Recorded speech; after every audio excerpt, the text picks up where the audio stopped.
Tantor Audio, a division of Recorded Books, presents Across the Divide by Stacey Marie Brown, narrated by Amy Landon and Zach Villa. Chapter 1. Welcome home, Zoey. The words bounced around in my head, trying to stick to anything that resembled logic. How did I get back here? The truth didn't make sense. This can't be happening. I squeezed my lids closed, my heart slammed in my chest. Jump, Zoey. I knew it was impossible to jump from here. Rapava designed the Department of Molecular Genetics, a secret branch of the government, to make sure Fae would not be able to use their glamour or powers to escape. But the sinkhole in my gut still widened with fear and disappointment. Beep, beep. My heart monitor continued to chirp in my ears. It's good to have you back with us. Rapava's voice sounded automated. They were simply words he said without emotion behind them. Where you belong. Belong? I belonged with Ryker and Sprigg. I gnashed my teeth together. Where were they? Were they all right? We have reduced the dosage of propofol. You should begin to feel more alert. After 2 weeks of keeping you in a coma, it will take a little time for your body to adjust. 2 weeks? Coma? Beep, beep, beep. Zoey. The doctor said my name like an order. I pried my lashes open. Standing before me, peering down, was a tall, lean man in his late 50s with silvering hair and sharp hazel eyes. Dr. Boris Rapava, the man I had once considered a mentor, a brilliant scientist and doctor. I had respected him. Now he represented only lies and betrayal. He tilted his head. Did you understand what I said to you? Do you know where you are? My eyes darted to him, then back around the room. Of course I know where I am. This place used to be like a second home, where I found sanctuary, love, friendship. That was all gone, and most of it had been untrue. Nod your head if you understand. His gaze fixed on my heart monitor and IV drip. Ignoring him, I took in the familiar walls of the DMG, coated in the monotonous white walls and plywood cupboards. A cornucopia of medical equipment lined the black counters and shelves. I had spent many years in these rooms, but now I occupied the single hospital bed in the room. A table stood across the room covered with syringes, tubes, and vials of liquid. My gaze drifted down my body. I was dressed in a hospital gown, and my only accessories were leather and metal cuffs on my ankles and wrists binding me to the bed. Did I understand? Yes, I understood the one place I used to call my safe haven was now my prison cell. Beep, beep, beep, beep. The monitor screamed out my emotions, displaying them for everyone to see and hear. Turn it off, I grunted. My throat felt so raw I flinched in pain. Rapava reached over and shut off the screen, silencing the room. I know you probably have a lot of questions. I did, but all that came out was the blaring truth of my return, the only reason I could be in this bed now. You work for Vadik, I said softly, the words breaking over my sore throat. Vadik was wealthy, extremely dangerous and powerful. A demon. He had hired Ryker to steal the Stone of Destiny, the most powerful chunk of rock in the other world. Ryker told me in Fae mythology there are 4 magical artifacts, a sword, spear, cauldron, and the stone. Leah Fall, Stone of Destiny. These items are so powerful they can destroy the world if put in the wrong hands. Ryker reneged on the deal with Vadik. Now Vadik would do anything and everything in his ability to get it back, including selling me to the highest bidder. Rapava shifted back, his lids narrowing. I do not work for him, or any other Fae. Really? I choked. Then how did I get here? Rapava pressed his lips together so firmly they turned white. We are in a war, Zoey. Human lives and our freedom are on the line. Sometimes you have to do bad things to get what you want. I see the bigger picture. Vadik had something I wanted. He turned away from me and grabbed a cup of water from the table next to my bed. Here. He placed the plastic to my lips. I wanted to refuse, to spit in his face, but the cool liquid lapping against my mouth was too tempting, alluring me to give myself over. I could not deny the draw. He tipped the cup, and the water trickled down and dampened the parched sections of my throat. I am sorry we had to constrain you, but it was for your own protection. He set the glass back on the table. Or for yours. Rapava's head jerked back to me. Take them off. I held up my arms as far as they would go. I'm not sure that is wise. You've been through an ordeal. You are not quite yourself right now, are you? He let the question taper off, implying he knew the answer to his own question. You're an incredible specimen, Zoey. We have learned much from testing you. He folded his arms in front of his doctor's coat, gazing at me with wonder. Even your vitals are unprecedented. Every test indicates you are a healthy young lady. I don't know how or why, but you are completely clear of the defect in your DNA. My lashes dipped briefly as I swallowed. Ryker's powers had cured me, just as I suspected. Deep down I felt I was all right, but couldn't be sure. The confirmation did not come with glee. If I lived, Ryker died. Is that why you put me in a coma for 2 weeks? To be your lab rat? My fingers gripped the leather cuffs on either side of the bed. Trapped. My chest flinched, the sensation creeping into my lungs, closing them down. Drawing on my childhood memories of being locked in the closet, sweat dampened the back of my neck. Vulnerable and defenseless didn't sit well with me. Zoey. I took a deep breath, wiggling my arms. Please, they're hurting me. There's nowhere you can go. Every way out has been sealed. Thanks to you, we learned our lesson. We saw the weaknesses of this space. A lot has changed. Dr. Rapava watched me, his critical eyes analyzing me. I'm sure there is no reason to tell you these things. You are home, he emphasized. It took a lot for us to get you here. Much sacrifice to get you back to us. I hope you can appreciate what I've done to bring you home safely. I couldn't get my mouth to respond, but my gaze never left his, holding up my shackled wrists. Finally, he nodded, turned and walked to the intercom system on the wall. Can you come down? Yes, now. Rapava hung up the phone and proceeded toward me. He withdrew a pair of keys from his pocket. Do not cause me to regret this, he commented as he unlatched my cuffs. I yanked my wrists free and sat up, rubbing my arms. The 2 weeks you were in a coma were instrumental to us here. I hope you can see the good you are doing. But much remains a mystery. I want you to assist with this. Help me understand how the magic transferred to you, how it changed you. His eyes glinted with excitement. When I find the coding, and I will, there will be nothing I can't construct. You and I are going to create great things together, Zoey. You mean your own Frankenstein army? Words shot from my mouth before I could think. I know all about your experiments, manufacturing humans like me. My lids narrowed on him. I understand you are probably upset. Probably?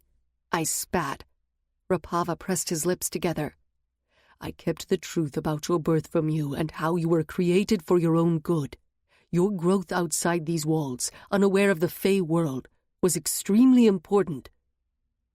His lack of understanding of the horrors he put me through in the name of science made me sick. Acid burned my esophagus, settling on my tongue with bitterness. You and Sarah were my greatest achievements. With faults, yes, but still miraculous. You two developed seer powers greater than any before you, and both outlived the others by years. But everything has changed, and I see how short-sighted I was. Look at what a unique specimen you are. Think about what I can create with your genetic material. For the first time, we really have a chance against the Fae. to fight and take back our world. We no longer have to be helpless against them." He placed his hand on my arm, excitement emanating from him. "Don't you see, Zoey? You are the key to saving the human race. You and I are going to change everything.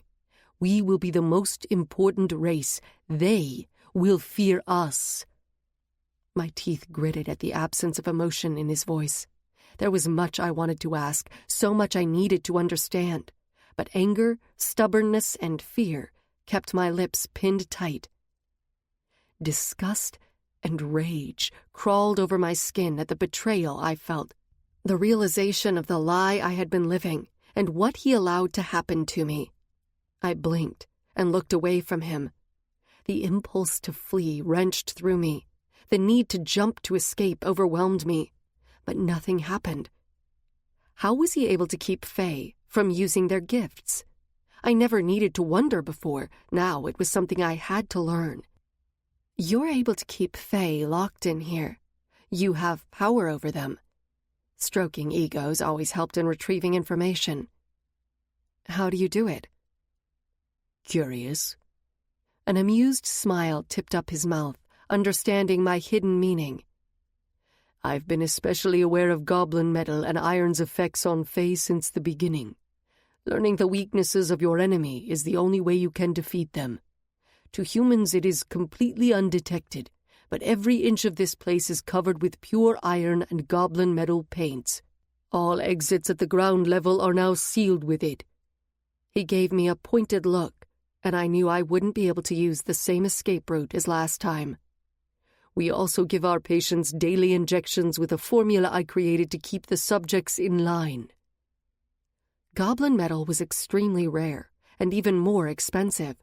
That Rapava painted the walls with it, used it in all the medication, and commissioned handcuffs made with it told me there wasn't anything he wouldn't pay or do to fulfill his ambitions.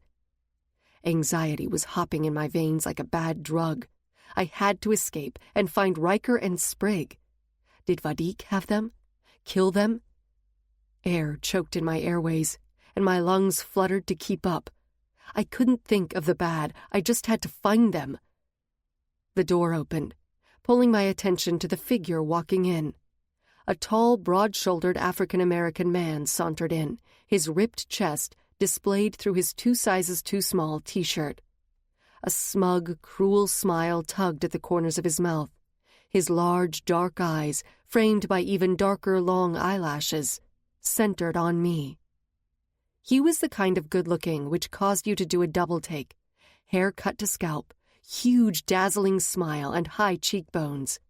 But his ego, cruelty, and arrogance saturated his aura like rank cologne, turning him foul in my eyes. Liam.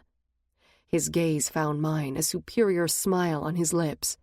It was his usual expression, but now it brought Daniel back to my mind in a web of memories strung with Liam's smirk and his condescending taunts. He always had to one-up Daniel, trying to prove he was the better hunter. Liam, along with Sarah, had strived to make my life miserable at DMG since the day I was recruited. A mix of disgust and loathing pinwheeled in my chest, putting me on guard. I slipped to the edge of the bed, needing to feel the ground under my feet. The door slowly fell back into its hold, about to close me in with the 2 men. Air siphoned out of my lungs, anxiety clutching them. The walls felt like they were crushing in on me. Hatred seethed out my bones like heat the closer my ex-collector comrade and nemesis came. My gaze went between Liam and Rapava. "Get out now, Zoey! Run!" Instinct screamed at me, compelling me to act. My feet hit the ground, slapping against the cool tile as I bolted for the door. Air drifted up my exposed backside, the gown fluttering with movement. With every step, the muscles in my legs cramped and threatened to give way from weeks of inactivity. "No!" I gritted my teeth and slammed my shoulder into Liam, knocking him to the side. My sudden action was the only thing letting me slide past him. He quickly righted himself, reaching for my hair. I twisted and grabbed the doorknob, yanking the door back hard. Thwack! The door struck Liam between his eyes. A roar of pain emanated from his mouth as he stumbled backward. Rapava didn't move or speak as I slipped out the door and ran down the hall. His lack of concern triggered apprehension, but I pushed it back and forced my legs to stretch farther. Even after Rapava told me there was no hope of using my powers, I couldn't help but dig deep, searching for them. Something was there, I could feel it, but it was like trying to hold water in a sieve. The powers seeped through my hands. I sprinted down the passageway for the exit. I had no idea which level I was on. It was simple to get turned around here. Every floor, every hallway resembled the next one, a labyrinth of rights and lefts till you could no longer remember how you got here. Voices emanated from the hallway in front of me. Shit! A flood of déjà vu spiked more adrenaline into my blood, and desperation for an escape sank its teeth into my flesh. I went for the door closest to me. Locked. I slapped it in despair. I went down the line, shaking and twisting the handles wildly, all locked. Sprig, I need you. He was able to get us out last time with his power of undoing locks. Something told me this time he would not be able to help. Pounding feet vibrated the floor, sending more terror up my spine. "We have her in sight," a man's voice spoke. The sound of a walkie-talkie crackled. Fuck! I bounced in a circle, like a wild animal. "Don't move," a man shouted, and this time I recognized the voice. Peter, a fellow collector, a hunter, and one of Daniels' oldest friends. They had been in special ops together. He blamed me for Daniels' death. I swiveled around to see the severe 6-foot blonde man running toward me, a gun pointed at my head. It looked like he still blamed me. "Put your hands up," he shouted. 3 others, Matt, Marv, and Hugo, flanked him. Men who had once been my friends, my fellow collectors, now held guns on me. My gaze shot around with desperation. I had to get out. The thought of not being able to get to Ryker or Sprig rattled me. A deep whine curled over my tongue as I began to pace frantically. "Get on your knees." Peter motioned to the ground with the gun. Another distressed whimper escaped my lungs, my hands shaking. No, not again. I was always calm and composed when I fought, sure of myself and my situation. But I couldn't take this again, being locked in here, not knowing what happened to my best friend and the man I loved. Something in me snapped. I slammed my fists into the walls and screamed. "Zoey, get on your knees now," Peter ordered as he inched closer. "Jesus, she's like a wild animal. What did the Fae do to her?" Matt shook his head. "This is your last warning." Peter took another step, then another. It was one stride too close. I slammed my fist into the side of his face. He stumbled to the side, my leg hooked behind the back of his knee, breaking his stance and toppling him to the ground.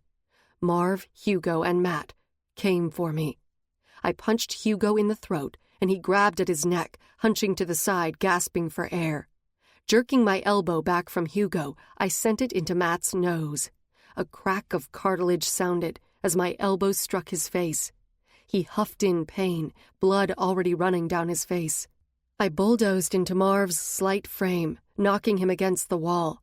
I had always been a better fighter than all 3 of them. "Run, Zoey," I screamed at myself. My feet obeyed immediately, heading for where the men had entered. I saw the elevator down the corridor and made a break for it. Arms came from behind me, pulling me off my feet. "No!" I bellowed. Dark, muscular arms constricted me so tightly I could barely breathe. "I got her," Liam said from behind me. I snarled, thrashing against him. "Stop fighting me, Zoey." Liam's arms compressed even more, crushing my lungs. My head dropped, and my teeth found the soft flesh of his hand. "Off!" He wrenched away, and I tore free. Deep down, I knew there was no hope, but in my frantic mind, I just needed to get out, and they were my obstacles. I made it another 5 feet before hands grabbed the back of my gown and yanked me backward. The sound of my bare skin slapping the tile resonated down the long corridor. before I felt the pain as my spine slammed onto the floor. Bodies moved in my direction. "Hold her!" Liam's voice bounded over. He shook his hand as though it still hurt. I didn't break the skin, but it would probably leave a bruise. Peter jumped on me, his pale face flushed red. "Don't move." His fingers dug into my arms, pinning me to the floor. Fury lit Peter's eyes. "Daniel would be disgusted with how you turned out." "How do you know what Daniel would feel? You know nothing. You are merely a follower, a minion to Rapava," I growled.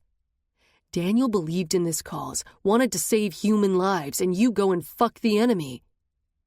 Anger burst in my chest like lightning. How did he know what I did with Ryker?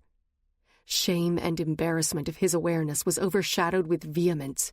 Yes, I fucked him, over and over. It was incredible. I grinned. "You are "Enough, Peter." Rapava stepped through the other men, striding to us. "Zoey is going to be confused for a while." "What?" Peter tore his gaze from me to look at the doctor. "I was afraid of this. She is experiencing Stockholm Syndrome." "Stockholm Syndrome?" Peter sneered. "You seriously believe in that crap?" "It is not crap. It is a serious condition. In order to survive, a captive builds a relationship with, and even may believe they care deeply for their captor." Rapava watched me the whole time with curiosity. "I have seen it happen several times." It wasn't true, of course, but I kept my mouth shut. Peter leaned back, glaring at me. "You think that's why she is acting like this?" Rapava stared at Peter with a gape-mouthed expression, as though he couldn't believe anyone was questioning him. "Yes, I do." "You were testing me." Realization hit me. "Yes." He nodded, then turned his attention to Peter. "I wanted to see what you would do, given the opportunity. I don't blame you, Zoey. He brainwashed you. But I can't allow you freedom here until you are healthy again. Back to yourself." "What does that mean?" Dread trickled down my throat, sending alarms spilling into my gut. "I know you are strong. You will get through this." Rapava ignored my question. His hazel eyes bored into mine, conveying there was more to say, but perhaps he didn't want to say it in the presence of these men. "It won't take you long before you are back to normal." Normal? I was the furthest thing from normal, and he knew it. "Get her on her feet." Rapava motioned for Peter to get up. "Take Zoey to the detaining room where she will be properly watched and maintained until she is in her right state of mind again." Peter grabbed my wrists and tugged me to my feet. Maintained. I understood what that meant. Handcuffed and drugged. Even when logic told me one thing, primal instinct to protect myself always won out. I slammed my head forward into Peter's nose. He grunted as blood pooled from his nostrils. I ripped my wrist from his hold and darted to the side. A hand reached out and clamped around my neck. Air evaporated from my throat as Hugo's fingers compressed. I struggled to free myself as Liam and Peter came in, grabbing and pinning my arms. "Hold her." Rapava came beside me. Out of the corner of my eye, I saw a needle. A flash of pain stabbed my neck, followed immediately by heat. My mouth opened to speak, but nothing came out. The room seemed to tilt and sway, like I was a boat in high seas. "This is for your own good." Rapava's faraway words emerged from his blurry and distorted face. I stumbled, but felt Liam grab and pick me up. His arms stiffened under my legs and back as he tried to hold me away from his chest. My head bobbed as he carried me down a hallway. "Let's take her to the other holding room. It's more secure for her safety." Liam followed the doctor's orders and swung around the corner. The hallway rolled in my vision, as though I was inside a kaleidoscope. This area was different. A lot of the rooms had viewing windows through which I could see the patient inside. Different faces and species of fae peered out of the rooms. Their faces warped and blended like a carnival mirror. each merged with the last. In the sea of faces, I saw a pair of almond-shaped, black eyes. It was the only thing my gaze clasped onto, anchoring me. I smiled, feeling a strange comfort and peace. "It's a pirate's life for me," I mumbled in song, before my lids closed, the drug consuming me with one gulp. Chapter 2. My lashes parted, and light pierced my eyes. I slammed them closed before I slowly pried one heavy lid open, and then the other, adjusting my vision to the abundance of light. My throat constricted as I tried to lift my head. I shivered, huddling my body in a tight ball against the wall. The thin gown did little to protect me against the cold tile. My muscles were limp and unwilling to cooperate. Thick webs coated my head, making it hard to even form a full thought. Foggy memories tickled my brain. Rapava and other staff coming in, hands on me, needles in my neck and arms, before I slipped back into my unconscious world. When I woke this time, I wasn't chained to a hospital bed. Actually, there was no bed in this room at all, and nothing to give me any comfort or that I might use against anyone. Realization of my circumstances struck me, and I pulled at the restraints of a straitjacket, my arms folded around me in a taut hug. Anxiety spiked, pinching my lungs, and I gasped. My heartbeat thumped loudly in my head. Dark closet. Tied, alone, scared, hungry. It was like a reflex. The nightmares from my past bucked at my phobia. Fear gripped at my heart and squeezed my soul. Rapava had talked of how a captor beat and broke down a captive till they were nothing. They rebuilt you with their beliefs and opinions. This was exactly what he was doing to me. I couldn't gauge if he really believed I was brainwashed by Ryker, or if he was trying for reverse psychology. Either way, everyone at DMG would agree breaking me down again was for the best. Everyone except me. I struggled against the rigid sleeves of the jacket, terror clawing my throat. Tears sprang under my lids as I thrashed against the unforgiving material. It was useless. I understood this, but anger and fear raged from deep in my soul. "Calm down, Zoey," a voice came from behind me. I jerked at Rapava's voice. Straining my head to look over my shoulder, I saw the doctor at the door. Rage clogged my throat, and I turned back to the wall. Violence was always my first reaction, to strike out at what was hurting or threatening me. When I couldn't fight back, I felt untethered and lost, as if a part of me drifted off into space, unable to make sense of things. Now terror set in, wrapping around my bones like wires. The sound of Rapava's steps on the tile gnawed against my eardrums. From the corner of my eye, I watched him move around behind me. "I'm sorry for what I had to do, but you will understand and thank me later, once your mind is cleared and you are back to being yourself." I snarled in revulsion. "You don't need to recognize now what I'm trying to do for you, Zoey, but everything I do is with you in mind. You are extremely important to me." "To your mission, you mean?" I spat. He stood over me and glared down. "I won't deny it. You are special. Your current genetic makeup, both Fae and human, is extraordinary." "Fae, exactly. Why do you think what I'm experiencing is merely some mindfuck? Peter is right. I'm one of them now, and I will never help you." The words frothed out of my mouth in a heated hiss. "I designed you to think of Faes as the natural enemy. Your coding is far too strong to override." Rapava clasped his hands together.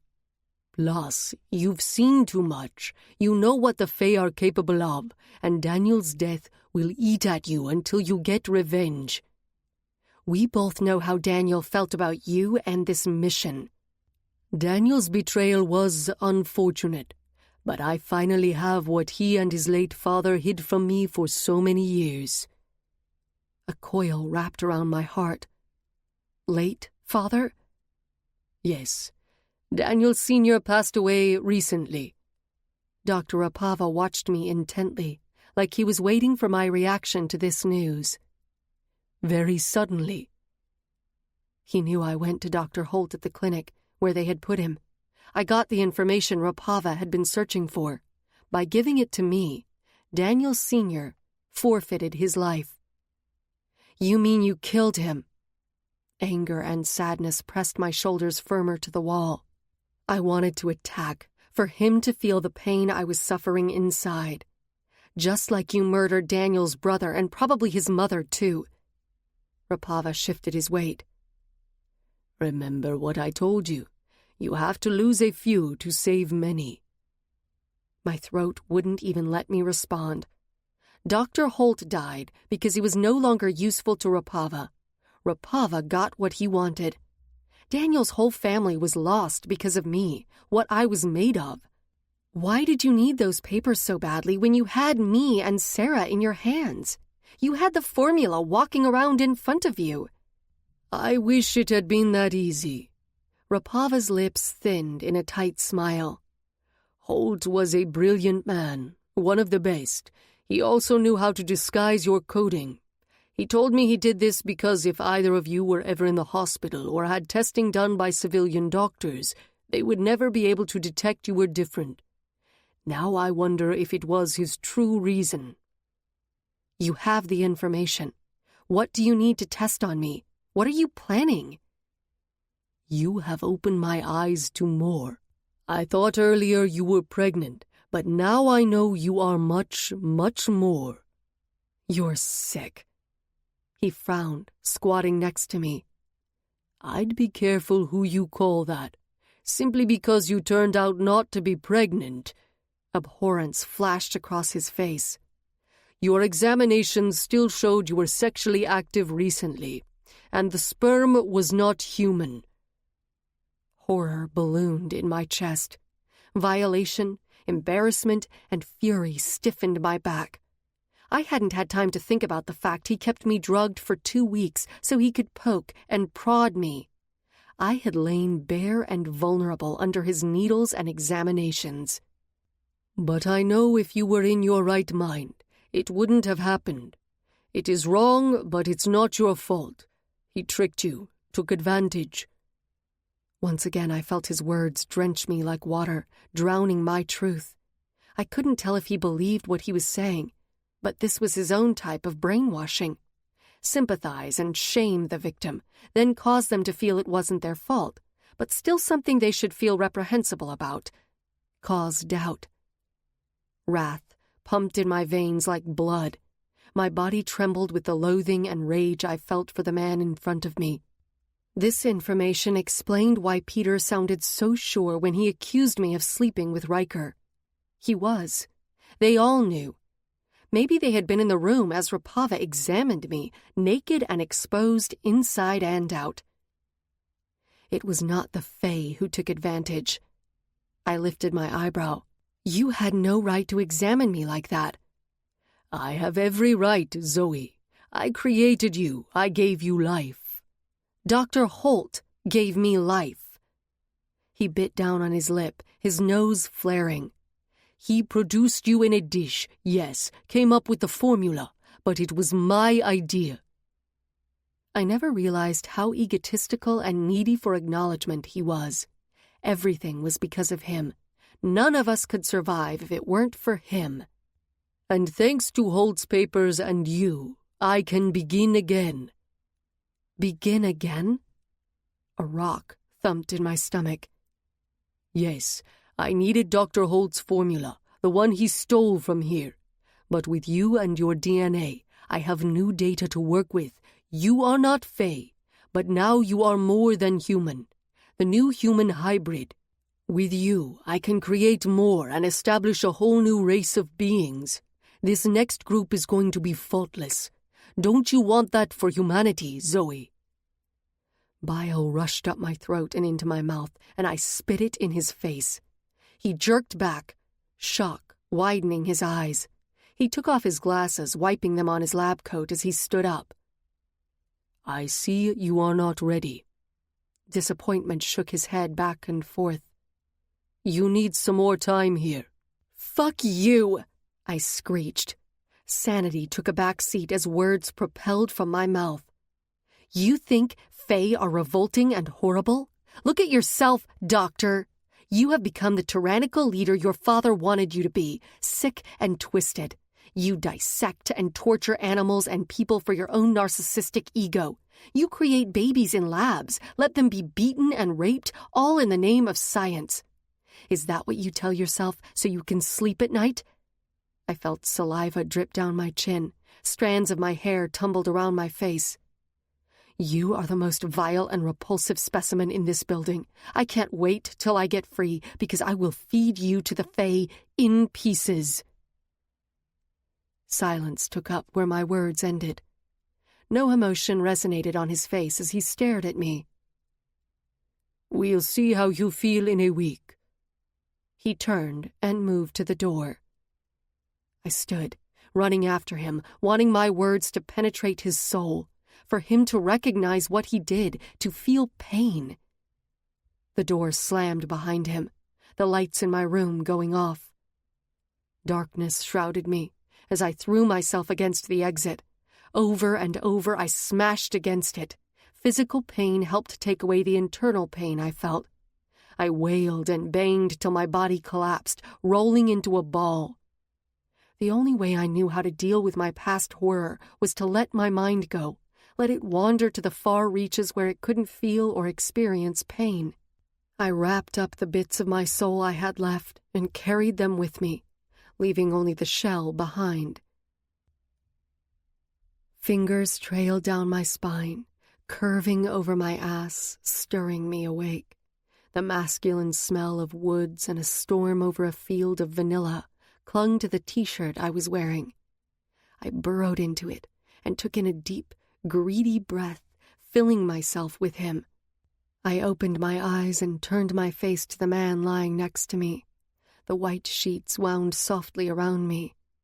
We were back in our room in Peru, the perfect bubble of happiness I had for a brief stretch of time. Thought it might wake you up.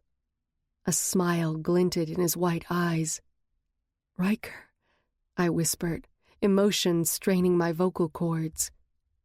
Miss me? Yes. Wow, you said that without the least bit of sarcasm. Liquid surged under my lids. Hey. His hand came to my face, cupping my cheek. Are you all right? I nuzzled against his hand. Zoey, you're freaking me out.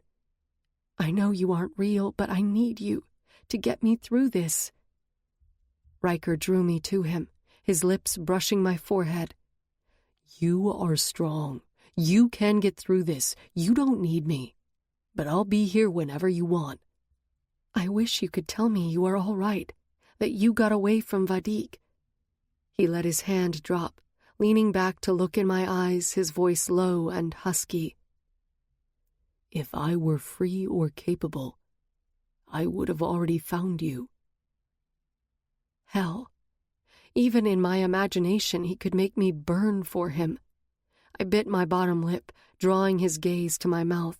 He grabbed my hips, pulling me forward till I straddled his lap. I inhaled sharply. The warmth of his solid body between my legs felt so real. Even without the oath, I would find you, he growled, bringing me closer to him. Right, the promise I made him swear when Vadik had us, when I thought I was dying. If Ryker wasn't the one to kill me, his powers would be lost to him forever. I made him vow to be the one to kill me before I died from the weakness. Intuition had told me we were going to be separated. I hadn't thought about the consequences or where I would end up. I simply acted in the moment. If he made the oath, we would be connected. It would lead him to me wherever I was. Ryker even said this kind of vow was more powerful than being in debt with someone. Sprigg always found me, and Croyden seemed to be able to locate Ryker when he needed. This meant Ryker wasn't able to get to me. I wish the vow worked both ways. I want to be able to feel you and know you are still alive. One blonde eyebrow arched on Ryker's face. You want to feel me, huh? He surged up, flipping me. I fell back on the pillows. He crawled between my legs and his eyes locked onto mine. He lifted my t-shirt up my body, his lips grazing my stomach, his stubble tickling as his mouth moved. Feel this. He tilted my hips up. My underwear slithered down my thighs and his hands roamed freely over my exposed skin. I let a small groan escape. I wanted to reach out for him, to touch him, but my arms wouldn't move.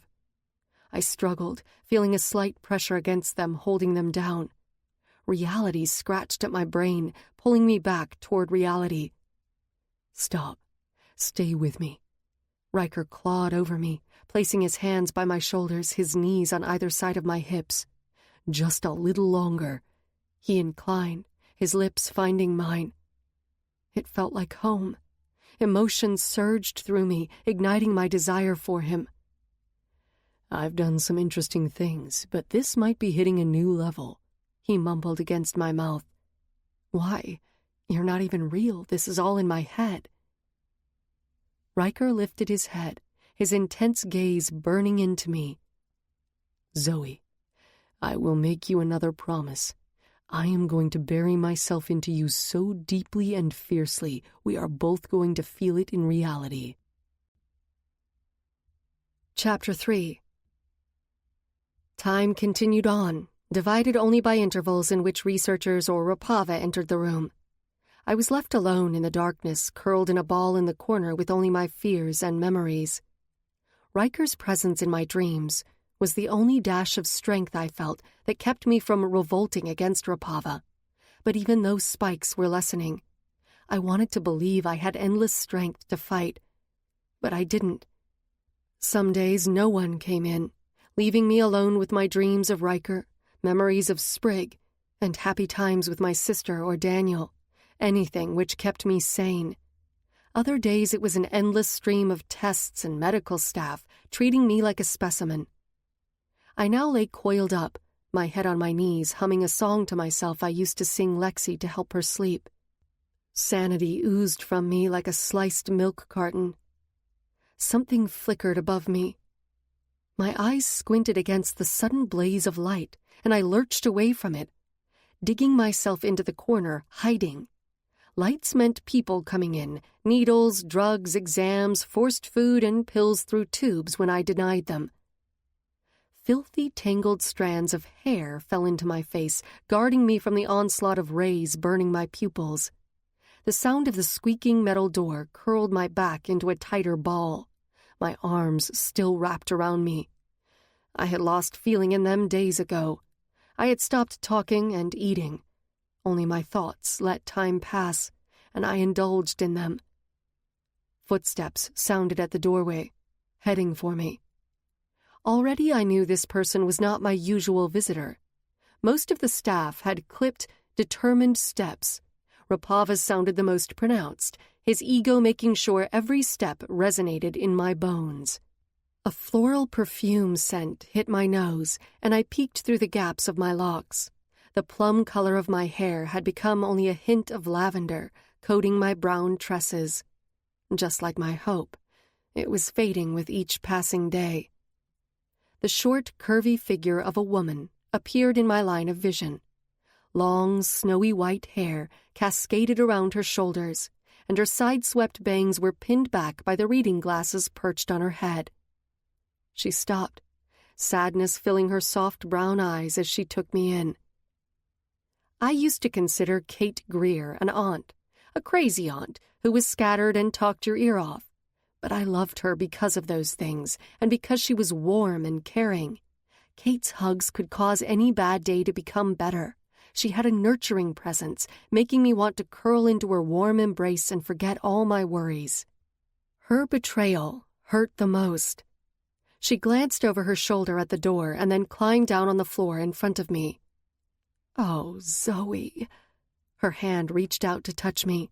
A growl rose in my throat. Her hand stopped and dropped back on her lap. I don't have much time, she whispered, so low I barely heard her. I kept my eyes on the wall. I'm sorry I haven't visited before. she muttered. "They are always watching and listening." Then she cleared her throat, her voice escalating an octave. "Please stop fighting us." Kate's hand brushed the hair away from my face. "We are only trying to help you. We want you to get better." Her round brown eyes willed her determination into mine. I glared at her, then returned to staring at the wall. Kate could be clueless and absent-minded, but was never cruel or acted like she had a god complex. She had compassion for the Fae, although her love was truly for science and helping humans. Was she that blind? Could she not see what Dr. Rapava's true intentions were? Did she agree with them if she did know? "Daniel would not want to see you this way, Zoey." Her warm hand cupped my cheek. I pulled away, turning my head from her. "He'd want you to fight, but not like this." Her tone caught my attention. She tilted closer to me, her words tickling my ear.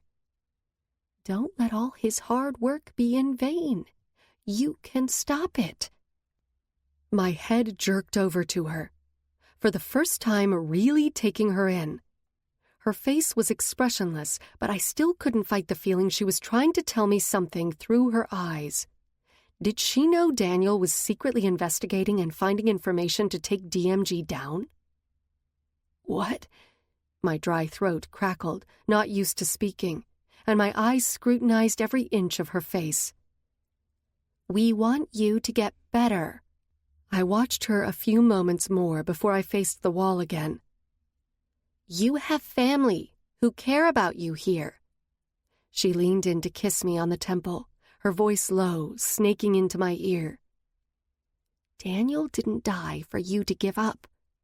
Play the game, Zoey." She then stood and walked out of the room, the door clicking behind her. The light went off several minutes later, surrounding me in darkness. A blanket of fear and loneliness clenched my chest, leaving me with Kate's words to mull over. "Play the game, Zoey." The sentence rolled over and over in my head. It was hard for me to trust anyone here, but a feeling in my gut told me Kate was on my side, trying to help me. "Play the game," I mumbled to myself, taking in the deeper meaning. I suddenly felt I had never seen Kate before today. We all brushed her off as sweet and flaky, the absent-minded professor. What if there was more to her? Was she more aware of what Dr. Rapava was really doing far below her office? I hoped she was against it.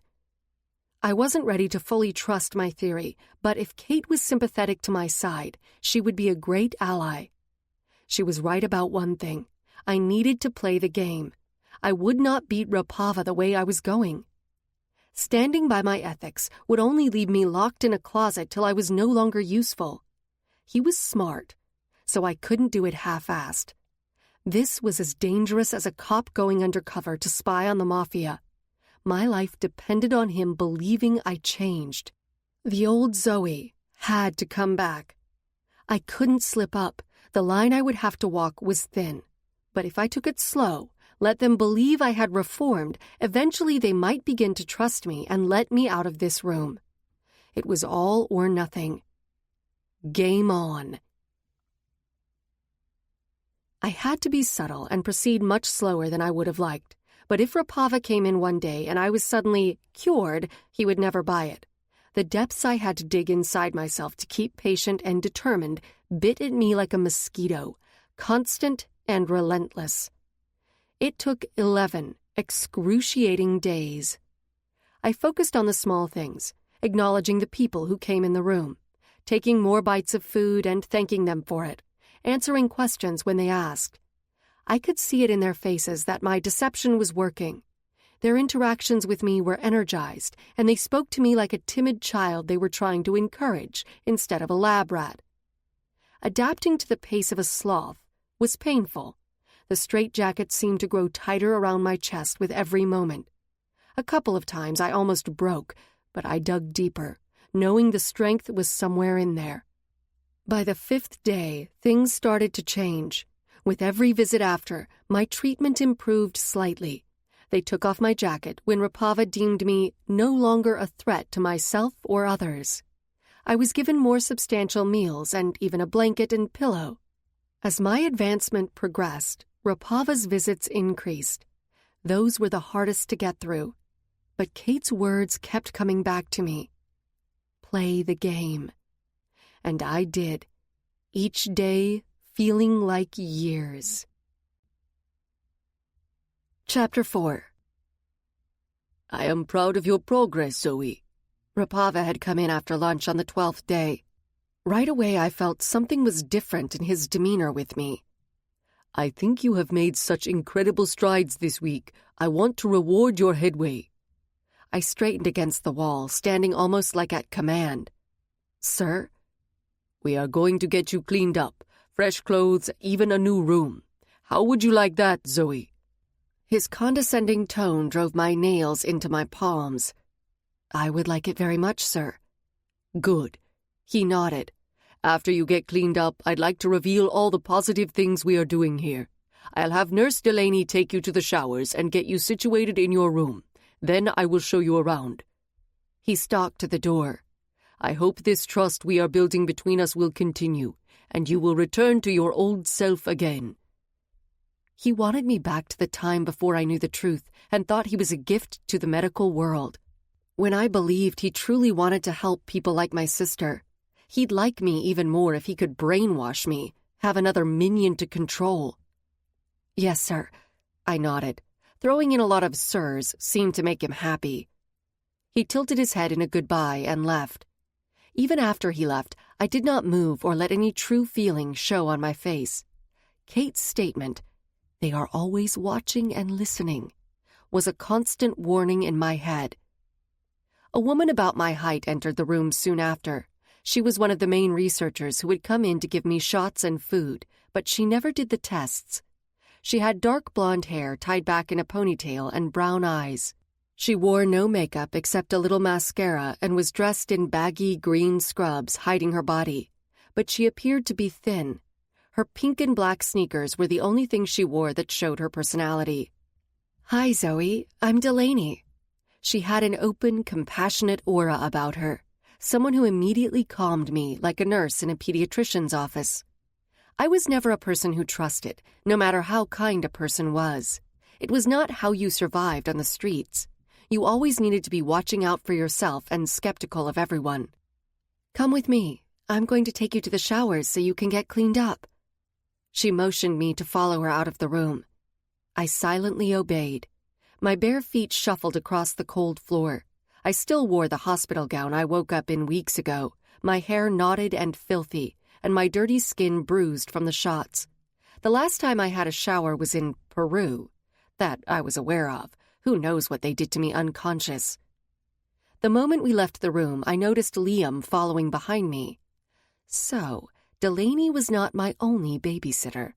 He didn't hide the fact he was there to guard me, and he sighed and huffed to let me know how he felt about it. Delaney took me to a shower stall and sat outside the curtain. Liam stayed outside the door. They weren't ready to leave me alone, especially when handing me a razor.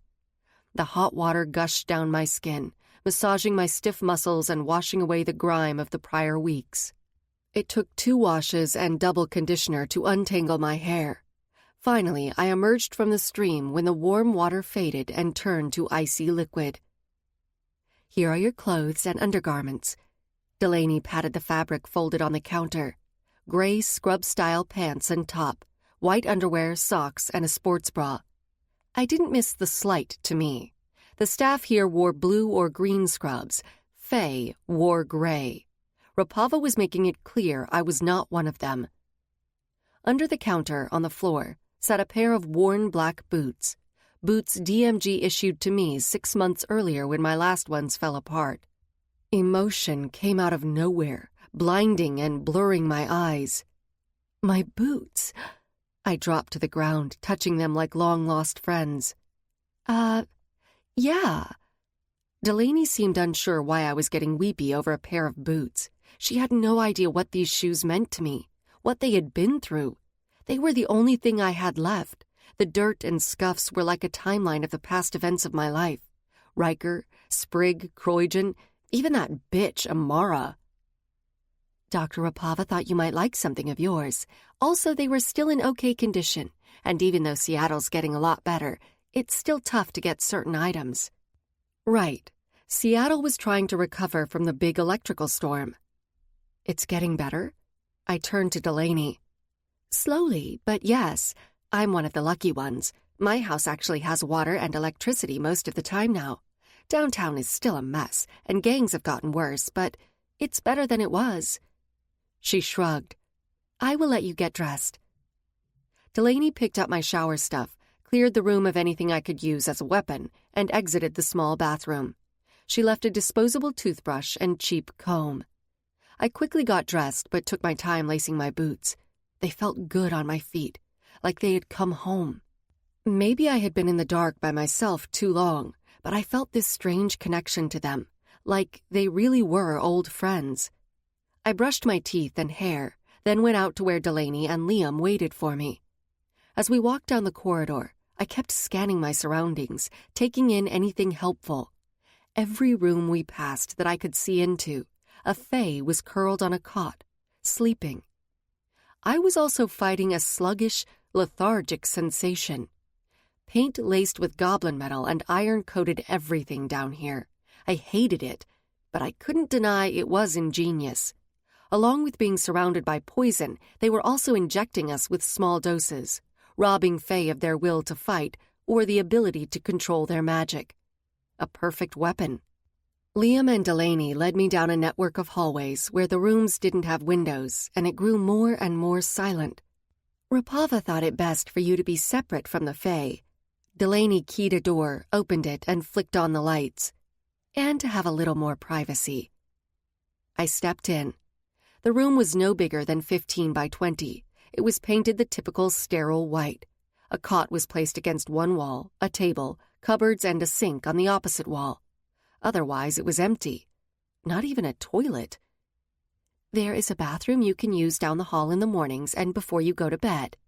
Delaney picked up on my train of thought. I will store your toothbrush and personal effects there. They purposely didn't want me to have a bathroom. They could control me better this way by keeping all items that could be used as weapons away from me and only used with supervision. Well, since I don't have to unpack or anything, I turned to leave the room. You don't want a moment to settle? Delaney asked. Settle? I lifted an eyebrow. As comfy as the thin cot mattress looks, I think I'm good. Liam snorted from the doorway and stepped aside to let me pass. Delaney nodded and followed me out. Okay, we'll take you to Dr. Rapava.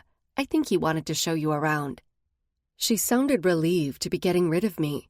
She was acting pleasant and professional, but was probably nervous as hell to be around me, a tainted human, one who was not totally stable and could kick her ass in 10 seconds. Hence Liam. His ego would never allow him to doubt for a moment he could handle me. The pair led me to the elevator. Liam slid a card into a slot and pushed the button for the level above mine. I subtly glanced at the card in his hand before he shoved it into his pocket. All the cards I had seen before were white with a black DMG symbol on it. This card's symbol was red. A key card was needed to obtain access to anything below the first 3 levels. I had never thought much about access, as I never needed to go below the 3rd level. I figured it was for security reasons to protect it from outsiders. Now I knew it was to keep people in, not out. Anything below the first few levels of DMG were designed to hold or study fae. The more dangerous you were, the farther down you were held, becoming harder and harder for one to escape. I was detained 1 level below the middle, teetering on the fence between dangerous and a medium security risk. I needed to keep my behavior in check, stay on script, and gain their trust. Then I might have a chance to move up and be closer to freedom. Liam nudged me out when the doors opened and herded me down the hall. I spotted a camera at the end of the hall. Delaney saw the focus of my attention. They don't work. Delaney swished her hand at it. Been out ever since the storm. They utilize too much energy, so we've kept them off. Hey. Liam clicked his tongue, shaking his head at Delaney. They work fine. Liam's voice held a threatening tone to it. Her face turned red and she dropped her gaze to the floor. This was definitely something she wasn't supposed to tell me. Cameras weren't working here. Good to know. They took me into a room where Rapava was mixing vials of colored liquid between tubes. "Ah, Miss Daniels." He took off his protective glasses and came around the table. He hadn't called me that since before everything happened. The name coming from his mouth was like a slap in the face. I was named after Dr. Daniel Holt. Daniel's kids. This whole time Rapava knew my true origin and how I got my name. Bastard. "Come with me. I want to show you what we are doing, how we are helping the human race." Delaney and Liam left. Rapava took me around the different lab rooms, showing me the studies and the progress into fighting diseases and birth defects. He showed me nothing I could use against him. I felt he was giving me the tour he would do for the head of the FBI or government official checking on what he was doing here. It only displayed him in a good light, emphasizing the achievements and greatness he was doing to help mankind. I wanted to vomit on my boots, but I liked them too much. He strutted around, full of one-sided facts and praise for what DMG did, and I kept nodding and saying, "Wow, that's incredible," a lot. Finally, we returned to the lower level where I was housed, but we came out the elevators on the opposite side of the building. Rapava led me down the corridor, and I figured we were heading back to my room.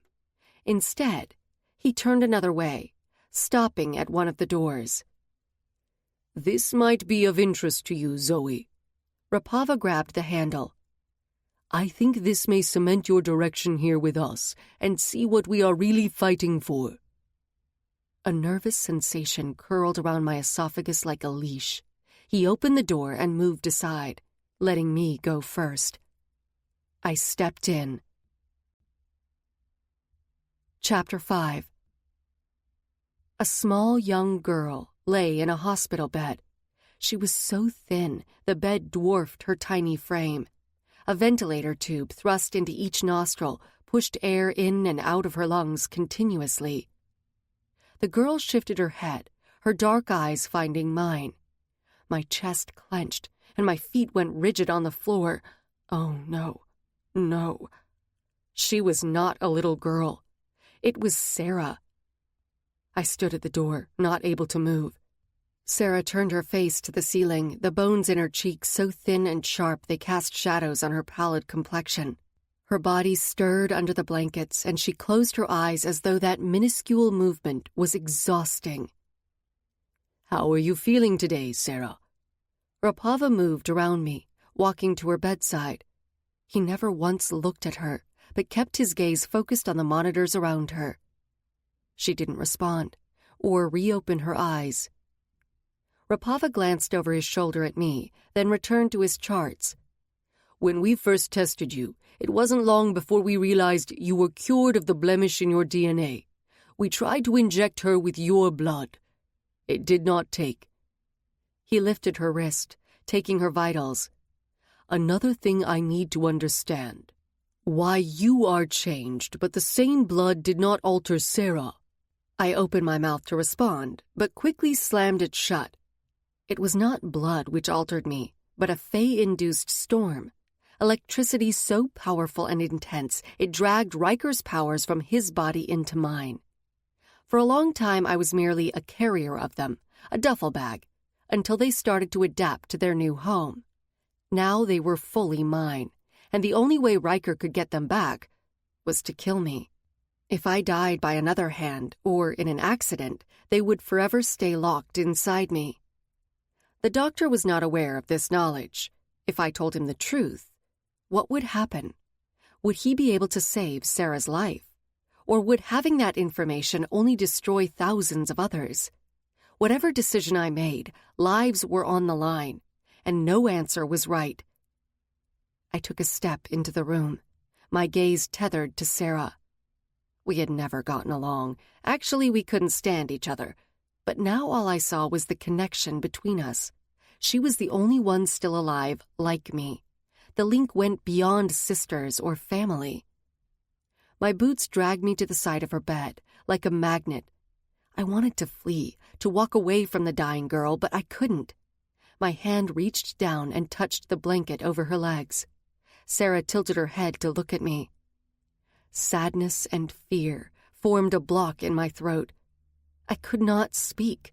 Selfish or not, I didn't want her to die and leave me all alone. Without her, it would only be me, the only experiment left, the last living freak who had been designed and concocted in the lab. Does she know? My question came out before I could think. As much as she needs to. A frown creased the doctor's forehead. I guess you put some questions in her head the night they tried to capture you on the roof. I saw Sarah's lids narrow, her black eyes spark with anger. She knows she was an experiment and that she's dying. Rapava patted her shoulder. I will be sad to lose this one. She would have made a great fighter if the blood had worked. My stomach rolled at his blunt, cold demeanor. You think I'm callous about her demise? He turned his head, watching me. Yes. I swallowed, knowing the truth was probably written on my face. Sarah was one of us. A seer. You created her. And you don't think I care if she lives or dies? I'm not sure. I do. Very much. But death is something I had to grow accustomed to at an incredibly young age. I've experienced loss you could not even fathom. He looked back on Sarah's form. I grew up near the Soviet Union in the slums. Death, disease, and starvation was a daily struggle. Detachment was the only way we could survive. I lost my mother and an infant sister in a bombing. My mother used her body to cover us, but the baby didn't live. I survived under my mother's corpse for 3 days before they could dig me out of the wreckage. My brother was born disfigured and was killed because of it. Another brother died of disease. He paused, sliding his hands in his coat pockets. Even then, my father was a true believer in Stalin and moved us north, to the heart of the Soviet Union. Stalin was dead, but my father was devoted to his beliefs and got a job as a janitor for the government. I was put to work at 8. My father's position allowed me to attend school, but it was there I acquired the most knowledge. I learned about the existence of Fae. The government was aware of them. I uncovered dozens of files containing truths most would never know, but I did. They started wars to feed off our suffering, greed, and violence. They caused the war which killed my mother and sister. Rapava's brow furrowed, his words sharp and angry. I stood stock still, taking in every word. I was not sure why he was telling me this, but it was more than I ever knew about him. He was an exceedingly private person. Showing emotion was rare for him, and it captured my attention like I was under a spell. My father's iron fist pushed me to achieve greatness, to be the next Stalin. I ran away when I could from his grasp, but I vowed I would do something with my studies and awareness of the Fae. Use them, like they use us. Help people like my brothers. His neck whipped back to me, his eyes narrowing in like an eagle sighting its prey. And I have. I have achieved more than my father's small brain could ever dream of. I will keep going till I have accomplished my goals. Sarah's death will be merely another casualty in this war. But the research means everything to me and the human race. Leaders have to look at the bigger picture, not one life, but thousands. Oh. Wow. Frightening as his speech was, Rapava made more sense to me now with his past and how and why he became the man he was today. The harsh world he lived in, all the death and sadness pushed so far down he no longer felt it. Someone cleared their throat at the door, and I spun around to see Liam filling the doorway. Rapava straightened, shaking off his past and returning to the composed doctor. Come in, Liam. Spend some time with her. He indicated the empty seat next to Sarah. Liam nodded, heading for her bedside. Thank you, sir. Come, Zoey. There is something else I would like you to see. Rapava grabbed my bicep, clapping down with ownership. Fury burned through my limbs at his touch, and I wiggled free of his grip. No matter his past, he still had become rotten to the soul. He could convince himself he was doing good things, but he was no longer doing what he set out to do. He had lost his way a long time ago.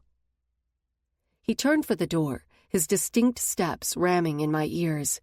I swallowed, about to turn and follow him, when Sarah's fingers wrapped around mine. Startled, I jerked my head to look back at her. She was frail, but her gaze drilled into me. Her eyes were filled with desperation and unspoken words. I didn't know what she was trying to tell me, but it seemed important. Whatever it was, it would have to wait. Somehow I would get back here alone. I squeezed her hand. Relief fluttered her lashes. Her fingers slid from mine, her eyes drifting closed. Zoey. The doctor said my name from the doorway. I circled around the bed and moved to the exit. As the door drew closed, I saw Liam sit, taking Sarah's hand in his. Pain and adoration filtered over his features, an expression I had never seen on him before. Emotion twitched the muscles at his jaw.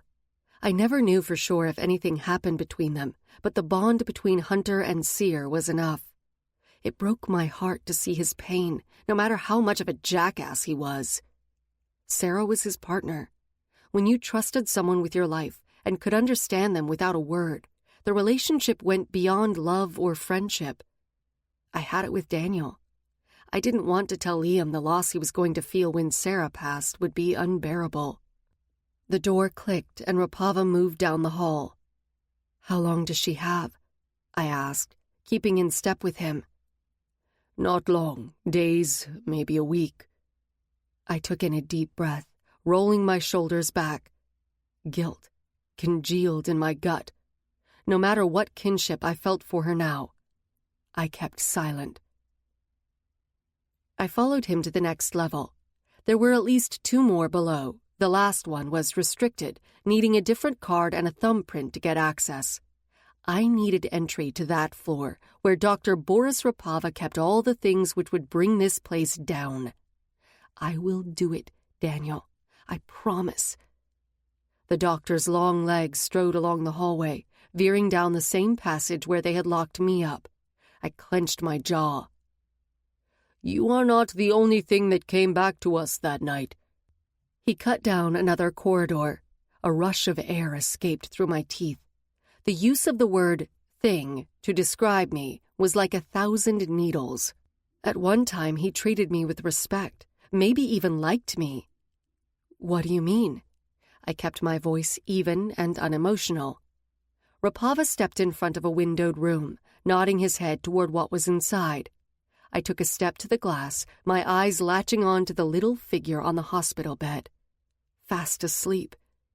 Sprig! My heart cried out. It took everything I had to hold the reaction under an indifferent facade. My lids flickered, hiding the emotion at seeing my best friend. I didn't know if I was more relieved to see him alive or upset he was back in DMG's hands, subject to their torture and experiments. Was he part of the trade? "Yes. He is our first successful animal Fae case study. This specimen is ground zero in our work here in the lab. The 2 of you are especially important to our continued research here, Zoey, and I hope you understand the good you are doing for mankind." What a bunch of bullshit. I used to believe his notions and think we really were doing something valuable. Now who was to say one life was worth more than another? Did all those Fae who had families, people who loved them, deserve to be kidnapped, dissected, and tested for the benefit of humans? Once upon a time, I would have said yes. Looking at Sprig now, his little body coiled in a ball, defenseless and powerless to what the researchers would do to him, all I wanted was to wrap him in my arms, burrow him close to my chest, and protect him with everything I had. Sprig's arm twitched, and he stirred in his sleep, coiling himself into a smaller ball. He looked scared. The entire time I'd known him, he slept sprawled on his back, or curled around either Ryker's or my head, or Pam. Now his pose was defensive. What are you planning to do to him? I kept my gaze locked on my buddy. Everything in me wanted to tear through the door and snatch him up into my arms. Rapava cleared his throat, taking a step next to me. Like with you, I need to understand why he worked when many didn't. As I told you, he is the base of our research. It should not only be humans who can be used in our battle against Fae. My head snapped to look at the doctor. So this is only about your army? You're going to torture thousands of animals and Fae to breed smarter animals? Not all animals, mostly primates. They are quite similar to humans and exceptionally smart. If he wanted an army of intelligent animals able to understand orders and be able to communicate and fight, primates were the leading animals to try the theory on. Babies and animals. You like when they don't have a voice and can't stand up and fight against what you are doing to them. Anger tossed the words from my mouth before I could stop them. I knew I went too far. Rapava's back stiffened. His eyes stared at me, lids narrowing. I don't think you understand the true severity of the situation. This is for our survival. The human race is in jeopardy, Zoey. Our world is being stolen from us. Whatever it takes, we need to learn how to survive and fight against them. His critical blue eyes roamed over me. I thought you, of all people, would understand the most. You were held captive by them for almost 4 months and saw what they are capable of doing. I held his gaze, my nails digging into my palms as opposing words came out of my mouth. No, you're right. We need to do whatever it takes. He watched me, trying to decipher the truth in my words. I forced myself not to swallow back the knot in my esophagus. Sweat beaded at the base of my neck.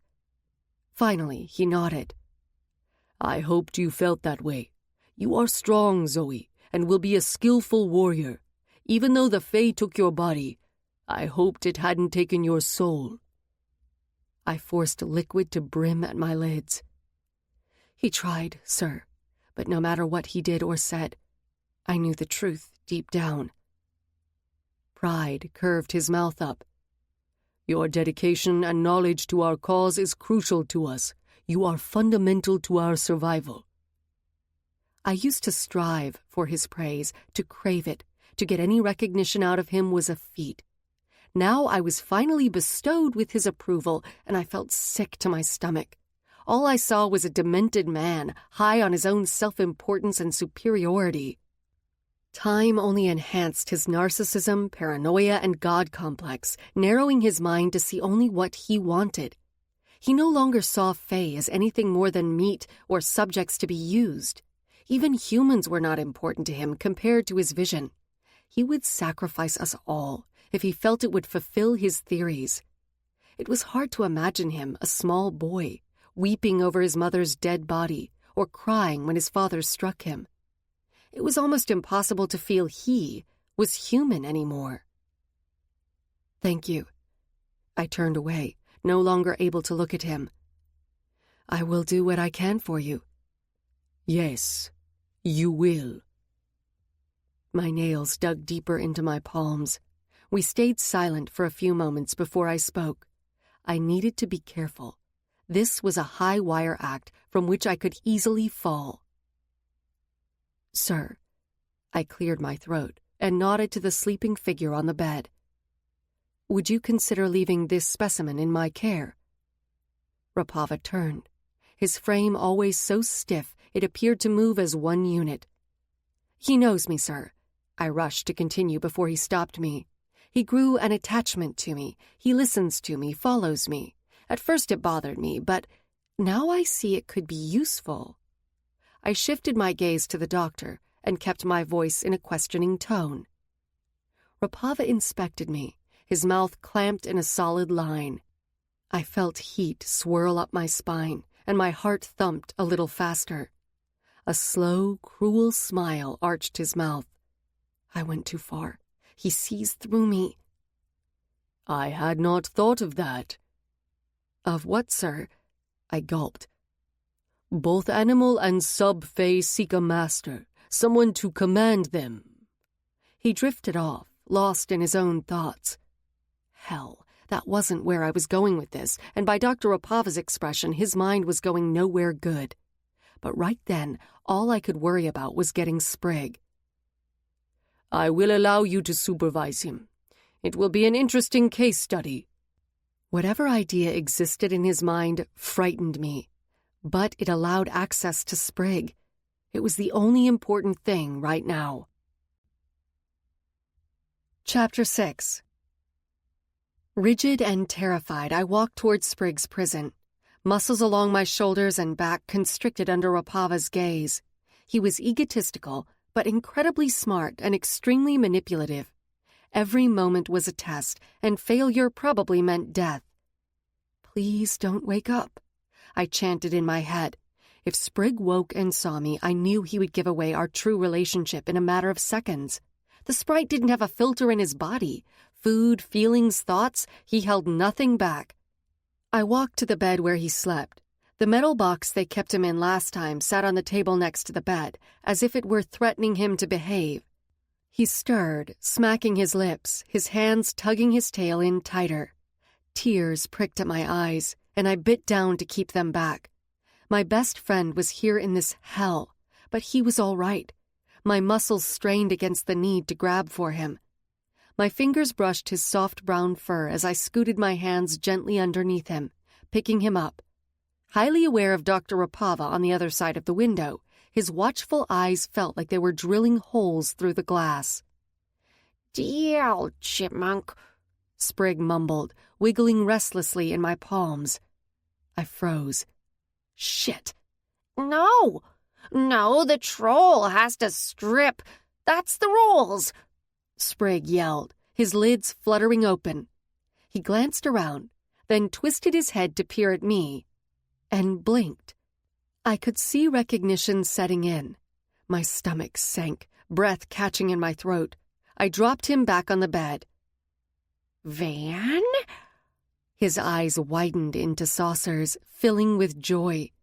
What I had to do now was going to destroy me, but with Rapava watching my every nuance, it was the only thing I could do. Even if Sprig didn't know it, I was keeping him safe.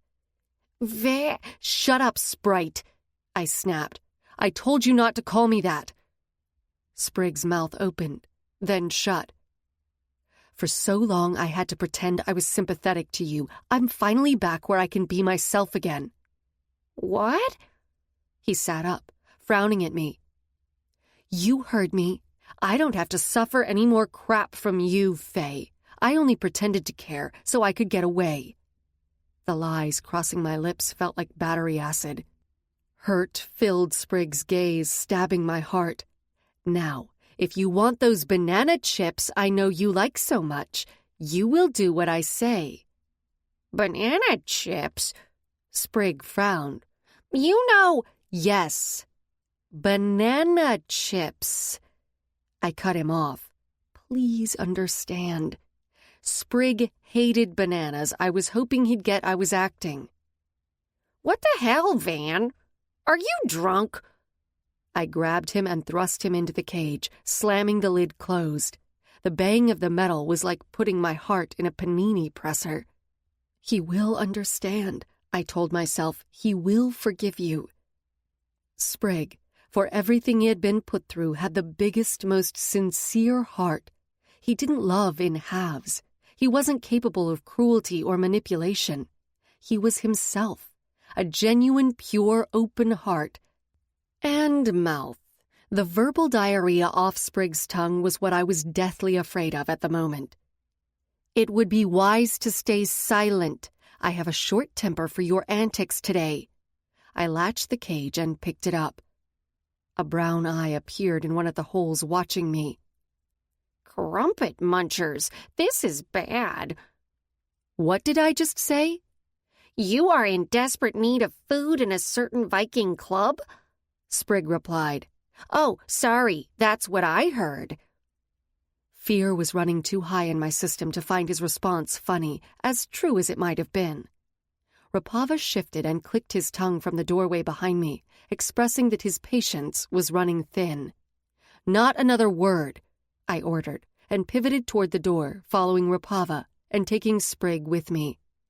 Sprig thankfully did as I instructed and stayed quiet. The walk back to my room felt like an endless tunnel of doom, where at any moment a trap door would open and plummet us to the dungeon below. Every square tile was either safe or a snare, and Sprig's mouth was the trigger. Rapava deposited me back in my room. At the sound of the lock on my door clicking, barring me in, I ran to the table by my cot, setting the cage down.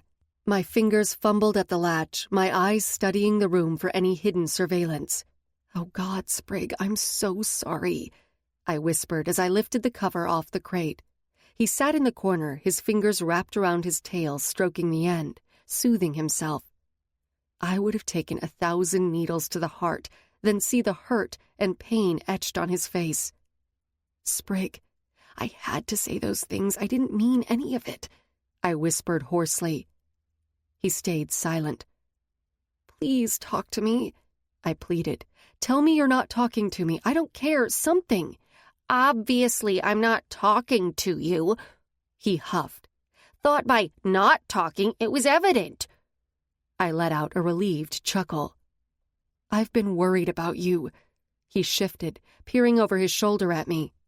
"I hate that you're here, but damn, it's good to see you. I've missed you like crazy." "Like how crazy?" I grinned. "Like honey dipped in sugar, rolled in honey, and fried in honey kind of crazy." Sprig's eyes widened, fully turning to me. "Fried honey?" He licked his lips. "Sounds crazy good." I nodded. "I missed you that much." A smile lighted his eyes. "I missed you too, Van." I felt the impulse from both of us to reach out for each other. I wanted nothing more than to hug the little bugger. "We need to be careful, Sprig. Delaney told me the cameras don't work in the rooms, but we need to be careful. I need to keep you protected.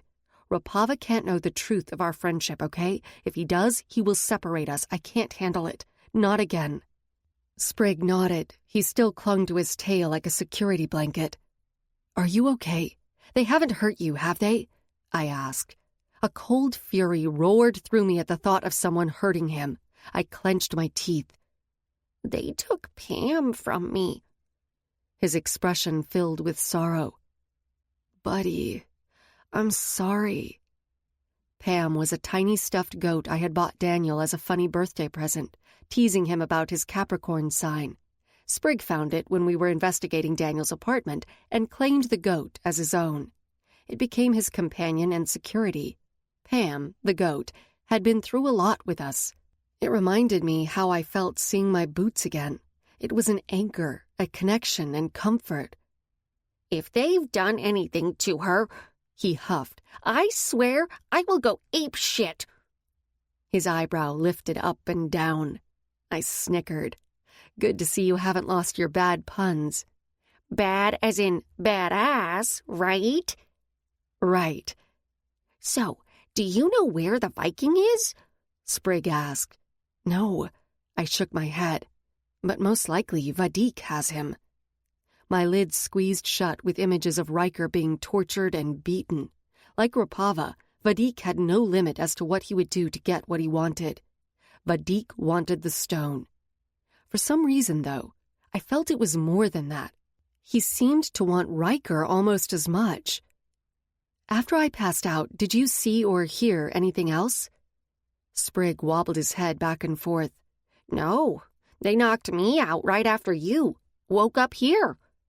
"Yeah," I sighed. I didn't doubt they had been treating him like a walking pincushion as well. We both seemed to be the foundation for all experiments here. "Lots of needles and no honey. It's inhumane."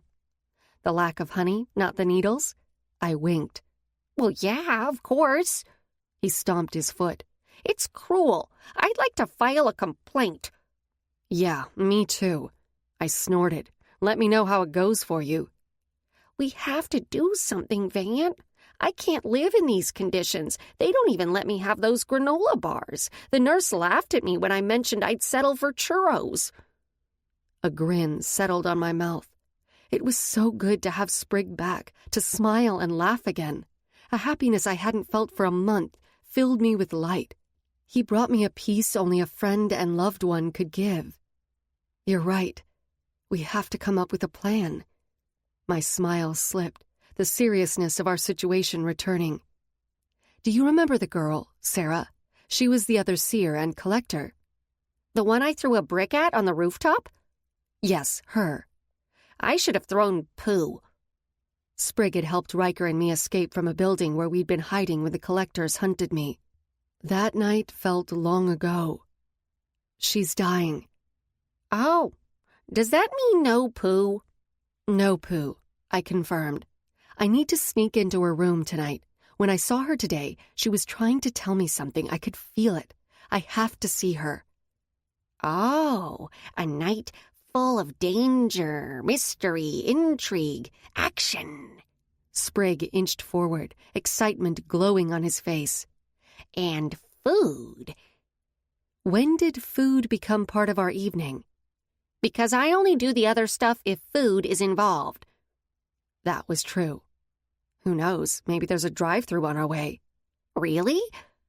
I tilted my head to the side, lifting an eyebrow. What did I tell you about teasing and food? He folded his arms. I should never tease about food. And what did you just do? He scolded. Teased about food. See? I get grumpy. Sorry. I promise I won't do it again. Not talking to you right now. He stuck his tongue out at me.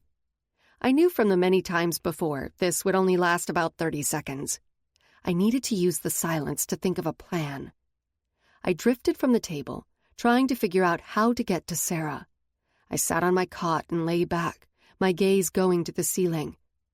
We were locked in, probably deadbolted, no lockpicking there. I popped back up instantly. The panels along the top were in perfect squares, all made of a foam, cardboard type of material, and all movable. It was how Sprig and I escaped this place before, the vents. Rapava said they secured all the escapes out of the building, but I wasn't trying to escape. I was only trying to get to another room, a room on the same level as mine. It was a couple corridors over and a few lefts and rights, and the vents went to every room. What? Sprig jumped on the top edge of the cage, watching me. 20 seconds. It was too early for me to check things out. The lights in my room still blazed brightly. Until this place shut down for the night, I wouldn't feel safe to check out my idea. Sprig's size, sensitivity to fey magic, love of danger, and agility made him the perfect candidate. I need you to do something for me. I lowered my voice even more.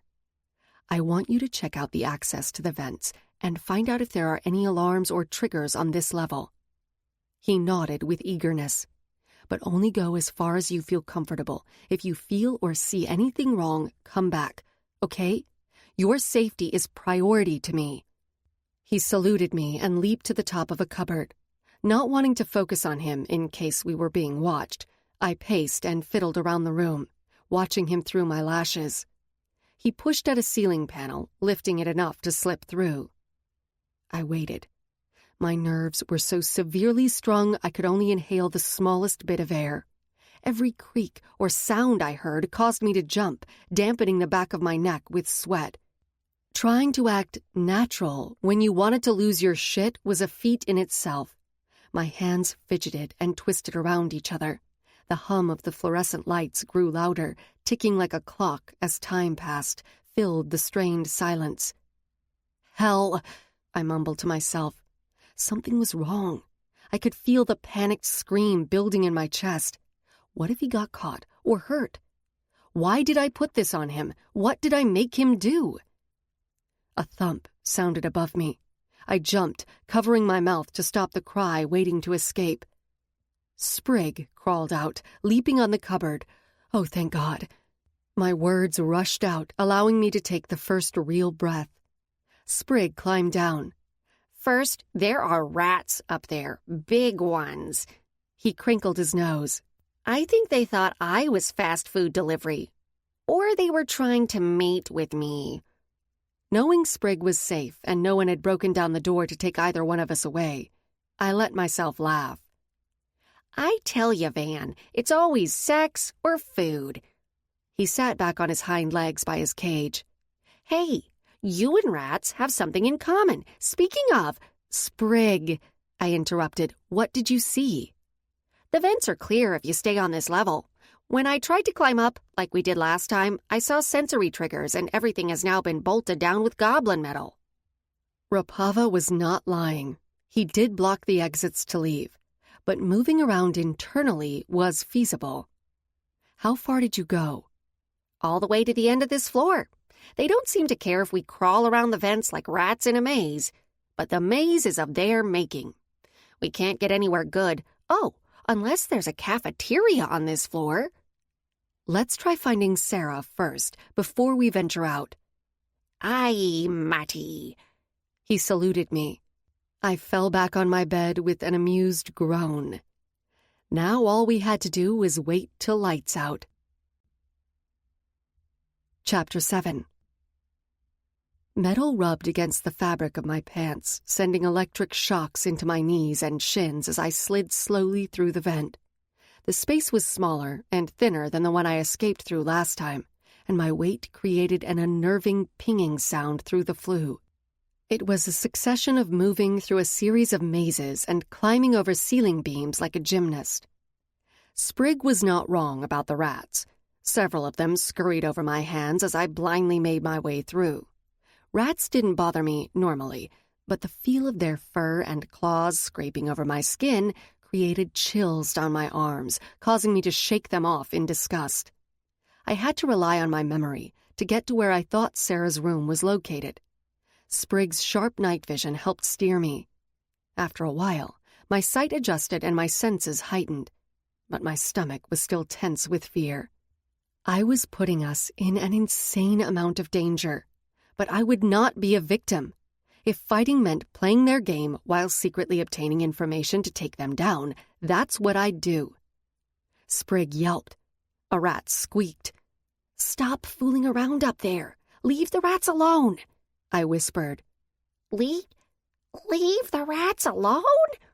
He exclaimed in a hoarse whisper. Tell them to leave me alone, beady-eyed bastards. If you stopped flirting with them, I whispered as we came to another vent exit. Flirting? He scoffed. They want to eat me, Van. And yes, in that way too. Okay, didn't need that visual. I unhooked the vent door, crawling down to check if this was Sarah's room. The last 4 rooms had been empty. My fingernails dug into the plaster around the vent, and I lifted the panel. The soft beeps of a heart monitor and the rhythmic pumping of air wafted up. My heart jumped into my throat. I think I found her. I leaned over, poking my head down the hole. One dim light was turned on Sarah's motionless body in the deep shadows. From this distance, I couldn't see her breathing, but the machines reassured me she was still alive, if only barely. Is it her? Sprig climbed on my back, trying to peer with me. Yeah. I pushed myself back up. This was harder than I thought, being alone with her. What would I say? Sorry you're dying? Or there is a chance I could cure you, but I don't want Rapava to know the truth about how I got Ryker's powers. My bad. Hello? You go on holiday? A tiny finger tapped against my head. You going down there, or did we simply sneak over here for the rush? I could see this is all getting boring. No hot Viking to pummel all night. Sprig! Heat crawled up my cheeks. His jab hit a little too close to home. One of several dreams I had lately flashed through my mind. Ryker's lips skating up my inner thigh. His hands... Zoey, stop! I rubbed my face fiercely. What? Shut up, I hissed. Not getting any is making someone grumpy. Like you and food. Exactly. Ryker is your honey stick. His face scrunched up.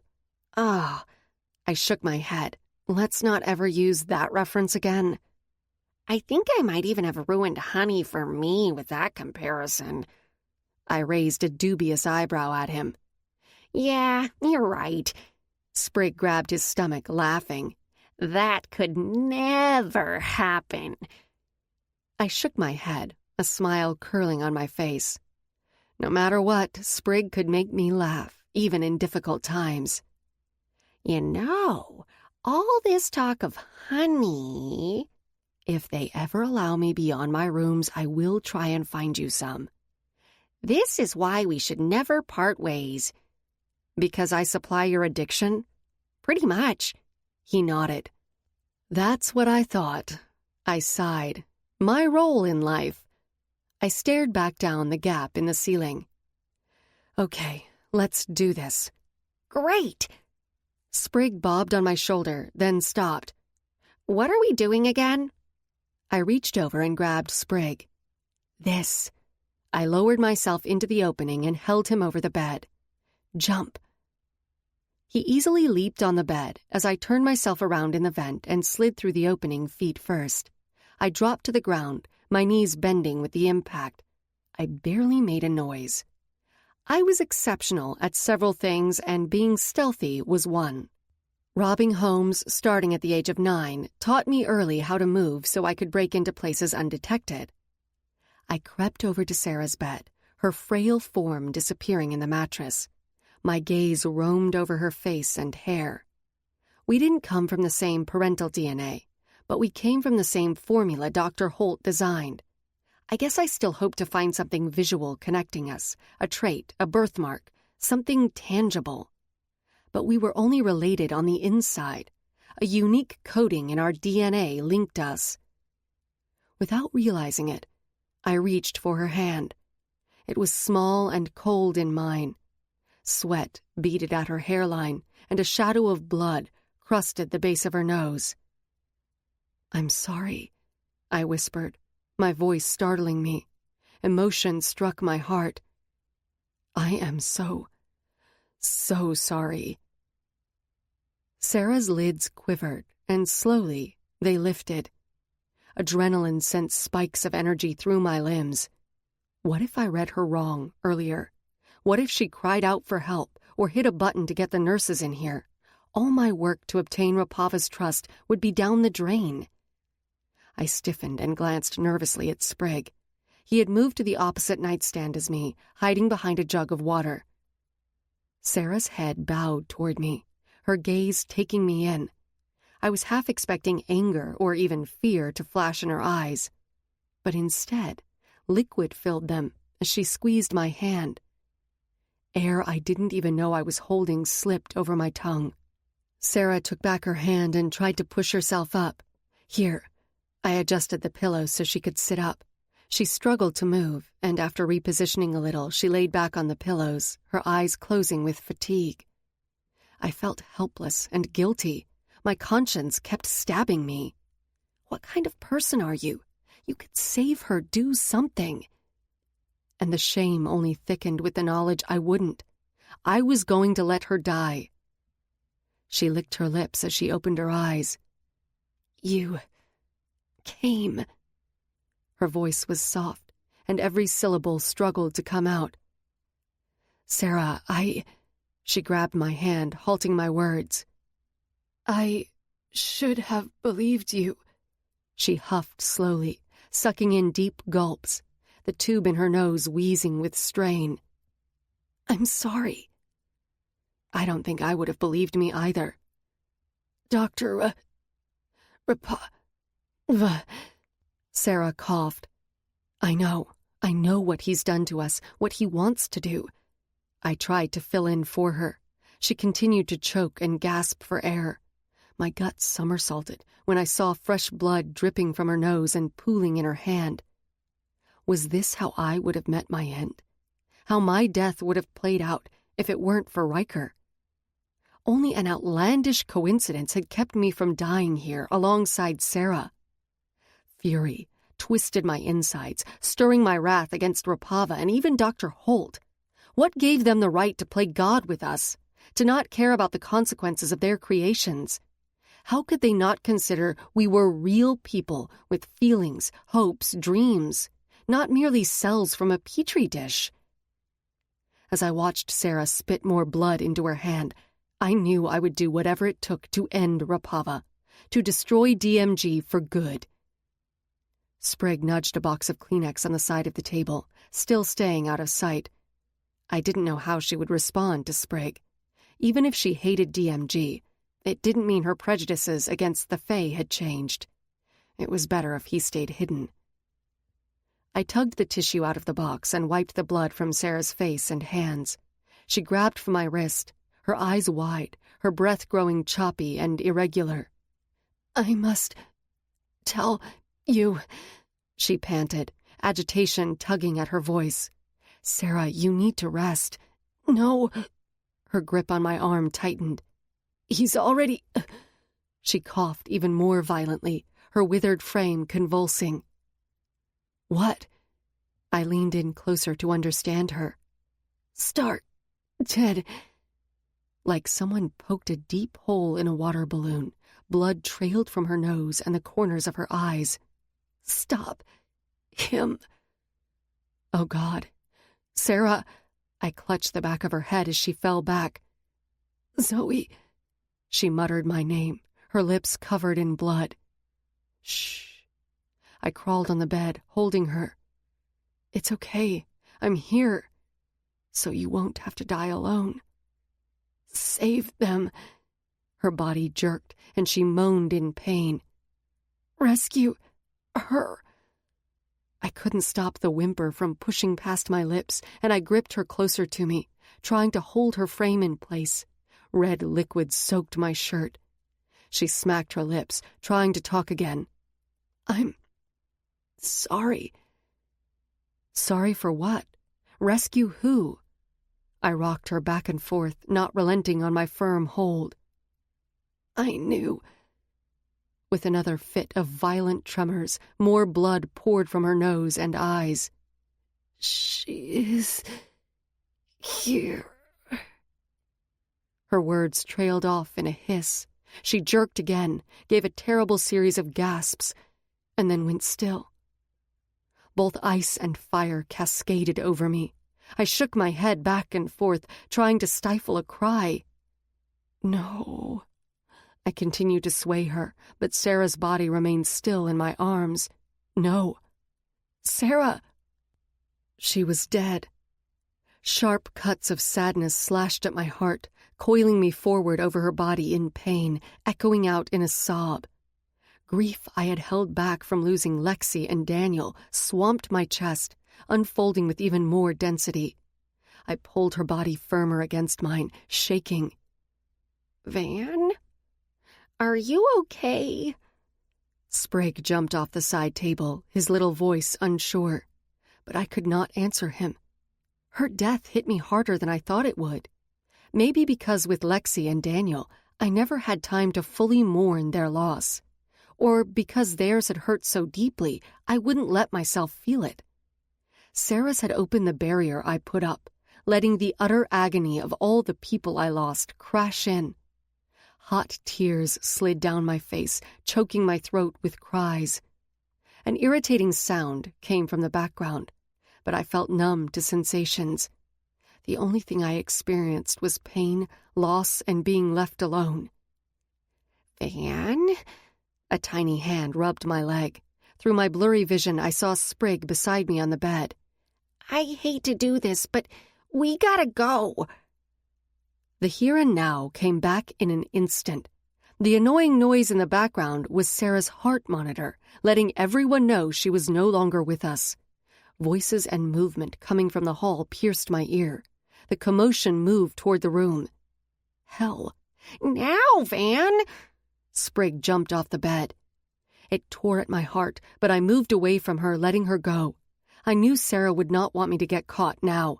She wanted me to stop Rapava and have her death stand for something. I would not let her die being another unknown victim of DMGs. Sarah, Daniel, and Lexi were my crusade. My reason to get up in the morning and keep fighting. "Van!" Sprig screeched, jumping up and down underneath the open panel where we came down. The commotion was moving closer. We only had seconds. Giving Sarah's hand one last squeeze, I dashed for the rolling table. It wasn't sturdy, but it would have to do. I rolled it to the opening and climbed on. Sprig bounded up my back and through the hole. Footsteps pounded outside the doorway. Nerves cringed my stomach. I only had one shot. Adrenaline hammered through me, and with a grunt, I sprang into the gap, pushing the table back toward the bed with my feet. My ribs cracked against the metal partition as I landed. I scrambled to inch farther up. Sprig uselessly tugged at my shirt, trying to help. People bounded in the room, my legs still exposed, partially dangling from the ceiling vent. Fuck! I held my breath, waiting to be discovered. It sounded like 3 women's voices as they moved around the bed. I stayed frozen for one more moment, confirming they hadn't noticed me. The beeping of the monitors ceased. Time of death? 12:28. One of the women spoke, and I recognized her voice. Delaney. Their focus was on Sarah, for now. I slowly pulled my legs up, inching them so as not to draw anyone's attention. I'll go let Dr. Rapava know and confirm what he wants done with her. A deeper-voiced woman spoke. I knew her, too. She was one who had come in a lot when I was locked in the room. She was the cruelest when injecting me. She loved to twist and dig her needle into my neck or arm. Bitch. The heavy tread of footsteps retreated from the room. Guess that leaves us with the paperwork. The last woman sighed. Bitch. Evidently, I wasn't the only one who thought so. It's sad. Sarah was one of us, Delaney said, compassion clear in her voice. Please, that was not one of us. Could you even call her human? She was a lab experiment. My teeth crunched down, biting back my incense. Tina, Delaney exclaimed. What? Tina paused. Fine, she was human, but you can't deny she was also a bitch, a collector, seer. She thought herself above everyone. Every time she came here, her nose was so far in the air it could have been plowing the ground level, 6 floors above. Sarah knew them? Had been down here? When I was a collector, Rapava kept us far from this section. I knew there were scientists and testing going on, but I didn't know the scope of it, and I hadn't met any of them. Peter, Liam, Marv, Hugo. All of them were here when I was trying to escape. They all seemed confident, as if they knew what was going on for a long time. Had they always been familiar with this area? Or only after I left? Were only Daniel and I not included? Geez, how blind was I? Maybe I had wanted to stay in the dark. Deep down I sensed bad stuff was happening. But if I didn't see it, then I didn't have to acknowledge it and do something. With every turn, I realized I'd only scratched the surface of what was going on here, how deep it went. Van, come on, they're gone. Sprig yanked on my arm. I had been so lost in my thoughts I hadn't even heard them leave. I shifted around, glancing down to be sure they left, and shoved the panel back in its place. Damn, that was close, I mumbled. Extremely happy you stayed awake. It would have been much more difficult to escape with you snoring. I glanced over my shoulder at Sprig. And I spoke too soon. Sprig was passed out cold. I snickered, embracing him with one arm. I missed you. I nuzzled into his soft fur. I never wanted to be without my ADD, narcoleptic, honey-addicted monkey sprite. Ever. He curled on my back when I placed him there, and I crept on my hands and knees back to my room through the section of vents. On my way to Sarah's room, I remembered some of the panels were fragile from age. Unfortunately, in the dark, I couldn't remember where they were. I slid my knees across the thin board, the material groaning under my weight. Sweat dripped down my forehead as I moved carefully over each section. I huffed with relief when my foot crossed over the weak square. Let's not do this again, I mumbled to myself. A droplet of liquid fell on my lashes, blurring my vision. My hand automatically wiped it away, tipping me off kilter. My hand shot out to the next panel to stop myself from toppling over. I heard wood creaking, and then felt nothing under my palm. I leaned so far forward my body followed as my stomach bottomed out. Whoosh! Air skimmed my ears as I fell. A startled cry came from Sprig, his nails digging into my skin through my shirt. Impact came so fast, I didn't even have time to scream. My face struck first, and instantly I knew I'd fallen on a person. Oof! Air rushed out of the figure I landed on. Fear and shock overrode my immediate reaction to flee. Wow, this is crazy. A girl landing face first in my crotch was exactly what I wished for tonight. A man spoke. The voice. I picked up my head. In the dark, I could barely distinguish his outline. You even brought your own monkey. Kinky. I like it. No, it couldn't be. There's no way. Against my will, hope ballooned in my chest. Croydon? A click of a button announced a light before it came on. The room dimly sparked with a glow from a small flashlight. The soft ray of light in his hand shadowed and illuminated the sharp, distinct features of the dark-haired pirate. His black eyes danced with humor. Now, don't let me interrupt. You were about to make me believe in the power of wishes. Chapter 8. Croydon. He was here. Tears sprang to my eyes, different emotions moving through me. Before I even realized it, I leaped forward, burying my face into his neck. Oh, no! No! Sprig whined from where he had fallen on the floor. You? Thought we got rid of you. I can't believe you were here, I whispered, and lifted my head, reassuring myself he was really here and not a figment of my imagination. I had seen his eyes the night Rapava drugged and locked me up. I thought it had been my mind trying to find comfort in all the fear and pain. I had forgotten about it till now. Yeah, me neither. He let out a heavy sigh. You don't have to be. Sprig scuttled up the side of the bed next to us. Can this be like the TV show where we vote you off?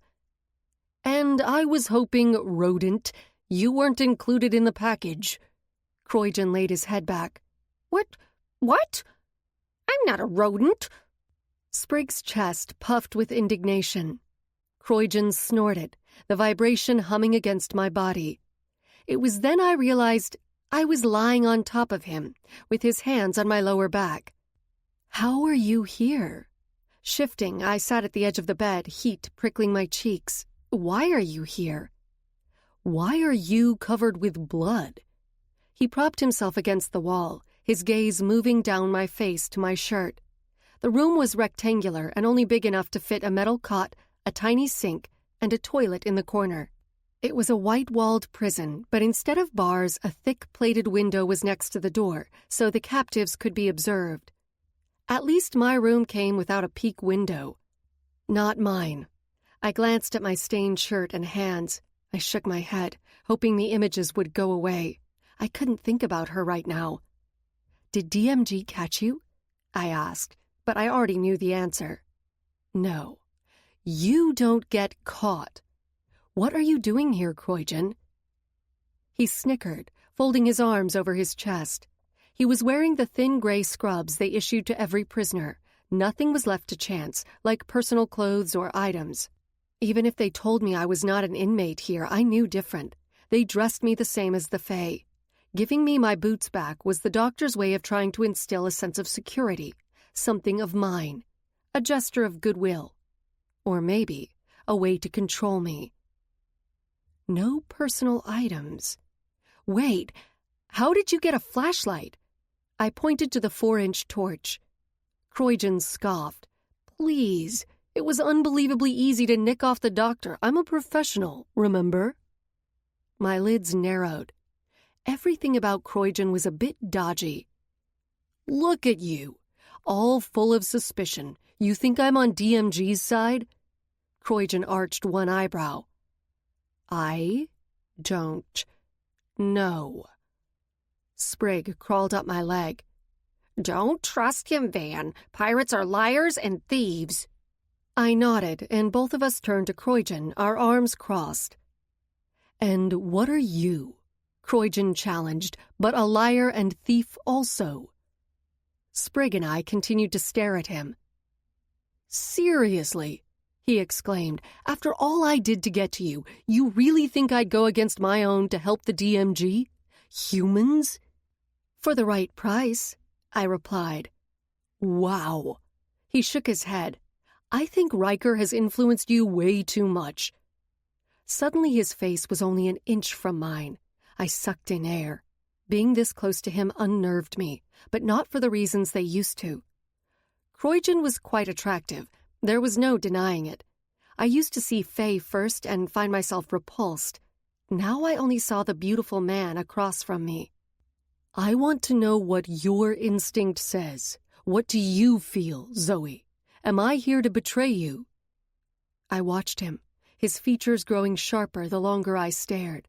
My gut said he was friend, not foe. It could be wrong. Croyden was good at deceiving. "No, I don't think you are." My fingers wrapped around his collar and pulled him in. "It's why I really don't trust you. Now, tell me why the fuck you're here." A wicked grin engulfed his face. "Damn, I am really starting to get what Ryker sees in you. That was hot. Croyden!" I tightened my grip on his shirt. "All right." He brushed my hand off, leaning back. "You take the fun out of everything." "Talk, thief," Sprig bristled. "Tradesman." "Croyden," I warned. "Yeah, okay," he huffed, standing up. "I'm here because I don't have a choice." "What do you mean?" "It means I am no longer obligated to Ryker." He walked to the small sink against the wall and leaned over it. "What?" "I don't know how it's possible. Nothing about you or how you got Ryker's powers is normal. All I can gather is when they finally claimed you, the oath binding me to him transferred to you." "Say that again, buccaneer." Sprig crawled off my leg, moving to the middle of the bed. Croyden glanced over his shoulder, his black eyes going right to mine. "It means I follow you now. If you are in trouble, I sense it. No matter where you are, I will be able to find you." All humor dissipated from his features. "Where you go, I go." My mouth parted. He was not pleased, but his words caused a strange intimacy between us, something I never imagined having with Croyden, ever.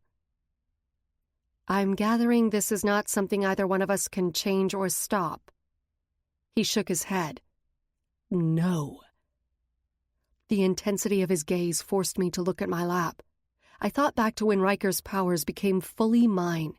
It was around the time Croyden started to treat me differently. I remember being a little confused by his change of attitude toward me. Never in a million years did I think he was attached to me. "So, what do we do?" I motioned between us. "How does this work?" "We don't do anything." He grinned. "Well, unless you have something in mind." He winked. I rolled my eyes. Here was the Croyden I knew. "Zoey, it's not something you can do anything about. It is what it is. It cannot be broken until I fulfill my obligation." He rotated around and leaned against the sink. "You mean, unless I am about to die and you save me, we will be attached?" "I like to think of it more as screwed or nailed together." I rubbed my head. "It is different from what I had with Ryker." My head jutted up. "What does that mean?" "Yeah, what do you mean, swine buckler?" Sprig walked to the end of the bed. "Don't think your sword is mightier than the axe." "Sprig," I grabbed him, pulling him back on my lap. "If you stay quiet for 5 minutes, I will try to steal you honey from the break room." "Sweet love of the golden gods, honey." "Sprig, what did I say?"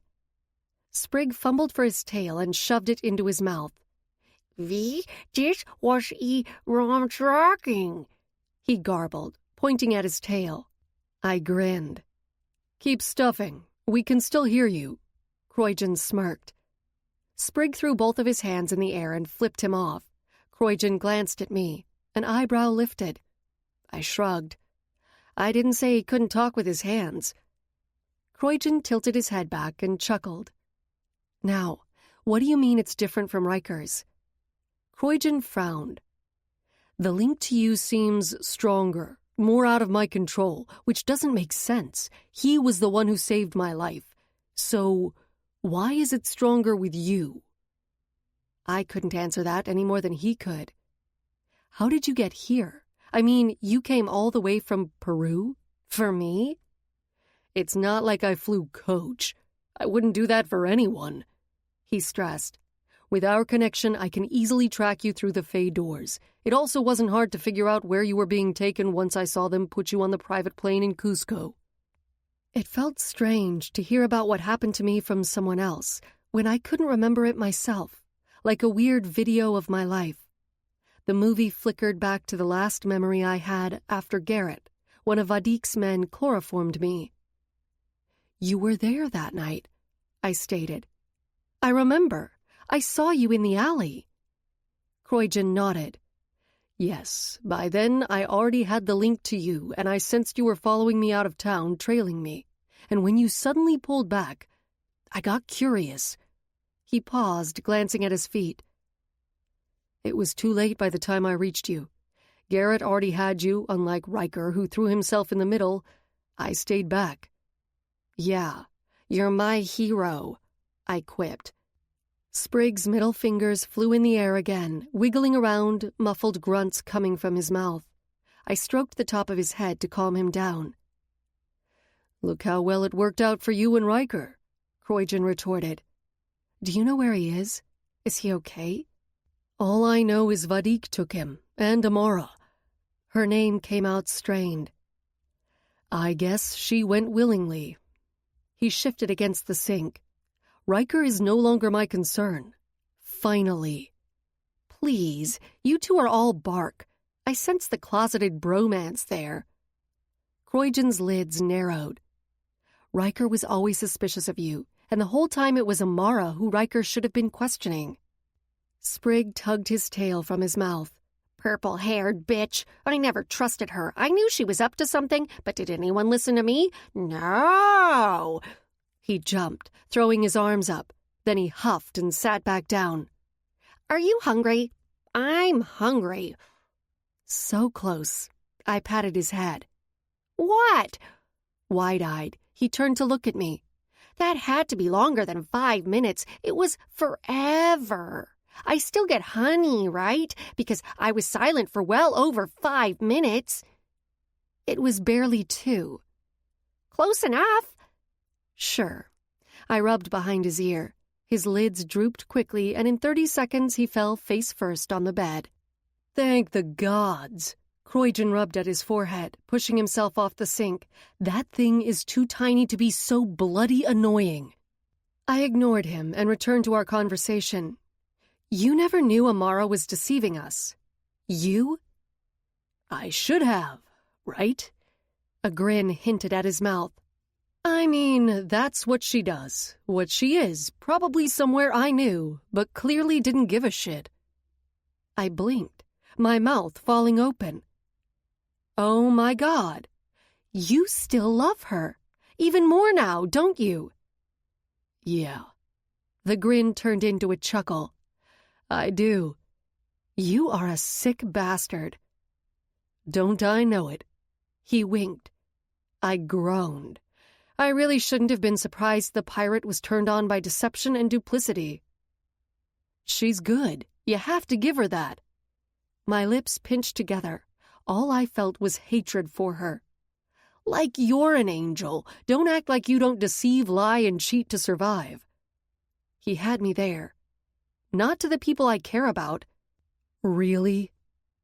Okay, that was false. All I did was lie to Daniel and Lexi, letting them believe the slivers of me that weren't the truth. Ryker was the first person I was completely honest with. Let's move on, Croydon's eyes twinkled with smug triumph. Because of our connection, you followed me here and let yourself be taken by DMG. Why? Being on the inside was the only way I could help you. This place is locked tighter than a virgin's knees. I knew if you were really in trouble and your life was on the line, I wouldn't be able to get to you from out there. It was easy to fool your buddies here into thinking they caught me. Really, it was pathetic how simply they fell into my trap. He snorted, like I would ever allow myself to get caught on purpose. And he wouldn't. Croydon was a chameleon. He could disappear in front of your eyes, blending into the objects around him. It was cool, kind of creepy, and annoying. But down here he wouldn't be able to use his powers. The injections of goblin metal and the layers of security they built up while I was gone made it impossible to get out of the building. I never asked before, but what would happen if you couldn't get to the person you owed to save them? Like me. I motioned to myself. If something happened to you and my debt was still not paid... He drifted off, his shoulders lifting up. It's never happened. Ryker is the only life debt I owe. But I heard the debt grows heavier, while you grow weaker. Then you die. Holy shit. Another oath. Another death. I bolted off the bed, walking for the door before twisting around and falling against it. So don't die before I can save you, all right? Croydon commanded. Hell. I tipped my head back, staring at the hole in the ceiling I fell from. The panel I dropped through didn't break, only slipped from its holding, which was lucky. That would have been hard to cover up or fix. This is all so fucked up. Yeah, meeting you has definitely been eventful and twisted, and especially hazardous to my health, and I've hung out with some of the most dangerous, scary-ass men in the Orient. And it's about to get more so. Why? Because you have an oath to keep me alive, and Ryker has an oath to end it. Croydon stared at me for a few moments. You're kidding me, right? Please say you're fucking with me right now. I wish. He rubbed a hand over his mouth, shifting around like he didn't know what to do with himself.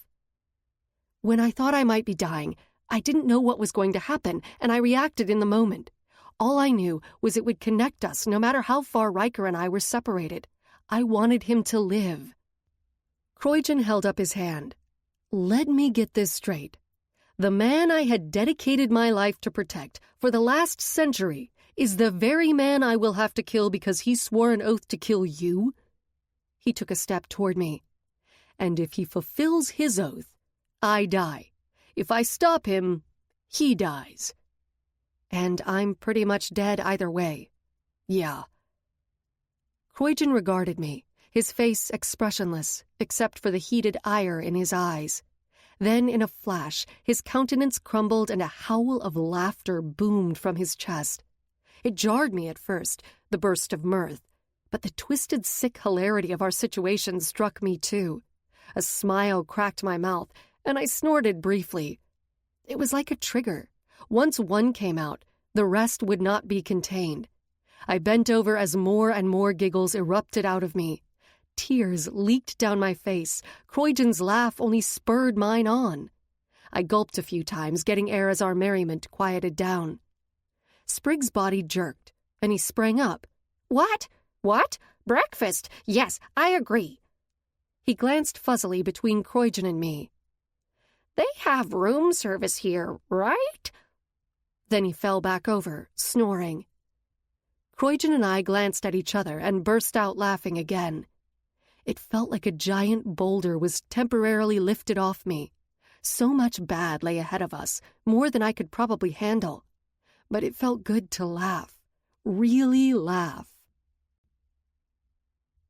Chapter 9. Leaving Croydon was difficult. He gave me comfort, a strange peace, knowing he was with me in this. Before, I would never have considered him a friend, someone I would let in. But being here, you got past the bullshit. His presence lightened me.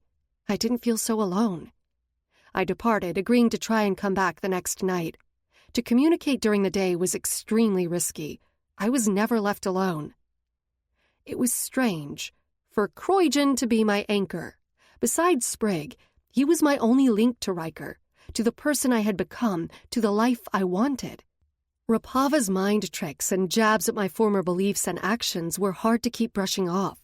Having been forced to delve deeper into the character Rapava wanted me to be, it helped having Croydon and Sprig to never let me forget who I was now. I would never again be a collector, or the girl I was before the storm. I had been through too much, seen too much, and my feelings for Ryker were far too powerful. Still, it didn't mean I was resilient to the relentless battle being inflicted on me daily by Rapava and my old collector comrades. At one time I believed Fae were evil. While some were, Rapava showed me humans could be capable of far worse. By the time I got back to my room and crawled onto my cot, I was exhausted. It had taken me a while to scrub Sarah's blood off me and my shirt, stealing the water in Sprig's cage they had for him to drink. I turned my top inside out, hoping no one would really notice, till I could get a clean one. The memories of her violent death replayed in my head, until finally sleep sucked me in, claiming me. Fingers slipped along my backside, my naked skin tingling as his touch curved over my ass to my lower back. A smile arched my mouth before my eyes even opened. I turned my head to him. Ryker was on his side, propped on one elbow, his jaw set, but his eyes glowed with need. We watched each other, his hand exploring my body. "Why haven't you found me yet? Where are you?" I tucked my arms under the pillow. "You know I'd be there if I could," he said. "I'm scared for you." "Don't be. Worry about yourself.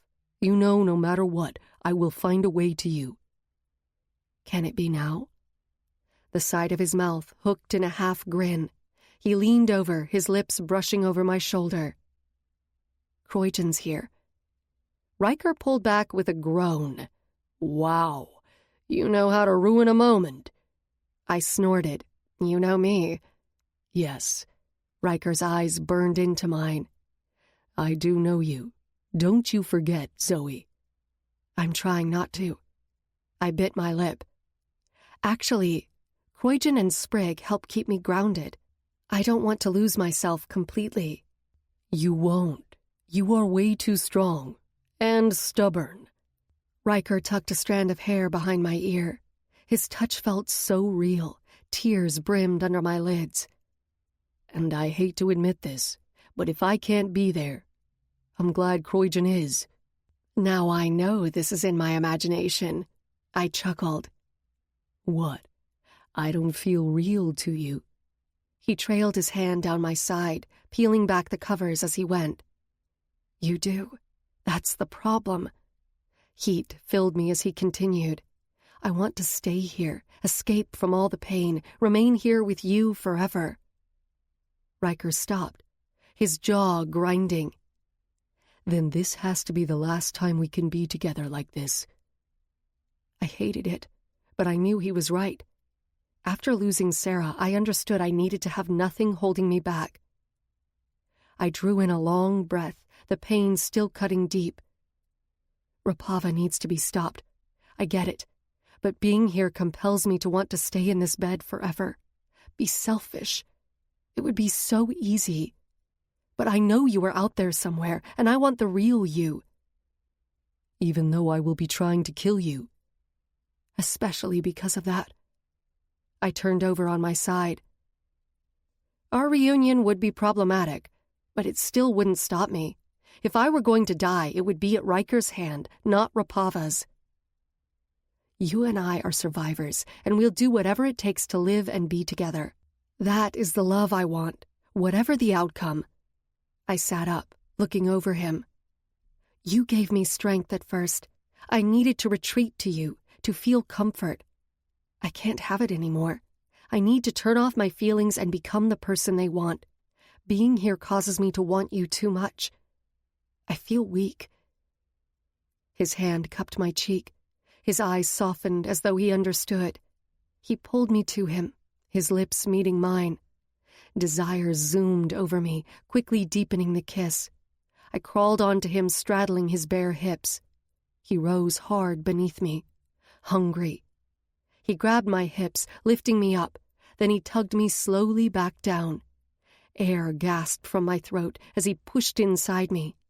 His fist knotted behind my head, yanking my hair, his voice a harsh whisper. Ride me. Wake me up, Zoey. Make me feel you so ardently in the real world, nothing will stop me from getting to you, so I can claim you again. There was nothing but him and me. All my anger, fear, need, and sadness pushed out through my hips. This was the last time, the last dream, and I knew it, and I let everything go.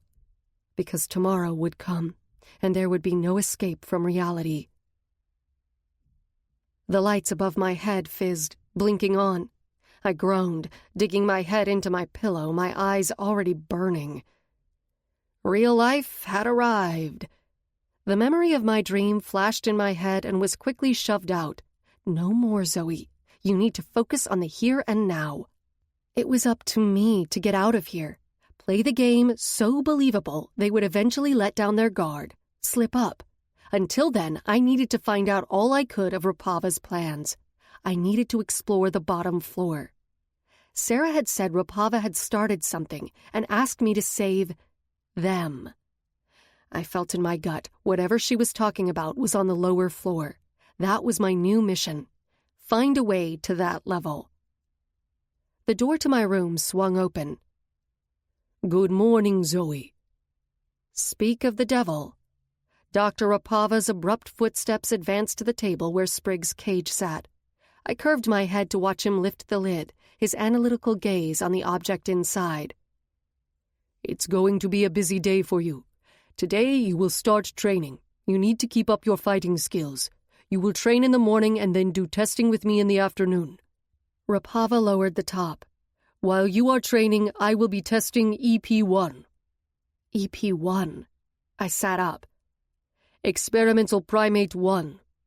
Rapava shut the lid, glancing at me. I quickly bit down on my tongue. He has a name, a sprite name. Spriggan Galchabar. I have high hopes for him. The faster I can discover why he worked, the sooner I can start reproducing more. Rapava strode to the end of my cot. Everything from his voice to his body language was detached and factual. We lost Sarah last night, and right now my team is analyzing her body. I need to re-examine why your blood didn't work on her. I forced my features into an unemotional blank slate. The impassive tone he used to talk about his experiments stretched the capacity of my acting abilities. I wanted Liam to train you, but today he is not quite up to his usual standards. Yeah, he just lost his partner, and I'm pretty sure the woman he loved. Peter will be taking over instead. I groaned inwardly. Great. Peter was actually worse than Liam. His dislike of me over Daniel and my Fae involvement had clearly turned to loathing. He would make me suffer. Like I didn't already every day. No matter what anyone said, I would always blame myself for Daniel's death. I need you dressed, fed, and ready to train in 20 minutes. Peter will be in the training room. Rapava turned and moved to the door. My mouth dropped open in surprise. Was he letting me leave the room unsupervised? The idea made me uneasy. His trust was too easy too soon. The doctor opened the door. The nurse, Delaney, stood on the other side with a tray of bottles and needles. Delaney, after her injection, can you escort Zoey to this level's cafeteria? She will be eating breakfast in there, and afterwards take her to the training room. So, not alone. If it were only Delaney and not with another armed guard with her, it was like going from a tricycle to a two-wheeler with training wheels. He was slowly giving me more freedoms, showing trust, true to his character. I didn't buy it for a moment. It was all an act, a test, but everyone I passed only helped me win the game. He walked out as Delaney walked in. She gave me a slight smile but quickly let it drop. I wondered if she realized her compassion toward me was a little out of place when she was about to shove a needle in my neck, treating me like another Fae specimen. She set the tray down, selecting a syringe. How are you feeling today? Outstanding, fucking fantastic, joyous. This is like a tropical vacation. Fine. She smiled in return. She had a kind aura. Even as she wiped my neck with an alcohol swab, I still couldn't totally hate her, even though I wanted to. She was part of the team, and she knew what Rapava was really up to. But she was someone who, like I once did, thought Fae were evil and what DMG was doing was beneficial. Hopefully she saw me as a collector, a human, one of the team, no matter how far I strayed. You know we lost Sarah last night? Her voice sounded timid and soft. Yes. I cringed as she drove the needle into my vein. Rapava told me. Suddenly Sarah's face, blood leaking from her eyes and mouth, fixed behind my eye. I had to shake my head to clear the image. I didn't know her well, but it's still sad to lose someone in that way. Delaney sucked in her bottom lip. It looked like she was trying to push the memories of Sarah's dead body from her head as well. She was too young. She was a bitch, I responded, watching Delaney's eyebrows hitch up. But no one should die like that, violently and alone. Her head tilted as she pulled the syringe from my neck. I could see the question forming on her lips. Shit. That's what I heard. Her death was brutal. I saw her earlier yesterday, and she looked awful. She was still human, one of us, part of the team. Reflecting Delaney's words back to her from the night before was a manipulation, a trick to subconsciously bring someone in closer. My survival skills would always float on top when I needed whatever it took, whoever I had to con. The nurse injecting me with traces of goblin metal was not going to become a friend, merely someone to befriend and manipulate. I would do whatever it took to get the hell out of here. Delaney smiled again, nodding in agreement. Her fingers touched my elbow, helping me stand. Let's get you some breakfast. I smiled. Already working. She had never touched me before. What happened? She motioned to my top. Hell. I glanced at my top. Even with water, I couldn't get the blood completely out. A light brown stain seeped through. Coffee. I shrugged. Knocked into someone yesterday. She watched me, then nodded. Okay, I'll get you a new one on the way. She turned for the door. Will someone feed him? I curved over to the table, peering into Sprig's cage. Curled in a ball, he slept soundly. He gets irritable when he doesn't get food. Yes, someone will bring him fruit for breakfast. What kind of fruit? Usually bananas. Delaney opened the door, waiting for me. Of course, bananas. That would not go well. Delaney found me a new top, and I buried my old bloody one at the bottom of the laundry, knowing no one would think twice about blood-stained Fae-issued clothing there. She then escorted me down the hallway and proceeded to a section of the building new to me. DMG was a labyrinth below ground, and a full block long of 7+ levels of corruption and secrets. Did the main branch of the government even know what was going on down here? Did they care? Rapava acted like he was free to do what he wanted with the DMG being his own private X-Files, ignored by the government. When I worked here, I saw enough scientists eating on the main-level cafeteria where the collectors hung out. So I never questioned if there were other places to eat or how many mystery levels there were below my feet. I had been naive, maybe out of willful ignorance more than actual naivete. When I first arrived here, I finally had my life together and actually saw a future. I didn't want anything to take me off course. I should have known it was too good to be true. We stepped into a room. It was smaller than the one upstairs, but it teemed with people, a sea of lab coats. Everyone wore them. Except me. In my gray scrubs, I stood out like a beacon. Clearly, Rapava wanted me to feel the condemnation of my peers. A scarlet letter should have been stitched to my clothing. Disapproval, judgment, and humiliation were strong motivators. A hush fell over the crowd as I walked through to the buffet line. My shoulders rolled back, my chin up. I would not cower or look embarrassed. Delaney handed me a tray. and a strange sense of déjà vu enfolded me. Suddenly I was back at the warehouse, held prisoner, with 100 other girls who were training to be pit fighters. I think I'd rather be there. I laughed to myself. At least there I understood the rules. I could handle myself. Here it wasn't a fight to the death with fists, but with mind games and strategy. Since I woke up from the forced slumber, my thoughts had wandered several times to the girls back at the warehouse, especially Annabeth. The sweet girl who, undoubtedly terrified, still patched me and held her own against the guard. I wondered if she were all right, and if Duke, the leader of the Asian gang who took over Marcello's turf, had forced her into being an escort yet. She was not a fighter like most of the girls. Duke was turning the non-fighters into companions for his top clients. I cringed, shaking my head. The promise I made to get her out still sat heavy on my heart, but I could not dwell on things I couldn't change right now. When I got out of here, she would be the first person I'd try to save. The cafeteria lady plopped a bowl of plain oatmeal on my tray, along with toast, then jerked her head for me to move along. The eyes glaring from behind me and in front of me tore at my dignity, stripping me of feeling human. When I sat at the table, everyone grabbed their items and exited the space in a hurry, clearing a wide berth around me. I ignored them and poked at my oatmeal. Poor Delaney kept fidgeting and looking around, clearly wanting to be anywhere but sitting across from me. Eyes and whispers grew heavy on us, the cafeteria alive with murmurs. "Okay, everyone," a woman's voice called out behind me. "Get back to work or mind your own business. She's just a girl trying to eat her breakfast." I glanced over my shoulder. Kate's round, sweet face was lined with irritation as she scowled at everyone who defied her order. After a few minutes, everyone's eyes drifted back to their own tables, diminishing the spotlight on me. "Delaney, I am sure you have other things you would like to be doing right now. I'll take it from here." Kate waved at her to move on. Delaney glanced around nervously.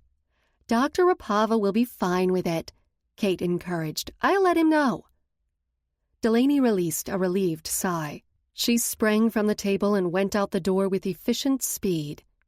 "Oh, and here I thought she enjoyed spending time with me," I quipped, shoving a spoonful of oatmeal in my mouth. Kate lowered herself into the chair next to me, a cup of coffee and packets of sugar in her hand. She didn't speak, and her silence unnerved me. Kate was not the quiet type. I set down my utensil. "No, keep eating," she whispered under her breath. "Look like we're having a normal conversation." I retrieved the spoon, scooping up food. "Aren't we?" "Depends on who is listening or watching." She ripped open a sugar packet and poured it into her coffee. A jolt of adrenaline heated the back of my neck. When I was locked in the room, Kate's visit gave me hope and direction. But I had been slowly starting to think what I thought I heard in her words weren't true. The hope rushed back in like fresh air. "Don't trust anyone," Kate mumbled. "You aren't safe." Two things I already know, and "Are you safe?" I replied between bites, trying to decipher what side she was really on. "No."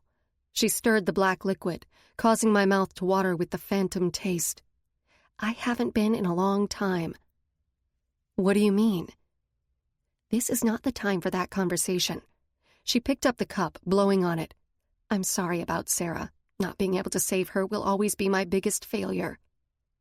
Guilt pooled in my stomach, hardening into a clump. "Rapava is getting more and more suspicious of me every day, watches me constantly," she whispered. "You must stop him. It's up to you to finish what Daniel started." "Did you help Daniel?" Things were becoming clearer to me. Now that I'd seen the levels of security, I realized Daniel couldn't have gotten down here without help. "Yes," Kate muttered. I couldn't stop the little twinge of betrayal I felt. They had both been aware of what was going on, working together but leaving me out of the knowledge of the actual experiment that was my life. I caught him breaking into my office for a key. He was the hope I was waiting for. His determination would not relent until he discovered the truth. She glanced at the table, blinking the sadness from her eyes. "He confessed to me he loved you. Everything he did was for his family and you." I gulped, swallowing back tears. Don't let his life or his love for you be in vain. I'm sorry it lands on your shoulders, but I can't help as I would like." Kate kept her face forward and emotionless. Her voice dripped with sorrow. "Why?" "Because," she took a sip, "I have a daughter and 3 grandchildren." I understood. She had seen what happened to Dr. Holt's family. Rapava might have already threatened hers. "Plus, I'm more useful if I stay on the inside." She stood up, slipping something under the coffee cup. "Have the rest of my coffee. I certainly don't need any more caffeine." Kate's demeanor shifted, becoming less serious, like I had always known her. She made a face and giggled. "Now, where are my glasses?" She patted her jacket pockets. I nodded at the spectacles on her head. "I'm always losing and misplacing stuff. My head some days." She rolled her eyes with humor and turned to leave. "Better get yourself to the training room. Peter is not a patient man." She drifted out of the cafeteria. I assessed the room through critical eyes. No one had seemed interested in our interaction that I could tell. My breath locked behind my teeth as I inspected the object she slipped under the cup. I stood slowly, not to cause any attention. I picked up the coffee cup, taking a sip as I shoved the item into the waistband of my pants, catching it on the underwear band. The gray-issued scrubs did not have pockets, naturally. Without ceremony, I slipped out and headed directly for the training room. The high-ranking, red-coated elevator security key card rubbed against my hip. Chapter 10. Kate was correct about Peter. "You're late," he yelled. "You're wasting my time." Before Daniel's death, he had been cordial enough to me, probably because of his buddy Daniel. Peter had treated me like a kid, until I got in his face and challenged him to a fight. He was horrified to think about dueling a girl, one who only measured 5'5". I remember Daniel leaning against the wall, grinning. "Don't underestimate her. She's a wicked fighter." I was already in love with him then, but in that moment the magnitude of it bloomed in my chest. It was the first time I felt he no longer saw me as a child, but as someone on his level, who could play with the big boys. Peter ended up winning. I mean, the man was above 6 feet, had well over 70 pounds on me, and was trained by special ops. But I held my own. I lasted far longer than he thought, and I got in some really good hits, knocking him on his ass. I was on a high until his foot met with my ribs. Daniel put an end to it then. Peter's voice snapped me back to the present. "I do not want to be here. Every second you are late, the longer I have to be in this room." His glare of contempt made me miss Daniel so much it ached. I had thought Daniel was uptight and rigid, but Peter far outdid him. He was a soldier through and through. Unlike Daniel, Peter would never question orders or his government, even if it was wrong or he disagreed. He would do his duty, even training someone he despised because Rapava instructed him to. "You hate me, I get it." I stepped to the large, built man. He shoved out his toned chest, glaring at me. Peter used to intimidate me, but I had grown so used to Ryker's build, he no longer frightened me. But let's get one thing straight. I have never betrayed Daniel's memory. I loved him. His death is something I have to live with every day. It eats at me I couldn't save him. I placed my hands on my hips, drawing in a gulp of air. But I couldn't. No one could have. I battle with my own anger and guilt. I don't need yours on me, too. I'm sorry you lost a friend, but I lost my partner and the man I loved, so back off. Peter's eyes widened in surprise. Everything I said to this point was the truth. Daniel might have not warmed to Faye like I had now, but he wouldn't think I was betraying him. He'd only want me happy. Peter might someday find out that Daniel kept a lot from him and was not as dedicated to the mission as Peter thought. But now was not the time, and I was not the person to tell him. From here on, my tongue needed to twist with lies. It hurt my heart, but I felt Ryker behind me, whispering in my ear. "Wrap your lies around their necks, pour them down their throats and into their ears, cause them to believe so ardently they fall to their knees needing more." Do you know what I went through? Air huffed through my nose. I lost my partner, My sister, my place here, my friends? I stressed. That Fae, the Wanderer, kidnapped me, tied me up, tortured me. I lifted my shirt to show him the deep scar from when the gas station blew up, and I was impaled on a magazine rack. Ryker had nothing to do with it. He actually saved my life, but I let Peter make his own conclusions. Peter reached out, his fingers stopping just short of my skin. He did that to you? Indignation rose in his eyes. He tried to break me and weaken my mind through torment and control, and I can't say he didn't. It wasn't until I tried to run from here, when you guys caught me, the words I said, did I realize what had happened to me. I shuddered, shaking my head. Then I realized something was really wrong with my mind. Seeing you all has now awakened the piece of me that was stronger than his manipulations. I also have no excuse for my behavior when you saw me in Bellevue, running from the bank. The day before had been a difficult one. I looked down, licking my lips. That was true. The day before we broke into the bank was awful because Marcello had forced me back into fighting. I also thought Ryker was dead. But I played him. He bought my act and thought I was on his side. In my heart, I never forgot he was evil. I did what I needed to. Even fuck him? Peter sneered. I forced tears to gather under my lids. You can judge me, but I did what I had to do. You have no idea what I went through each day. Daniel taught me how to survive. He told me the story about when you both were taken prisoner in North Korea, how you had to survive one day to the next, and no one, until they're in your shoes, can truly judge another on how to do that. Peter stepped back, his face unemotional, but his shoulders appeared agitated and tense. I would never diminish what happened to them, the true hell they had to endure, which bonded them. When you go through something like that, no one completely can understand unless they are sitting next to you. But this was my war. Daniel made me read The Art of War at least a dozen times. Become relatable to your enemy. Find out anything you can on them. Use it. It's how you become a person to them, Zoey. There's a connection. It can end up being the one thing that saves your life.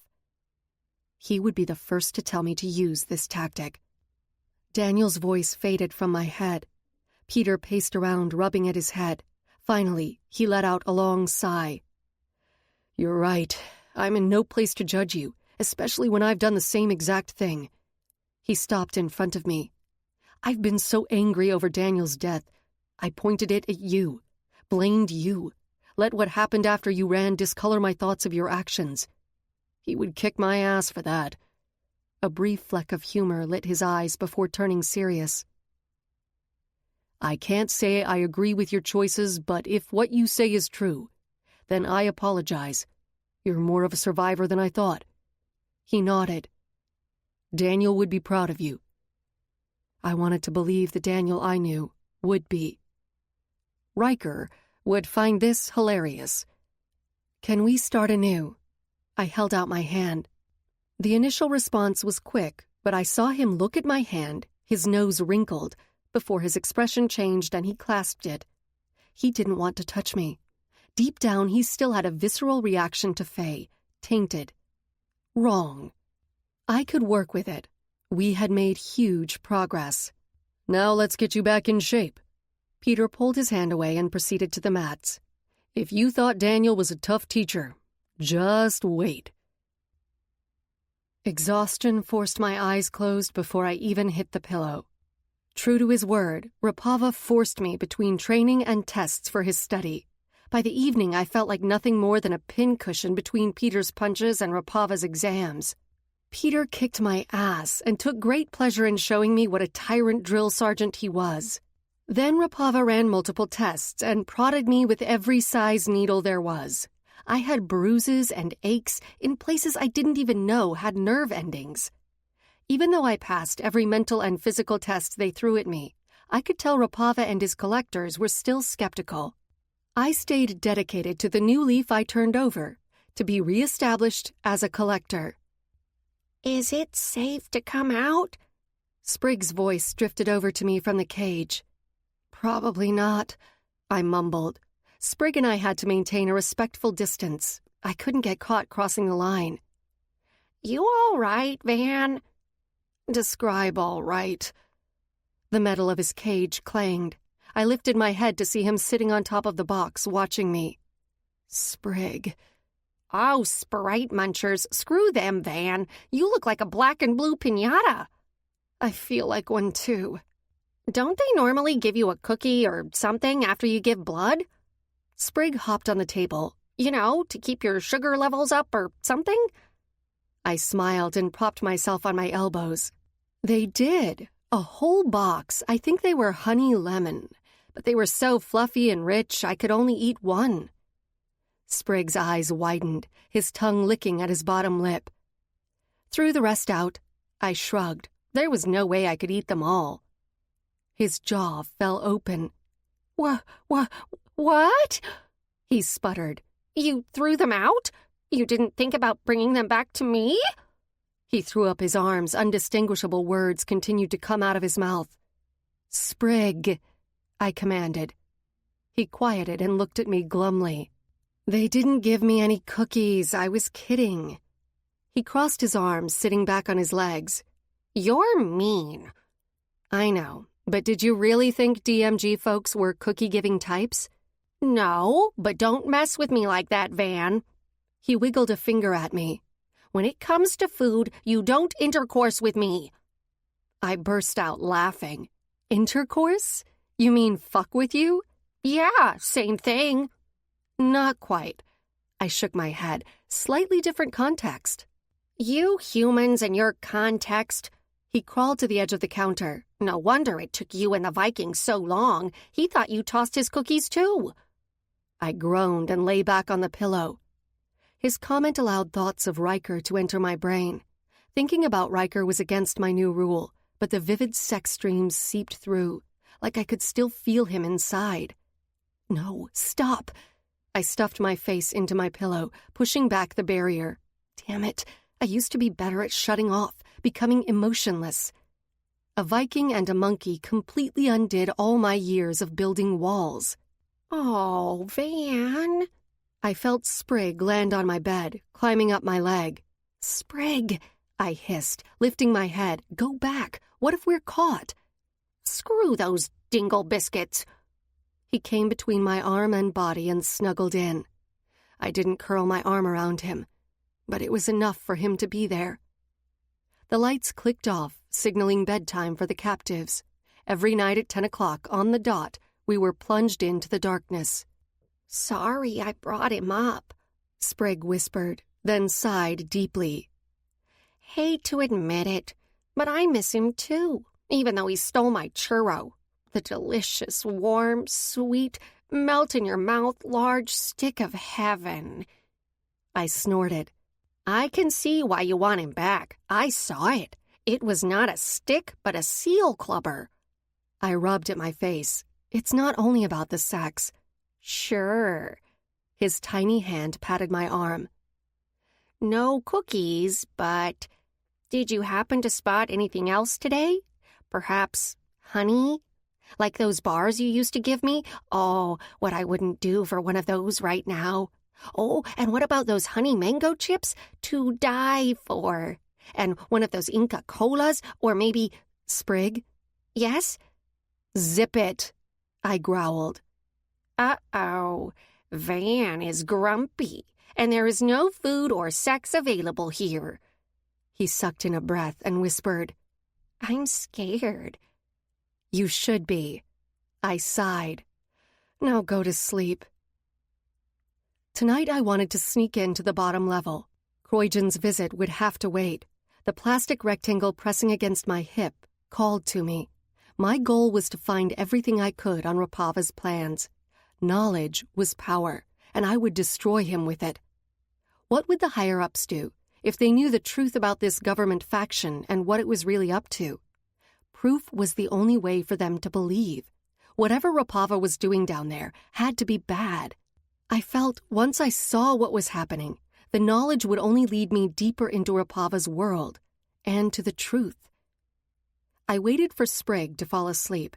He would be upset, but I didn't want him to get caught with me. Of course, I was hoping it wouldn't get to that, but this venture was extremely risky. He was restless, almost like he knew I was planning something. Exhaustion and his warm body next to mine were making it hard to keep my eyes open. I felt myself drifting. Thunk. The sound of material hitting the tile floor sounded through the room. Ah! Sprig vaulted up, tripping over my arm. The gnomes found me! Hide the cake! I grabbed him, covering his mouth. It was pitch black, but my senses worked around the room, knocking against objects, trying to find the source of the noise. Feet landed on the table. Boots. A grunt. Well, that was a pain in the ass. Air catapulted out of my lungs. Croydon? I sputtered, letting my hand drop from Sprig, my eyes adjusting to the outline of a dark figure on the table. Like there is any other. He flicked on the tiny flashlight in his hand, pointing at his face. I wish there was no other, Sprig grumbled. What the hell are you doing? I whispered, slipping off my cot and standing up. My gaze darted for the door, ready for a stream of hunters to come barreling through and seizing Croydon. The idea of him being taken away from me, now that I felt I had a thread of hope, generated a frantic, terrified feeling, like a squirrel racing around in my stomach. You didn't show up. Croydon's form climbed down from the table. So you risked coming here to see if I was all right? Yeah. He sighed with exasperation. That's why I'm here, Zoey. You think I like being in this hole in the ground, surrounded by human test subjects and forced to wear this crap outfit? My lips bowed in a smile. I mean, come on, a pirate tradesman has a reputation to uphold. Sexy, smoldering, dangerous. This gray, scratchy fabric is chafing my crotch and downgrading my threatening demeanor. Not sexy. Ah, is the delicate wee little pirate's private parts inflamed and itchy? Might need to see someone for that, besides your hand. Sprig leaped onto the end of the bed frame, then to the table. But my hand is the only one who understands. Your hand is the only one who won't laugh at the size, Sprig snapped. Funny, most women— All right, I said in a hushed whisper, moving between them. Their faces became more distinct through the shadows. Think I've got enough visuals to keep me in therapy for a while. You two can bicker later. I was hoping to do this without involving you guys, but you're here and I can't put this off. Put what off? Croydon tilted his head with apprehension. It seems we might have one person here on our side and willing to help us. I told them about my encounter with Kate earlier in the day. And you trust her? Croydon's voice was full of doubt. How do you know she's not playing you? I have to agree with the butt bandit, Van. She's one of them. She could be tricking you. Because I know, I replied, still eyeing the door. If they were or could be watching me, someone would be here by now. I can't tell you how or why, but I do. I think Rapava is threatening her family. She has to do what he wants. Even coming to me today was a risk for her. It could all be a setup. Croydon crossed his arms. It could. I shrugged. But I'm willing to take this chance. I need to go there. I need to see firsthand what he is doing with Dr. Holt's formula and my DNA. I can imagine, but I need proof. Documented proof. Wait. Croydon raised his hand. You want to go down there? Are you nuts? Oh, nuts. Sprig exhaled dreamily. Like the honey-dipped ones, or even the cinnamon sugar type? Chocolate. Diggleberries. I would even take the salty kind right now. I'll give you salty Stop right there. I pointed at Croydon, cutting him off. Look, I'm going. That's final. You can stay or go, it's up to you. Though right now, I really want to leave both your asses behind. Zoey, do you get how dangerous this is? What if you're caught? I will deal with it then. I'm not going to sit on my ass anymore and wait. I completely understand if you want to stay back. This is my undertaking, not yours. Croydon groaned, rubbing his face.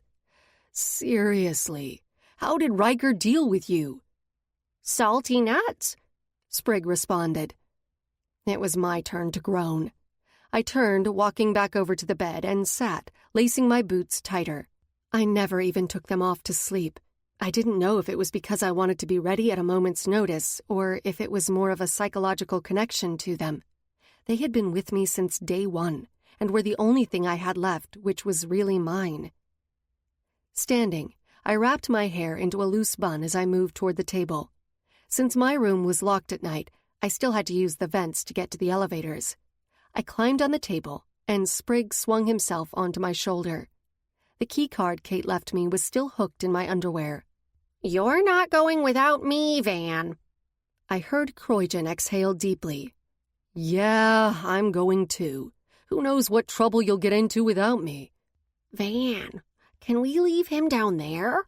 Sprig whispered, loud enough for Croydon to hear. "Please, come on, it would make things much better here." I glanced over my shoulder at Croydon's snarling face. "We'll see." Chapter 11. I landed on the tile, dropping from the air vent closest to the elevator. The lights were off in the hallway through this section. There was nothing but me, some unused labs and Faye holding rooms. It was a perfect representation for me. Not Faye, but not safe enough to put among humans. I was in Siberia, isolated and sequestered because I didn't fit anywhere. The exits along the corridor illuminated our path.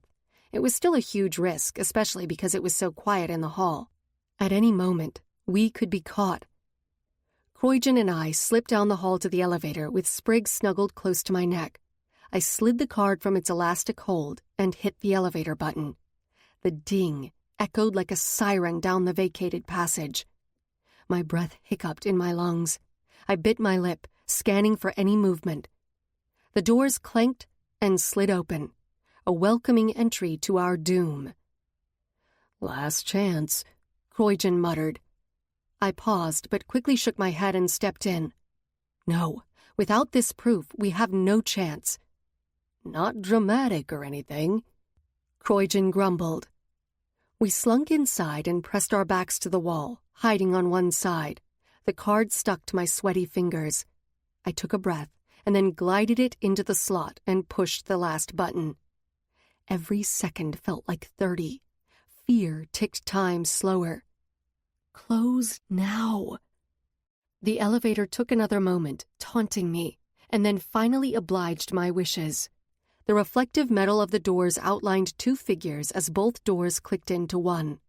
Then the box released its hold and plunged us farther into the building. The elevator came to a halt and I reached back, grabbing Croydon's hand. If the doors opened and someone stood on the other side, we were dead. The bells dinged and my fingers crunched down on his hand. I could feel him stand taller, his muscles tensing, readying himself for what may be on the other side. It was strange, but in that moment I had no doubt he would throw himself in front of any threat and protect me. It was an odd adjustment to realize Croydon had my back, or my front. He would die for me. Not that he would be happy about it, he'd bitch the whole time. But he'd do it. It placed him into the group I would defend with my own life. Croydon. Who would have thunk it? The metal gates opened. My heart leaped into my throat. We were greeted with empty darkness and only lit exit signs, computers, and equipment showed the entrance. I felt my heart crawl back down my throat, struggling over the patchy dry spot. I swallowed and stepped out of the elevator. The sounds of machines rumbled softly in the background. "Okay, I can't say my pulse didn't just max out," Croydon whispered close to my ear as he stepped around me. "I feel naked without my sword." My fists were usually the only weapon I needed, but this was a different kind of fight. I would have loved a blade or gun. A short way down the path, the hall came to an intersection, dividing the area into 3 more directions. "Right, left, or straight?" Croydon asked. I needed to check out every way, but an animal chirp came from the right. "This way." I followed the rustling noises. Sprig stayed uncharacteristically quiet on my shoulder, until we crept into the room making the noises. "What the—" Sprig pushed away strands of my hair that had fallen down. My eyes scoured the room, taking in the inventory of animals locked behind cages. Mice, rats, hamsters, rabbits, birds, and a few cats and dogs lined every inch of free space in the room, covering walls with cages stacked on each other like a game of Jenga. Jesus. Croygen stepped farther in the room.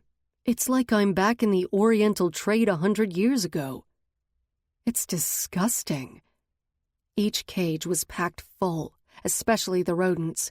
The smell of the animals and their feces was so pungent, I crammed my hand over my face and nose, the strong odor attaching to my tongue, building the taste in my mouth. Ah! I gagged. There had to be at least 200 or more of mice, rats, and hamsters, at least 50 rabbits, 10 cats and exotic parrot-type birds, and 5 small to medium-sized dogs. I wanted to vomit. As revolting as it was, I hadn't come here to rescue animals. Anger rose, and I had to turn around, stomping out. Croygen followed close behind. You okay? Far from it. I gripped my hands into fists. I never had a pet growing up, and never thought much of it. Since Sprig had come into my life, not that he was a pet, he made me see what it might be like to love and protect something small and not human. He changed my views on a lot of things. Let's keep going, before I lose it and let them all loose. I marched down the way. When we came to the intersection, I took another right, heading for the first door. The handle pulled down, creaking the door open. I stepped in and stopped. Tingles of fear washed over my skin and covered me in goosebumps. Jars of various sizes and widths lined the wall. Each held fleshy-looking items. I took a step closer, trying to decipher what I was looking at. My hand went to my mouth. Clumps of chopped body parts floated in translucent, thick gel. Eyeballs with strands of veins dangled after them like jellyfish. A small brain bobbed in another, looking like a pink cauliflower. A lung, a liver, a clawed foot. The list of body parts filled the wall. By the shape and size, I could tell they weren't all from animals. A faint glow from some of the jars let me know many parts came from Fae. My seer sight wasn't as strong since getting Ryker's powers, but it was still there. Holy shit, Croygen uttered next to me. Sprig whimpered, clawing in deeper around my neck. Croygen stepped past me, examining the labels on the containers. Snake shifter fangs, domestic rat's body, Fae raven's feet. He went down the row reading the objects in the jars. What the hell is he doing? Through the horror, I knew I had suspected something like this, but seeing it in person felt different. To realize this wasn't some movie set, but a true Frankenstein lab, whirled bile in my stomach and up into my mouth. My body curled forward, responding physically to the scene. I turned away, needing distance from the carnage. Maybe if I saw this a few months ago, I would have chalked it up to what Rapava had to do to save cancer victims or disabled children. For me, this notion had been thrown out a while back. I was also a different person. Even if I never received Ryker's powers and was still fully human, I would no longer be able to tolerate this kind of experimenting. Rapava was not curing disease. He was destroying Fae. I felt a sudden, visceral disgust at myself. If the night of the storm never transpired, and Ryker was never forced into my life, I might still be all right with them experimenting on Fae. Back then, I thought of Fae as the enemy, and that their lives were nothing compared to the humans we were saving. At the time, I'd felt greater sympathy and anger for how the animals were treated than for any of the Fae. Now I wanted to punch the shit out of my old self. How could I have been so narrow-minded and absolute in believing what I was told about another race? If Ryker and I could come together, hope existed for others. Even Croygen had warmed to me. Sprig and I were the poster children for human-Fae relations. Hey, Croygen nudged my arm. Let's keep moving. He glanced around nervously. My feet moved as though of their own accord, away from the display and into the next room. A gasp fled my lungs at what I saw next. Oh, my God. A horrendous wail came from Sprig, icing my veins. I couldn't breathe or move. All I could do was stare, my brain trying to catch up with what it was seeing. Croydon ceased his tracks. I think we just went past creepy and entered sadistic. Sprig hugged my neck, burying his head into my hair. I didn't blame him. This had to be too much for him. Don't look, buddy, okay? You stay right there. I tugged the band around my bun, letting my hair fall around him like a protective wall.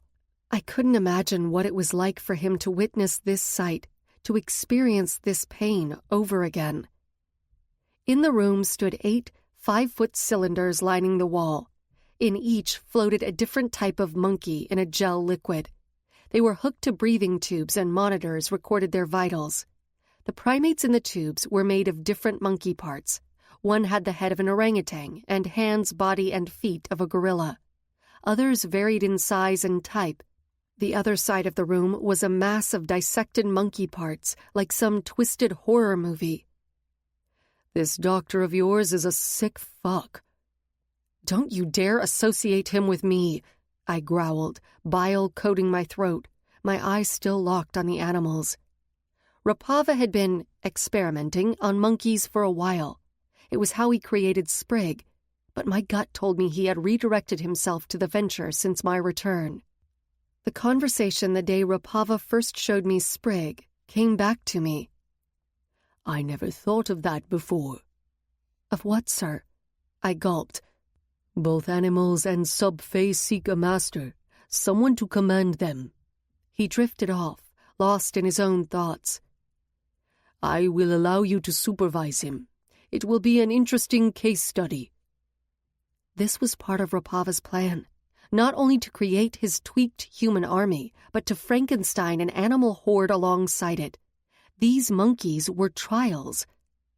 Sprig's little body quivered against my neck. It's okay. I nuzzled my face into his fur. I won't ever let anyone hurt you again. He only gripped me harder. I wanted to go, to get him away from this, but I needed more proof. I needed to investigate the other rooms where the testing and experimenting of animals still occurred, but was vastly ignored by the public. Again, under the philosophy of, if I don't see it or acknowledge it, then I don't have to do anything about it. I could no longer look the other way. But this wasn't the thing to shut DMG down. Neither were the grotesquely severed parts of Faye in the other room. I needed to get my hands on the files I'd lost, which showed they were producing and experimenting with human babies. This might get some notice. I would need as much data as possible. Right now, I didn't even have what Daniel left me. Come on, I need to keep searching. I grabbed Croydon's arm and led him to the door so I could look out before we fled. What do you plan on doing when you find something? Croydon whispered in my ear. You don't have a camera or anything, do you? What do you think? I come loaded with technology? And hear you brag about being fully equipped. Croydon snorted. My gear is only used in the moment, not to capture a moment. I smiled, but it felt forced. Too much heaviness sat on my heart. I used to be a lot tougher and could block out my emotions. I needed to become that girl again. There was more ahead. There was no doubt of that. And whatever I discovered, I would have to face Rapava and act like everything was fine, and I was still going with the program. It was going to get extremely difficult, and I needed to be even tougher. I peeked my head around the door. Clear, I muttered. Sprig jumped from my shoulder and clambered down the hall toward the elevator. Sprig? I whispered hoarsely after him. He ignored me, slipping into the shadows. Sprig! You'll be fine. Croydon came behind me. He can hide anywhere. I know, but he might need a moment. How do you think he feels after seeing that? Awful. It must have brought back the most horrendous memories. Come on. Croydon cut around me. I slipped into the hallway after him, pressing my back against the wall. Keeping low, we both slunk along the corridor. At the end of the hall was a thick metal door. A keycard slot and thumbprint security tablet hung next to it. Hell! You think this Kate would give you a piece of her thumb? Ew, I uttered over my shoulder. What? He tapped at the pad of his thumb. Just a little shave off the top. I turned away from him. What's your great plan, then? I rolled ideas around in my head. I felt Sprig's nails in my pants as he climbed up my leg. I grabbed him and settled him back on my shoulder, my hand reaching for him, petting his fur. He let out a sigh. His trembling subsided and his body became more relaxed. Soon he would be asleep. Shit. I don't know. I was coming up with nothing, and I knew what I needed to stop or destroy Rapava was most likely behind the door. The truth was so close it was hard to walk away.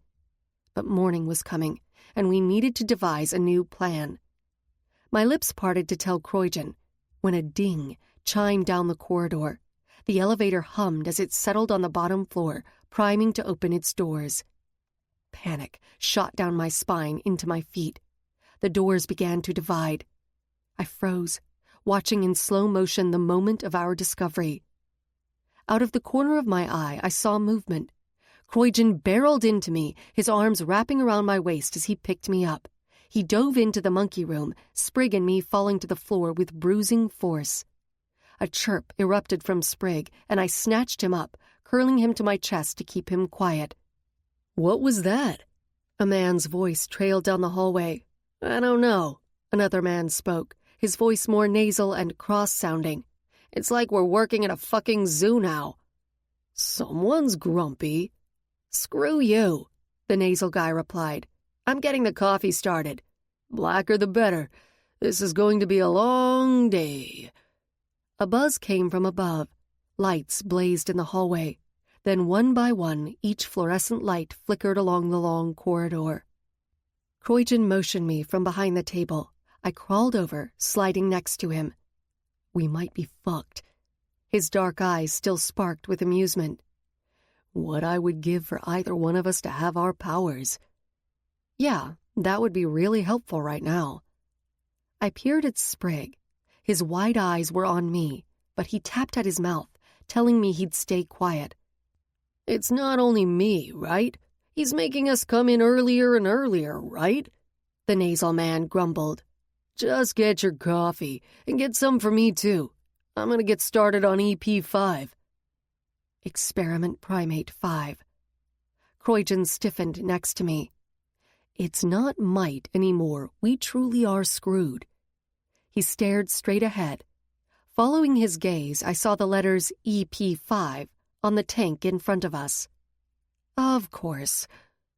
Shoes squeaked across the tile, venturing closer to us. I clamped my teeth together. This was not how it was supposed to end, and I knew there was no way to explain this. It was done. I was done. And I brought 2 other victims with me. Anger and fear filled my gut like lead. A hand clasped mine. I looked at Croydon's hand on mine, then to his face. His black eyes were fixed on me. I'm not letting anything happen to you. We will fight. If we have to battle our way out of here, we will.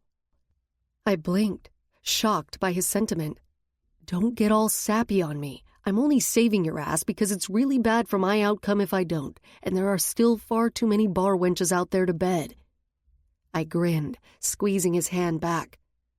Steps pattered closer and closer. The presence of someone entering the room prickled at my senses. Croydon gave me a pointed stare, his head bobbing slightly. 1.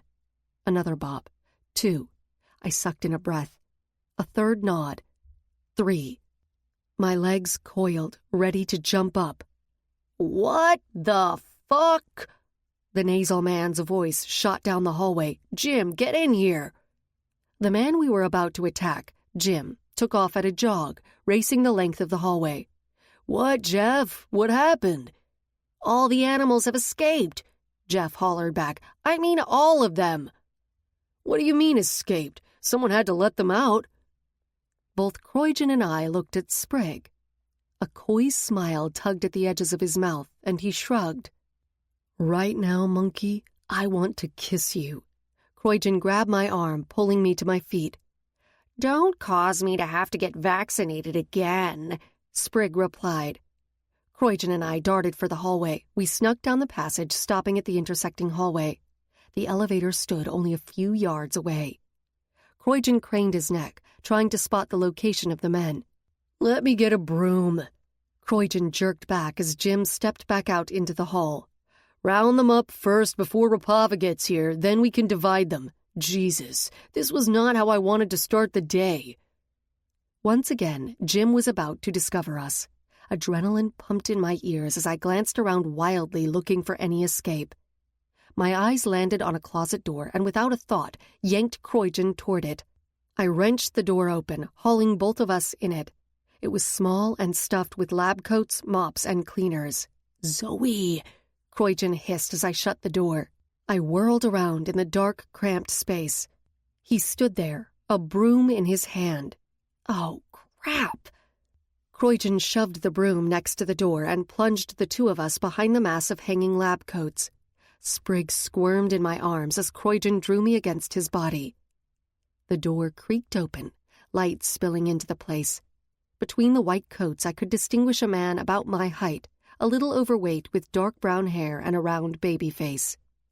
"Broom, where are you, broom?" he muttered to himself, his hand going for the chain to turn the light on in the closet. Croydon stiffened, crunching me harder into his chest, trying to condense our forms as much as possible. I could feel his heart against my ear, thumping as violently as mine. Sprigg's pulse felt like a hummingbird, pulsating so fast I wasn't surprised when I felt him go limp, passing out under the stress. "Please don't snore." I sent him psychic please.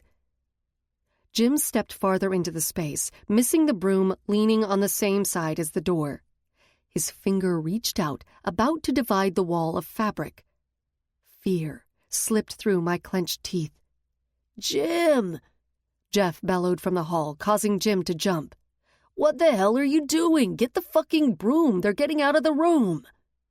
"I'm getting it." Jim looked over his shoulder to yell back at his friend. "Ah, there you are." He reached out, clasping the handle in his hand. With a yank of the cord, the light went out as he retreated out of the room, swinging the door closed. Croydon exhaled, his head tipping back against the wall. "Little too close." My shoulders fell with relief. Croydon's head popped up, his eyebrows curving up, his eyes centering on me with a no-shit expression. A grin wiggled on my mouth. "Like you don't do this kind of thing simply for the hell of it." He smirked, his eyes glinting in the dark. "Haven't needed to since meeting you." It was in that moment I became aware of our aligned bodies, the proximity of our mouths, his arms wrapped around me, the dark, intimate space we were in, and the intensity of the situation happening around us. I stepped back. At the same time, his arms dropped away from me. We turned away from each other. "We still aren't out of here yet," I said, securing Sprigg's sleeping form in my arms. He was tiny, and I would have felt better if I had my bag or even a pocket to put him in. Croydon pushed out from behind the lab coats, sneaking to the exit and peering around the door. "Clear," he said back to me. All trace of his earlier playful mood vanished. I took a step through the coats to trail him when something caught my eye on a bottom shelf. A cheap, red, shiny fabric. I leaned over and pulled it out. It was a cape. "Zoey, this is not time for a wardrobe change unless you really will turn into a superhero and get us out of here." Croydon waved me forward. Superhero. Costume. A nagging sensation rattled me. It looked a lot like the costume worn by the girl Duke had me fight in Seattle last time. The girl who begged for me to end it, and who, like Annabeth, wanted nothing more than to leave that life far behind. It was a coincidence. It had to be. Probably left over from an employee's Halloween costume. The chintzy polyester fabric hung from my fingers like an emblematic red flag, a reminder to not forget the girls forced to work for Duke. "Zoey," Croydon hissed. I wanted to hold on to it, to keep the cape with me, but I shoved it back on the shelf, pushed away the tickling in my gut, and turned back to Croydon, letting it go as I focused on our getaway. Once again, my heart stuck in my throat as we crept out of the closet, heading for the elevator. The later it became, the greater the chance of other employees coming to work, or even worse, Rapava. I followed Croydon out and across the intersection of hallways. I could hear the men yelling and clapping in the room where Sprig had freed the animals. Croydon punched the bell for the elevator and the doors immediately opened. We slipped in, urging them to close, grateful the men were too distracted by the escapees to acknowledge the elevator. Tell me we are not going to do that again. Croydon placed his hands on his knees, leaning over. I didn't respond. Zoey? I have to. No matter how far I had to dig or how unsafe it became, I would uncover all of Rapava's secrets. Croydon snorted, shaking his head. You really are hard on a man's health, aren't you? Death to all who know you. Truer words were never spoken. With no more close calls or incidences, we returned to our rooms, Croydon mumbling a complaint as he crawled down the vent. For a pirate, you really are a pussy. I scooted across on my elbows, feeling the fur of a rat brushing against my arm. Please, I've crawled through sewers, outhouses, and garbage bins to escape. And you're bitching about this? I didn't say I enjoyed those either. Sprig stayed silent the entire way back, even though he was awake. I knew the sight of the monkeys really upset him. I'm figuring you want to do this tomorrow night as well, Croydon asked when we got to my room. I dangled my legs down the hole over the table. What do you think? I smiled before dropping down. Just once, I'd like you to respond with, "Why no, Croydon, let's do what you want." We are being sneaky, breaking and entering, and trying to steal priceless artifacts. I thought this was right up your alley, I whispered.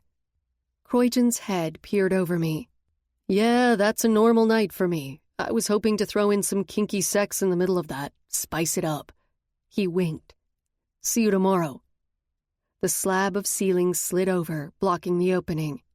Keep your blade sheathed, pirate, Sprig grumbled, hopping out of my arms and onto the table. He crawled into his cage. Hey, I sat on the counter next to the crate. You want to sleep with me tonight? Sprig huddled in the corner. No. The pain I felt for him sliced my heart. Do you want to talk about it?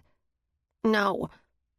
I pinched my lips together, not knowing if I wanted to cry or scream. The physical and mental agony Rapava put him through created a fire in my chest, igniting even more hatred for the doctor. Sprig had never discussed what happened to him, not in detail, and tonight would be no different. But someday I hoped he'd be able to talk to me. I reached down, my fingers twirling softly through his fur, stroking behind his ear and down his back. Eventually, his body relaxed under my touch. He sighed, shifting to look over his shoulder at me. I miss Pam, he uttered quietly. I rubbed at his head. I know, buddy. I know. All of our things were taken from us and we're back in Peru, among them Daniels' The Art of War book, the picture of us, the video recorder, and Pam, Sprig's stuffed goat friend. Probably thrown out or hawked. The items I had on me the night of the abduction, my clothes and bag, had probably been burned by DMG. Getting my boots back defied my few expectations. But DMG had issued them to me in the first place. Returning them to me was probably their way of saving money. I couldn't tell Sprig we'd get another Pam, because I knew she wasn't merely a stuffed animal, something you could replace. She was his security, his comfort when he felt scared or lonely. There was only one Pam. There was only one of him, also. Not a monkey, but no longer a sprite. I could relate to this, as I was not exactly a fae, but not solely human either. Chapter 12. The lights assaulted my eyes not long after I closed them. It felt like grains of salt were stuck to them every time I tried to blink. Right on schedule, the door opened and Delaney entered. Like when I was in the hole, each day an interchangeable nurse brought in shots to keep their patients' abilities subdued and controlled. Delaney stepped in the room, her gaze drifting over my face as I sat up. "You look tired. Didn't you get enough sleep last night?" Paranoia swarmed over. Was she making a jab about my activities last night? Did they know what I did? "No," I said warily, rubbing my face. "Why is that?" She cocked her head, appearing concerned. She wasn't acting like they knew I broke into the top-secret floor.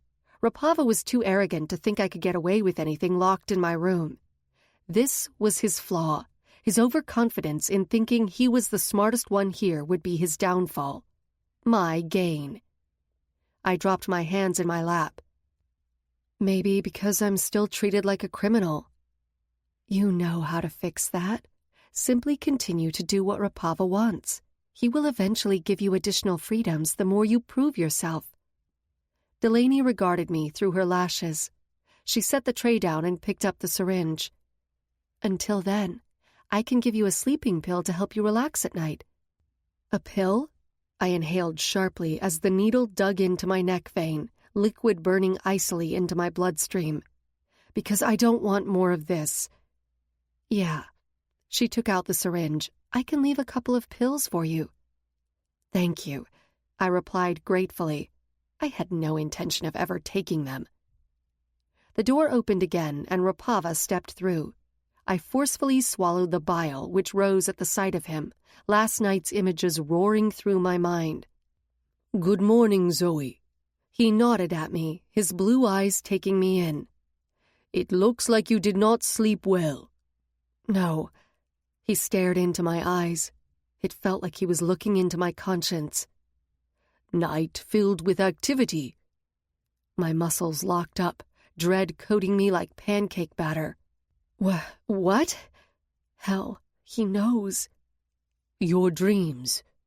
He stepped to the bed, reaching for his pocket light. "The training must be overstimulating your mind and keeping you up.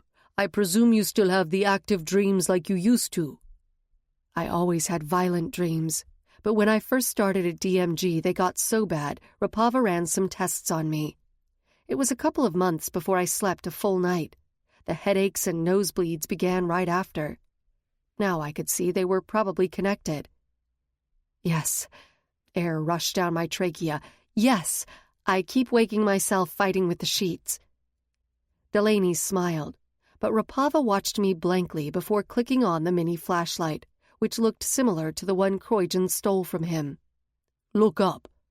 He tugged at my bottom eyelid, peering into my pupils.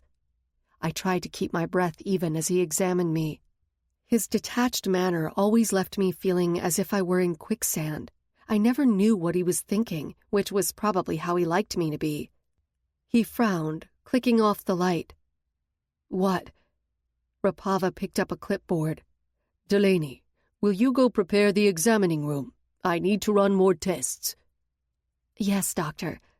She nodded, her gaze meeting mine with soft, concerned eyes. She touched my shoulder before heading out of the room. She was sympathetic to me. I needed to act on and use that more. She might be a beneficial acquaintance to have, even if she was unaware of my true motive. Rapava waited for her to exit before he addressed my question. "I really hoped for you to do more training today, but the tests I ran on your blood came back almost all negative for Fey blood." What does that mean? I knew exactly what it meant. I didn't have Ryker's blood, but I played dumb. "I am not certain. Most likely the blood was contaminated in the lab somehow." He scribbled a few notes on the clipboard and set it down. "I don't think it's anything we need to be concerned about, but I want to run a few more tests today." I swallowed over the disgust caught in my throat. "Of course. Anything you need, sir." His expression grew smug, a glimmer in his eyes. "I am happy you feel this way, Zoey. Your contribution is already making a huge difference." Severed primate parts floated behind my eyes and I nearly gagged. "Glad to help." The words slid off my tongue. I was actually hoping I could do more. Rapava tilted his head, his curious eyes never leaving me. I do not doubt there will be, he replied. I waited for more, but he turned away. Get dressed and have a quick breakfast. I will meet you in the examining room in 20 minutes. He shut the door behind him. I sat there, a little stunned and surprised. Delaney isn't walking me today? I quickly dressed and checked on Sprig. He was still fast asleep, or pretending to be. I patted him gently before heading out.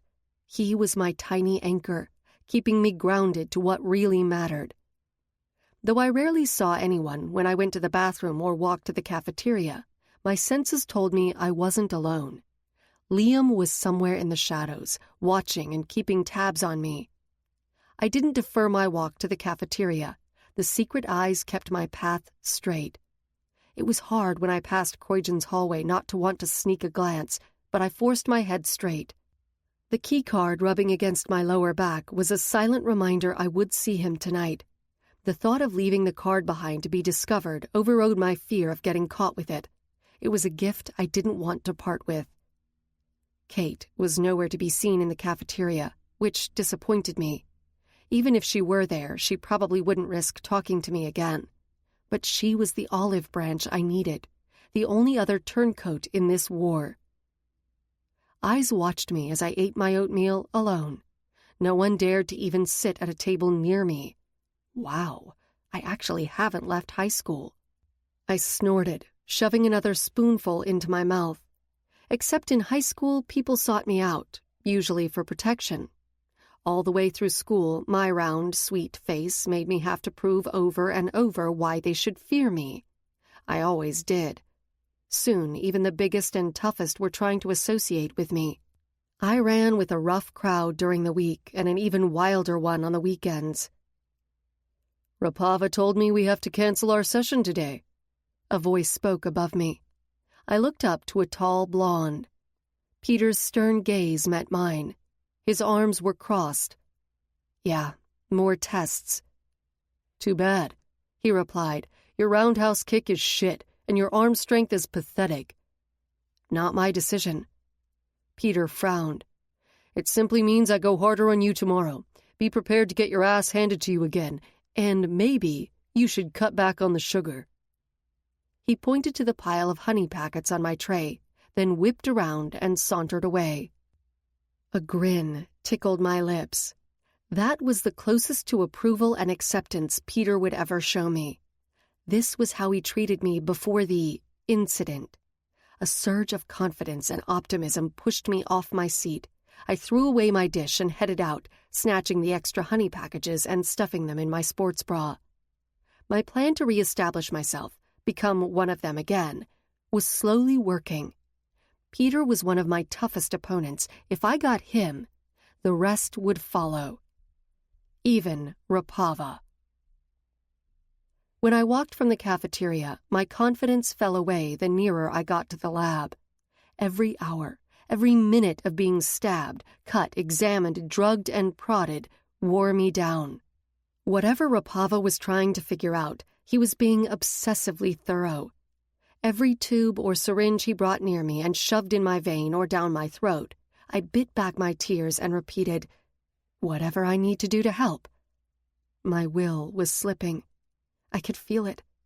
Every day, the injections tore my powers from me, while the testing challenged my resolve. The only thing keeping me going was my determination to ruin the man doing this. When underground, I only knew time by the lights turning off or on. A couple of times Rapava's wristwatch faced me, so I caught the gap in hours passing. When I last looked, it was well past 4 in the afternoon. It's good to see you being yourself again. Dr. Rapava stared at me over his clipboard, gauging my reaction. His eyes were always scrutinizing and critical, staring at me as an experiment rather than a person. Blood dripped down my arms from the abundance of needle jabs. Exhaustion and pain lowered my defenses, and I didn't trust myself to speak. A big "fuck you" lay on my tongue, seeking release. I know you are working hard to return to your former station here, to earn the respect back from your peers. Me. Rapava set down the chart. I feel the more progress you attain here, the less those dreams might keep you awake at night. Quicksand. It was under my feet again. You were always more intelligent than Daniel. I could see you would soon outgrow him. You were a quick study, understanding dangers Daniel never could. Rapava's voice and face were expressionless, never clearly revealing if the threat I sensed was real. You remind me of me when I was young. You came from nothing, but you bucked the system, climbed out of the gutter and became something. You are a fighter and a survivor, Zoey, no matter the odds against you. I am enormously proud. I chomped down on my tongue, keeping myself from rejecting our comparison with abhorrence. He clasped his hands together, a pinched grin on his face. Because you have been good, I want to give you more incentive to keep on your path. Rapava strolled to the internal phone and spoke quietly into it. What was he up to? My eyes tracked him as he came back, untying the straps around my arms. The blood from my wounds was clotting. I missed the Fae powers. With them, I would be able to heal a lot faster. I understand your need to keep the Fae contained and under control, but don't you need their powers? Their powers and willingness to fight against their own kind. I shifted to the edge of the seat, too weak to stand yet. Yes to both, Rapava replied, leaning back against the counter. I am working on one so the other can follow. It is going slower than I hoped. Until I can fully control their minds, I will have to keep their powers from being used against me. Control their minds? It's another formula I am working on. You will be meeting one of my test subjects soon. This man's God complex multiplied every day. You might be able to help me. I forced myself to breathe in and out evenly. How could I possibly help? I've heard rumors that you and your Fae companion were in possession of a certain stone. A stone which holds great power, enough to control every Fae. Don't react, Zoey. Quickly, my mind tried to gauge Rapava. He wouldn't mention it unless he knew for sure of its existence and my proximity to it. Yes, like the others searching for it, I tried to discover its whereabouts. I thought the Faes and my connection would shed some light on the location. I twisted the fib out of my mouth. I was never able to learn anything except it's hidden somewhere between China and Mongolia. And you believed it? It was something I overheard the Wanderer say when he thought I was asleep. I have no reason not to believe it. Rapava stared at me. A trickle of sweat wound around my spine. Come, Zoey. I think we both know you are smarter than that. The intensity of his gaze was causing me to want to wiggle, but I stayed put. It is a lot closer than that. It was like fire shot from my feet to my head with a zap. Keep calm, keep calm. You're probably right, but I'm no longer in the situation to ask, I countered. If you were, do you think you would have the talent and capability to retrieve this information? I would like to think so, I replied stoically. Would you do anything to obtain what I need? I gulped. I would do anything in my power, sir. A knock shook the door, and a strange gleam sparked in Rapava's eyes as he straightened and moved toward the door. I will keep it in mind. Hell, I felt I had walked into a trap, one he had set for me. Rapava opened the door to Liam and a figure standing next to him. My attention was so focused on the knots in my stomach and trying to stay composed, I didn't really take notice. Come in, my dear. Rapava motioned for the person to enter, dragging my attention to the door. Everything ceased. Air drained from my lungs and I slowly rose, my head shaking back and forth in immediate denial of my senses. My entire universe swayed under me, and I grabbed onto the lab table to steady me. A lanky, petite frame, with crutches, outlined the outer door. She stood stiff and guarded. No, I'm hallucinating. Rapava signaled again for her to enter. Come in and say hello to your sister, Lexi. Chapter 13. Lexi? Alive? I couldn't move or breathe, too afraid I would shatter the illusion if I made a sound. My sister was alive. My brain struggled with what my eyes took in and what had really happened. But I saw you, the fire. My voice choked. You saw her chair, Rapava said. I turned back to the girl. Lexi stood in the doorway staring at me with a cool aloofness I had never seen directed toward me. And she's standing. My brain understood this change, but it was not my focus. Nothing mattered except her. I didn't even remember moving until my arms were wrapped around her. Standing, she was an inch taller than me, her skinny frame engulfed by my arms. Lexi? Tears spilled down my face as I pulled her closer to me. Her beautiful wavy black hair tickled my nose, creating more tears. The happiness of seeing her and holding her again was so overwhelming. It took me a while before I realized she was not hugging me back. I pulled back, my hands not letting go of her. Are you okay? I touched her face as my eyes scoured her frame. Yes. Her voice was like a hand came in and squeezed my lungs together. I pulled her back into me, letting the tears fall freely now. I thought you were dead. I rocked us back and forth. She stayed bored stiff in my arms. What happened? How did you get out? I brushed the tears away, leaning back to see her face. Lexi contacted us before the fire. Rapava's voice was like acid in my wounds. Keeping her clutched to me, I swung around to him. How could you keep her from me all this time? Why did you let me believe she was dead? She asked for us not to tell you at first, Rapava replied. What? I don't understand. Lexi came to us about a month before the fire. She figured out you had been lying to her and followed you one night. She's a smart little girl, and when she asked to see me, I obliged. She knew she was dying, Zoe. A painful, cruel, slow death. She offered herself as a test subject for a chance at life, to walk again. How could I refuse? It was the least I could do for her. His words dug into my chest and twisted around. When she couldn't get a hold of you the night of the fire, she called us. Hugo and Marv barely got her out in time. Too late for your caregiver. The way he said it made me believe they could have saved her and chose not to. Lexi was barely alive the brief moment you came back here last time. After hearing about Daniel, I didn't want to give you hope and take it away again. By the time she was out of the woods, you were gone. What a fucking liar.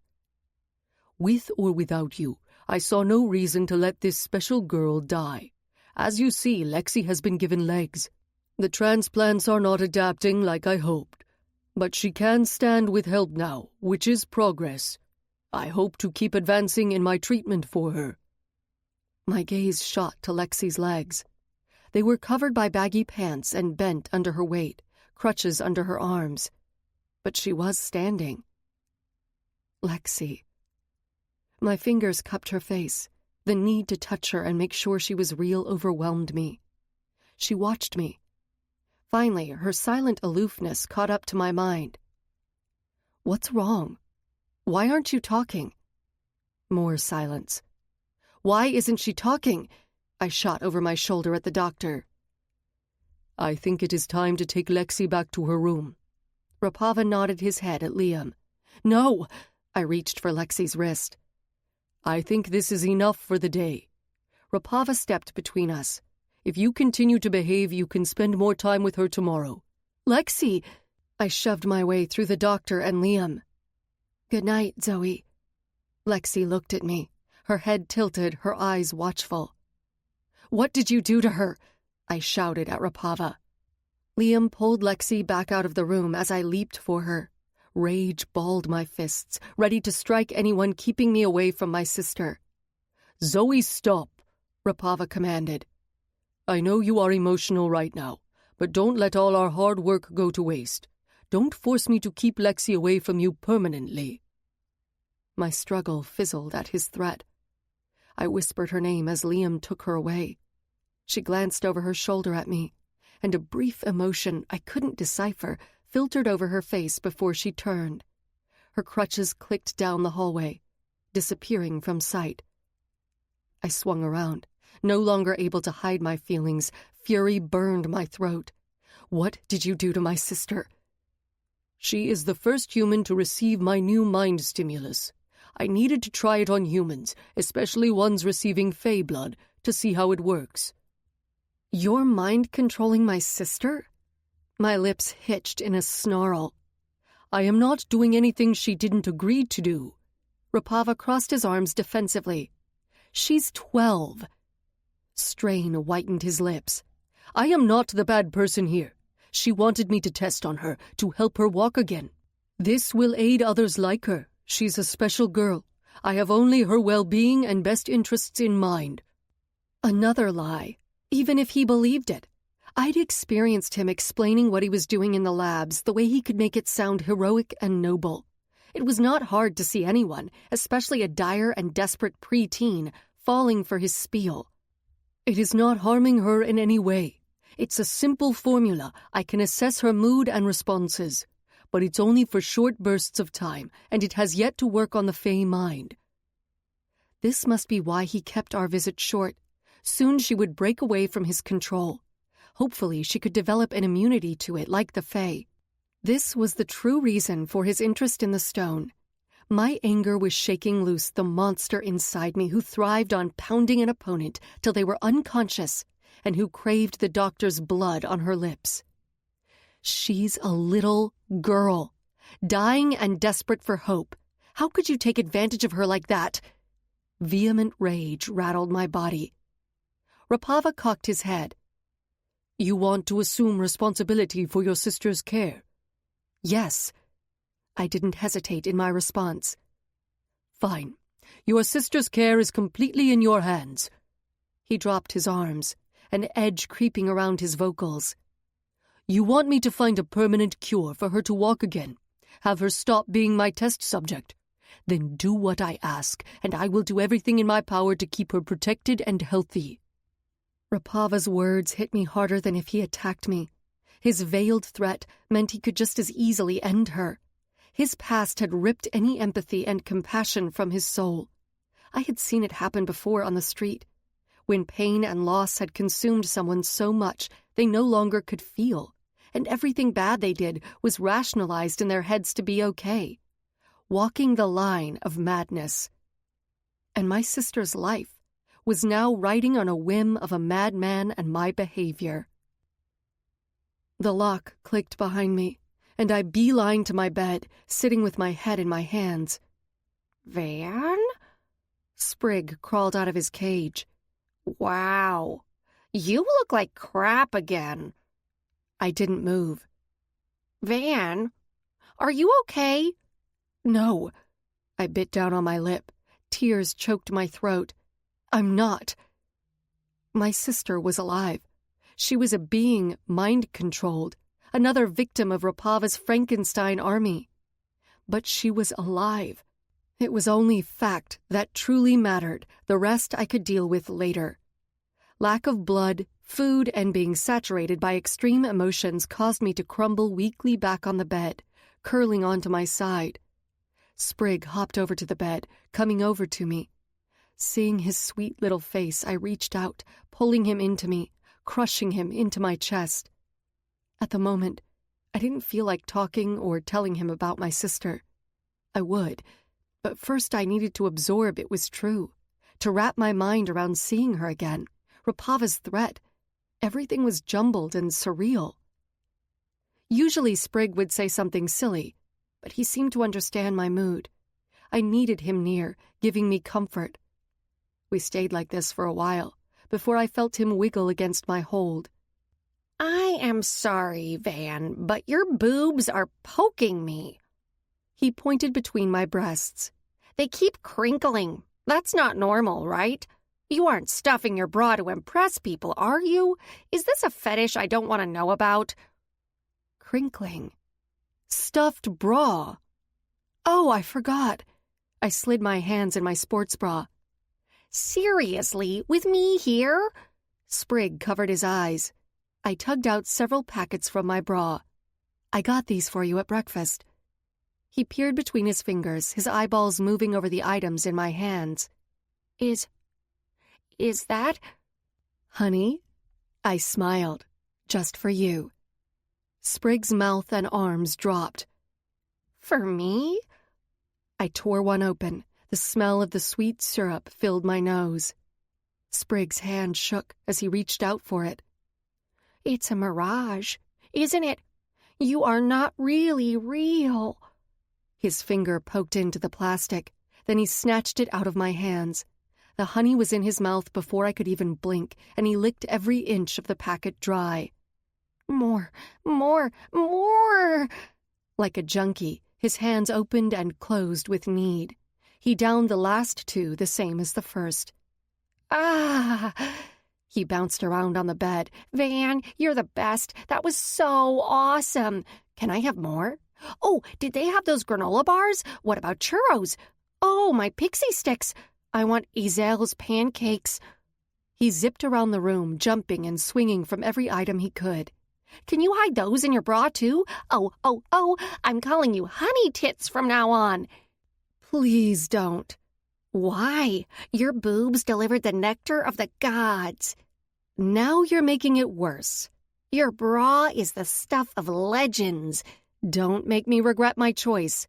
I will take over the world.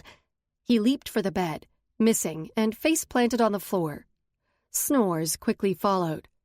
I leaned over, scooping him up. He curled onto my pillow, mumbling in his sleep. I curved around him. Even when I felt myself losing grip on reality, crumbling under the force of the outside world, he brought me back. With so much to think about, my brain gave in to Sprig's rhythmic breathing, caving under my exhaustion, and I let myself join him in slumber. Chapter 14. What the hell? Croydon's whisper floated over to my bed, waking me up. Sprig stirred next to me. I thought you'd be waiting in the vent, screaming at me for being late. His feet softly landed on the counter. We're not going, pirate. Sprig climbed my arm. What? Why? Croydon snuck over to the bed. I laid on my side, staring into the darkness. What happened? Because, ass bandit, Van isn't feeling well. Excuse me? This coming from someone who licks his own ass. You're just jealous. Yeah, kind of. I can't go. I finally spoke. I'm done with all of it. What? Why? Croydon hissed. When I didn't respond, he crouched closer. What changed, Zoe? Does Rapava know? Did he threaten you? No. I sighed, sitting up, placing Sprig on the bed. Not exactly about that. His threat was more about keeping me in line. A vague threat is keeping you from discovering more. What happened to the Zoe who said she'd do whatever it takes? Are you really giving up that easy? Croydon sat next to me. I didn't swipe the nurse's cell phone camera for nothing. Come on. We can't stop now. The threat isn't vague, I barked, more anger rolling from my words than I expected. Then what was it about? I jumped to my feet, emotion shooting up through my legs. He has my sister. What? Both Sprig and Croydon exclaimed. My sister is alive. She's been here the whole time. Holy honey stuffed cannoli! You didn't say anything earlier. Sprig put his hands on his hips. Sorry, I was still processing. I told Croydon and Sprig a rushed version of everything about my sister and what transpired in the room, catching them up. Shit. He has her here, experimenting and mind-controlling her, and now using her as leverage to keep you in place. Croydon massaged his forehead. Pretty much. He's making you look like a shiny turd, pirate. Sprig hopped on the table, crawling up my arm to my shoulder. Though a turd just the same. Again, coming from someone who flings his own. I might look like a monkey, but you know I'm a sprite, right? Sprig sat back on his legs. We only fling our poo on the summer solstice. Croydon ignored Sprague, leaning against the wall and rubbed a hand over his mouth in thought. I can't go down there. His lids narrowed. You're giving up. I have to. Why? He threw up his arms. I thought you wanted to end DMG, to stop the torture and experimenting. I do, but... But what, Zoe? Is one life worth all the others here? Yes! My reaction was instant. You don't understand. She is my sister.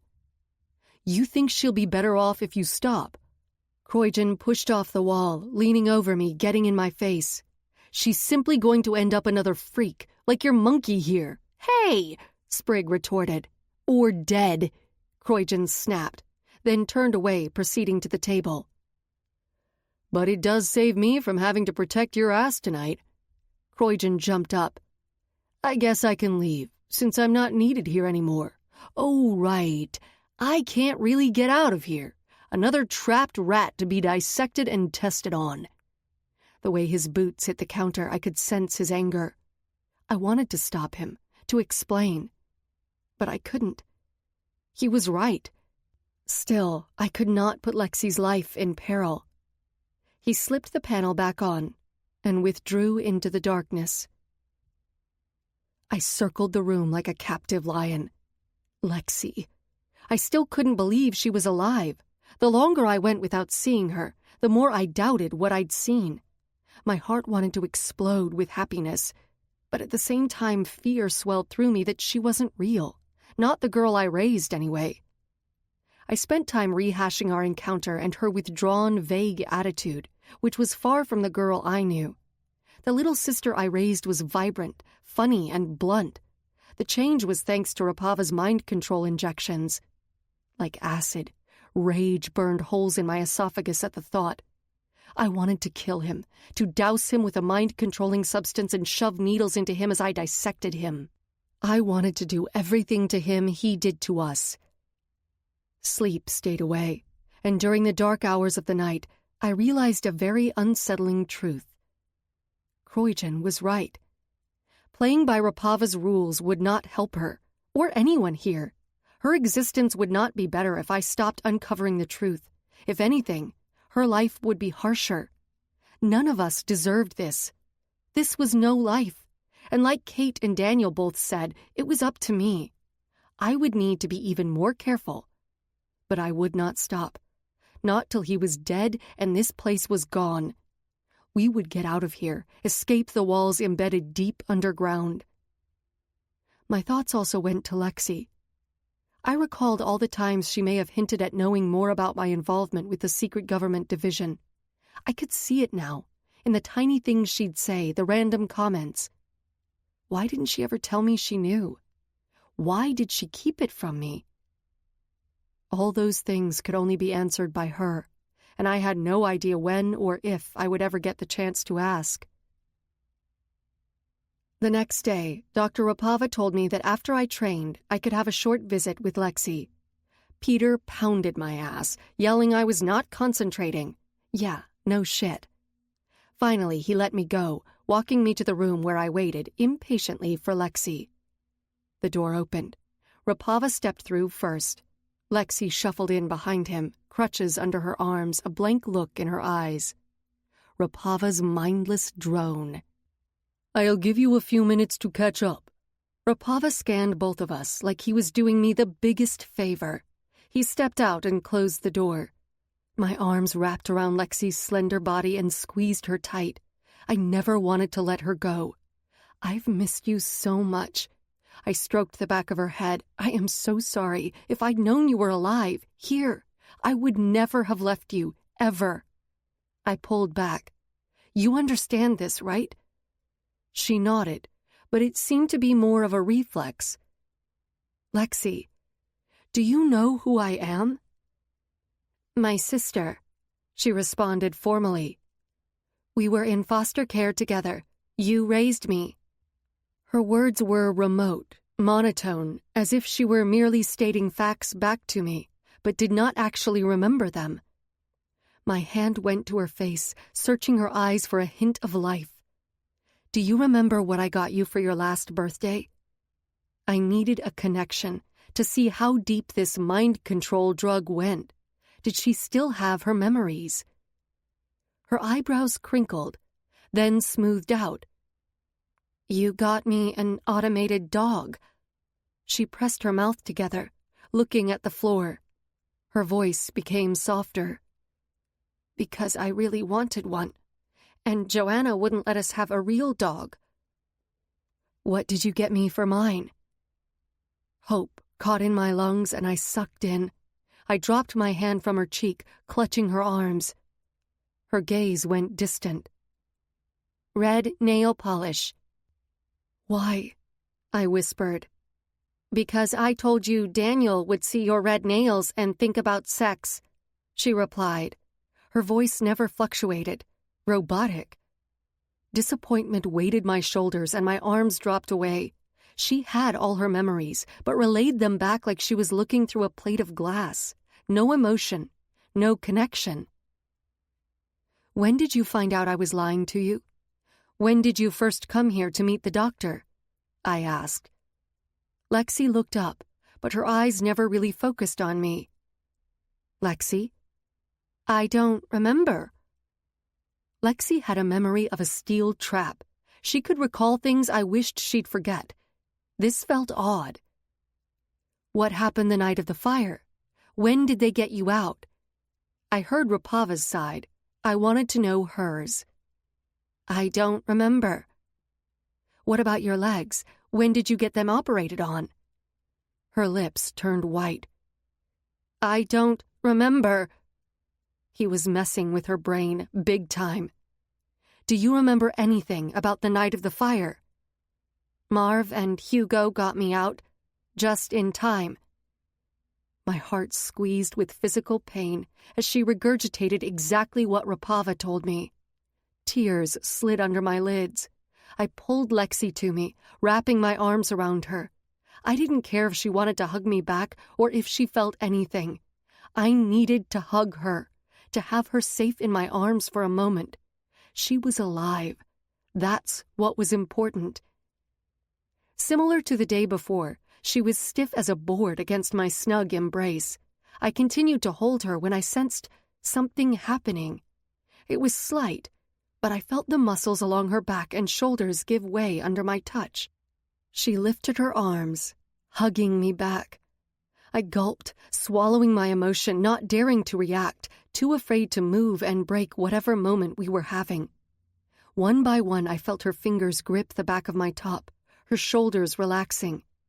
I reacted, not able to stop myself. My head darted back to look at her. She blinked, really taking me in. Lexi? I whispered. She held her breath, then slowly nodded. Zoey? Her arms came back around me, pulling me to her. Oh my God! Zoey! A dam burst in my chest, a sob echoing up. Lexi! I repeated her name, feeling for the first time like I had my sister back, at least a glimpse of the feisty 12-year-old I knew. Zoey! She struggled to get out my name. It's not what you think. What's not? The handle of the door clinked and began to open. Lexi glanced over her shoulder, her face showing signs of fear. Then she gripped me tighter, her lips close to my ear. They started the fire. Lightning never struck the neighborhood. She rushed. They killed Joanna. What?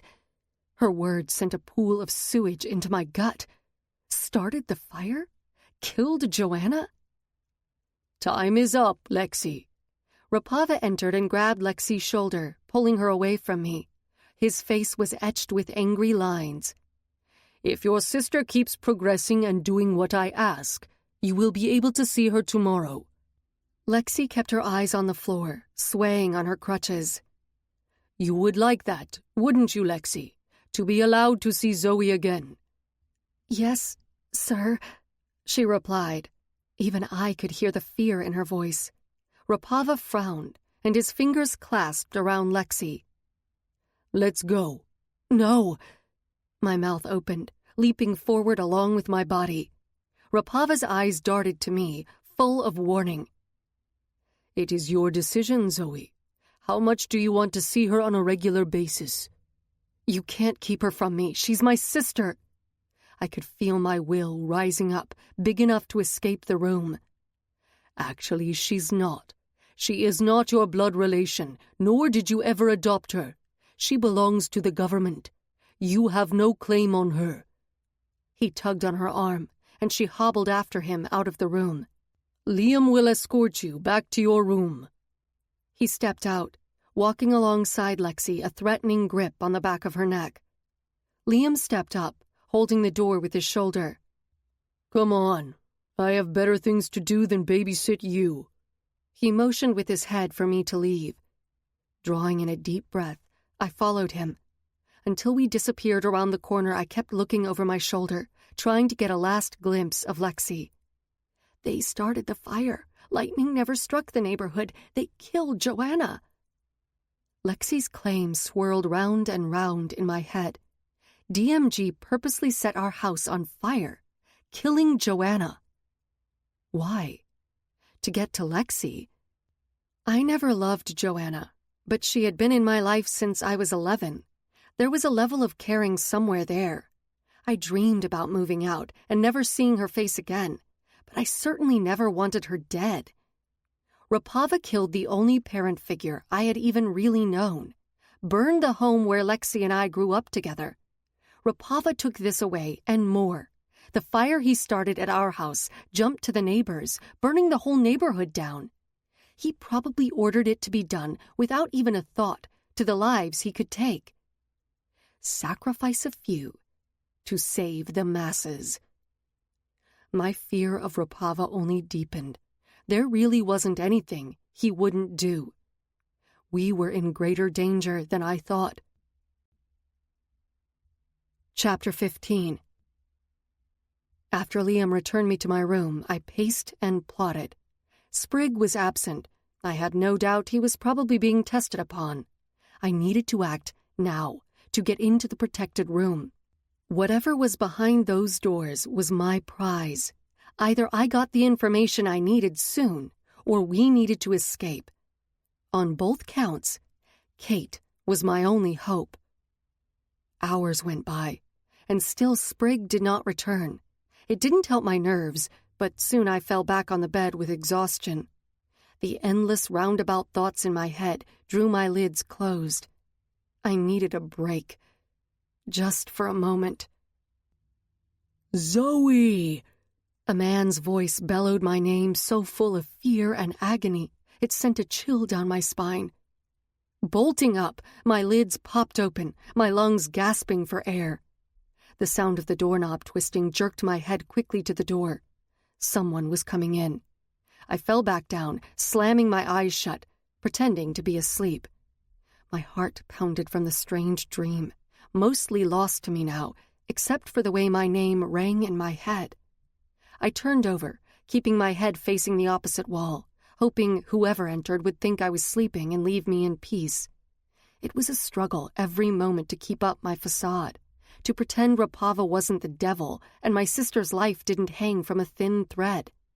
I felt close to breaking. Hey, did you hear me? Get up, Liam's deep voice commanded. Rapava wants you. I didn't move. It wasn't a question. Get up now. Irritation rolled off his tongue, whipping me in the back. Silence. The thought of touching you disgusts me, but I will pick you up and carry you there. I grunted in response. Today I wasn't in the mood to play the good little soldier. The chance to cause Liam distress would probably be my only perk of the day. But I also couldn't afford to hurt my progress and lose my visits with Lexi. I dragged myself up, retying my boots. I swear some days they were the only thing propelling my feet forward. I snuck a glimpse into Sprigg's cage. He was curled in the corner, fast asleep. Blood and wounds dotted along his arms and sides. As I watched his tiny body roll up defensively, I felt like kicking down the doors of this foul place in my rage. Liam escorted me down the hall and into the elevator. He slid a card into a slot and pushed the last button. I subtly glanced at the card in Liam's hand before he shoved it into his pocket. It was a red-coated card. We were going to the bottom floor. The elevator descended, levels below the surface. I gulped, my nerves coming alive and waking me up. Why would he need me here? The horrors on this level were enough to haunt me forever. Rapava requesting I come down here? Not good. We rode the elevator in silence. Liam stayed as far away from me as he could, but still close enough for him to grab me if necessary. After losing Sarah, his reactions toward me were more negative, as though Faye was a disease he could catch. The doors beeped and opened. Move. Liam kicked at the heels of my boots. I bit my lip so as not to snarl at him. Liam turned us along a familiar long corridor, and we moved to the secure doors at the end of the hall. My breath caught in my throat. Was I going in there? Was I finally going to see the terrors behind the door? Was I ready? Here. Liam's finger pushed me to a door right before the divide, one I hadn't noticed the night I was down here. This door also had a key code safeguarding it. Liam tapped a code into a panel at the door. He was fast, but I caught the two last numbers, 4 and 9. When the door lock released, he opened it and nodded for me to enter. The room was dimly lit. Dr. Rapava stood waiting for me on the far side of the room. The room reminded me a lot of others I had been in. A room within a room. The outer room was arranged like chemistry class. Beakers and test tubes covered the shelves and tables. The inner room's windows were covered with automatic blinds, keeping me from seeing what was on the inside. Thank you, Liam. Rapava nodded at him, taking a few steps toward me. You may wait outside. I don't think this will take long. Fear bristled my skin, but I kept my expression blank. Foreboding and anxiety locked my limbs, as though I could never be ready for what was coming. The door clicked behind me, locking as Liam shut it, leaving me alone with the doctor. Don't worry, Zoey. Rapava waved me over to him. Neither his voice nor face held any sort of softness, making his words hard to believe. I merely need your assistance. I swallowed back the fear, schooling my face. How may I help you, sir? Remember when you said you would help in any way you could? The thin hold I had on the facade I maintained was about to be challenged by my own words. I kept my mouth closed, waiting for him to continue. I need you to assist me with interrogating a Fae. Your seer sight and knowledge of their world will be extraordinarily helpful in this matter. He kept his eyes locked on me. You do want to help your sister, don't you? Want the best for her? I could feel the layers of meaning rolling out of his words. Yes, of course. The question was an ultimatum. Of course I wanted to help her, the best for her. But we both knew this was not the real matter here.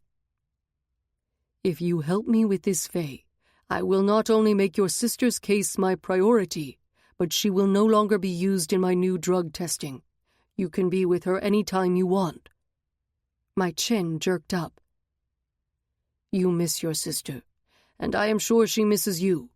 If you do everything I ask, prove yourself to me, show yourself as genuine to our cause as you once were, I will be sure Lexi gets the best treatment and is discontinued from any more mind testing.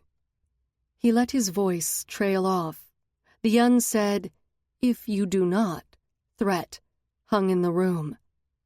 The thought of my sister being free filled my eyes with emotion. To be allowed to be with Lexi all the time, to have her back fully, mind and soul, felt like a gift.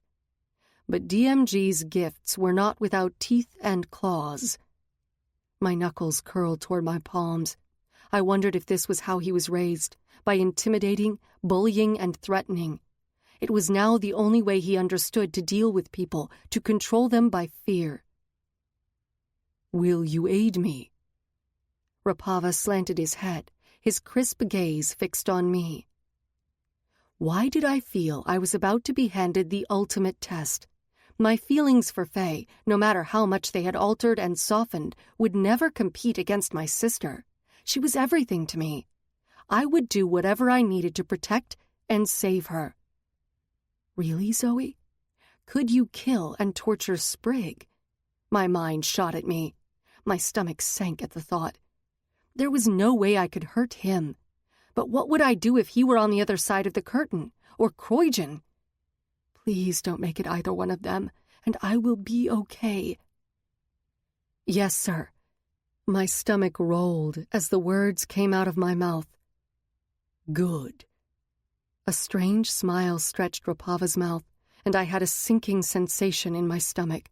I struggled to swallow, keeping my gaze firmly on him. We stood assessing each other before he gave a quick nod. I'll be turning off the lights. You can go to the window. It will not be able to see you. I turned to the glass and moved close. Rapava went to a switch on the wall and flicked it down, plunging the room in darkness. The light bled through the blinds of the inner room and cast shadows all around. A buzz hummed in my ear. The curtains slowly rose, displaying the figure behind the curtain. My world dissolved under my feet, tearing breath from my lungs. My heart curled up and shattered into pieces. Of course. Ryker. Ryker. Chapter 16. Promise me. No. My muscles trembled under my skin, desiring action. I knew what she wanted of me, but I couldn't. Didn't she see that? She wanted my promise to kill her before she died of the weakness in her. Promise me. It was like her voice was charmed, twisting my certainty and determination to dust. Her vivid green eyes held a power over me no one had ever before. Without realizing, I nodded. I promise. As I uttered the words, blood pooled out of her mouth, sliding over her chin. Red liquid dripped from her eyes. Her body went rigid as her black pupils bore into me. A fire surged up behind her, burning shades of scarlet and auburn. Her lips parted, and streams of black liquid coated her mouth. Loving you only brings death and devastation, she sneered, and her eyes reflected the flames, appearing cold and inhuman. Your lover, family, unborn child, me. When will you pay for the suffering you bring to us, Ryker the Wanderer? I jerked awake, my chest pumping frantically up and down. The dream evaporated into a sour lump in my stomach. Blinking, I glanced around the dank cell, keeping me prisoner. It was a room built out of thick stone, deep underground. The single metal door had a small opening at the bottom for food and a slit cut out of the top for viewing their hostage. I had no idea how much time passed between consciousness and unconsciousness. The first couple of times I woke, the separation between dream and reality was hard to decipher. The goblin poison inflicted from the blades caused a fever so ravaging I had no sense of truth or logic. Over time, the discomfort of frozen stone seeping through my sliced clothes, penetrating deep into the slashes carved into my skin, told me this was real. I trembled, sweat coating my forehead, metal cuffs dug deep into my wrists. The throbbing could have been eased if I sat up, but I didn't move, punishing myself. The pain of the knife cuts sliced across my arms, neck, and stomach were nothing compared to the anger and torture billowing inside. She was gone, and I did nothing. My fists clasped into tight balls. The chains rattled, and my muscles convulsed with violent tremors. The goblin poison kept me weak, slowly killing me. I might have welcomed it. I was dying anyway, but something kept me from letting myself give in to the Reaper. A girl and a promise. Zoey. The image of her being dragged away circled my mind like a whirlpool, around and around, faster and faster, till it made me sick. The fever growing in my brain churned the voices and faces into a blurry portrait. Sprig's cries flashed in my head, his screams for Zoey before he was silenced. Van! Loud, high-pitched chirps and wails bounced off the buildings of the small village, shredding my eardrums. Shut up. Maxon, one of Vadik's minions, violently shook Sprig's small body. "No!" Sprig cried, his arms stretched out as Zoey's body went limp. "Van!" I shoved off my knees, barreled forward, my instinct moving me straight to her. Knives slashed across my skin, the toxins working deep into my bloodstream. A roar tore from my throat. Crimson death. It was the best way to describe the boiling anger crashing around inside. My desire for the blood I wanted to spill on the cobblestones underneath my feet. The rage tinted my vision, as if it couldn't be held in my gut and chest alone, bubbling into my eyes. It was the sign the monster within wanted out to destroy anything and everything in its path. The part of a wanderer most didn't know about, or didn't want to. Many had heard the rumors, but not seen a true wanderer firsthand. I was feared for good reason. I didn't shift into anything except a larger, angrier version of myself when provoked. It was enough. My adoptive father spent years teaching me how to calm and control the fury within by doing meditation and Kalari Payatu, an ancient martial art from India. Mind over instincts. And in one evening, it all crumbled to dust. One girl. One human girl. My world and everything I struggled to tame were gone. "Silence him," Vadik demanded. Maxon tightened his fingers on Sprig's throat, crushing his windpipe. A cry strangled from Sprig before his body fell limp. A thunder of rage pushed me past my own pain, where I felt nothing. I don't know when the little pain in the ass got under my skin, but my need to protect him, to keep him safe, clawed my throat and pushed me onward. Another sharp sting stabbed my side, and my gaze darted to the nuisances. The hilt of a goblin blade stuck out from my stomach. My eyes flashed back to my attacker, then over to Kadok. His arms curled under Zoey's lifeless body, picking her up. "Take her away. They are waiting for her," Vadik ordered, his voice sounding farther away than where he stood. Shaking my head, I tried to clear my senses. Kadok nodded and turned. "Who's waiting for her? Where are you taking her?" I tried to demand, but the words came out mangled and garbled. Vadik motioned to Maxon, glaring at the monkey hanging from his fingers. "Take that thing with her. They wanted it as well." "No!" It was like my feet grew roots in the earth. Picking them up was like tugging at knotted rope. I stumbled forward. I felt nothing, but my body was no longer listening to me. I grunted, taking another step toward Zoey and Sprig before my knees crashed the cobble. The world spun around me. Thick bile coated my throat. I reached out, trying to keep myself from completely losing my center of gravity. Vadik sauntered up, a smug smile twisted on his mouth. "Your mistake was thinking you were smarter than me, that you could outplay me. I know you have the stone on you." He squatted in front of me, his hand cupping the back of my neck, keeping my head upright. "You will pay for your disobedience." He withdrew his hand, and I fell, landing on my side. My body twitched and jerked uncontrollably as more poison seeped into my blood. Helpless, I watched Kadok carry Zoey off, slipping into the shadows. I still felt her. The promise I made would tie me to her till my death, or hers. My lids lowered, following the images into darkness. A hand stroked my face, stirring me awake. Zoey. My eyes stayed shut, taking in the pleasure of her touch, the moment of peace before Sprig would be yammering relentlessly to get breakfast. Her fingers traced the side of my face, her nails lightly tracking back into my tight braids.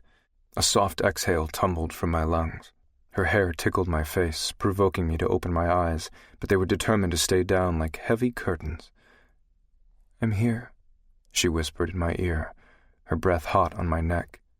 Only one part of my body reacted to her words, the rest of it stayed fixed in place, ignoring my commands to move. Her hands skated down my chest, sliding over my pants till they found me. Her hand massaged at the fabric, my dick responding. "Is this what you want?" A moan broke out in reply. Her response was to rub harder. I couldn't seem to shake the sleepiness keeping me from moving, to touch her. I wanted nothing more. From the day she walked into my life, she caused violent emotions to stir in me, from hatred to wanting to fuck her so fiercely we both would drown in my lust. It was a thin line, and I fell over it. She crawled in and was all I craved now, all I wanted. I hated a human had this much control over me. Soft lips kissed my neck, working up to my chin. Teeth scraped at my bottom lip, and I felt my cock grow harder. Her hand worked beneath my pants, grabbing my shaft. Everything except my dick was numb, which magnified the sensation. Why can't I wake up? As good as it felt, I wanted to touch her back, to see her green eyes watching me. I felt her climb on me, her legs constricting around my hips, but still my lids refused to open. What did we drink last night? No memory of the previous evening flooded back. All there was fuzziness and flashes of images I couldn't pinpoint. "I know you want this," she purred in my ear, rubbing herself into me. "You want me." Yes. It frightened me how much I wanted her, and nothing usually scared me. "Tell me, Ryker." She kissed me, her fingers gripping my shaft again. "Show me. Fuck me." I paused. Zoey could be aggressive and unrelenting, but the word struck me as odd. It wasn't like her to command or say it. She would simply act. Lips crushed into mine, demanding me to react. "Zoey," I mumbled between breaths, wanting to forget my doubts and continue to enjoy the moment. But I couldn't deny something was off, the way her figure fit on mine, the way her lips felt, the taste of her kiss. "Yes, Ryker, I'm here." She spoke against my mouth. "Tell me where the stone is. I want to keep it protected." Another flicker went off in my head. "You know where it is," I thought. "Tell me again. You know how easily I forget things." I hadn't realized I spoke out loud. Dream and reality fought for dominance in my head. Another warning went off in my gut. Zoey would never forget where the stone was. She was the furthest thing from forgetful. My forehead creased in confusion. Deep inside, a restless energy was building, contradicting my weak body and mind. Legs squeezed tighter around my hips, moving up and down, creating friction as she rubbed herself against me and purging me of any thoughts. A force tugged at the buttons of my pants, popping them open. "Fuck me, hard, like we used to." As good as it felt, things seemed wrong. I groaned, trying to pry my lids open. When they finally flickered up, I blinked rapidly, trying to make sense of the blurry outline on top of me. With every blink it morphed more into a solid figure, one with long, deep plum hair and dark eyes. Reality came flooding back. Dread surged energy in my limbs, and I pushed at the hands tugging me free of my briefs. "Stop." The words sounded more like a grunt. Amara's gaze flashed to mine, her face contorted with hunger and determination. "Don't deny it. You want this as well. You know how good I feel." She unzipped her pants, pushing them over her hips, her hand continuing to stroke me. My denial caught in my throat. I couldn't refute the carnal response, the bliss of the way she kneaded and rubbed me. It was strange for this to feel so right and so wrong. I had been with her for a long time. Most of it seemed natural, normal. Then her horrendous betrayal came back, flooding me with rage. But in this exact moment I probably would have ignored it, letting the primal instinct take what it wanted before pushing her away. But the shame and hatred at myself for letting it happen was nothing compared to the harsh reality of realizing it wasn't Zoey. That was the proverbial ice bucket. It was Zoey's head I wanted to fall back in gratification as she rode me. It was her face I imagined. The thought of the hurt across her expression and seeing me with Amara halted me. The pain and sadness she felt would be quickly shuffled behind a barricade of indifference and defensiveness. It would be in the tiny movements she made, the way her eyes darted to the side, the way her mouth flattened into a line, or how her chest pushed out like armor. The pain I would see deep behind her wall of anger and rage. So many had hurt her before. I didn't want to be another one who proved to be the same. The woman on top of me now only brought out hatred and violence at both her and myself. Amara gripped me firmly, pushing her underwear down. "No," I seethed, grabbing for her hands. With the building rage, I shoved her off onto the ground. My limp muscles struggled to move, scrambling back to the wall away from her. My spine crashed against the stone, the chains keeping me contained to only a few feet of space. Righting herself, her lids narrowed into slits. "You are turning me down? For what? A human? And because you're a conniving, deceitful bitch. You don't know what I had to do to survive. Vadik's whore. Fuck me because you are commanded to," I sneered. "Your lover tells you to go screw another man for information, and you do it. Very obedient of you, Amara. Do you sit and stay, too?" Her hand jutted out, and a sharp sting sliced across my cheek. "Don't you dare judge me!" Amara rose to her feet, leering over me. "I do what I need to do." Clearly. Red dots freckled her cheeks, anger hunching her shoulders. "The great Vadik still not enough for you? You still need to ride me? Did he order you, hoping I was delirious enough to talk? Fuck you." She clenched her hands. "I loved you." I laughed. "You don't love anyone but yourself." She leaned over, clutched my chained wrists, and pushed them back into the wall, her face an inch from mine. "And you don't either. It's what made us perfect together." Perfect? I tilted my head up, staring into her eyes. It was all a lie. "Really? The night in Turkey or the weekend in Greece weren't real to you?" A coy smile curled her lips. "You couldn't stop wanting to be inside me. We broke the bed twice." It was true, but I never thought I was letting myself be deceived. I knew what she was. Most of the time, I liked that about her. We did make a good team. She would target our next victim, get closer, learn about them before I would jump to where their fortune or treasure was hidden, robbing them blind. I should have known it then, seen she was doing the same to me. "What do you want from me, Amara?" I inched my face closer till our noses almost touched. "You want me to tell you I enjoyed fucking you? I won't lie, I did. But you and I both know it was nothing more." "And your human was?" She sucked in her breath at my proximity, licking her bottom lip. "Please, I think we both know it was only the novelty of screwing a human, fragile, sweet, ordinary Zoey." Those were three things Zoey was not. My arm moved before I even realized it, my hand gripping her chin, my fingers pushing in till she flinched. My voice grew low and steady. "Don't ever speak her name again." Amara watched me, deciphering my true mood. She yanked from my grip, standing straight, buttoning her pants. "Whipped by human pussy. Never thought I'd see the day."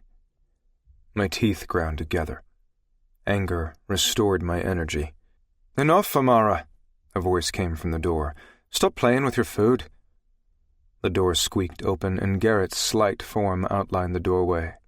Amara's eyes fluttered with annoyance, an expression I knew well, before glancing over her shoulder. "Following me?" Garrett smirked. "I came to see you fail once again. Haven't you learned? He doesn't want you anymore, if he ever did." "Screw you." A glimmer of humor blazed through Garrett's green eyes. A knowing smile hitched the side of his mouth. "Did Vadik tell you to come here?" Garrett stepped into the room, his gaze drifted salaciously over her figure. "No." Amara crossed her arms, shifting her head to stare at the floor. "So you came to get rejected by a man who can barely stand or form a sentence?" Garrett clicked his tongue. "Shameful, Amara, and incredibly sad." "Shut up," she growled.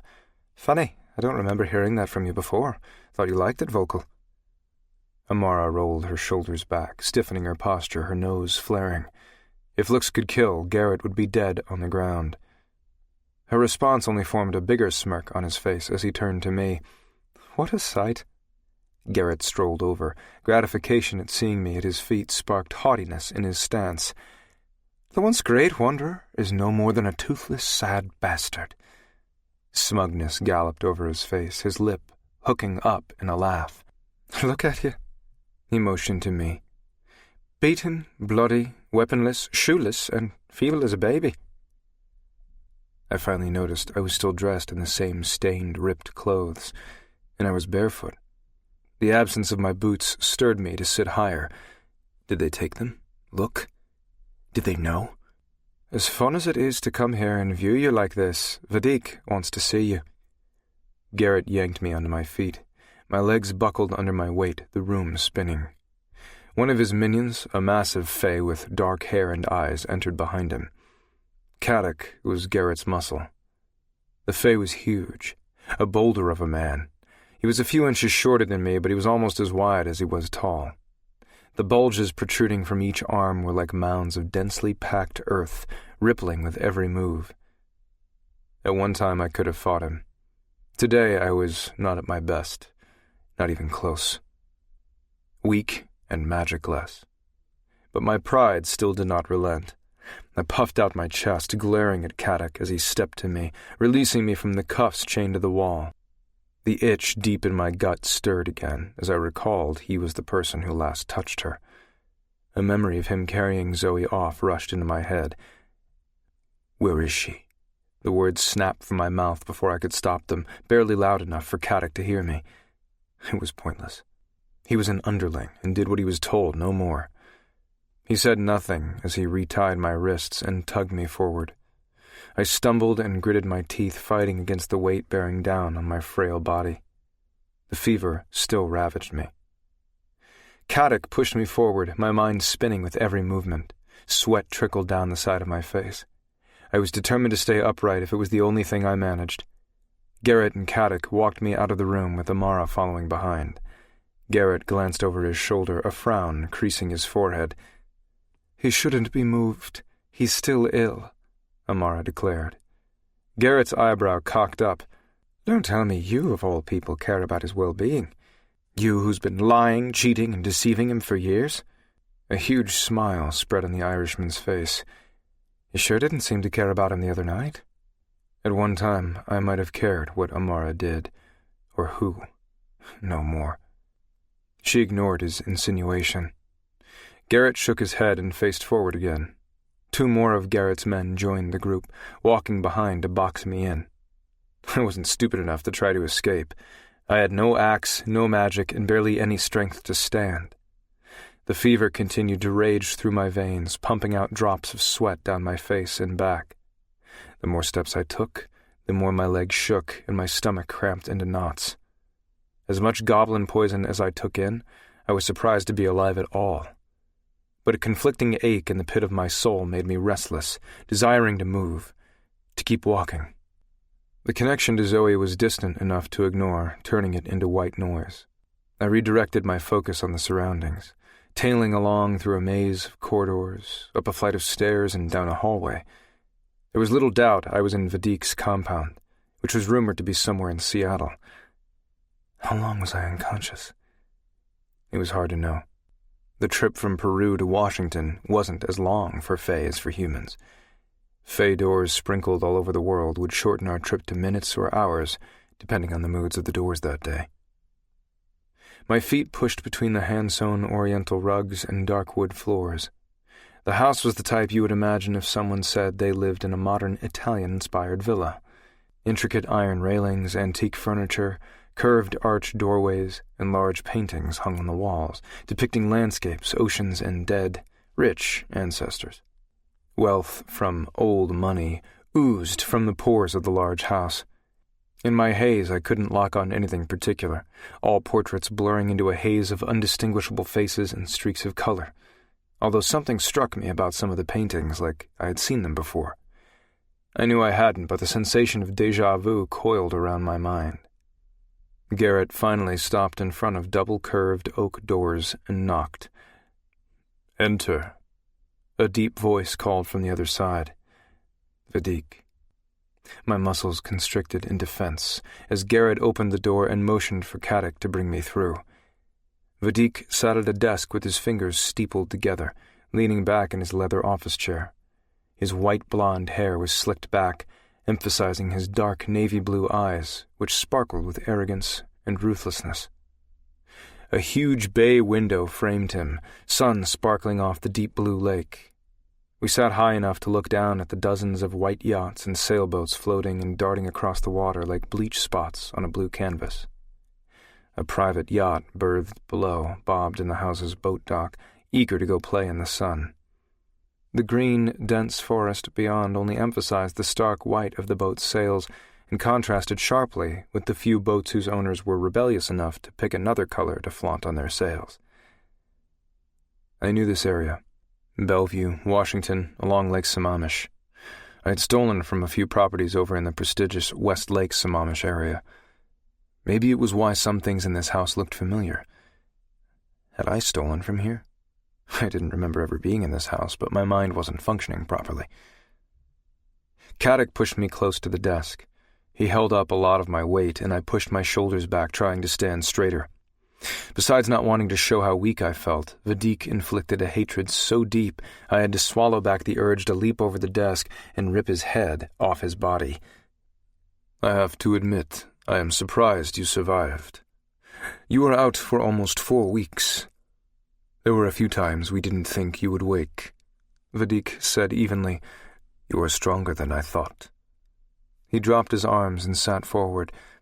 But then again, I probably shouldn't be too astonished. You are the fierce wanderer, are you not? You were conceived to fight, to survive, to escape, possibly even death. I pinched my lips together. I had many questions, but none were about me. With men like Vadik, you let them talk. They love to hear their own voices too much to stay quiet. Silent and stoic. Vadik kept his eyes locked on me. Living up to your name? Oh, right. Except for actually not being a wanderer anymore. My feet shifted underneath me as if burrs were stuck to the bottom of my feet. How does it feel to no longer have your magic? Vadik's eyes flashed, a slight grin curling his mouth. Now a human has your powers, a collector, a seer who wants to destroy us, dissect us like lab rats. He piled each word on top of the other, building them up to taunt me. Now you are dying a slow, painful death.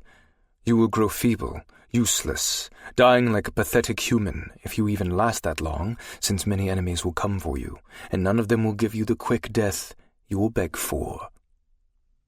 If he wanted to piss me off, it was working.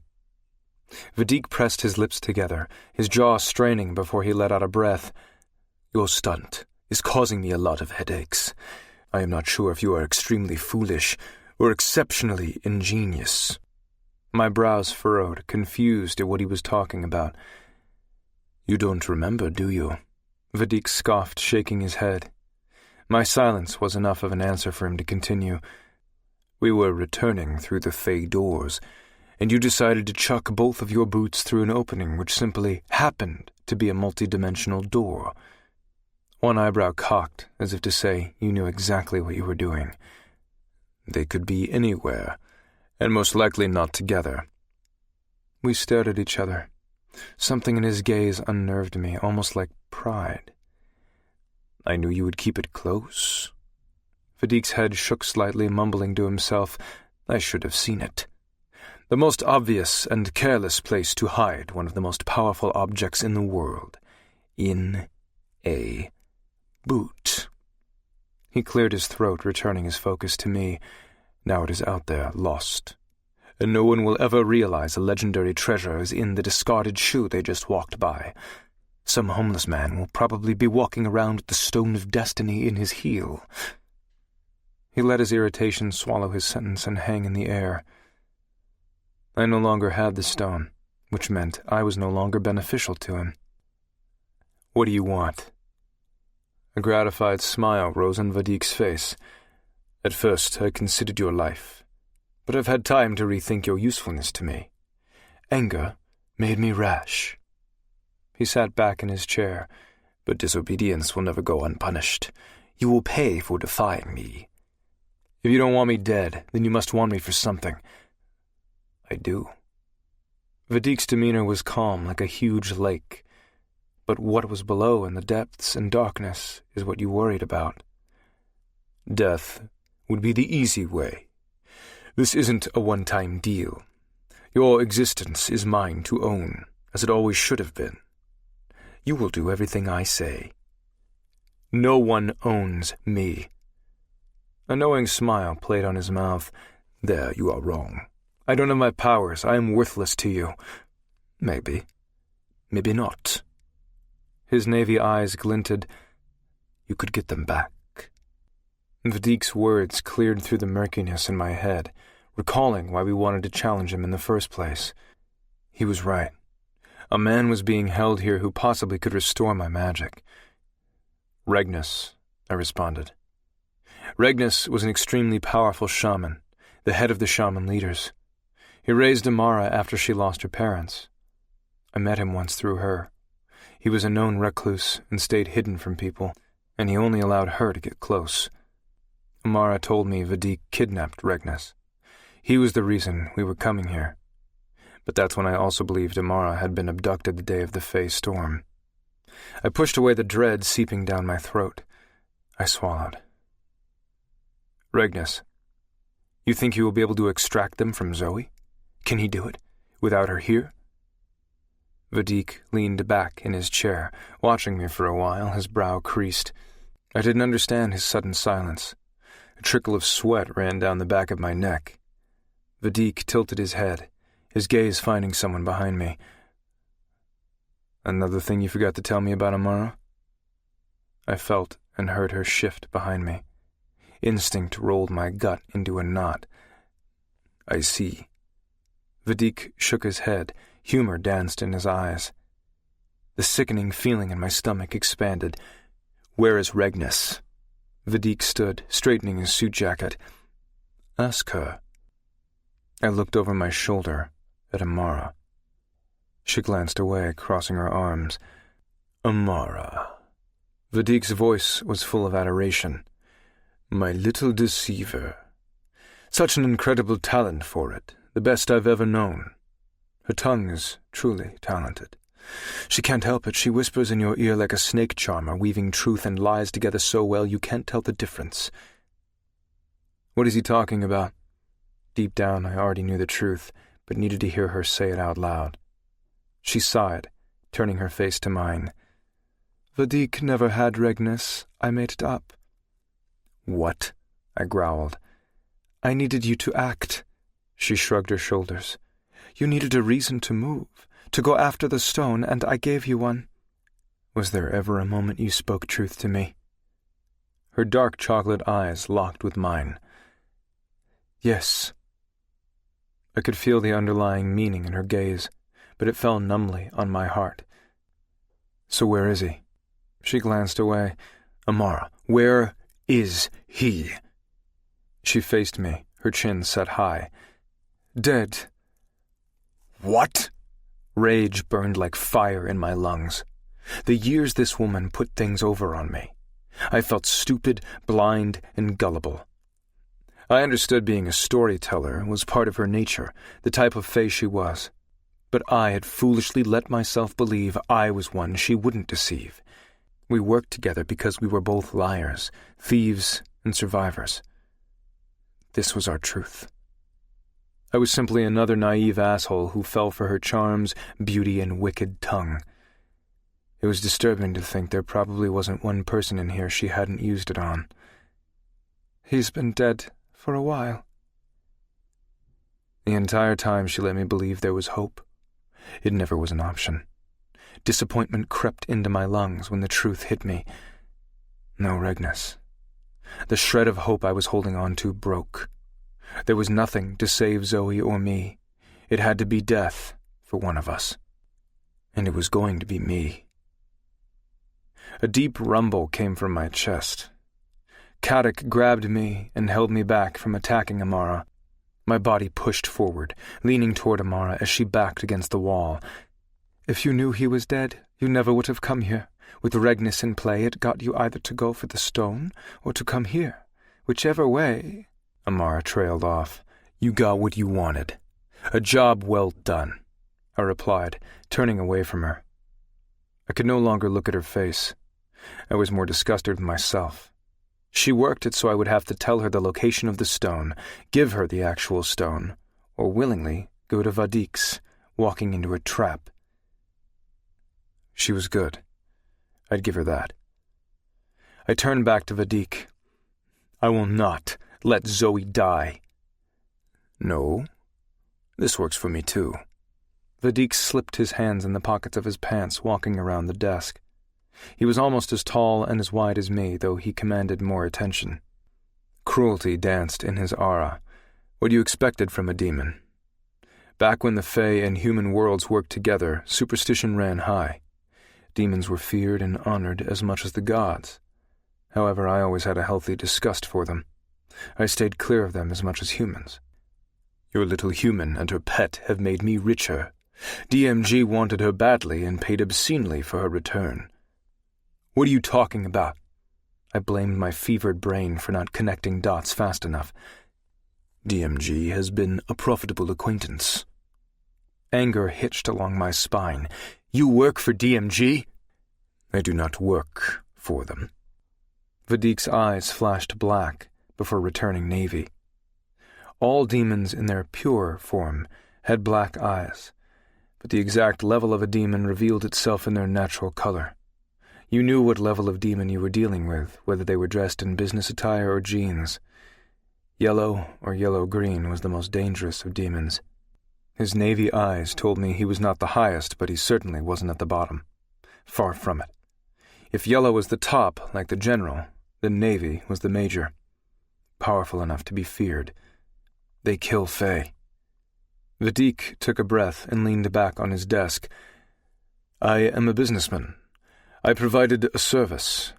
Merely because we are Fae doesn't cause me to feel kinship to all Fae. Like humans, there are those who are not worth saving. I provide leads to their whereabouts. It has made me a hefty income. So you sell out your own kind for money? Disgust coated my words. Power runs the world, ours and theirs, whether it comes in money or objects. He inhaled, peering at me as if I were a silly child. They were going to get the information from someone. Why not me? Vadik's nonchalant attitude caused me to grip my confined hands together. I always sensed he was ruthless and power-hungry. It was why I kept the stone away from him, but I didn't realize how evil he was.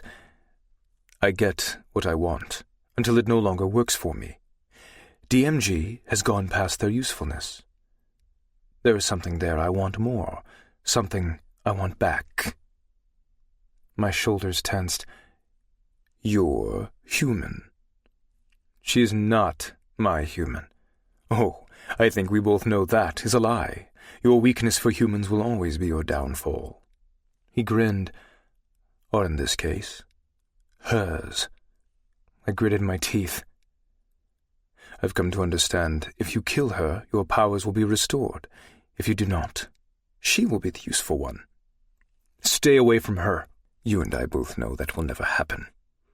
Vadik stood, walking to me. I am being kind, giving you a choice. She is actually the better choice. She can bring in money as my thief and my fighter. My nostrils flared. He wanted me to ask. I hated he would get exactly what he wanted. What do you mean? At first, I thought she was insignificant, a human who could easily be replaced or gotten rid of. Vadik set his stance, challenging me. However, she is anything but. I should thank you. Such an incredible find, especially now that she has your powers. Finding her a part of the underground fight club opened my eyes to a whole new revenue. Again, I felt my stomach drop in anticipation, seeming to know where this roller coaster was going.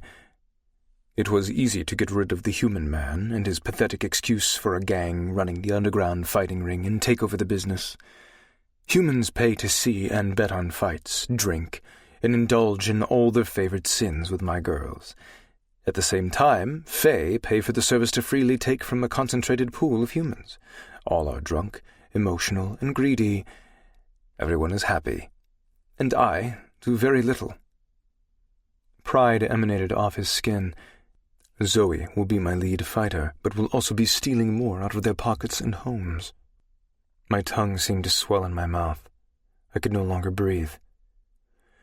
You can see why I would prefer to have her, but I will let you decide. I know you declared a promise to her. Vadik lifted his chin, his gaze directly into mine. You won't be able to help yourself.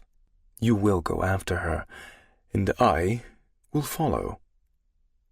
The monster in me, the one I worked hard to control, broke down the door, thundering to the surface. It did not think, only reacted. My shoulders expanded, enlarging and coiling. I could no longer see anything but red. I did not feel my pain or the fever raging in my body. My hands still in cuffs, I swung my paired arms like a bat against Vadik's skull. The cartilage in his nose crunched against the metal cuffs, and the force threw him across the desk. Objects went flying, hitting the floor and walls. Caddick's fingers wrapped tighter around my arm, but I twisted out of his grip, rushing forward and slamming Vadik into the desk. Shouts reverberated off me, and hands grabbed for me, but all I saw and heard was my anger. Crimson. The control I fought to contain gave way. The rage inside became my voice, and it kept repeating her name over and over. Zoey, Zoey, Zoey. My fist smashed down onto Vadik's face. My elbow cracked into Caddick's. Out of the corner of my eye, I saw a floor lamp swing down, striking the back of my head. My body dipped when it hit, but I didn't feel any pain. My focus lasered on the man underneath me. No one will touch her. A roar came from me. Blood from my head wound trickled into my eyes. No one hurts her but me. The moment the words were out of my mouth and soaked into my mind, I halted. An image of choking her to death fired through my veins, stirring a deep drive, a carnal but robotic notion. Was that all this was? I didn't want anyone to take my kill from me? Fuck. Scarlet drained from my sight, clearing my vision. Several hands yanked me off Vadik and hauled me back across the room. A gun was thrust to my head. If you move, I will gladly pull the trigger. Garrett snarled in my ear. Just give me a reason. Please.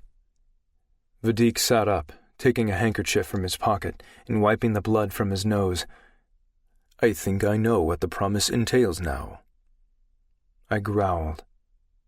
Vadik patted his nose again. The blood already stopped. He stood, straightening his wrinkled suit with cool, detached motions. The icy aloofness provoked a deep fear in me.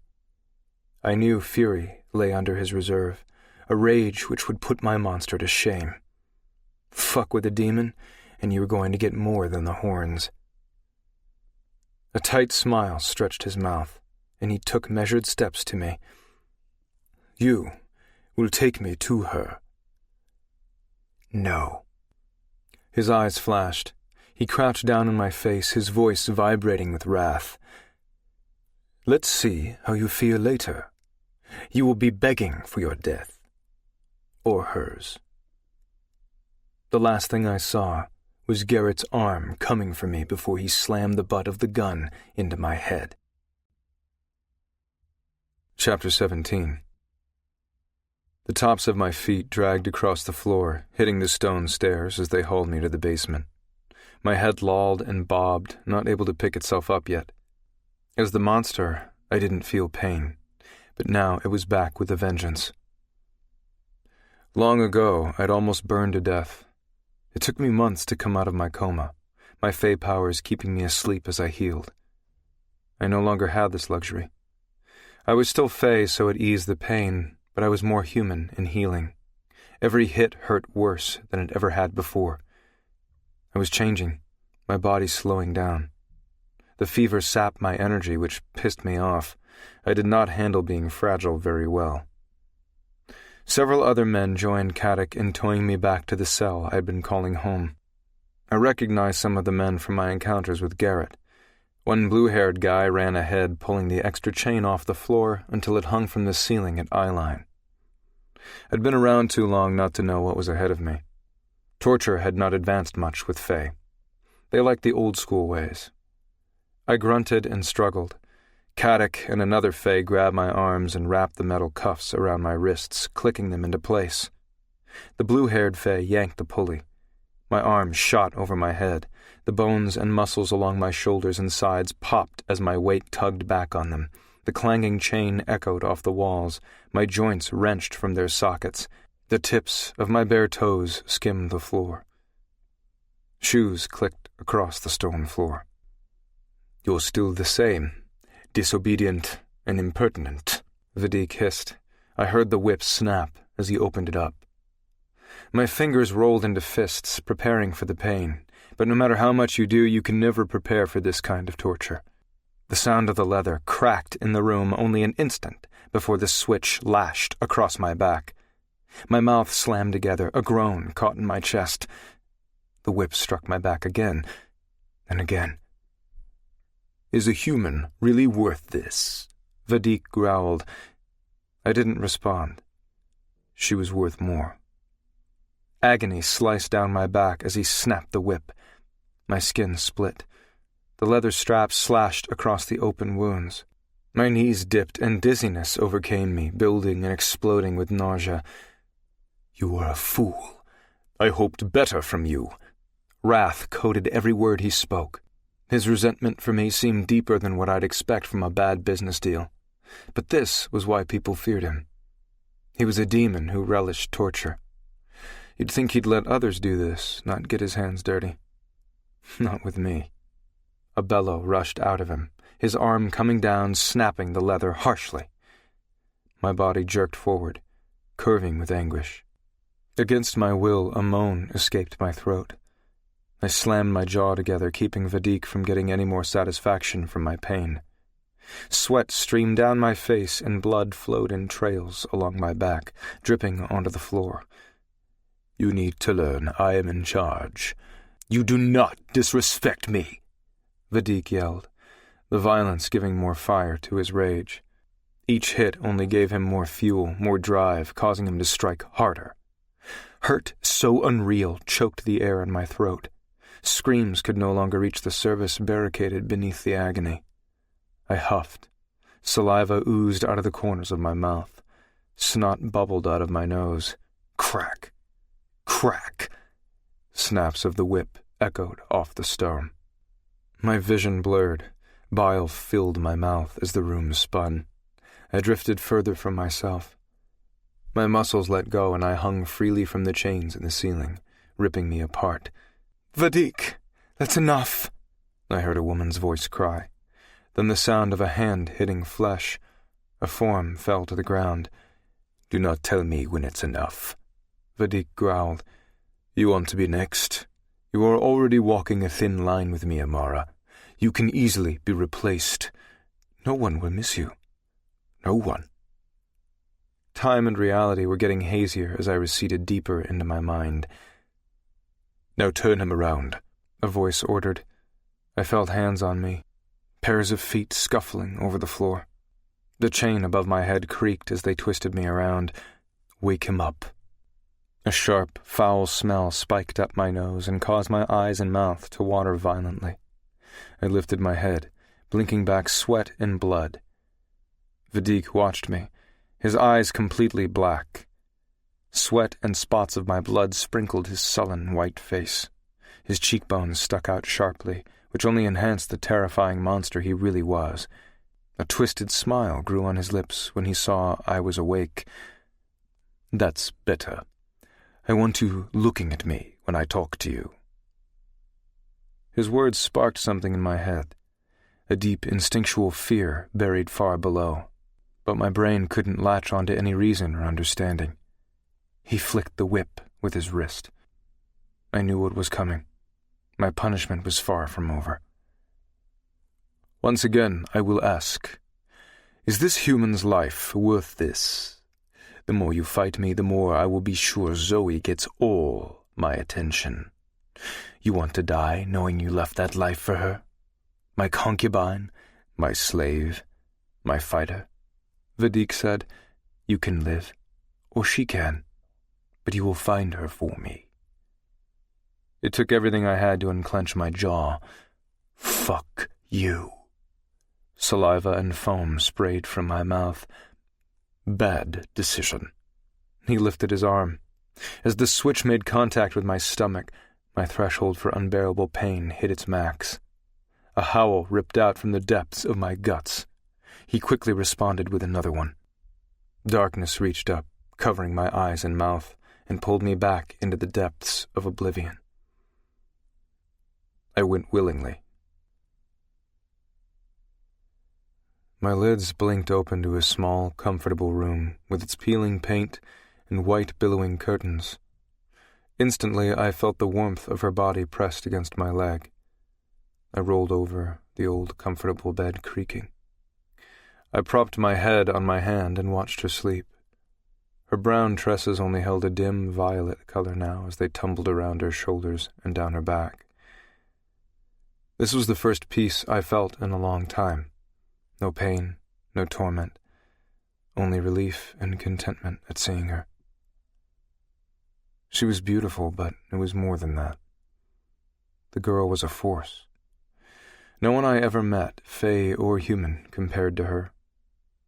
Even with all the horrible things she had gone through, she still fought with hope, love, and violent determination. I hadn't let myself feel deeply for anyone in a long, long time. I hadn't wanted to. Until now. But she barreled down my walls with ferocity. My gaze rolled over her sleeping form, taking in every inch, especially the way the sheet curved over her body. She wore one of my thin white t-shirts and a slip of fabric for underwear. The top was hitched up, displaying a strip of her bare back. I reached out my hand for her, catching the edge of the shirt, and dragged the fabric to the top of her shoulder blades. My fingers trailed over her spine, curving over her ass. She stirred under my touch. Her head turned over on the pillow till she faced me. "Thought that might wake you up." I smiled. "Ryker," she whispered.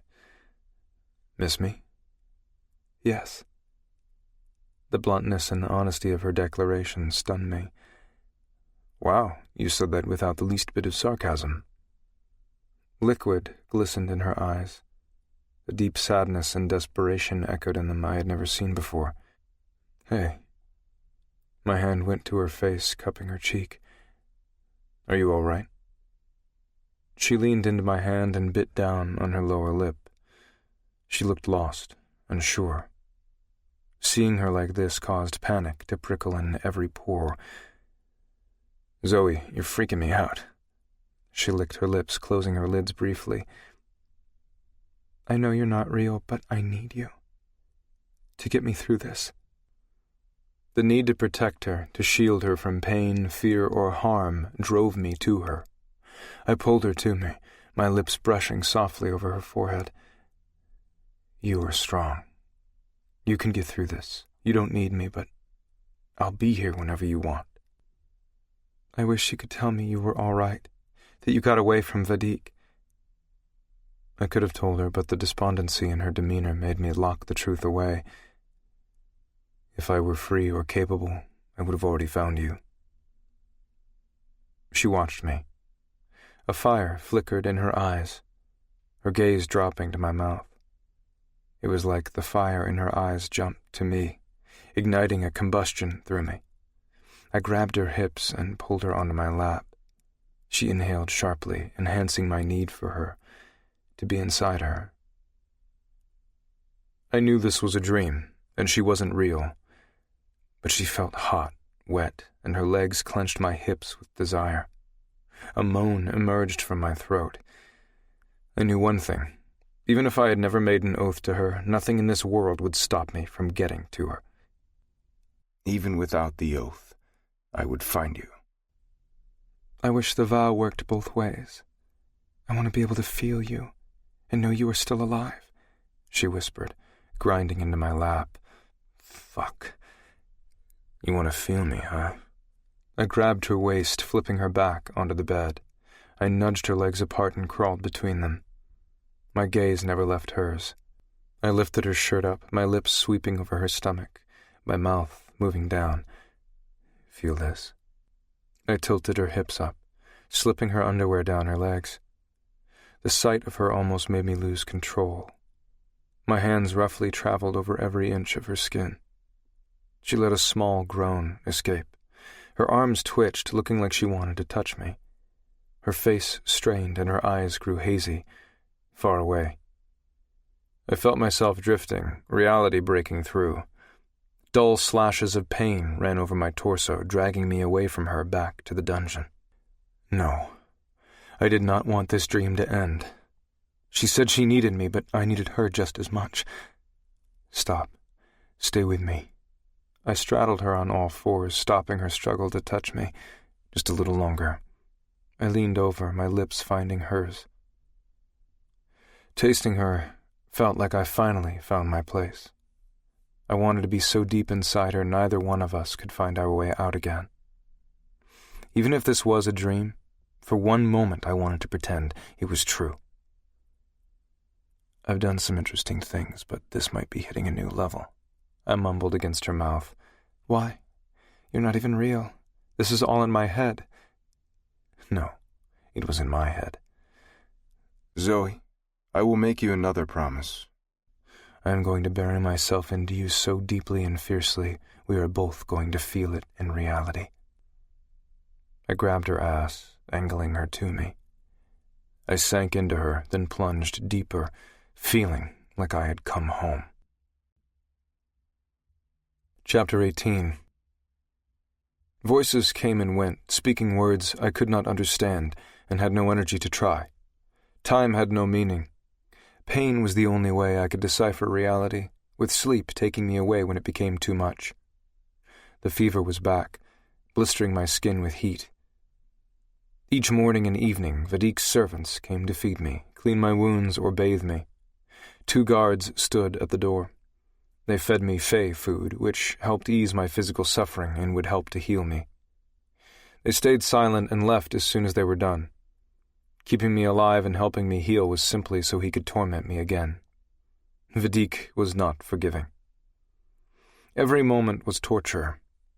The deep gashes across my stomach and back drove buckling pain through me. Exposed tissue and torn skin gaped like tiny pink mouths with ragged teeth, open and screaming. I measured time by the visits. Days, if not weeks, passed this way. Eventually, they no longer chained me to the wall and allowed me to roam the small cell if I got up. I barely did. The only thing in the cell was a bucket to piss in. Most of the time I slept curled on my side, to keep pressure off the deep wounds slashed across my back and stomach. The icy stone floor prevented my muscles from unlocking or relaxing. The thud of the door snapped my lids open. Then they slowly drooped again. Footsteps moved toward me. "Roll him onto his back." Vadik's voice boomed through the cell. Hands came down on me, pitching me over. I squeezed my lids tight, pain in my back throbbing and spiking every nerve. "Are you done being stubborn?" Vadik's voice came from above me. I wanted to spit at him, to tell him to fuck off, but my tongue and mouth wouldn't cooperate. "Look at me and answer," he demanded with a growl. His words caused a flash of fear to press down on my lungs, stirring a deep-rooted terror. It was a strange reaction. I took a deep breath, and the movement shoved my back against the floor. Pain brought my thoughts back to the horrendous aching I tried to ignore. "Are you ready to locate your girlfriend?" My lids lifted, blinking a few times. "Kiss my ass." Vadik stood over me, his hair slicked back, his navy eyes narrowed on mine. He wore one of his incredibly expensive suits. The pressed, immaculate outfit and clean manicured nails fostered the idea he never got his hands dirty. It was all a facade. "Do not disrespect me." The tips of his shoes dug into my ribs. I ground my teeth together. "Why don't you get her?" I said through a gritted mouth. "Go get her from your buddy Rapava yourself." A nerve in Vadik's neck twitched. "Most humans are stupid. He is one of the rare ones who actually understands and fears our power. The domination we could regain, but he is quite good at keeping his location secret." Vadik slipped his hands into his trousers, his feet still clipping my side.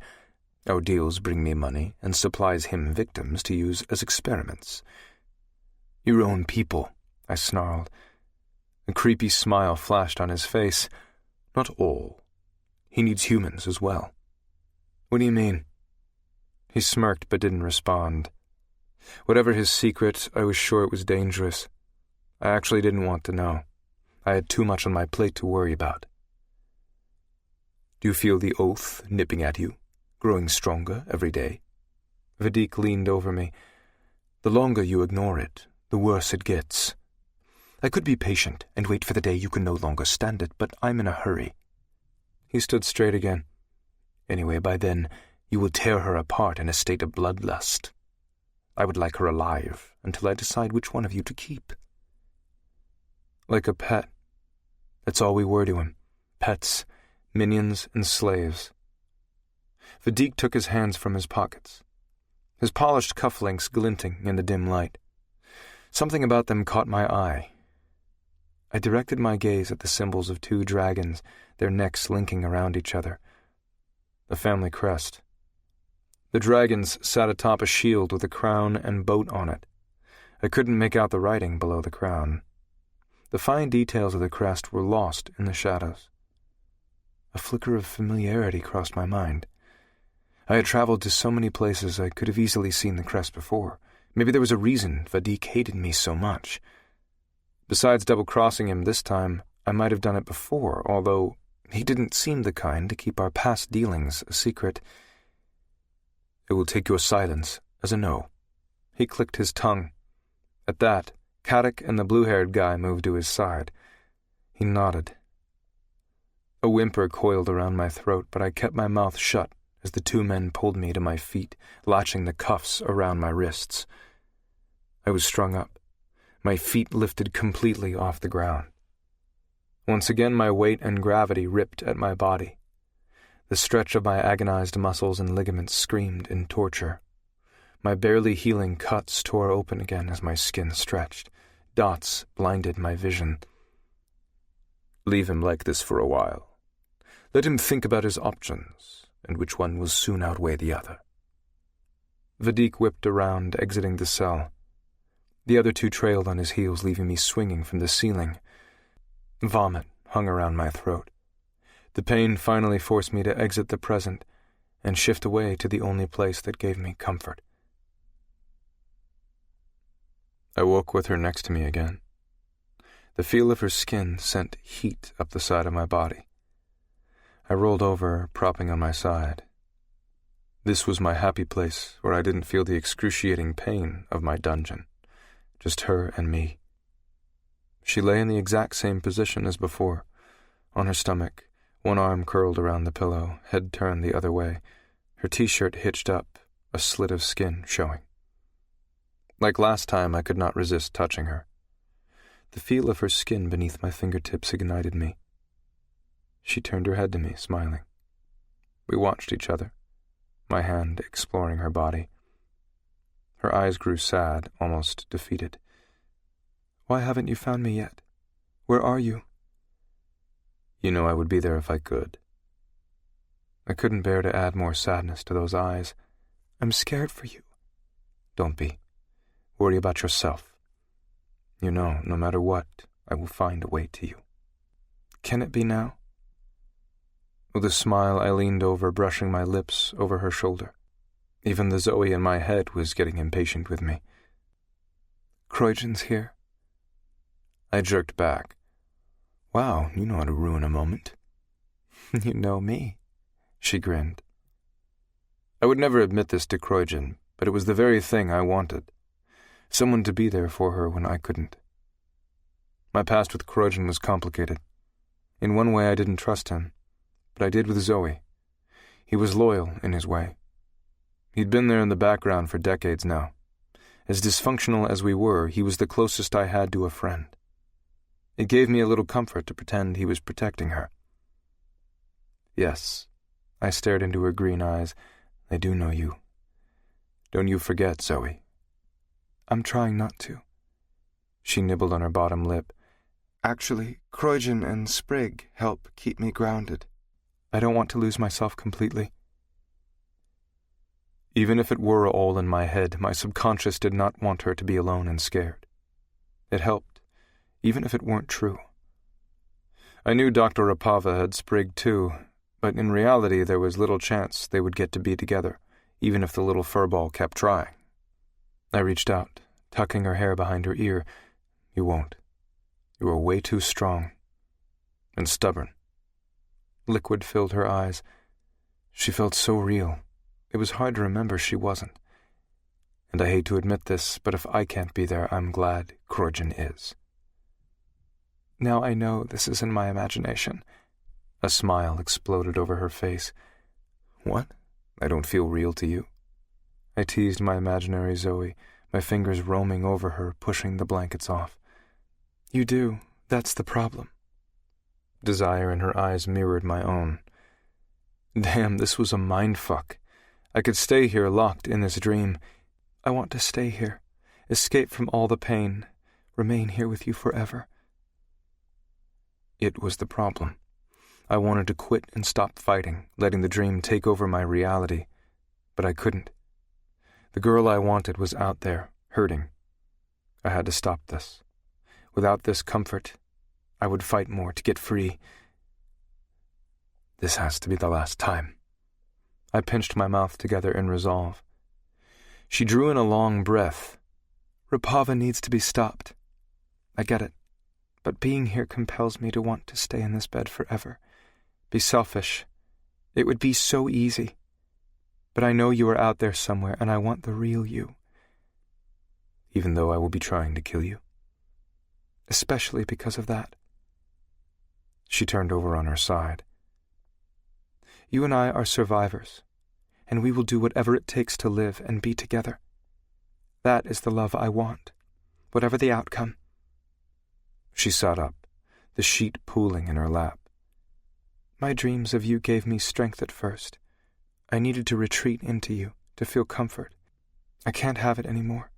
I need to turn off my feelings, become the person they want. Being here makes me want you too much. I feel weak. Even though she said it, I knew they were my words. My subconscious telling me to let this go and fight. It was time. I somehow knew this would be the last dream I would have of her. She needed me out in the real world, not hiding away in my head. I slipped my hand over her cheek, cupping it, and pulled her to me. Her mouth greeted mine. Instantly, a deep craving took over me. I tugged the back of her neck, wanting her closer. She moved forward. The power of her mouth pressed me back. She draped her legs on either side of me. I slipped her underwear down her ass, pulling them lower on her thighs. She tugged her shirt over her head. I grabbed her hips, lifting her up. She sank down on me, a gasp of air releasing from her throat.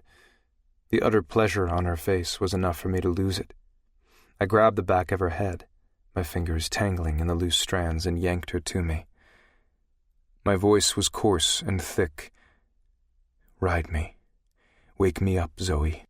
Make me feel you so ardently in the real world nothing will stop me from getting to you, so I can claim you again. Whatever she was holding back, she let go.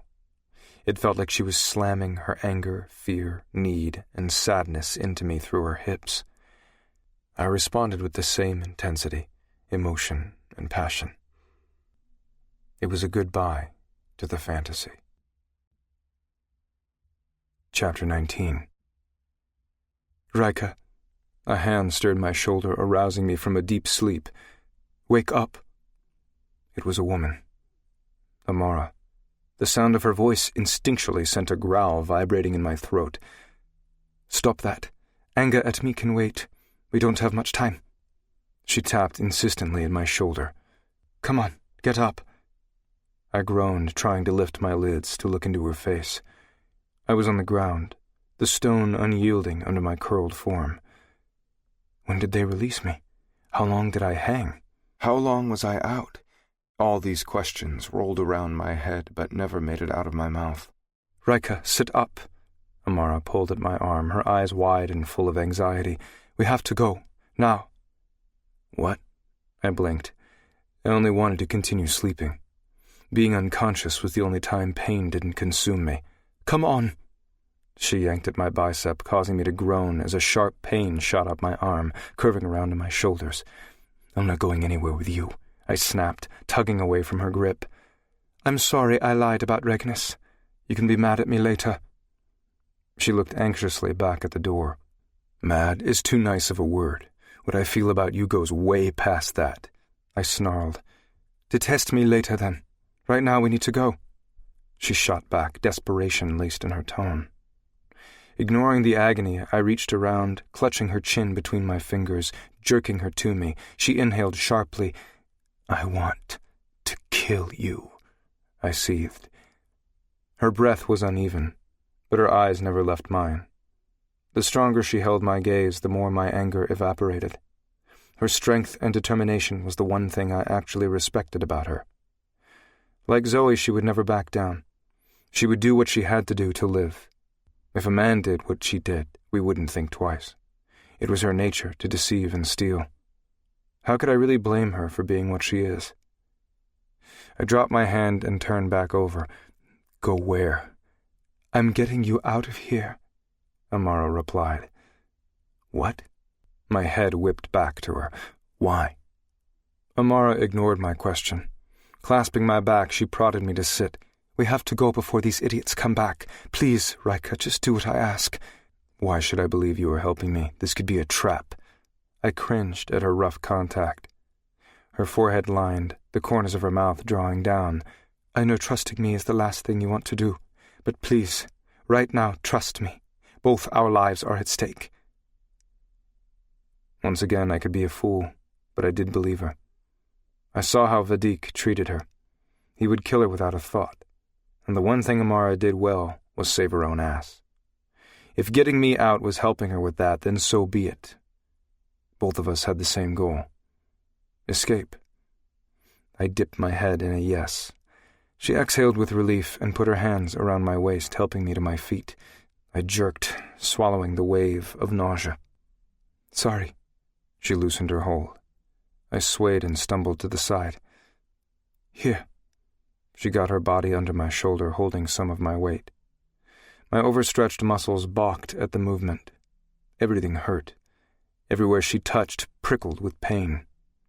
I leaned against her and stepped when she did. I merely reacted to her pleas, my brain beyond muddled with pain to grasp what was happening. "I want my axe." In the condition I was in, I needed it, and in all honesty, the weapon was such a part of me, more than my own arm, I couldn't fathom leaving her behind.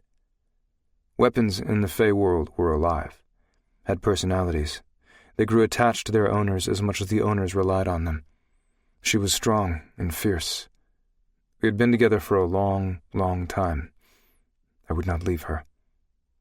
Amara scanned the horizon as we stepped from the cell. "They locked it up down the hall." The guards who had been at my door day and night were gone from their posts. "Where?" I nodded at the empty positions. "Men are easy." Amara spoke evenly, but her eyes darted around with high alertness. "They each think they're getting a blowjob in the laundry room." I smirked. Simple but effective. She directed us down the corridor to another bolted door. "It took 3 of Vadik's musclemen to carry it even this far," she smirked. "Key?" She lifted her eyebrows, pulling a keyring from her pocket and holding it up. "You doubt?" "No."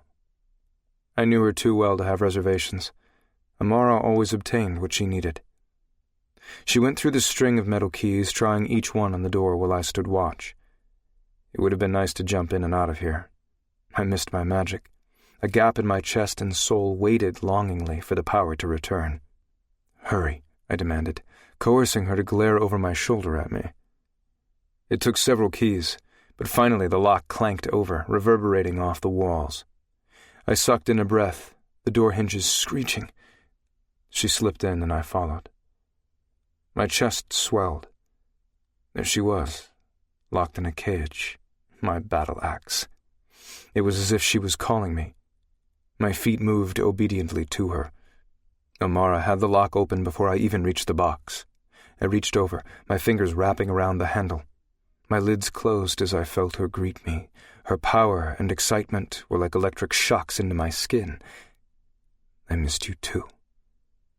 I picked the axe up, the harness still attached to her. As I slipped it on, reinstating her on my back, a loud noise banged from down the hallway like a door slamming. In sync, both Amara and I swung for the door. We had been in too many close calls together for the need to talk. I hobbled after her to the stairs.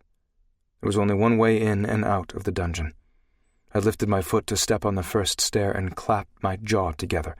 Every nerve throbbed, followed by a pulse of nausea. Bile clogged my throat. I wanted to puke and then pass out, or the other way around. "Hurry," Amara hissed in my ear. "I'm trying," I responded through gritted teeth. Another door slammed somewhere upstairs, and Amara halted, listening. "Go, go, go!" She hurried us up the stairs, her fear bleeding into me. I pushed through the sharp agony and commanded my feet to move faster. We reached the top of the stairs, and she poked her head out into the dark corridor. "Okay." She moved me forward. We both stepped out into the hallway. Suddenly, it was no longer pretend. I was only steps away from freedom. I had no idea what was outside the front door. I knew Vadik would have it heavily guarded, but the possibility of freedom spiced my tongue and cleared my head. Amara grabbed my hand, lowered herself into the shadows, and pulled me down the hallway. Her attention was forward, mine behind us. The silence made anxiety thrum through me like the banging of war drums. She took me along another corridor, my legs still trying to find a rhythm. She stopped and pressed her back into the wall.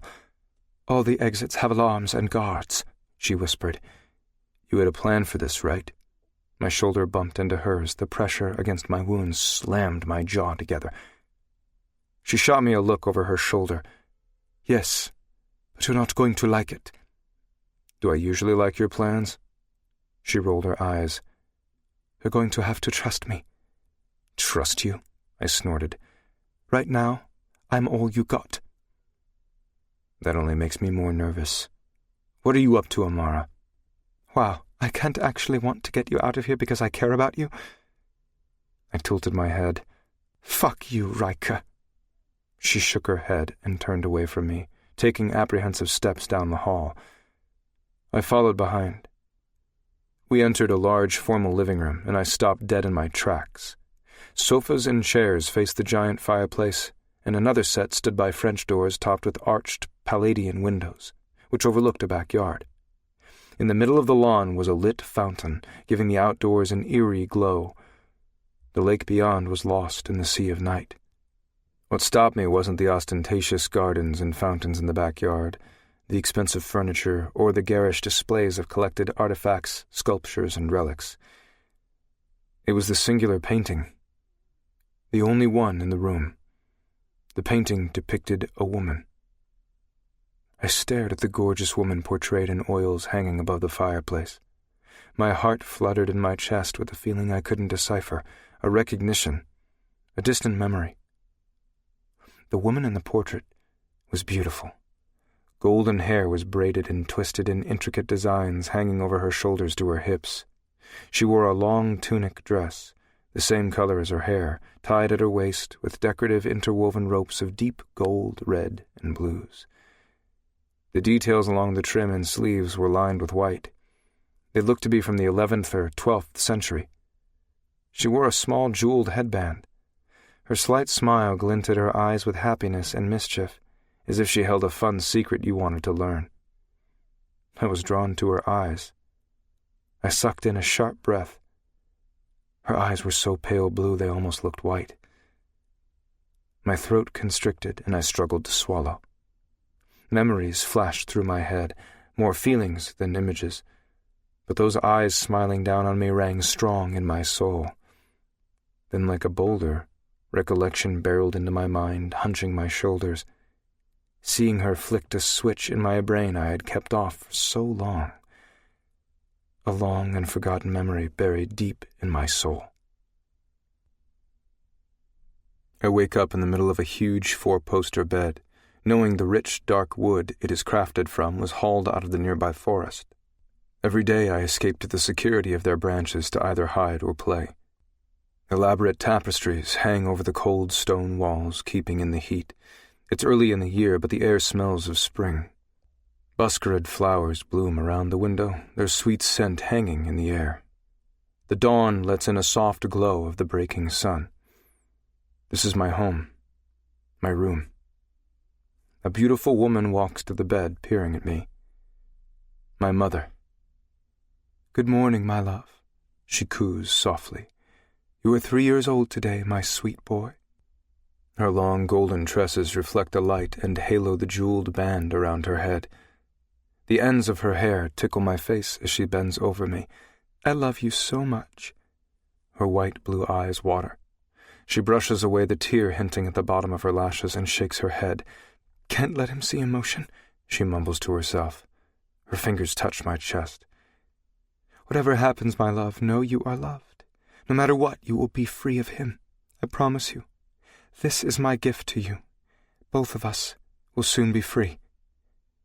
Her voice grows barely audible. I don't know what she's talking about, but her melancholy creates a deep sadness in me. Reaching up, I touch her face. "No cry, Mama." Her fingers grasp my little ones, and she brings them to her lips, kissing them softly. "For you, I will do anything." Her words should have made me feel better, but they didn't. "You're going to be strong for me today, right? You are my little man now. You must be strong for Mama." I nod, wanting to please her and bring back her smile. She kisses my hand again and lets it go, standing straight. "Don't forget how much I love you. What I am doing is for you. I hope someday you will understand and forgive me." The image of her fades, but it pushes another one to the forefront. A memory from later the same day. Ancient fear from this part of my life now washes over me in waves, like I stepped right back in time. A man is standing over me. My father. Terror keeps me from looking up. My eyes are locked on my birthday cake. "But I want cake," I sniffle. "I told you will eat your dinner first," he yells, and I feel tears prickling under my lashes. "It's his birthday," my mother's kind voice comes from behind the man. "Let him have some cake." Even then I knew what was coming. The sound of his hand slapping her across the face echoes in the large dining room. The room, like every other space in the castle, is cold and forbidding. My mother is the only warmth in this place. "I am his father. He will obey me." "But I want cake." I can feel tears pooling under my lids. Maybe if I had stayed quiet, kept my mouth shut, everything would have been fine. "You want cake? Fine." The man grabs my uneaten dinner and flips the plate over. Peas, carrots, bits of meat sauce, and mush fall on top of my birthday cake. A hand comes down and smashes the beautiful cake. "Valifor!" my mother yells out my father's name. A cry escapes my mouth as I watch the beautiful cake being destroyed. "Now eat your cake." I stare at it, tears sliding down my face. "Eat it!" I still don't move. "You want your damn cake, now eat it." My father's voice growls in my ear. I can hear my mother arguing with him to leave me alone, but we know he won't. His anger at my non-compliance causes him to howl, "Do as I say." My head is shoved into the sweet bread. Frosting and sauce sting my eyes. "Valifor, stop!" My mother's voice is frantic and high-pitched in the background. "You must learn to obey me." I struggle to breathe, but he holds my head down till I start eating. Even now I can feel the bile coming at my throat. The various flavors coating my tongue like rotting ghosts. To this day I can't handle my food mixing. I never knew why. I eat till I throw up, and then he forces me to continue till everything is gone. "Now, will you obey me when I ask you to do something?" Father's question is more a demand. I nod. "Look at me and answer." Anger suddenly burns inside me, and I lift my head, my eyes locking on his. "Yes, Father." I struggle with the word, not able to say it clearly, but he demands I call him that. The man's face was suddenly clear in my memory. The rage shaping his features, his voice crystallizing in my head. Air froze in my chest. My lungs no longer want to produce oxygen. No.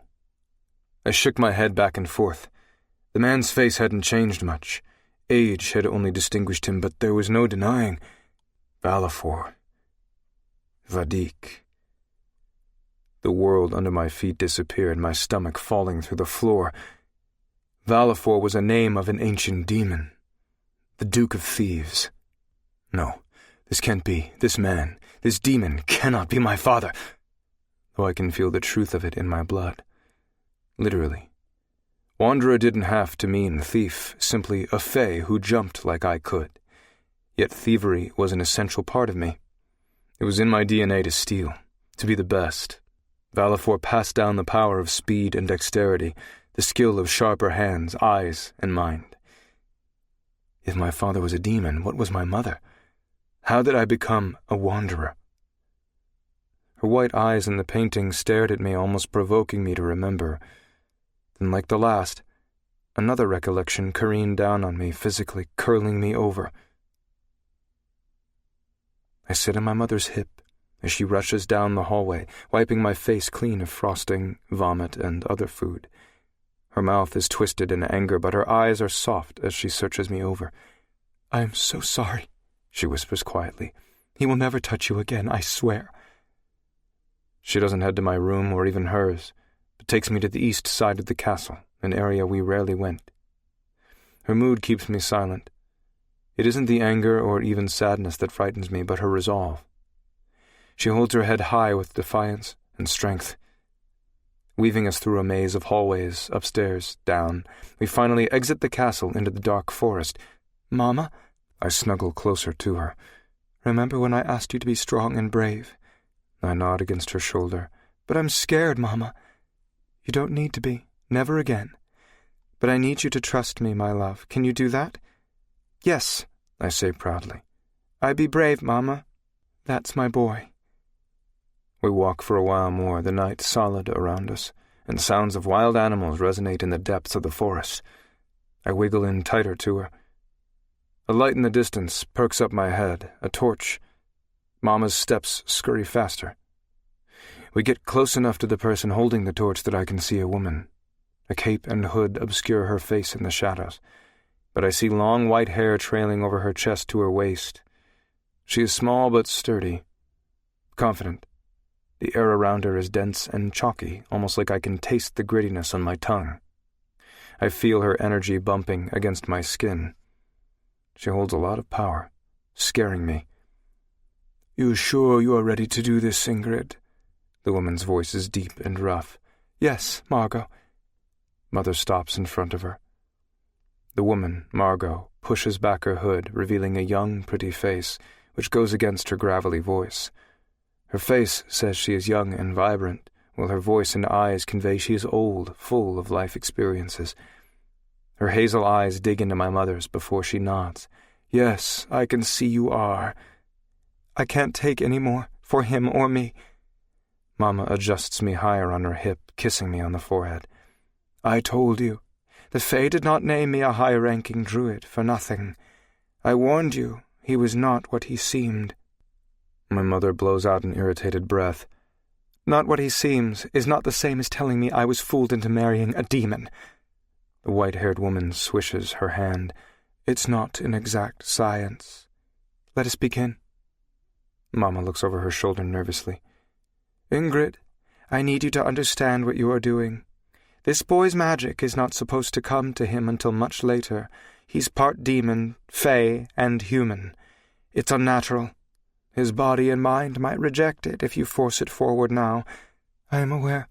My mother's voice tightens. "But you said you could see the power of the Wanderer in him.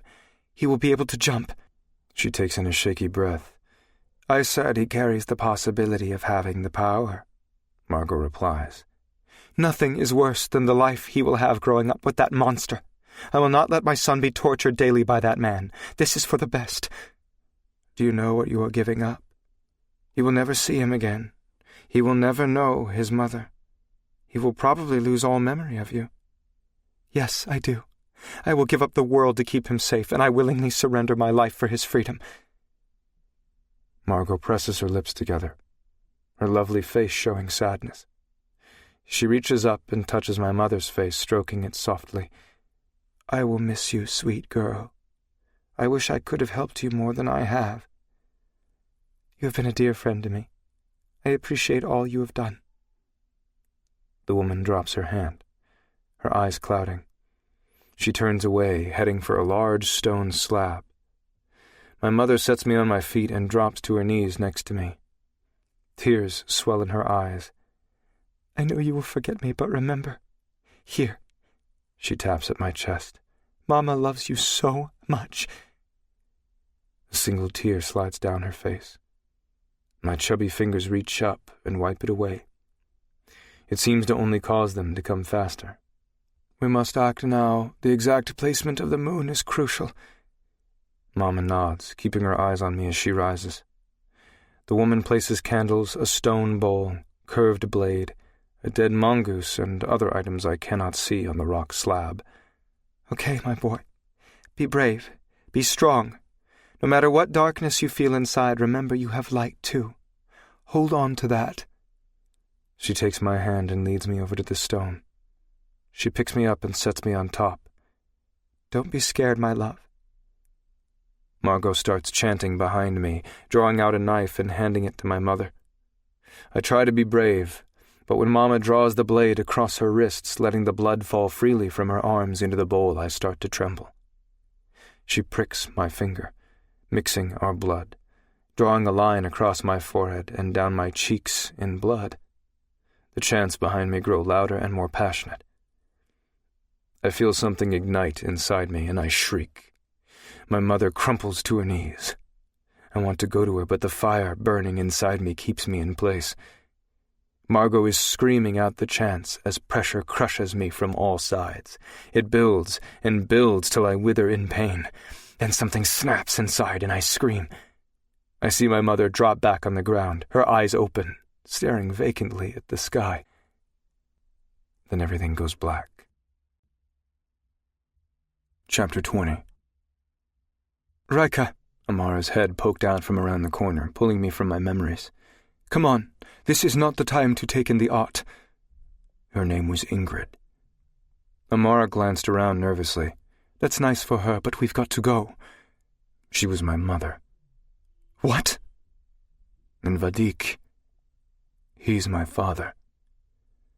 I stared into Amara's eyes, waiting for a reaction. Deep down, I hoped the memories were false. But one glance at Amara, and I knew it was true. Her eyes widened before she licked her lips. "And you knew?" "This is not the time." "Not the time?" I gritted my teeth, stepping to her. "Let's get out of here first." She bounced on her toes, anxious to move. "Why are you helping me?" "Because, even if you don't believe me, I do care about you." "Care?" I snorted. "Yeah, that's hard to believe." "Ryker." "How could you not tell me?" I seethed.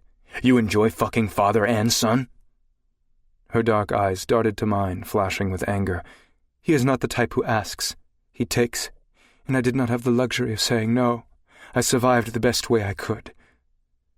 From what I recalled, it was the same way with my mother. I rubbed at my forehead. "We can discuss how horrible I am later. First, let's get out of here." I put my hands on my hips, shaking my head. "You are a piece of work, Amara." "So are you." She whipped around and proceeded down the hall. I took one step when a voice shouted from below, followed by an alarm, which blasted my eardrums with a sharp wail. "Damn it," Amara hissed. "Guess who finally realized I tricked them?" "Tricked? And no blowjob. They're going to be pissed." I followed her. "So what is your great plan?" "We break out and steal his boat." She dangled keys in my face. My feet faltered. "This is your great plan?" "Do you have a better one?" Sadly, I didn't. I wasn't going to be caught by this bastard again. Technically, he was my father, but he would never be one to me. Dear was my father. He raised me, loved me, taught and mentored me. Amara raced along the hall, the voices growing louder around the house. Every exit was equipped with an alarm, but they already knew we were escaping. "Why aren't we breaking down a door?" I demanded. "They are not only armed, but some are triggered to spray acid on you." She darted down another corridor. "What?" I peered behind me, feeling and hearing people moving toward us.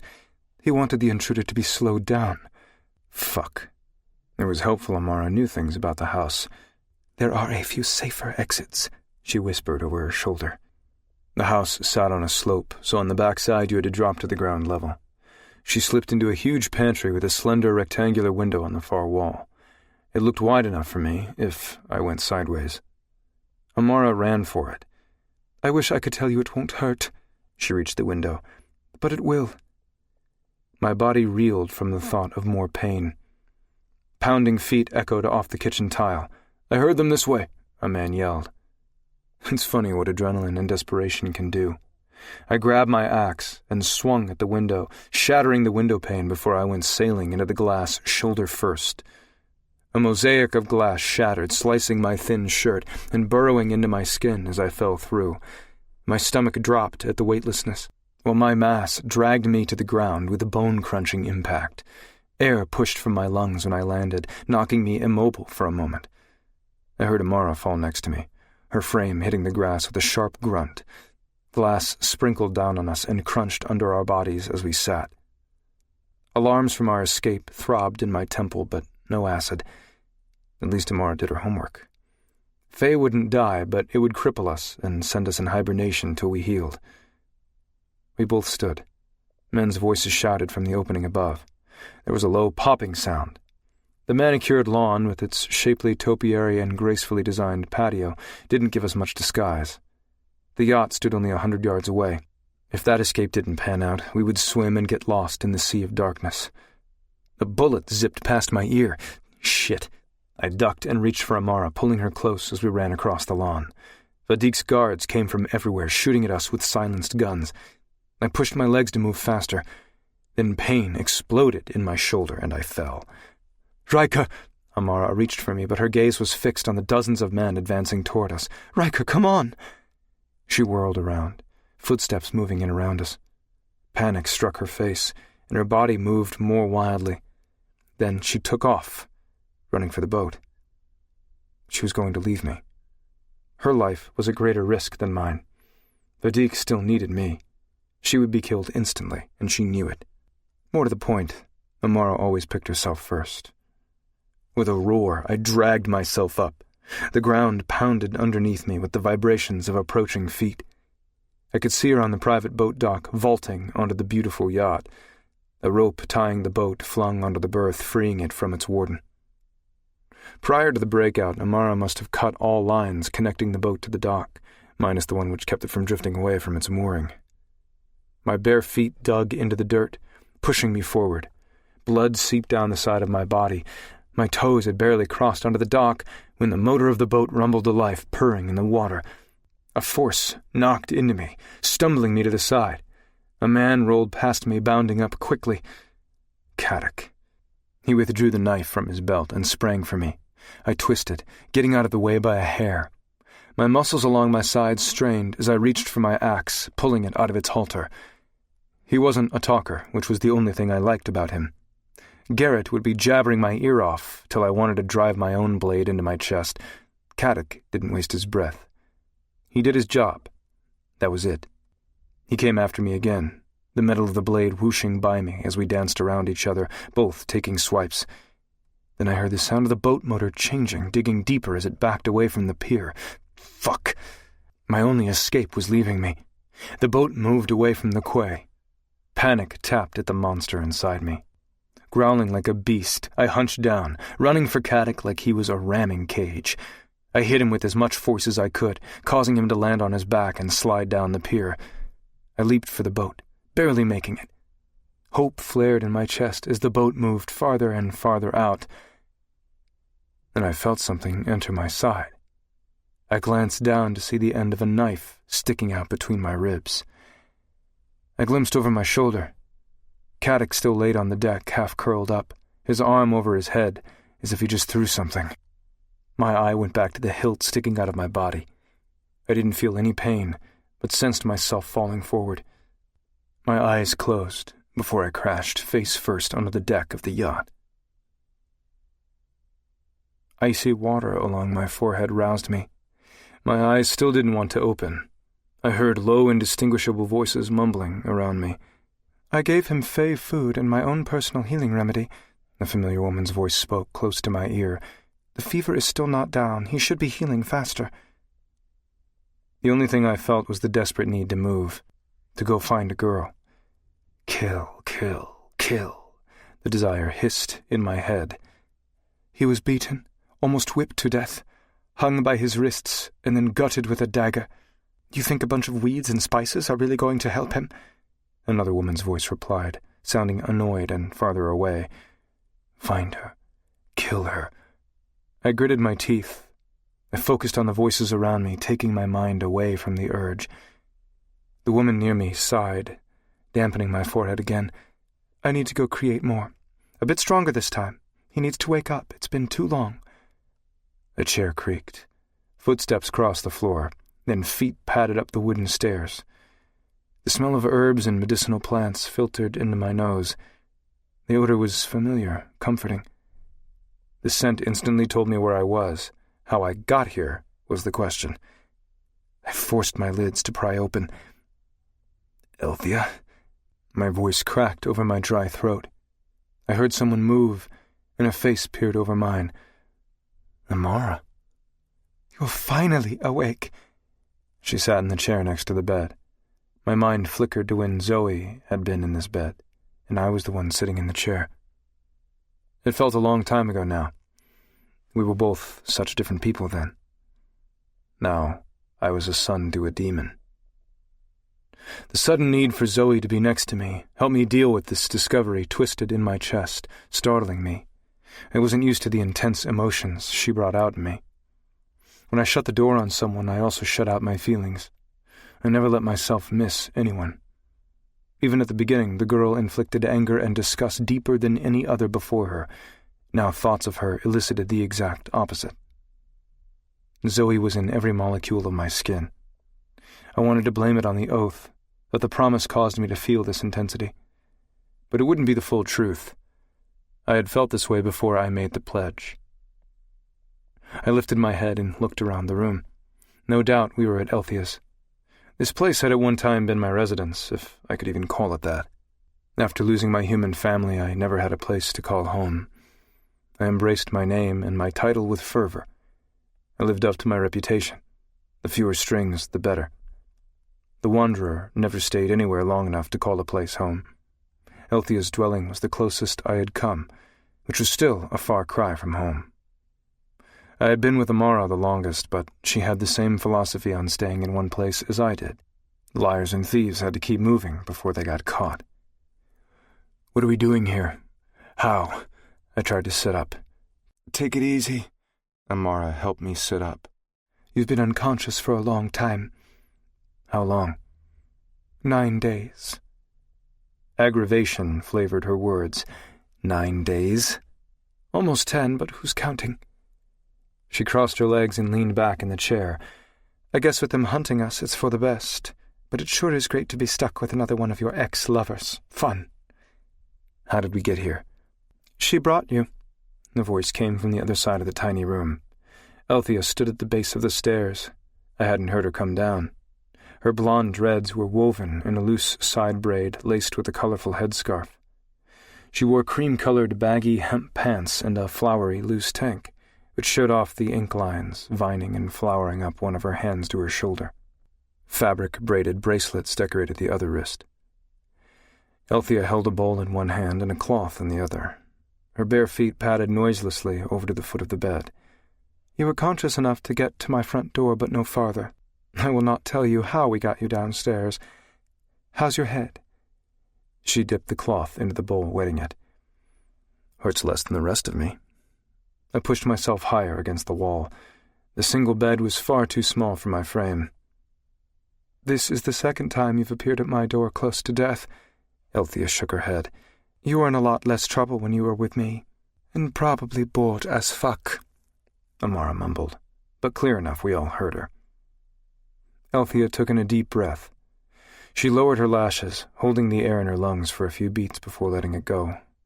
Her lids opened and she rolled back her shoulders. I could tell she was trying to control her anger. She liked serenity and tranquility in her life, meditating and working with herbs for new healing potions. She was exactly what I needed at that time in my life, but Amara was not far from the truth. It wasn't long before I became restless and needed to move on. Althea's roots were embedded here, and she was happy with that. I never would have been. One of the many reasons we didn't work. We were on a boat. How did... I trailed off, remembering the last moments of the night before I blacked out. I should have been shot and stabbed. I glanced at my bare torso. Gauze was taped across my shoulder and stomach. The skin was red, bruised, and torn, but the pain was manageable. Probably because of whatever painkillers Althea was giving me. I knew we didn't have much time before Vadik would be sending out a search squad of helicopters and other boats. We took his boat to the other side of the lake and dumped it, stealing a car. Pays to be a thief sometimes. How did you move me? You stayed conscious enough to get from the boat to the car. I drove here, got you in and dumped the car in Salmon Bay. I didn't recall any of this. How did you know to bring me here? I asked, knowing I'd never mentioned Althea to her. We never talked about our pasts. She scoffed, like I didn't know everything about your past.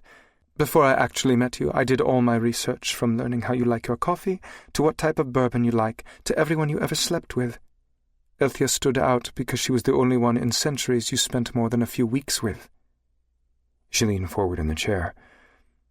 I expected every revelation of Amara's true character to irritate me, but she really couldn't help her nature. Did it make me trust or believe her? No. But I was past anger with her, and she did get me away from Vadik. My father. I shook my head, pushing the thought far from my mind. Someday I would have to confront him about my mother. She took her own life because of him, for me. If I know about her, Amara nodded at Althea, Vadik probably does too. We've been lucky, but we need to get going. Amara? I wanted to ask her what she knew about Vadik, how long she had known I was his son, but nothing came out.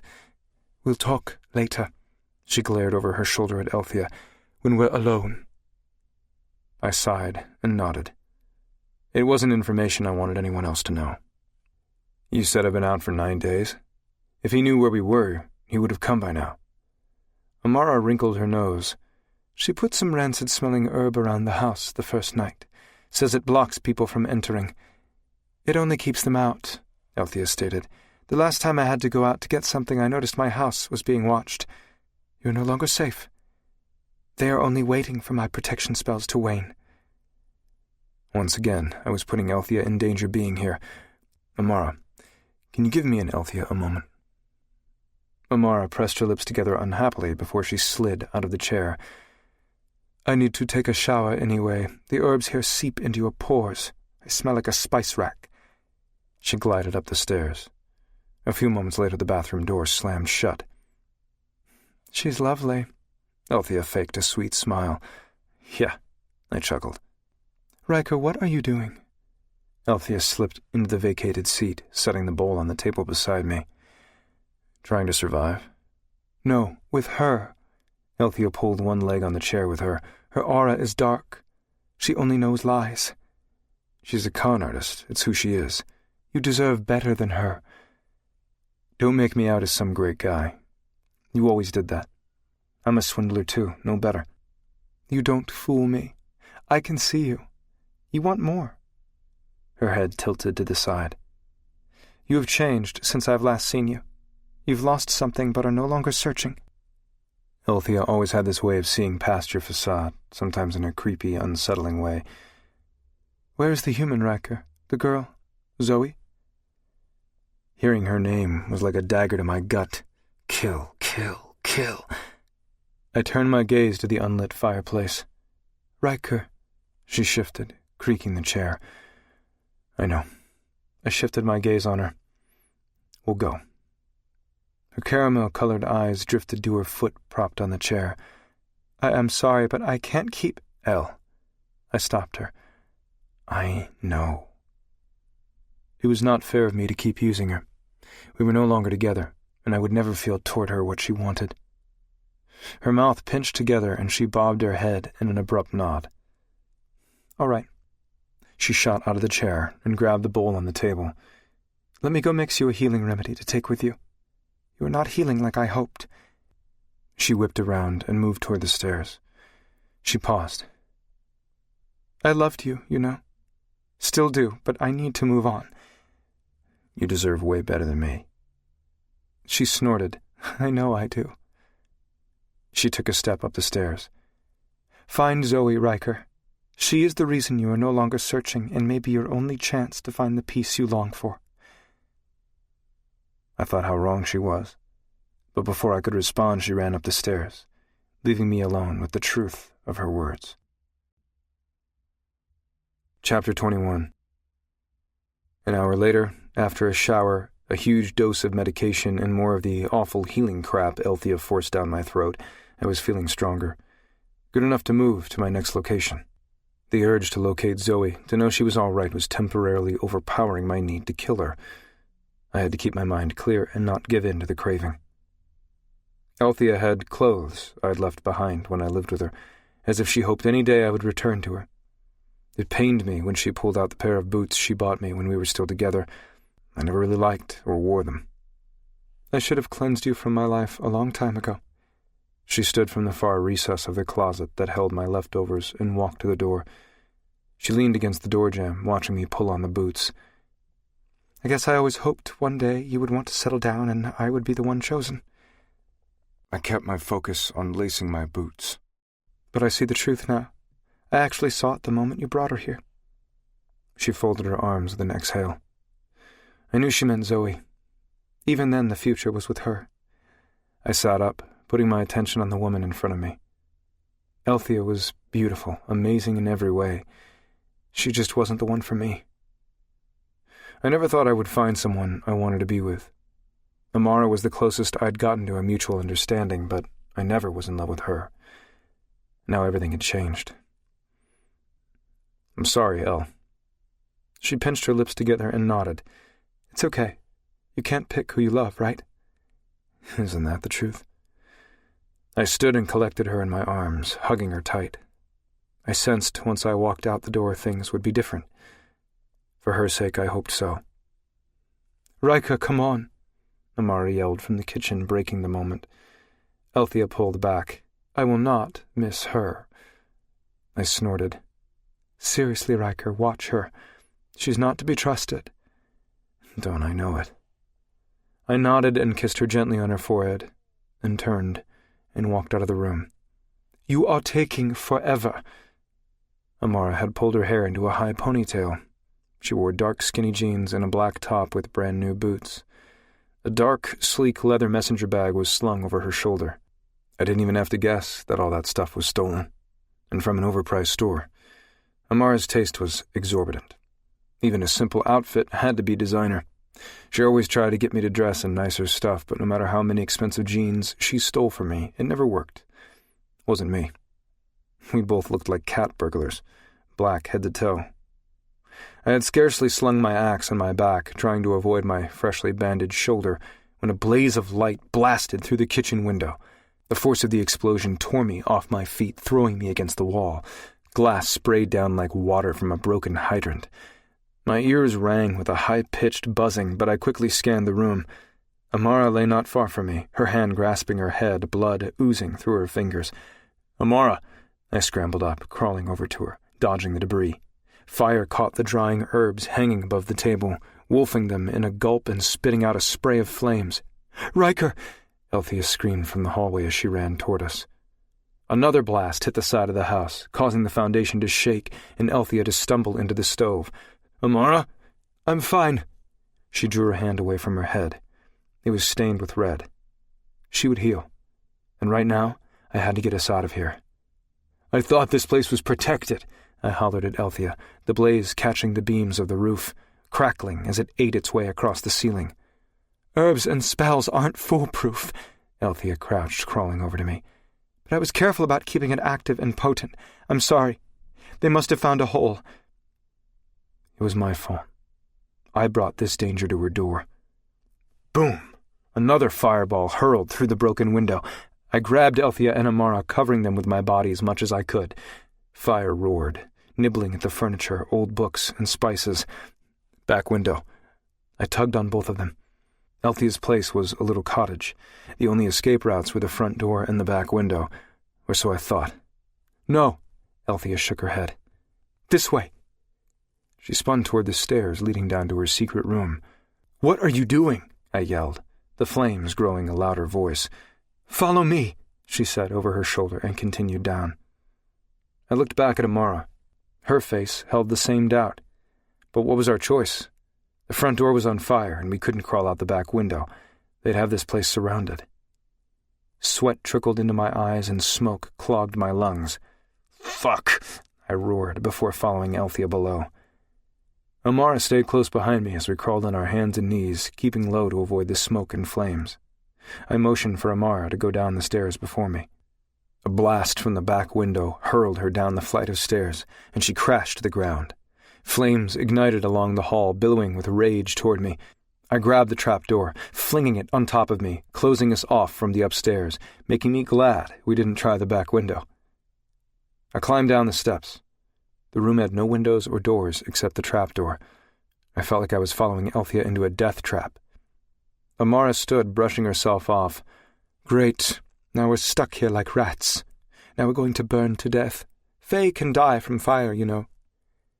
Althea ignored her and ran for a closet in the corner. "I built this after you left." She pulled things off the shelves, then slid them out. "I knew you hated this place and its lack of escapes." She threw the last shelf to the side. The heat and sound of fire pushed down on us. "I was going to surprise you when you came back. You never did." A strange pattering sound tapped above us, like rain pelting a metal roof. "What the—" Amara wiped at her face, then looked up. Drops of water leaked from the gaping floorboards over us. Shit. A heavy drop splatted on my shoulder. Vadik's men were stifling the fire so they could enter. They burned the spell away. Now they could cross the threshold. A rush of water pounded against the ceiling and created a downpour that squeezed through the floor and pelted us. Voices hollered soon after. They were coming in for us. I hurried across the small space, water rolling down my face. Althea pushed on the back wall of the closet. With two heaves, the false back popped open, revealing a tunnel. "Holy shit!" Amara stood next to me, her ponytail already dripping down her shirt. "I changed my mind. I like her." "Don't be offended, but I still don't like you," Althea retaliated. "None taken." Footsteps pounded on the floor above our heads as more liquid rained down on us. "Find them," a man shouted. "Remember, bring him back alive. Kill her, and whoever else has been helping them." It was all the incentive I needed. I pushed Amara forward, rushing us to the opening. I heard the trapdoor rattle, squeaking open. "Down here!" My adrenaline pumped in my ears. Boot treads rumbled down the stairs. I grabbed the closet door and shut it to give us an extra moment before they determined why there were shelves on the floor. My eyes didn't adjust to the blackness like they normally did, but I could distinguish enough. I swung the false opening closed. "Run!" I shouted when I turned around. And they did. We all understood we didn't have the luxury of time. Althea led us out of a manhole a distance from her home. When I pushed the cover off, the moonlight shone in the clear night. We were silent as we reached the surface, wet, singed, and in shock. I glanced at the smoke billowing in the distance. Althea stood next to me. Her shoulders slumped as she watched her house literally go up in smoke. No matter what, she could never go back. Because of me, she had lost her home, all her notes, potions, books, and memories. "I am sorry," I muttered. The words sounded hollow and pathetic on my tongue, but I didn't know what else to say. She nodded and looked away. "When I said I wanted to cleanse you from my life, I didn't think to this extreme." No humor sounded in her voice. "Guys, we are still being followed." Amara bounced impatiently behind us. Her sensitivity to Althea's loss was zilch. Amara never had anything that meant anything, besides herself. Sadly, I related. Except now there was a girl and a monkey sprite calling me home. "Go," Althea ordered me. "Elle, I'm not going to leave you here." "Yes, you are. It's you two they want." She heaved out air, placing her hands on her hips. "I'm gonna disappear for a while. Elle, move!" A burst of anger coiled from her, her gaze flashing to me. "Run before they find you." I felt a nerve in my jaw twitch. Her face softened. "Seriously, Ryker, go. I'm going to be all right. You know I will." It took me another moment. I could see Amara dancing around in my periphery, ready to go. Finally, I nodded. Althea bit her bottom lip, but a strength encompassed her expression. She turned and walked away. I knew this was goodbye. I could see her letting me go with every step she took away from me. I was happy for her. She deserved happiness. Amara and I ran into the darkness of the city. The streetlights were off, but as we jogged, I could see by the lights coming from some houses a few places had electricity. We crossed the bridge from Fremont back into Queen Anne. We weaved our way through the neighborhoods, hoping to lose ourselves and cause our tracks to be hard to pick up. Wanting to stay out of the main downtown and Belltown, where the Fay storm had caused the most damage, I steered us to Magnolia, hoping to find a vacated house there. It wasn't hard. We found a studio apartment close to the rail tracks. It wasn't big and only had one bed, but neither of us cared. It was only for one night. The painkillers Althea gave me were wearing off. Pain, exhaustion, and hunger caused my muscles to shake. "Sit down." Amara pointed to a chair. "I'll start a fire and see what there is in the cupboard to eat." I turned to do what she said, catching myself in the mirror. My face was streaked with black soot, and the top of my head was singed, blackening my blonde hair. I had lost weight, sharpening my cheekbones.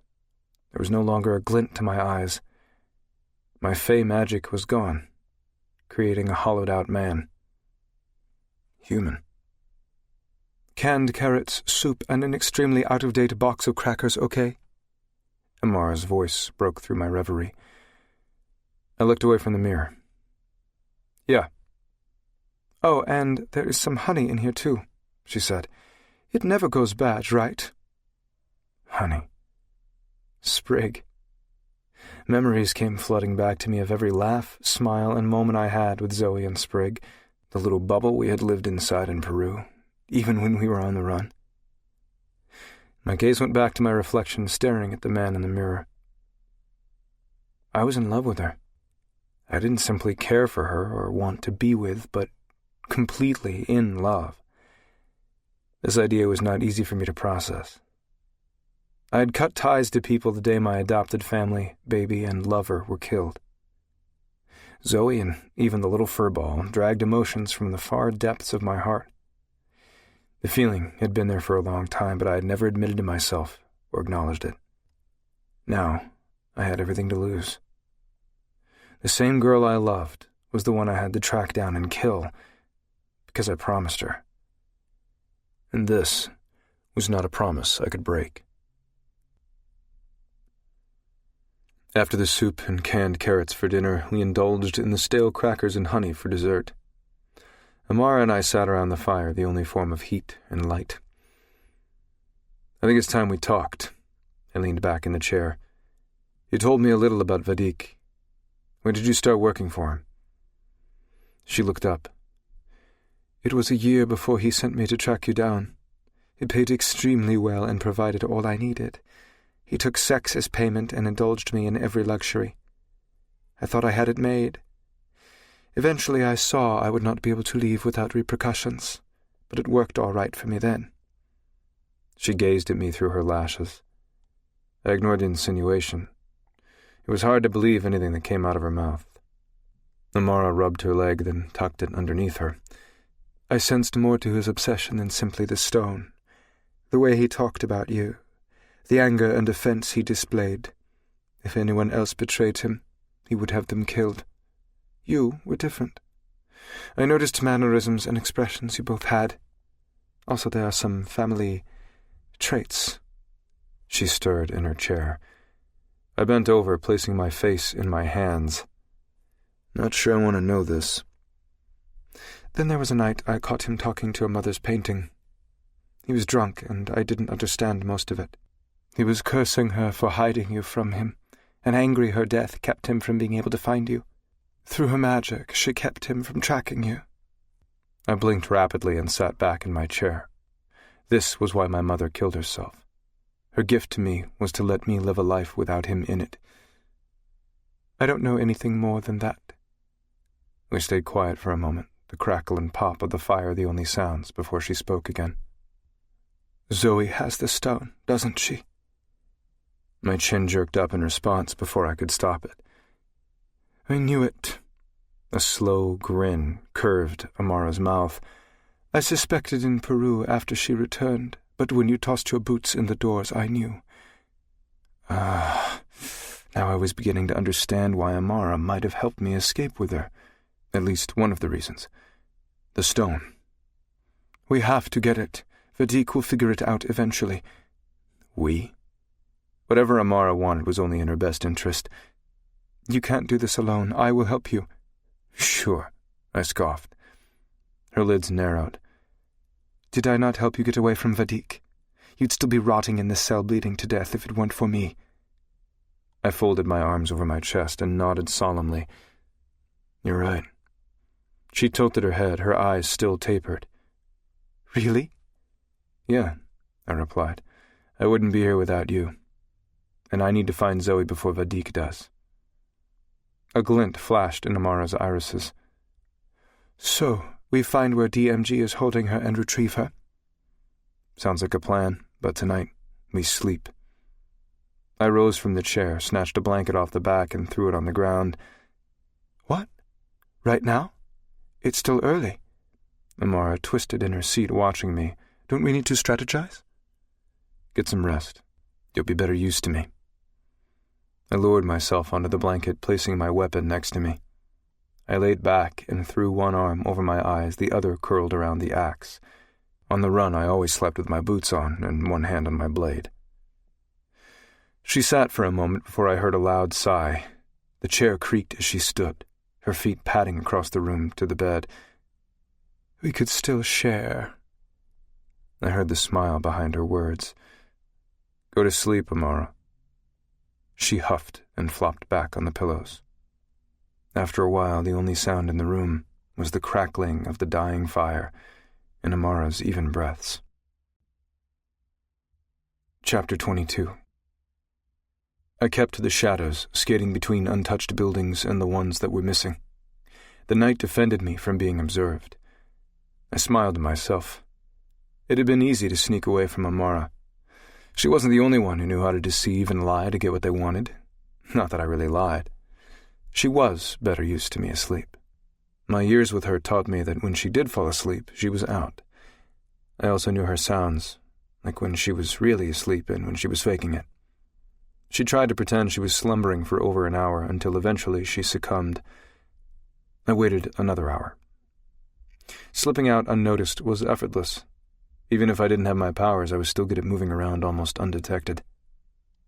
My memory wasn't clear on the location where I had found Zoey crawling out of DMG's air vent the night of the storm.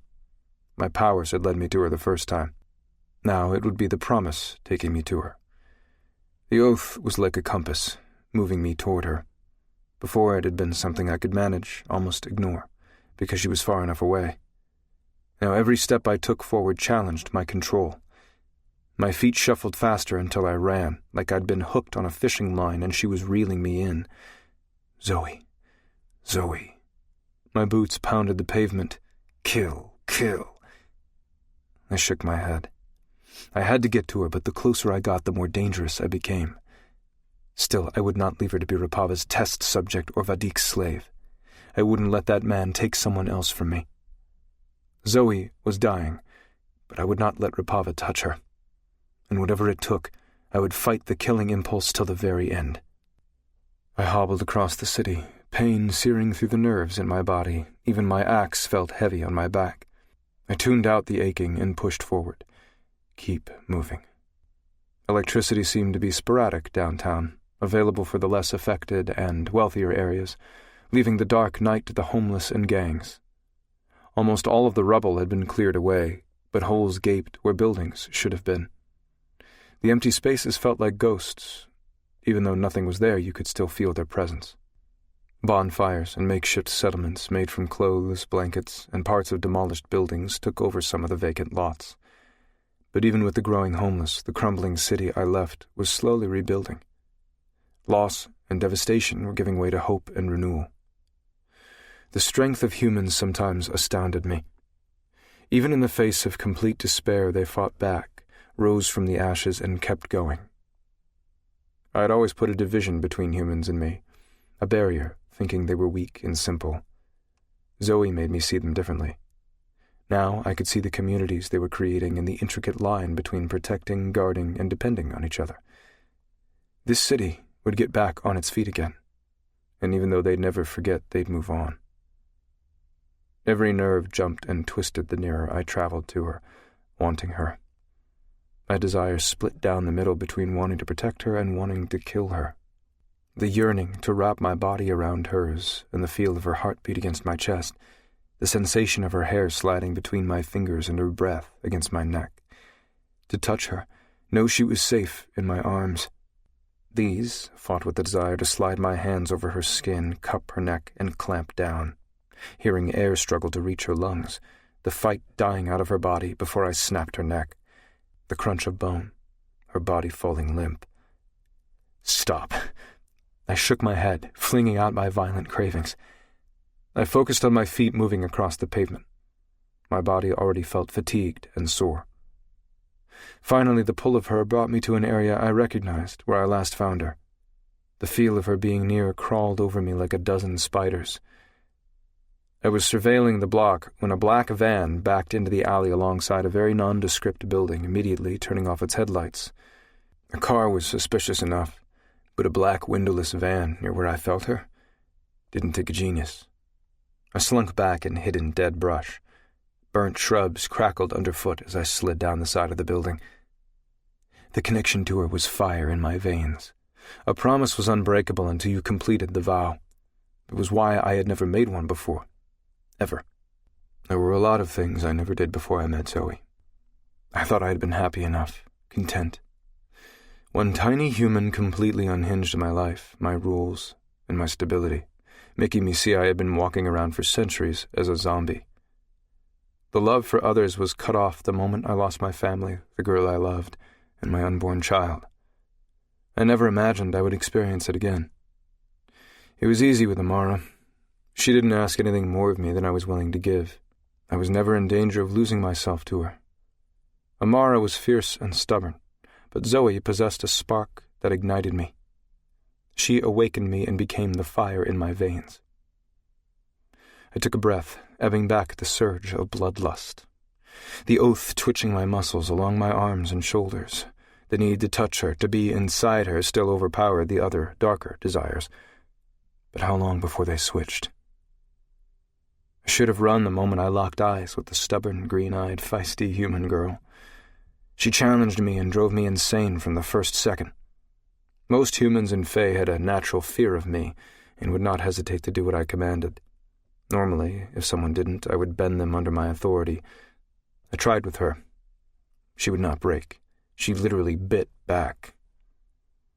A door banging in the alley refocused me. I leaned over enough to peer down the lane. A man exited a pair of taupe doors, which blended in with the block-shaped structure almost seamlessly. Something you would never look at twice. A perfect front for a secret government agency. A security camera was bolted above the doors in the same color as the building and slightly behind an advertisement, cloaking it from notice unless you were looking for it. DMG was watching, whatever went in or out. The man strode toward the vehicle, 2 guns attached to either hip. Those I recognized from experience. 1 stun, 1 kill gun for Faye. He waved at the 2 men slipping out the car, 1 tall and 1 short, and proceeded to the back of the van. "Hate to sedate this one," the tall man said as they unloaded a gurney. A sheet covered a form underneath. No doubt another Fae subject to be examined. A growl rose in my throat at the thought of what they could be doing to her. "You going to back out?" the man from the building asked. "Yeah, Peter and I are on a roll. Liam still thinks he can top us even by himself," the short man scoffed.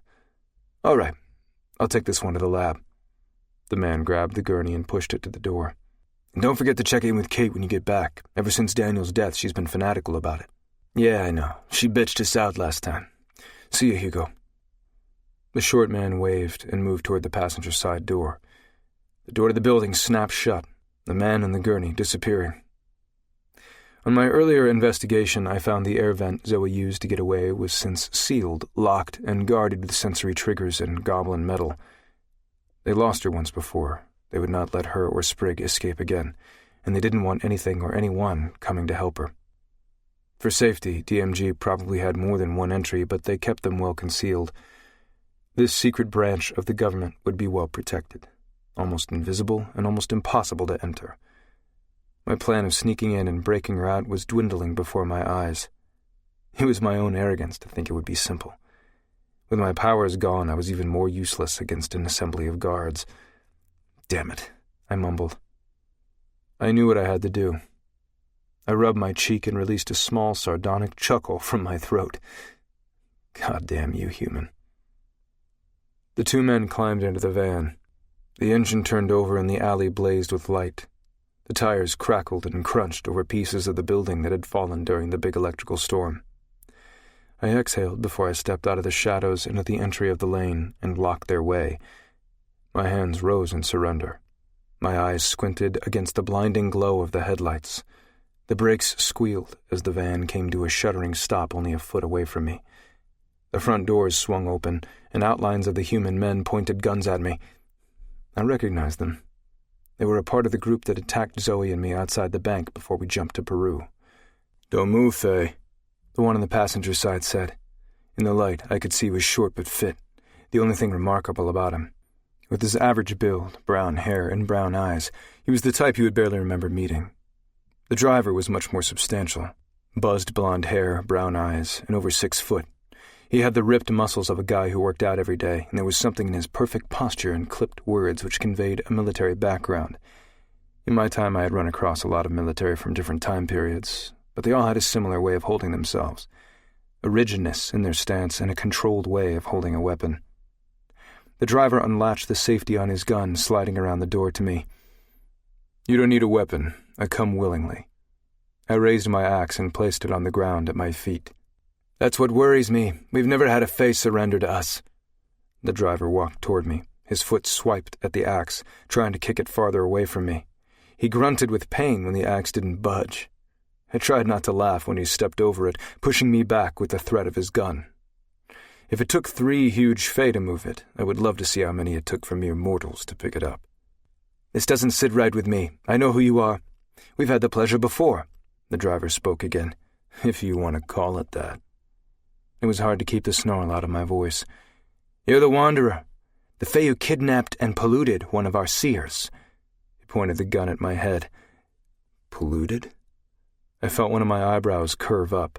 "Putting your foul powers in her and your Fae dick." His voice hitched with disgust. "Kind of glad my friend is dead, so he wouldn't have to live with what you did to her. But then again, he would have sliced you into tiny bits the moment you stepped out. Maybe I should do it in his honor." Daniel. Even from the grave, the guy plagued my life. Funny, she seemed to have no problem with my Fae dick. Quite the opposite. She definitely enjoyed riding it, I taunted. Why did the mention of Daniel's name cause me to act like an asshole? Well, more of one. His partner looked over at him. "We have to take him to Rapava." "Do we?" Peter took a step closer.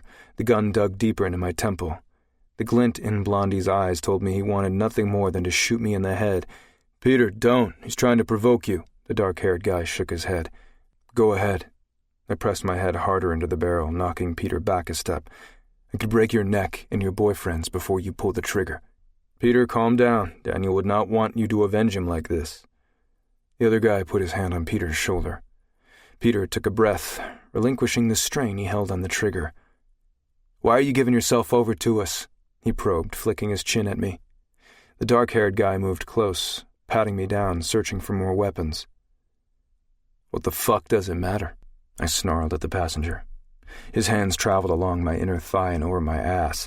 "All you need to know is you have one of the rarest Faes on Earth. I'm sure your boss wouldn't want to miss out on testing and dissecting me." Peter didn't look convinced. "He's right." The other fellow straightened and moved away from me. He grabbed for something on his belt and tugged off a walkie-talkie. We need to let Rapava know. I don't trust this asshole, Matt. Peter stepped closer, pressing the gun into my head. The rage inside clenched, and I struggled to keep my breath even. That you want to be captured makes me think you are coming for her. Let me assure you, not only will you not be able to break her out, but she will not want to go with you. She doesn't have to pretend to care for you anymore. My eyes darted to him. A smug grin etched on his face. Zoe's a survivor. She did what she needed to do to live and eventually get away from you. Now she is back with us. She's happy to not have to act anymore, pretending to like fucking you. I flashed on images of her naked body under and over mine, her groaning as I thrust in deeper, her nails skating down my back. Sure. A grin inched up the side of my mouth. Peter's eyes narrowed as the knowing smile grew on my mouth. Peter glanced over his shoulder at Matt, a smirk sprouting over his own mouth. This Faye was played and he didn't even know it. He turned back to me. Zoe turned the tables and wrapped you around her finger. Now she has you under her spell and you're willing to turn yourself over to us for her. Everything in me wanted to throw his theory back in his face. I thought of every touch, every time our bodies curled around each other, every time her lips met mine. But deep, deep down, I felt a seed of doubt burrowing into my gut. No. No way. I didn't even realize I was shaking my head until Peter laughed. You can deny it all you want. Won't be long till you see the truth, Faye. He tipped his gun in the direction of the doors at the end of the alley. Matt, tell Rapava we're coming back with an excellent test subject. I'm sure Zoe will also love to show the Wanderer how she really feels. Matt clicked on the walkie-talkie and mumbled into it. Peter tried to lift my axe, but left it where it was when he couldn't. Instead, he got behind me, shoving the gun in my back. Move. Matt jogged to the door, punching his fingers at the keypad by the door. The clink of several bolts releasing rang in my ears. I had no idea what lay in front of me. The only thing I was keenly aware of was that this might be the stupidest thing I had ever done. Chapter 23. We went through several more coded doors before I saw an elevator at the end. A structure reminding me of an airport security scanner stood framed about 4 feet from the elevator. The moment my foot crossed the threshold, the contraption beeped and lit up, a gate dropping the door behind us. Damn. A Faye detector. The blonde prick yanked me into the elevator and pushed a button, closing the doors. We only went a few stories underground when the doors parted, and he led me down to an underground concrete tunnel. Lights dotted the wall and guided our way. My eyes stayed alert, trying to take in everything around me. The passageway led to another set of security doors, then another elevator, where they both had to insert a special security card. This time the descent went on, deep underground. The buttons on the panel were not numbered, but were in some code I couldn't decipher. Finally, the doors opened. A hand shoved me out of the elevator. I gritted my jaw, feeling the roar of anger wanting to respond. I could easily disarm him and throw both of them to the ground. The idea of doing it for a bit of fun crossed my mind, but I clenched my fist tighter and walked where they told me to. My gaze caught the vast quantities of computers, machines, and lab equipment blinking, beeping, and humming in the open area we moved past. In a city where electricity was still scarce and only came on for a few hours a day, this place had conveniences and technology available to them. Zoe had mentioned they were off the grid, which made sense for a secret government agency, especially one fighting against the threat of Faye. The two idiots forced me down a long corridor. I noticed a feeling of nausea crawling over me, making me lethargic. My anger dissipated. All I wanted to do was sit or maybe take a nap. What the... I glanced over my shoulder at Blondie. He only grinned smugly. I could feel the fury stir deep in me, but by the time it got to the surface I felt more exhausted than upset. It was similar to when I had been sliced lightly with Faye metal. Goblin metal could kill us, but in small dosages it caused Faye to become tired, queasy, and sluggish. It dulled our magic. It was a perfect thing to have here. It was like castrating us. Matt walked in front of me, stopping at a door almost hidden to the eye, and punched in another code. The door beeped and opened. Blondie forced me into a room within a room.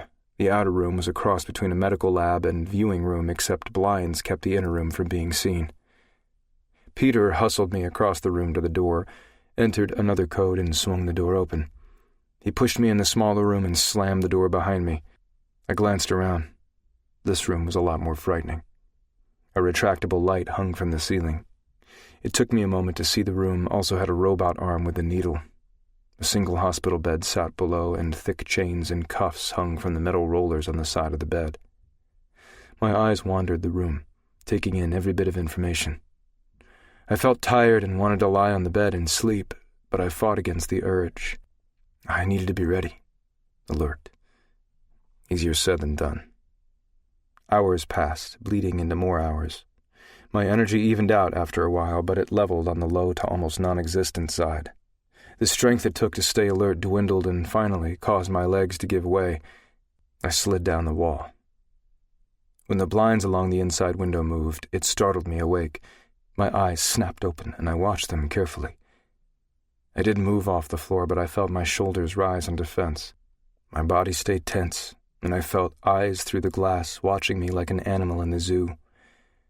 I couldn't see through the darkened glass, and only my own reflection manifested in the window, but I knew Dr. Rapava was on the other side, examining, studying. I'd seen enough cop shows to know about the double-sided glass. They could see me, but I couldn't see them unless they turned on the light in their side of the room. With my background, it was shocking I had never been inside a police station, but I wasn't stupid enough to get caught by a human, and they couldn't keep me even if they had tried. Now it was different. I was sure if I still had the power to jump, I wouldn't be able to escape from here. I want to see her. I stared through the glass past my own likeness, my voice harsh and demanding. After a few beats, the curtains lowered back down. Fury rattled in my gut, along with the sensation she was near. Kill, kill, kill. No, fight it. You are stronger than the desire. No, she must die. I rubbed my face, dropping my head into my hands, and forced good thoughts of Zoey into my mind. Memories of her and me in bed, in the rain, rolling on the ground of Machu Picchu, laughing, fighting, fucking. But every recollection turned into me digging my fingers into her soft skin and crushing the life out of her. A deep growl tore from my gut. I wasn't strong enough to stay away, which would have been the best. I could give myself every excuse in the book for why I was here, under the pretense of wanting to protect her, but the oath was taking over, and my desire to track her down and kill her was taking away my memories and my feelings for her. I sighed, wrapping my arms around my knees, and blocked the lights above my head from my eyes. I drifted in and out of sleep, dreaming of her, her face, her voice calling my name. My fingers wrapping around her throat, squeezing till I crushed her esophagus. A vibrating at the windows startled me from the dream, and I bolted to my feet. A strange zing in my blood purred through my arms, flexing my fists open and closed. Slowly, the blinds lifted, retracting into the ceiling. This time the intensity of the gazes from the other room slammed into my chest like a cannonball. I took a step back, crossing my arms. My reflection in a blackened window echoed back at me. A crackling noise sounded near my head, jerking my attention to the speaker above. "Welcome, Wanderer." A man's Russian-accented voice came over the speaker, but years of living in America had watered it down. I had come into contact with the doctor only once, at the bank in Bellevue, but I recognized his voice. "We are happy to have you here." I didn't reciprocate the greeting and only stared back into nothing. The black space pulled me forward, and I stepped closer to the glass. "I have to admit I am surprised to see you here," Rapava said. "The fact you got away and made it here undetected is impressive." His voice continued, but it became background noise to me. The draw to the window drove my feet flush with the wall, and before I realized it, my hand went to the glass. I could feel her. Every fiber in me screamed her name. Two extremely different needs, both violent and consuming. "I want to see you," I commanded at the glass. "There is no one here but you and me," Rapava stated over the sputtering intercom. A low growl caught in my throat, but I kept my focus straight ahead. "Don't hide from me." The speaker clicked off, but before it did, I heard low voices arguing. I stood unmoving for a while, staring at the same spot. Then a light flickered on in the next room. My chest clenched along with my fists when her face came into view. She stood right where I had been staring. Zoey. Every time I saw her felt like I was being slammed against a wall by a giant. Emotions of tremendous yearning and hate clobbered me.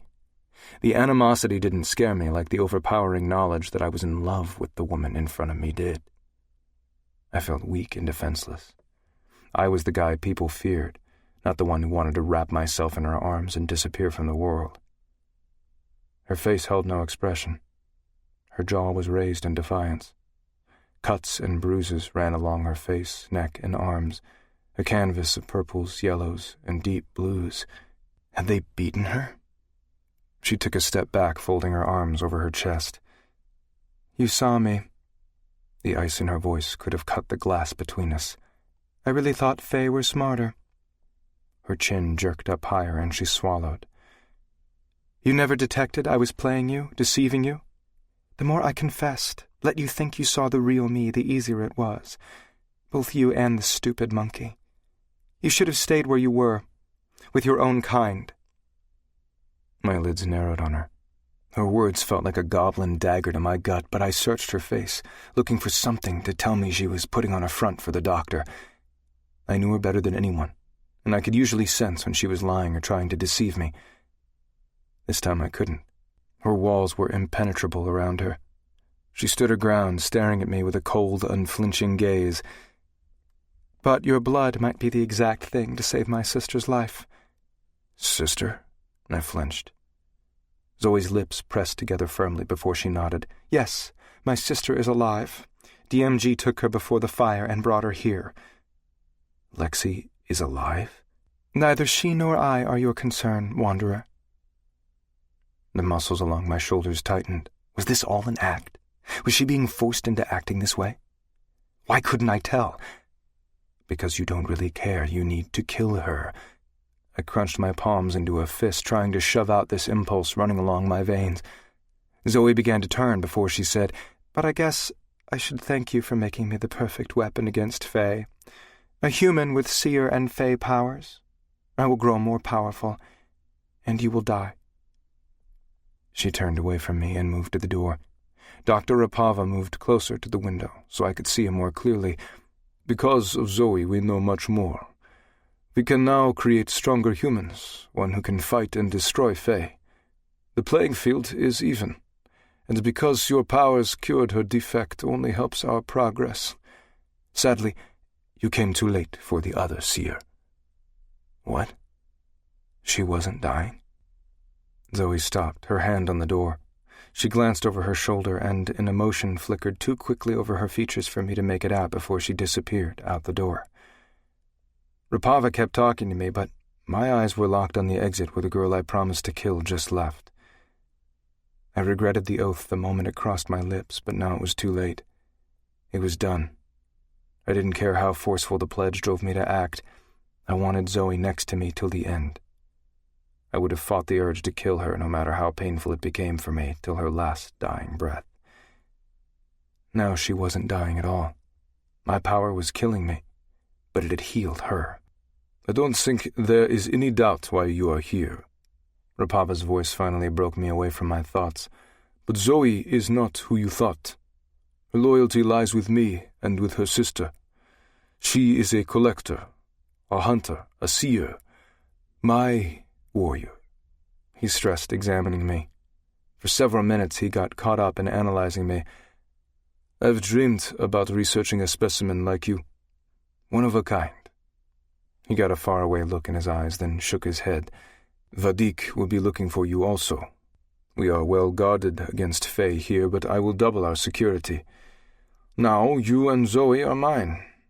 I do not want to lose either one of you. And I will get the stone as well." Zoey, Chapter 24. Please say this is a nightmare. But every time my lids blinked, the figure of the man standing behind the glass didn't dissolve. Ryker! My heart screamed. No, this can't be happening. He shouldn't be here. He stood with his arms folded over his chest, appearing every bit like a ruthless warrior and unfazed by his challenger. The muscles twitched along his jaw and neck, showing he was ready to act at any second. His clothes were smudged with black soot. The top of his hair was singed. Fading bruises and cuts dotted his face and arms. He looked tired, pale and thinner than I had ever seen him. My heart strained against itself. What happened to him? What had he gone through? How did he get away from Vadik? I knew he would have eventually found his way to me. His character and the promise solidified this. Still, I stared at him, not wanting to believe. He said he would find you, and he did. Somehow he had broken away from Vadik and come here, for me. The need to reach out for him, to tear through the glass and feel his arms around me froze me in place. I didn't trust myself to move or speak. There was no question of how he found me. I had made him promise to kill me before I died of the weakness in me. This was before I knew where I was headed and what danger he would be in if he came for me. Damn it, Zoey. Remember when you said if you had the opportunity to retrieve certain information, you would take it? Here is your chance to prove your more than empty words. Rapava's voice poked at my heart. Rapava had purposefully walked me into a trap the other day, called my bluff on Ryker. That's why he was so smug. If I chose Ryker, Lexi was dead, and probably very soon after both Ryker and myself. If I chose DMG, I would be condemning the man I loved to torture, pain, experiments, and death by my hand. There was no way to win here. Whatever I did would hurt someone I cared about. Can you tell me why he simply gave himself over to my men? I cannot, sir. Really? Miss Daniels? Rapava said with disappointment. There are only two reasons a man would ever turn himself in. Honor or love. Honor is not exactly high on the Fae list, and it is certainly not why he is here. I felt myself sinking again. I need to understand what he thinks of your relationship, and don't insult me. He is not here because you flirted with him. I cannot tell you why he's here. As you know, I was forced to do things to survive. I don't think he is capable of caring, especially for a human. There is also another option. What? He thinks you have something of his, something he wants. Perhaps an artifact. I felt as though I'd just stepped in a deep fryer, sizzling and burning my insides into nothing, while making me crispy and hard on the outside. Oh, hell no, he won't. But in that instant, I knew Ryker had. The strange pull, the silent voice that had been there the entire time, drawing me to it, keeping it close. Why I even slept with my boots on. The stone. It had been with me the whole time. You wouldn't have lied to me, Zoey.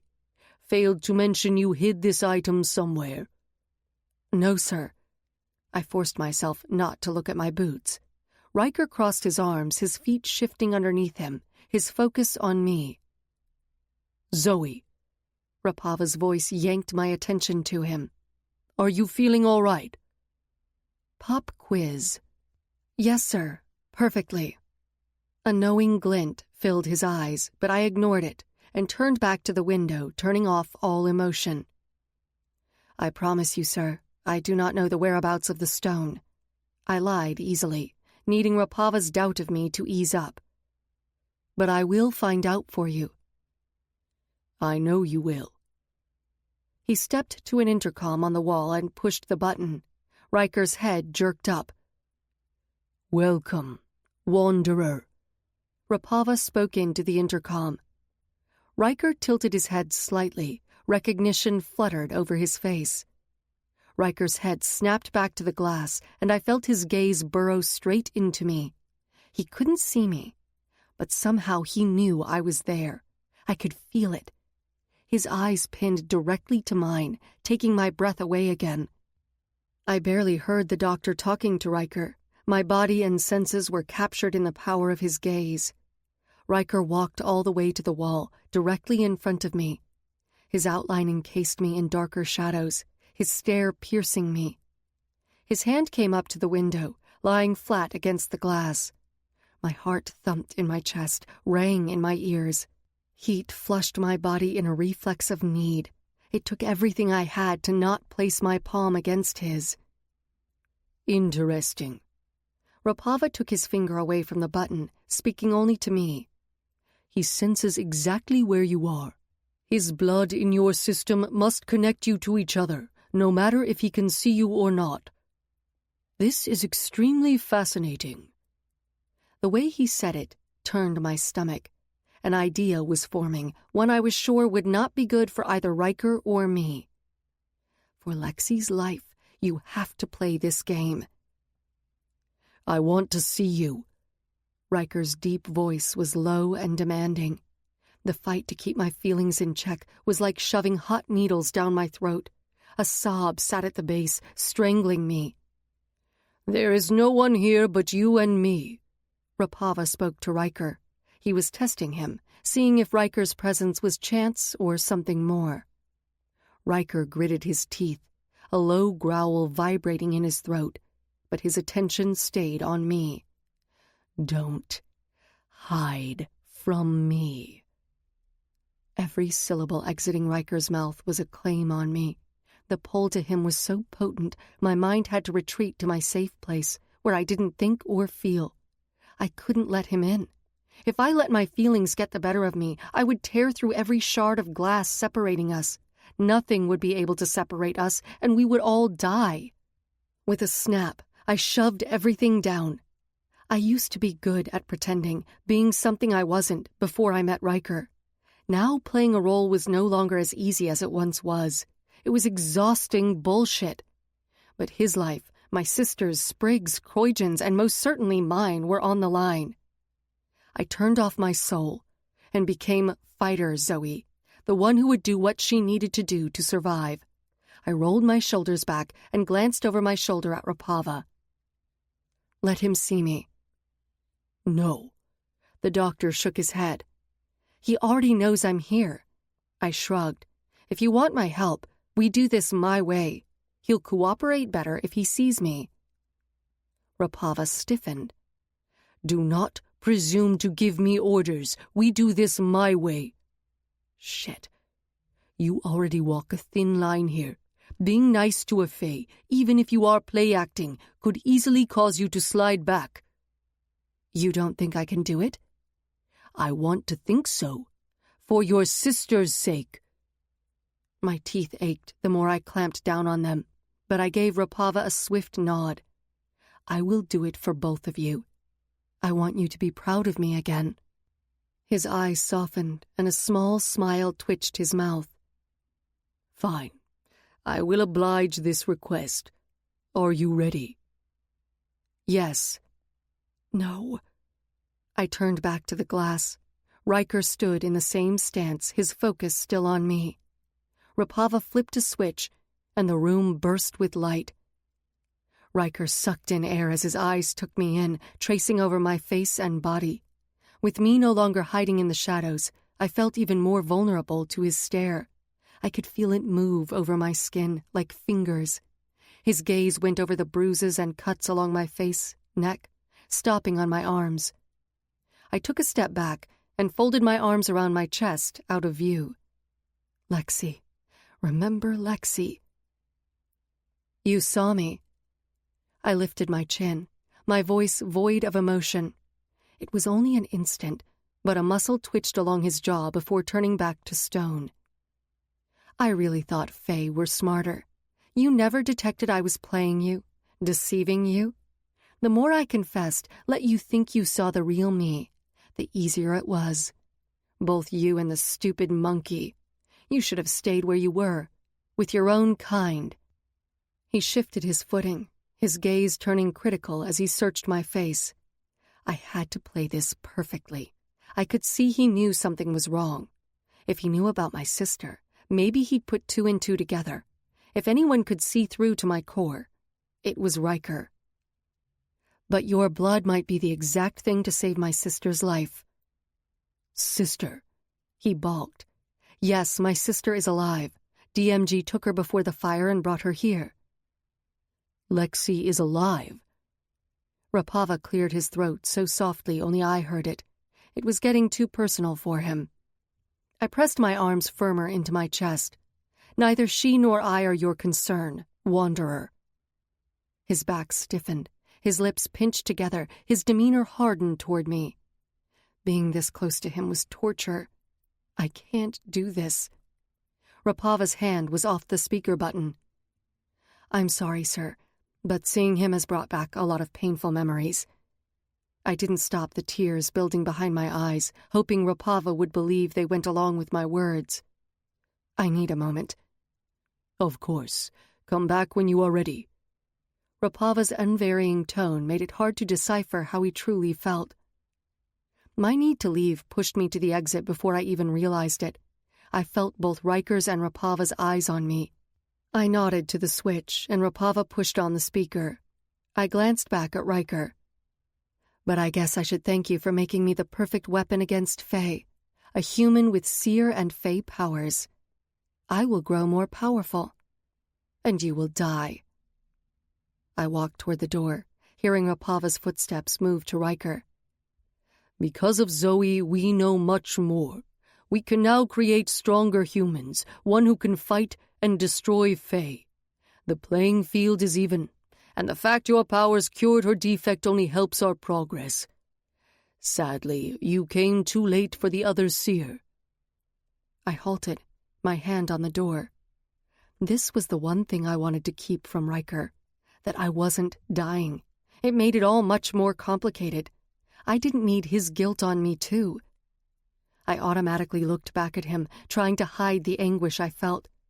He stared at me, pain etched deep in his eyes. I couldn't take one more minute. Sobs shoved their way up my esophagus. I flung myself out the door, slamming it behind me. Already done. Liam leaned against the opposite door. I nodded, not trusting my voice. Liam walked me back to my room, the temptation growing with each step to rip off my shoe and pull up the heel of my boot. The moment the door to my room shut behind me, I fell against it and slid down, sobbing. My hands went to my boot and tore at the laces, my fingers trembling, trying to free the knots. Ah! I screamed, my hands inept against the coiled tie. I slammed my heel into the floor, kicking at it with my other foot like a wild animal. A deep screech resounded up, my nails clawing at the leather, but the boot stayed steadfast around my ankle. I gave one last tug, feeling my energy leave. My shoulders sagged. A soft whimper puttered out. I felt soft, damp fur curl on my chest, a hand stroking my cheek. My blurry gaze went to the red color matting his coat. His arms and body were covered with new marks and holes from testing. His skin blazed hot under his sticky fur. Everything outside of my best friend was forgotten. He became my only concern in that moment. Sprig. I cradled him into my chest, the words I needed to express my heartache for him, for Ryker, choked off. It's okay, Van. No, it wasn't okay, and everything was about to get worse. I had to become a monster, a DMG soldier. Chapter 25. The 10-minute reprieve Rapava gave me before demanding my return didn't give me much time to collect myself from my breakdown. I wasn't sure if I was disappointed or relieved I didn't get a chance to look inside my heel. Even if I had, most of me was afraid of what I would find, that it really was there. Ignorance had protected me. Once I knew the truth, the danger would escalate. Ryker's presence almost pushed me to the brink, but I had taken a breath, seizing a moment to think about my impulsive reaction to touch the stone. I normally wasn't impetuous. I made decisions quickly. Being a collector and a fighter, you had to. But I was always strategic. Impulsive in my work, in my life, would have gotten me killed. Ryker crushed all logic, burrowing down on my impulse button. I really wanted to place the stone in my hand and let it take over me. It would give me power to force this nightmare to go away, solve so many problems. Was the sacrifice worth it? I wanted to say yes. However, I could hear his deep voice, see his head shaking. Absolutely not, Zoey. We will get through this. Because if I chose the stone, everything could get far worse and my life would belong to the stone. And it was as dangerous as Rapava and Vadik.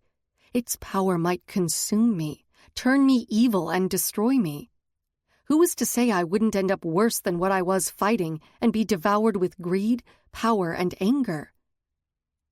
I never told Sprigg what had happened, or that Ryker was here. I couldn't. The barrier I needed to erect pushed all emotion out. If I talked about it, the wall would crumble. "What's wrong, Van?" Sprigg asked as I set him on the table. Liam's knock on the other side told me it was time to go. I softly touched his wounds, then shook my head. Nothing. "No, not nothing. You are acting really strange, and not a hungry or needing sex strange." He tilted his head, his face pale and chalky. Even his attempt at humor didn't reach his eyes. A smile stretching over my face was full of pain and sadness. I straightened my back and pivoted around. "I'm ready," I said sternly to Liam when he opened the door. The trip back was a haze as I kept my focus on the back of Liam's head. "You're back. Good." Rapava waved me into the outer room. A spasm in my chest fluttered at the sight of the inner room, but I quickly shut the gate to any emotion.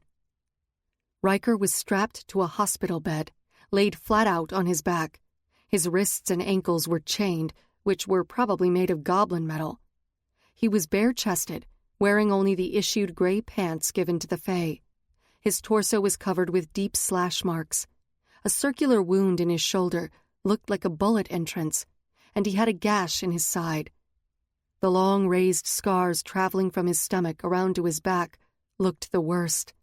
Against my will, sickness crawled up, dipping my knees. I could feel my body wanting to curve over. I can't do this. I can't do this. "Zoey, you look pale. You are not backing out of our deal, are you?" Rapava watched me. Morality switch off. "No, sir." I straightened, rolling my shoulders. Ryker's head fell to the side, and his lids blinked rapidly, as if he were trying not to fall asleep. "I gave him a little dose to keep him calm." Rapava responded to Ryker's movements. "I won't lie and say this is not exciting for me," Rapava said, his toe tapping excitedly against the tile. "This is such an incredible day. We have one of the most unique specimens in the Fae world. He is how you got your powers. He'll help us to discover how they cured you and how to obtain the knowledge of one of the most powerful objects Earth or the other world has ever known." Rapava actually grinned as he ran his palm down Ryker's chest. I had never seen Rapava show much emotion. He was practically giddy with anticipation. To torture the man I loved, I needed to control the rage consuming me. "Let's get started." Rapava glanced over at me. It was like he saw the hesitation in my eyes and my soul. "I don't think I need to remind you. What is at stake?" "Lexi." "No," I replied. "What would you like me to do?" He strolled to the door of the inner room and punched in another access code to the entrance. "While I am examining and testing this specimen, I would like you to find out anything you can about the stone, and also anything he might know of possible Fae attack, even Vadik's plans." "Don't you work with Vadik?" Rapava clutched the door, his blue eyes narrowing. "I do not work with Fae. We found self-serving opportunities at times which helped the cause, a cause you once believed in. Lost your partner, too." He pushed the handle down, popping the door open.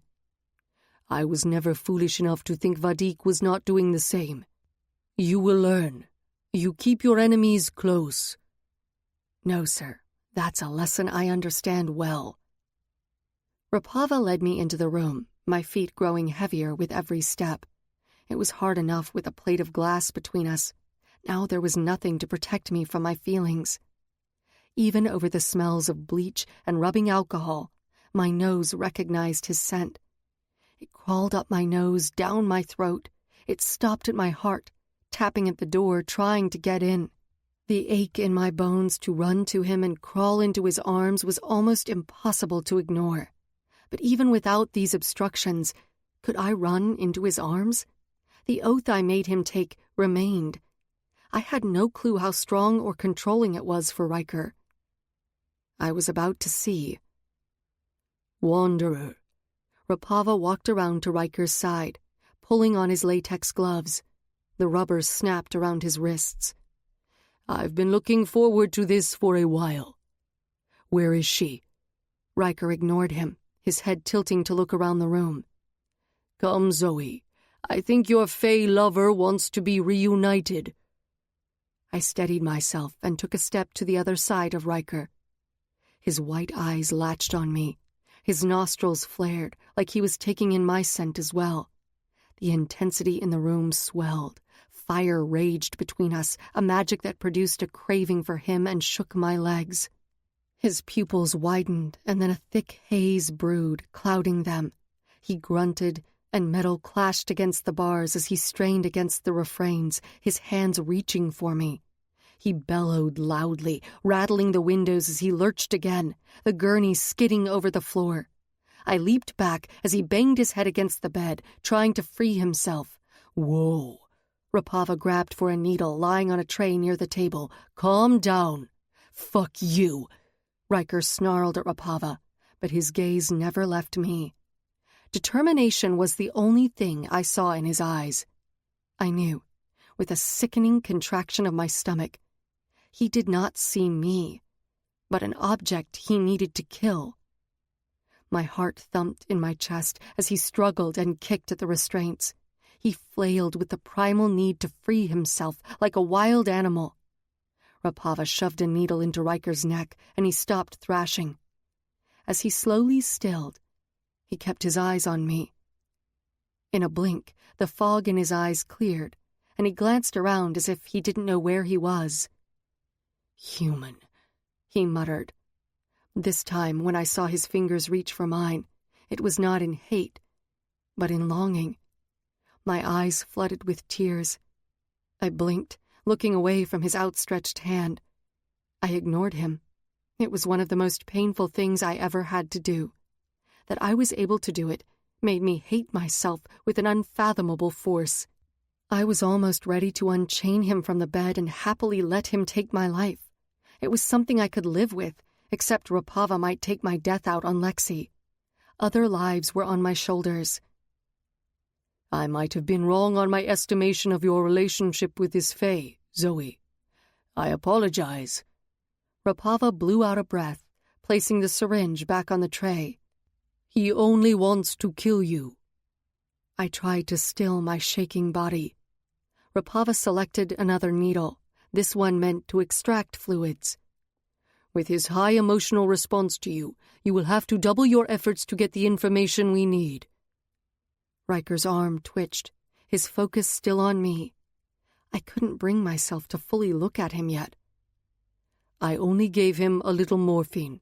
It should go through his system soon. Then you can begin. Rapava turned to get a few items from another table. I was close enough to feel the tips of Ryker's fingers brush my hip. My teeth sawed into my lower lip in anguish. Again, his hand grazed me. The struggle to look at him was out of my hands. My gaze instantly went to him. I tasted the copper and salt of blood on my lip as I bit down deeper. He stared at me. It wasn't with confusion, anger, or coded in blinding need to kill. To an outsider, it might appear like nothing more than him watching me. But I could see past the wall he erected for everyone else. It was like he was telling me, "Do what you have to do. Whatever it is, do it." Rapava whipped back around, drawing my attention away from Ryker. He handed me a scalpel, the size of a chef's knife, the blade lined with serrated edges like shark's teeth. He dosed Ryker with another shot. What was that? Oh, it's a little concoction I've designed here at the lab. It will push the morphine out of his blood system and enhance the sensation in his nerves. What? A tiny nick will feel like his flesh is being burned. The drug reacts to the metal of the blade. It sears the skin and makes it harder for Fey healing powers to work properly. It seems he has been previously tortured. We'll reopen those wounds. It will be more painful and easier to get information from him. Dizziness spun my head and clogged my throat. At my slight hesitation, disappointment seemed to settle onto Rapava's shoulders. He grabbed the intercom phone off the wall, mumbled something I couldn't hear, and before he even hung up, the outer room door opened. My limbs went rigid, torquing my body as I jerked with surprise. No. Liam carried Lexi in the room and set her in a chair. Her dark eyes appeared distant, but curious as she glanced around the room. Oh, God. No. Her presence made Rapava's threat more real. Hurt Ryker, or hurt Lexi. Lexi slanted her head, swinging her working legs back and forth on the chair. I could hear her humming to herself, appearing young and childlike, innocent and sweet. Drugged. Rapava went silently back to Ryker, watching me through his lashes. So, shall we begin? I gave myself one more minute, glancing from Lexi back to Ryker. Then I dropped the blade, slicing Ryker's chest. A scream of anguish tore from his throat. Now, tell me where the stone is. As the words rolled icily over my tongue, the last of my humanity turned its back on me, leaving me completely alone. Chapter 26. I went back to my room, covered in blood. What the flaming goat's nuts happened to you? Sprigg climbed out from his cage the moment the door closed behind me. Normally, I would want to shower, but I walked to my bed and sat on the edge. I was numb and detached, barely aware of the blood drying on my clothes and skin. Van? Sprigg jumped down on the bed, then scaled my leg. I didn't move or acknowledge him. I only stared straight ahead. Talk to me. Sprigg's voice sounded quiet and soft. I could not speak. Okay. Tell me whose blood this is. Sprigg slid off as I stood. Ryker's. What? Ryker's? Viking is here? Why is his blood all over you? What happened? His questions kept coming, but I tuned him out. I stood, walking to the corner of the room, and slid down, turning my face away from the room. I wrapped my arms around my legs and stared vacantly. I went to a faraway place where no one or nothing could touch me, not even emotions. I sensed Sprigg making a fuss for a while, but he went silent when the lights clicked off. DMG was putting us to bed. Sprigg always brought me comfort, but he wouldn't be able to comprehend what I had done to Ryker. He didn't have a mean bone in his body. Sprigg would listen, but he'd be aghast. He would never even consider torturing a friend or someone he loved. Deep down, he would never think me capable. I was. Time was a weird thing, or at least one's perception of it. Time didn't actually slow down or speed up, but without being tethered to the world, it jumped, skipped, and stopped at its own discretion. It must have done a few cartwheels because to me it was a blink of an eye, a lifetime, when I felt a hand on my shoulder. Zoey, Croydon's distinct voice whispered in my ear. Hey. I didn't move. Zoey, what happened? Croydon sat next to me. The warmth of his palm rubbed my back, splintered my numbness, pulled me back from the depths, like a life raft.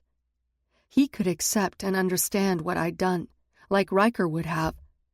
I turned, crushing myself into his chest, his arms wrapped around me, holding me. I didn't cry, but my body shook so violently he rocked us back and forth to calm me. "Tell me," Croygen said. "The monkey was not making any sense and told me to get my ass here. Said something about the Viking being back? What is going on, Zoey? Is Ryker here?" "Yes." It was only one word, but it broke the dam for the rest to follow. "He came back for me." "Is that his blood?" "Yes." I recounted the events of the whole day in a monotone cadence. Croygen listened, his face not giving anything away. Sprigg uttered comments until I got to where Ryker was strapped to the bed. I glazed over the torture part, but Sprigg still crawled away, hopping back into his cage and shutting the top. He hated me too. He teased about disliking Ryker, but Sprigg cared about him, and he wouldn't understand my cruelty. I couldn't understand it either. "You had to." Croygen brushed at the hair sticking to the dried blood on my face. "You must do it for your sister. Ryker out of anyone would understand this. Doesn't make it better." "Probably not." Croygen's hands dropped. "If it was Ryker's sister, he would do it for her." I lifted my face. "You know about his family?" Croygen nodded. "Yeah. One night when Amara was working, he got drunk and told me. I don't think he remembers he did." Croygen leaned his head back against the wall, both of us still huddled in the corner. "But I know there is nothing he wouldn't have done for Maudie, to save her life. You have a second chance with Lexi. He would never forgive you if you didn't take it." Croygen was right. I knew Ryker would want me to save her. But taking the life of a man I didn't want to live without, for a sister I couldn't survive without, was my own ruin. Either way, I couldn't live with the outcome. I can see him resisting the oath. I let my head slide till it was on Croygen's shoulder. "He's incredibly strong. He'll make it through this." "No, he won't." I sighed. "He's dying. I can see it. Then even more he'd want you to fight for your sister." "I know. It's what makes this harder." "This is a perfect example why I don't let myself love." He pulled me tighter into his chest, contradicting his words. "What about Amara?" He tilted his head against mine. "We both know that isn't love." When the tips of Croygen's boots slipped through the vent, disappearing back in the direction of his room, I wandered over to Sprigg's cage. "Hey, buddy." I peered in. In the dark, I could see him curled in the corner, his rhythmic breathing moving his tiny body up and down. My hand traced over his back, which felt hot under my fingers. Faye didn't get sick often, not unless something was really wrong, like an overdose of goblin metal. His hummingbird metabolism should work through it fast. I hoped he would be better in the morning. The testing, drugs, and lack of sugar had to be affecting him. "I'm sorry for everything," I whispered, before drifting over to my bed. Guilt consumed me for bringing him back here. Neither of us came willingly, but the only reason he was here again was because of me. I plopped onto my cot, exhausted from the day. The dull reflection off my boots from the emergency light above the door took my full focus. "Please say you didn't, Ryker." I could hope all I wanted, but my gut knew the truth. Still, my stomach twisted around as I unlaced my right boot. Instinct picked that one first, luring me. With a tug, the boot slipped off my foot, falling to the floor. I leaned over, cupping the heel in my hand. Air stopped in my lungs as I tugged at the insert. It peeled away, the dark shadows disguising the depths of the hole. I tilted the shoe. A stone rolled out onto the side. Oxygen flooded out of my lungs. Hell! The smooth gray stone easily fit into a palm and looked nothing more than a rock you'd find on the beach. But I knew the truth. Without even knowing why, you were drawn to it. Its power was subtle and unassuming, calling you to pick it up, to curl your fingers around it, and to keep it forever. It was strange, but I felt it had been patiently waiting for me to finally acknowledge it was there. It was alive, like most Fae-made things, and the stone knew the taste of my skin, my soul. It understood my weaknesses, my desires, the things that made me tick. It had known even before I did what I most desired, and it could give it to me. I lifted my hand, reaching out. No! I jerked my arm out of reach, shaking my head to clear it. I dropped the boot into my lap. The stone rolled back into the dark hole of my boot. A sound escaped from the rock, a whisper of my name. Zoey. No, you are not getting me, I replied in my mind. But the idea of taking hold of it was incredibly enticing. It sounded like a great idea to get all of us out of this mess, screw consequences. Except the outcome might be worse. I was scared enough of the deep anger I carried inside. It would use this rage and turn it against me, resulting in worse circumstances than I started with. I was selfish, but not arrogant enough to think I could let the stone take me without horrific effects. The last time I held the stone, I saw how easily it could turn my mind, twisting my good intentions. I tucked the insole back and dropped the boot to the ground, shoving my foot in. The weight of my awareness tripled the heaviness of the shoe. My attentiveness created anxiety and grappled with my nerves. Would people notice? Now that I knew, I felt everyone else would. My head hit the pillow as I fell back, my hand rubbing at the tension across my forehead. Ryker did the smart thing, keeping it from Vadik or even Amara. But now the burden was mine. I crossed my arms and legs, closing my eyes, letting exhaustion override my mind. Sleep pulled me away from the world. Zoey, you can't fight me forever. It's supposed to be you and me, together. I will take your pain away, give you everything you've ever desired. The words wrapped around me and flooded me with images and feelings of happiness. Would it really be that bad? The lights blazed on, tearing me from dreams of Ryker, us relaxing on a porch with a beer, watching Lexi and Sprig play on the lawn together. I swallowed the lump in my throat when reality flooded in. The realization of the truth of my life constricted my lungs. Ryker was below me, waiting for another round of torture and tests. Lexi was drugged beyond thought or feeling. Croygen would probably be used for parts, and Sprig and I were lab rats, forced to create a new line of superior humans and primates. My gaze returned to my boot, and I sat with a snarl. The stone was no better than Rapava, a passive-aggressive bully, twisting my mind and emotions so much I didn't know which way was up. My legs lifted me from the bed, Ryker's blood still covering me, and I strolled over to Sprig's crate. "You awake?" I asked, lifting the cover. He was sound asleep, his body in the same position I left him the night before. I petted him, his skin still burning. Hell, my stomach sank. The door unlocked, swinging open. I jumped, turning to see Delaney strolling into the room. "Good morning." She walked to the side table, setting down her tray of needles and fabric. "I brought you a new set of scrubs. I was told you needed a shower and new clothes before starting out this morning." I nodded, walking back over to the bed. Play the good soldier, Zoey. One more day. I hoped this wouldn't be a phrase I would be saying months from now. "He doesn't look well." I motioned back to the cage. Delaney uncapped the syringe and stabbed it into my neck.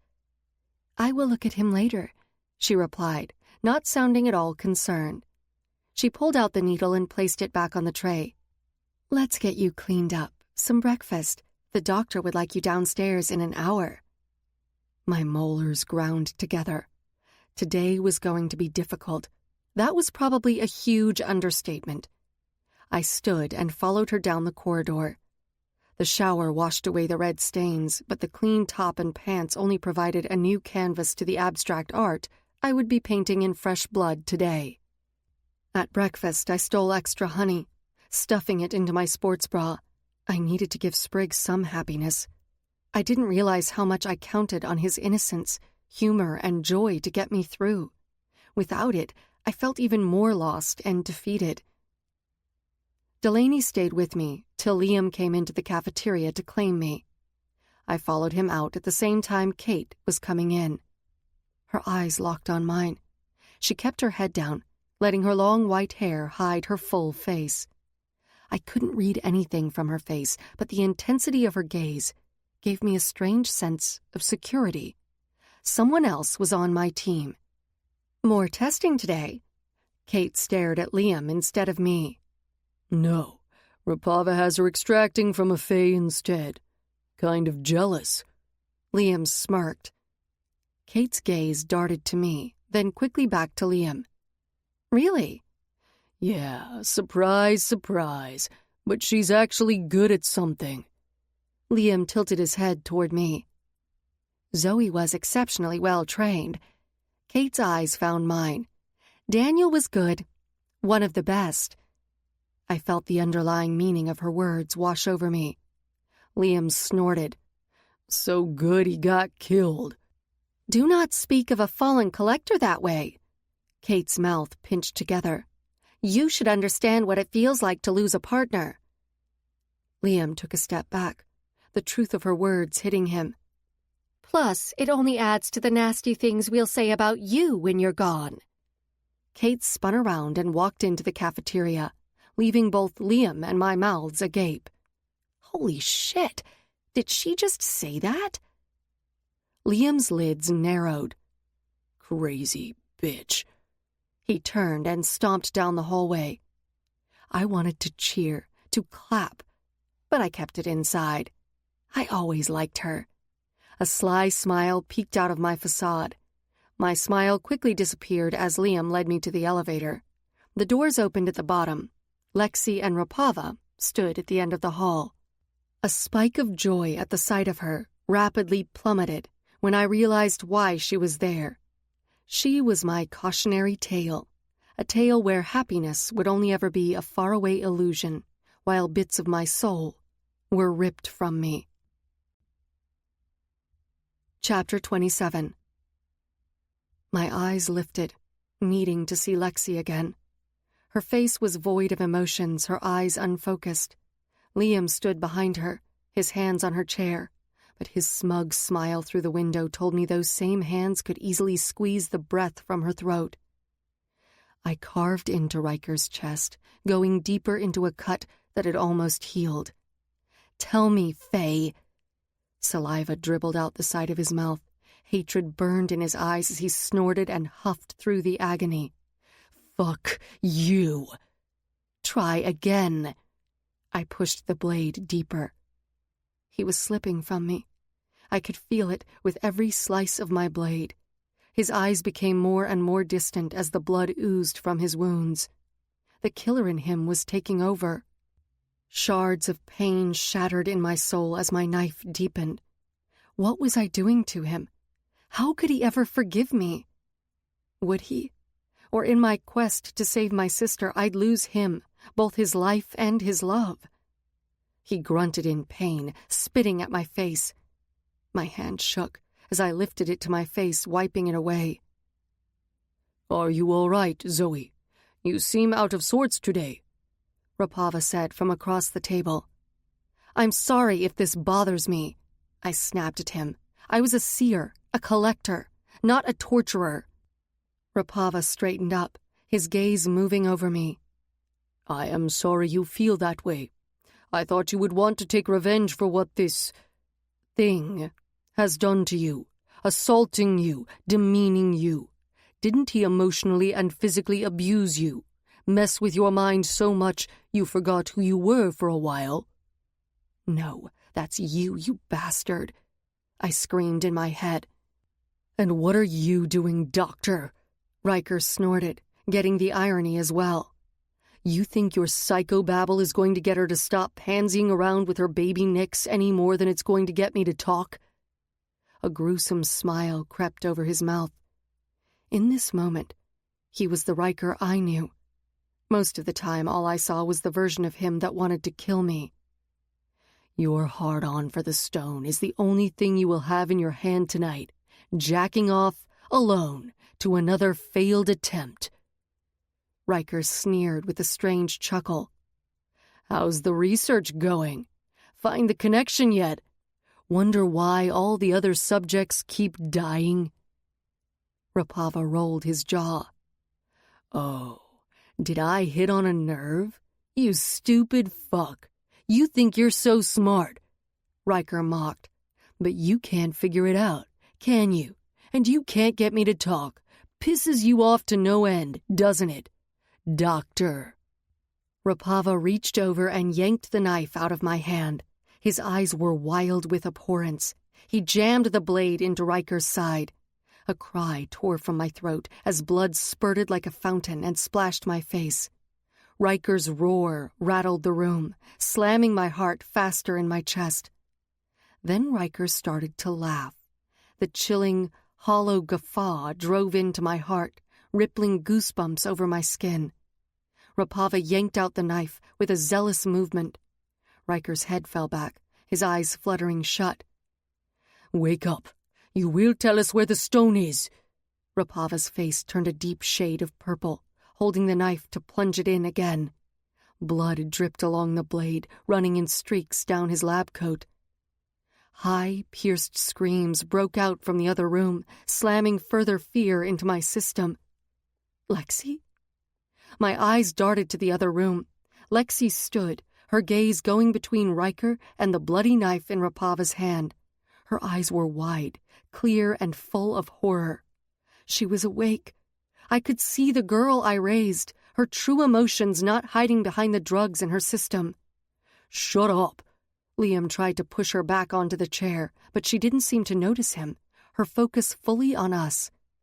Lexi's legs couldn't hold against Liam's strength and buckled, banging her back into the chair, ceasing her shrill shrieks. The sudden silence filled the rooms with an unnerving sensation. Adrenaline, fear, and panic thumped in the air. I took a shaky breath. Get her out of here, Rapava yelled at Liam, dropping the blade on the table. He peered at the blood dripping off his lab coat and took in a controlled breath. I will return. The doctor stiffly turned, heading out of the inner room. Pick her up, Rapava ordered Liam, pointing at Lexi, his usual cool manner dissolving.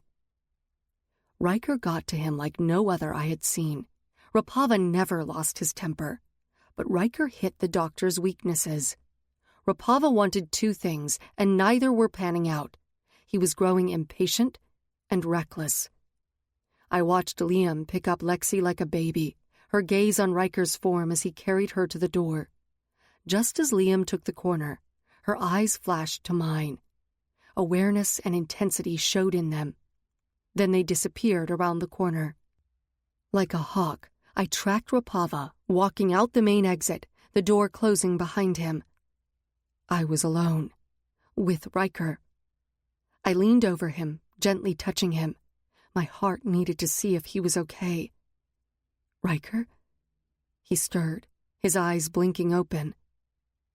Ryker, His wrists were bound, but he was able to grab the bottom of my shirt, yanking me so hard I stumbled into him.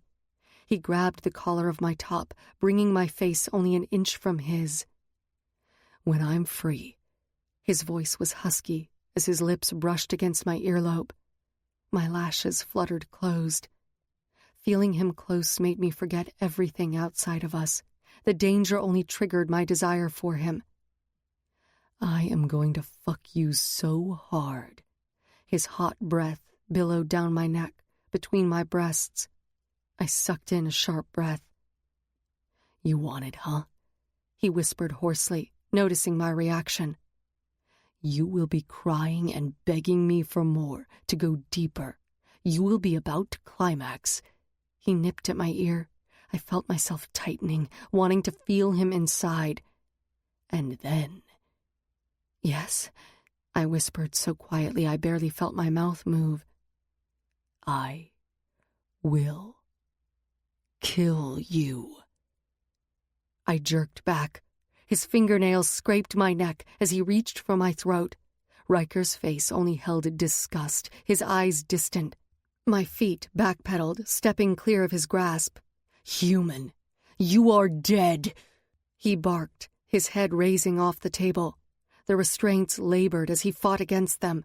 He seemed unaware that every move he made only opened the wound on his side more. He grew more feral, saliva spraying from his mouth. But at the same time, he moved like a robot, programmed. Emotion I kept hidden all day buckled against the walls I constructed, cracking small holes. I turned and walked out of the room, tears edging the rims of my eyes. I will kill you, Ryker bellowed. The determination in his words skated along my spine. I locked my teeth together, not wanting to let my emotions out. I went through the main door, my body shaking. The bell of the elevator rang, the doors opening. Liam stepped out, his gaze landing on me. What are you doing? Liam came out, walking toward me. You can't leave. Dr. Rapava is coming back. I'm done for today. I stepped around him. That's not up to you. Liam grabbed for my arm. I swung around with a snarl, halting him in his steps. I am done for today. I leaned closer to Liam, stressing each word. He seemed to sense my seriousness and let go of my arm. I whipped back around, walking into the open elevator. He moved alongside me. Without a word, he returned me to my room, locking me in for the night. I proceeded toward Sprig's cage, needing to see the little guy. The lid of the container squeaked and spilled in fluorescent light when I lifted it, peering in. My heart sank to my knees. Sprig was still in the corner and appeared like he hadn't moved an inch. His form was curled in a ball, laboring in and out as he breathed. Sprig? I reached down to touch him. Buddy? The skin underneath his thick fur blistered with heat.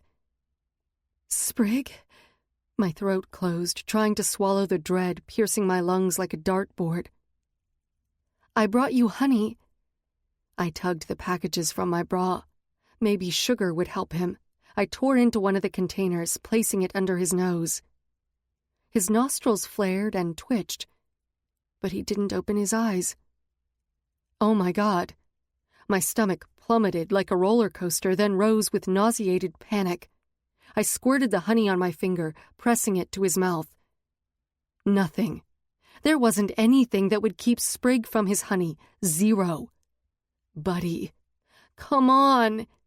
I lined his lips with the sugary substance, trying to entice him out of his deep slumber. When Lexi first came to us, she wouldn't eat. I rubbed applesauce along her lips to get her to lick it off and start eating. It had worked. I hoped it would again. Seconds ticked by, and Sprig did not respond to the honey. His breathing only grew more forced. No!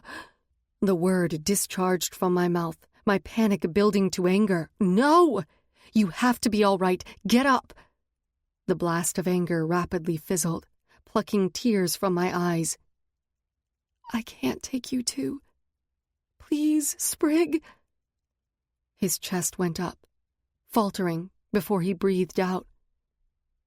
Oh my God. He was dying. My knees buckled and I slumped to the floor. I can't lose you too, I whispered, the pain in my chest making it difficult to breathe. Please don't leave me. The lights above my head flickered off, plunging me into obscurity. I looked at the dark lights, my chest filled, sweltering with fury. The switching off of the lights turned on my anger. Fury at Rapava billowed inside me like a hot air balloon. Rage at this place, at Ryker and Croyden for following me here, Sprig for getting sick, Lexi for going behind my back to contact DMG, everything. But most of all, myself, for letting it all happen, for being a victim again. No more. I grabbed my foot, ripping off my boot with a lurch. My nails shredded as I dug at the insole, ripping it out of my shoe. The rock sat in the heel of my boot, looking innocent and docile. "You want me?" I growled at it. "Fine, you can have me." The rash stupidity of this nibbled at my conscience. A voice told me to stop, that I would only make it worse. But I shoved the thought back, tired of listening and playing the game. I was ready for recklessness, anything to get us out of here, to stop the loss of all the people I loved. I tipped the shoe. The stone rolled to the edge. "Zoey, stop!" my gut screamed at me. "No, Zoey, this is what you want," the stone called. There was no doubt who won, as the gray rock plopped in my hand.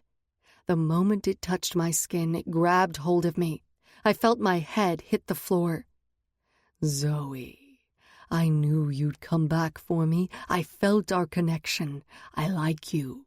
You and I will do amazing things together." The stone's deep, soothing voice spoke into my head. "Do not doubt yourself. You made the right decision to say yes to me." "But I haven't said yes." "Yet," it responded. "But you will." Flashes of images assaulted my brain almost too quickly to decipher. Finally, it landed on one. I stood off in the distance with Ryker, Lexi, Sprigg, and Croydon beside me. The DMG building was on fire. The ground exploded and erupted as the surface below was bombed. Experimental animals ran off, escaping the blaze and running free. The prisoned Fae fled for higher ground. Happiness filled me as I watched it burn. Every last paper, test tube, needle, piece of lab equipment, and document was destroyed. Rapava sat on his knees in front of it, his head in his hands as he screamed. "Excuse me." I left my group, walking over to Rapava. He glanced over his shoulder at me, fear buried deep in his eyes. "It is done. You are done." His lip curled. "You think so? I will start over, and I will only come back stronger. This war is not over." "Yes, it is." I grabbed the sword at my waist, holding it how Ryker showed me, and swung. Rapava's head was sheared off his body in a spray of blood. I flung it into the dirt, where it rolled away. The images went black, the stone's voice coming back to me. "But if that is too quick for you, Zoey, you can torture him like he has done to you and those you love." "That option sounds good, too." "But he is only a drop in the bucket. We have far more to accomplish and do together. This doctor is nothing and only a bump in the road to our greatness." More pictures of me emerged, shaking hands on a stage, accepting an award for advancements in the cure of disabilities and diseases. "You can have a medical research hospital named after you. Think about all the lives you will save and the children and their families you can help." The image changed. The ranch-style home with the pool it showed me once before came into view. The parents I never had, the friends and kids were all back. This time Ryker was the one next to me, rubbing my belly with his baby inside. His arms wrapped around me as we watched Lexi play in the pool. Sprigg sat on the patio table, eating a bag of honey-coated mango chips, with a jar of honey next to him so he could dip them.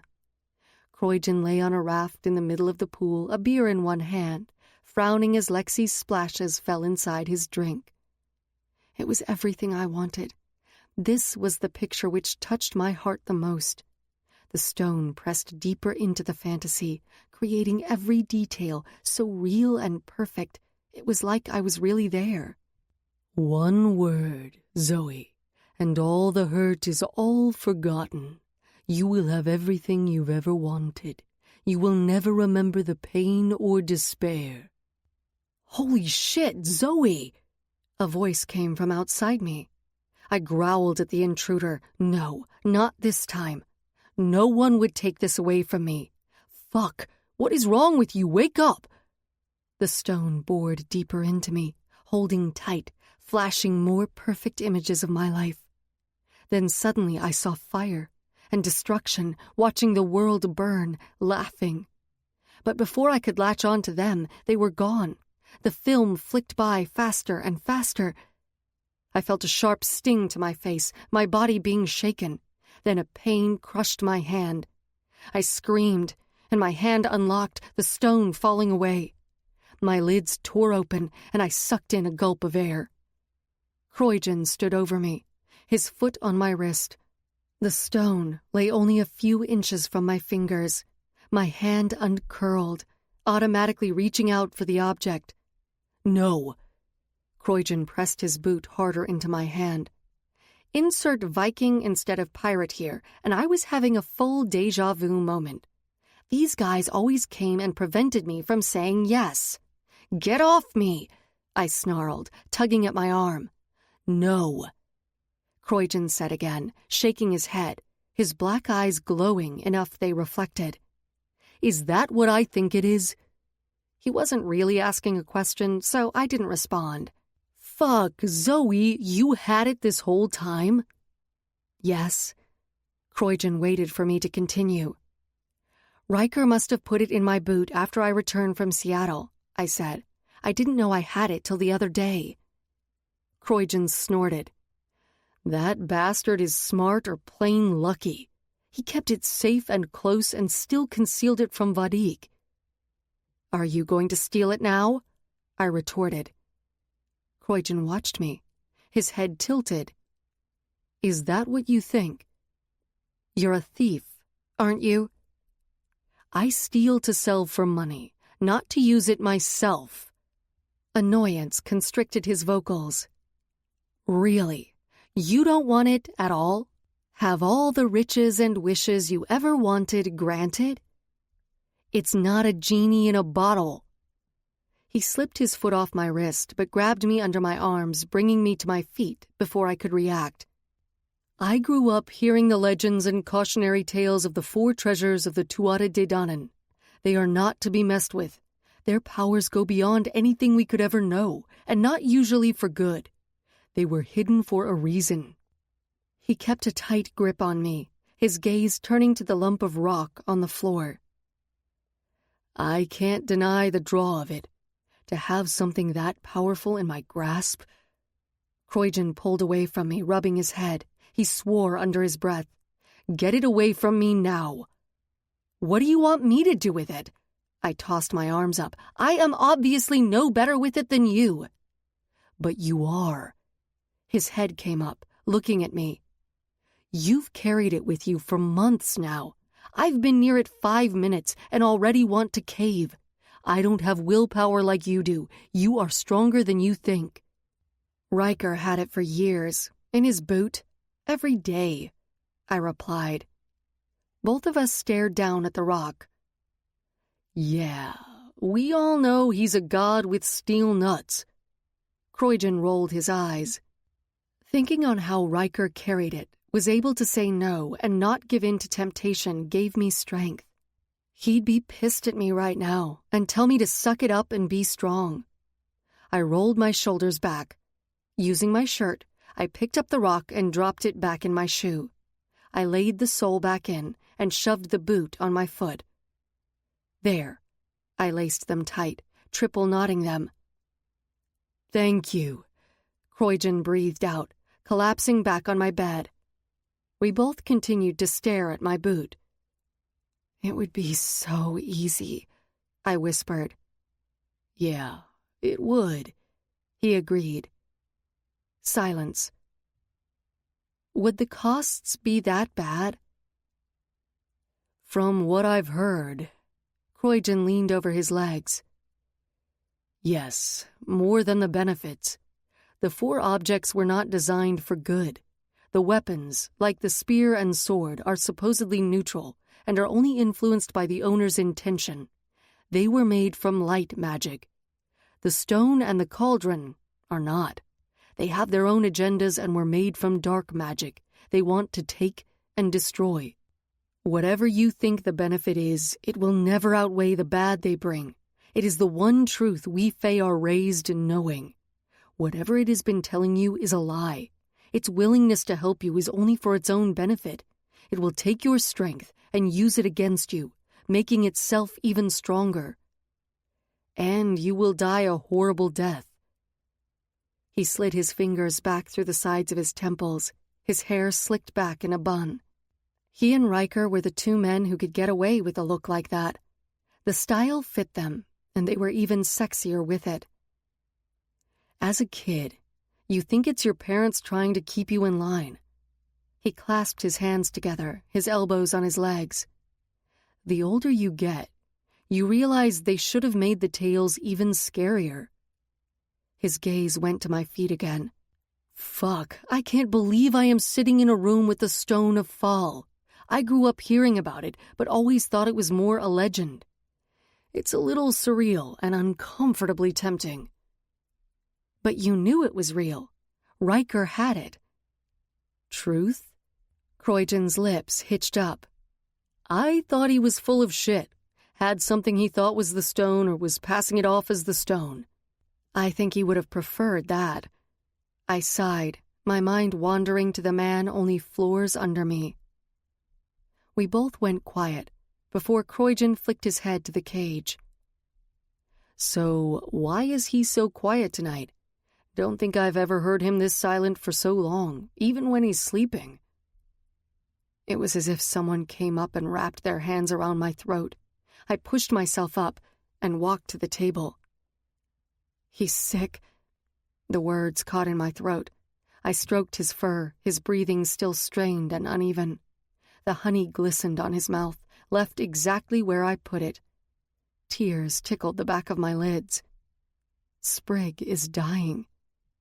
Ryker was too, and the more he fought Rapava, the weaker he grew. Each stab wound, cut and metal poisoning took him away from me, and my possession of his powers was doing enough on its own. I felt helpless. Any choice I made was the bad one. I loved him, more than I thought myself capable. But to sacrifice my sister? No. Ryker and I would never be if that was the choice. If we survived this, he would probably want nothing to do with me anyway. Lexi, Ryker, Sprig, Croydon, me. All our lives were on the line. Croydon, I can't take this anymore. We need to get out, all of us. The pirate lay back on my pillow, shoving his arms behind his head, and stared at the ceiling. And how do you suppose we do that? I licked my lips, my feet shifting with frustration. I don't know, but Sprig can't take any more testing, and Ryker, I can't hurt him anymore. He is not healing, and he's too fucking stubborn to stop provoking the doctor. Croydon's head turned to me, one eyebrow crooked up. I rolled my eyes. A mule does come to mind when I think of you two. He smirked. Actually, I'm surprised you even got together, like knocking blocks together. Croydon. He swung up, thrusting his feet back on the floor. What do you want to do? You tried to escape once before. Want to recall that major fail? Took you weeks to earn some sort of trust here. And look what you had to do to earn their confidence back. Dissect your boyfriend. I rubbed my head at the cruel memories. The side of me which could turn off emotion and do what I needed to survive used to cause me pride. Now it scared me. What else could I do? How far could I go? Now the asshole is totally fucked up, physically and mentally, wanting nothing more than to kill you, and is too hurt to help with the escape. Sprig is useless, and even if he were all right, his jailbird antics don't work against the goblin metal. Your sister can't run, or even walk fast. Croydon held his arms up, swinging them like a conductor. Say it with me, Zoey. We are screwed. The truth of his words weighed me down. I hit the wall and slid to the floor. I let my arms and legs flop with defeat. I was trying hard to keep up hope and strength, but every day a little more was taken from me. Realizing the stone was not even remotely an option only stole the little breeze I felt in my sail. I heard a sigh from Croyden, and I lifted my head to peer at him. I mean, I am known as the pirate ghost for a reason. A speck of hope flared in my heart. Ruthless, unbelievably handsome. I tilted my head to the side. Nightmare to my enemies, fantasy to women. Yes, we get it, I interrupted. There's no way out of the injections. Even without our powers, we need to think of a way to escape. He stood and paced. We at least have a card for the elevator. I pulled my knees to my chest. Ryker is being held on the bottom floor. The door is secured by an 11-digit code. All I've been able to pick up is it ends with a 4 and 9. Croyden stopped walking. You're making this sound easier and easier, he huffed. You sure we can't leave his ass here? I glared at him. Damn, the sex must be good. I smiled in response. Please don't ruin my theory that at least he has a small dick. No one, not even a fae, should be as lucky as that bastard. My smug grin only grew more. Fuck. Now I really want to ditch his ass. Croyden shook his head. What women do for this fucker amazes me.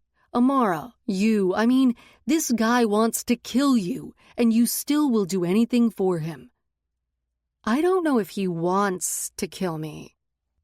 Don't fool yourself. I have never made a promise, but the obligation I felt toward him for decades was strong enough. I've heard the longer it goes unsettled, a promise becomes almost unbearable until you fulfill it. I pushed myself into a standing position. I am not leaving him, Croyden. That's final. He sighed and rubbed his face. Fine. But don't say I didn't warn you. Warning received. Let's move on to the plan. Croyden crossed back to his bed and fell on it, the springs squeaking with the force. He leaned back, his shoulders against the wall, and pulled one foot onto the bed. The plan, sweetheart, is for you to get the code. Then we'll go from there. But it could be weeks, I retaliated. He will die by then. He's a lot stronger than you think, Croyden said. I've seen him come back from injuries in days that would disable another fae for years. He will come through, and if not, we have one less body to carry. He grinned. Croyden was mostly talk when it came to Ryker. He might say he would leave him, but I knew he wouldn't. He would rather save Ryker and force him to pay through an obligation for the next several centuries. Okay, I will work on getting the code. You try getting another keycard in case we need to separate. Won't be too hard. The nurse, Delaney, has taken a slight liking to me. Slip one off her easy enough. Really? Don't sound surprised. Human or fae, they all eventually succumb to my charms. I snorted. What? You don't think I can seduce her? He jumped off his bed and strolled to me. There isn't a woman on earth I can't seduce. Really? I taunted. Me? Amara? Naming two. Amara is a work in progress. He put one hand by my head and leaned in, his face getting an inch from mine. I would be lying if I said my heart didn't jump a little. When he wasn't being Croyden, he was an exceedingly sexy man, smoldering with bad boy antics. You consider decades a work in progress? Yeah, in fae terms, it's a short time. And me? His dark almond-shaped eyes became serious as he searched my face. You. He inclined until his nose brushed against mine, tipping my head back. I stayed still as lips brushed against my jaw. Let's see. Ryker had awakened something in me, a sincere pleasure to be touched, to let my walls down, which now would not go back. To let go. The man in front of me was not the one I wanted, but I also wasn't dead. We'd been here more than a month, and the only touch I had received was either cold or violent. I swallowed as his finger traced down my neck. I couldn't deny it felt good. He was affecting me. But I was no fool. I understood this was only a challenge for him, a point he wanted to prove. I had my own point to demonstrate. I cupped his face and pulled him to me, my lips at his ear. Breathing heavy, I nipped at his ear. I could feel him lock up. His heart pounded as my mouth barely grazed his jaw. In his scrubs, it was easy to see I was affecting him. I let my lips slide up his neck, back to his ear. If this is you trying to show me your skills, I might have to seduce the lab technician myself. Croydon sucked in his breath. Can I watch? Ugh, I pushed him back. Nice try. Worth a shot. Croydon shrugged, his smoldering expression falling from his face, replaced by that of the bored pirate I knew. Can't deny it would be nice to have sex with someone besides myself in here, and stealing Ryker's girl would be a bonus. Such a pig. Pirate. Same difference. Chapter 28. The plan for the next day was set. Solid? No, but set. It was the lifeline I needed to hold on to. Action. Getting out of here. I couldn't wait weeks to learn the code to Ryker's cell. It was time and options I didn't have. Only one person was on my side here who could possibly help me. There was a good risk I wouldn't see her, she wouldn't help me, or we'd get caught. None of it deterred me. I proceeded to breakfast with resolve and a huge knot in my stomach. Sprigg had awakened and eaten one of the honey packets, but then fell back asleep. Very unlike him. Seeing his eyes open relieved me a bit, but he wasn't behaving like the Sprigg I knew. Delaney walked me to the counter where I got my usual coffee and bowl of oatmeal, stealing more honey before sitting down. The staff was getting used to me being there and ignored my presence instead of staring. My gaze was glued to the floor, but when you wanted someone to come, they didn't.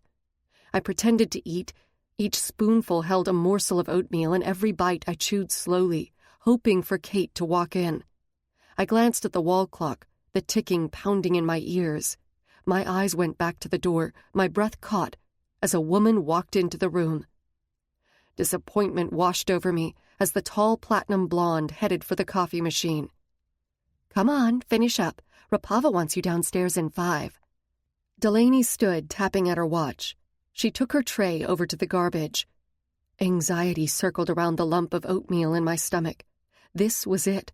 I was going to miss my chance to talk to her. Zoey, come on. Delaney walked to the table. We need to go now. Come on, Kate. Please. It was like my pleas went down the hall and dragged her back. She stepped around the corner, moving into the cafeteria. I straightened, wanting to leap out of my seat in excitement, but held myself back. The timing of her entrance with my plan had to be perfect and unnoticeable. Her white hair was pulled in a messy bun, her glasses stuck in the mass on top of her head. She fluttered in, looking scattered. She moved to the coffee machine. I picked that moment to throw my breakfast away, tripping into her. The tray crashed to the floor, spilling the leftover liquid from my paper cup on the floor. Oh, sorry. I grabbed her elbow, squeezing it, then bent to grab my stuff. Let me help you. Kate followed me down. The eyes of the bystanders turned back to what they were doing. I need the code to where they are keeping Ryker, I whispered under my breath. I don't know those. Rapava doesn't trust me with them. Disappointment strangled me. It must have shown in my eyes. Kate pressed her lips together, pity flowering out of her face. Okay, I'll get them for you. Tonight? She paused, taking in my expression again, then nodded. I will do what I can. Where are they keeping my sister? I muttered. Kate grabbed some napkins, spotting at the coffee on the tile. She's on this floor, opposite end, near where Sarah was kept. I grabbed for the piece of trash in her hand and clutched her fingers in appreciation, taking it from her grasp. I stood up. "Thank you," I said, for everyone to hear. The audience never knew our conversation had dual meaning. She nodded and rose. "You're welcome, dear." She walked around me to the coffee machine, never giving me a second glance. Delaney came to my side, ushering me out the door. The plan was taking shape. It felt good to do something. Even if it was minimal, it was something. Again, my elated mood only lasted till Liam met me and took me to the torture room. Ryker was black and blue from head to toe. Dried blood, deep cuts and bruises covered his face and body. "What happened?" I exclaimed. He had not been in this condition when I left the night before. Rapava looked up, his face pinched. "The Fae and I had a private little chat last night after you left." So Rapava had beaten and tortured him relentlessly. I crammed back the piercing hatred I felt for the doctor. "Did you get anything from him?" I tried to keep my voice even, but my legs wobbled while strolling over to the bed. A snarl crinkled Rapava's nose. "No." Ryker was mostly unconscious, but Rapava still made me stay and watch him cut and take more blood from him. I think he either wanted me to see Ryker as a piece of meat, or he enjoyed the idea of forcing me to watch. I never let on it bothered me. "Sir, I was hoping you'd let me have some time with my sister today." "You've seen her every day," he replied, keeping his attention on the task. "Yes, sir. She's been in the other room." As an incentive for me to behave, you sick bastard. "But I was hoping to have some time with her. Talk." "Talk?" He laughed. "What would you need to talk about?" The true bafflement in his voice made me realize he had no idea what a friend or confidant was. To talk, relax, or laugh with someone was a foreign idea.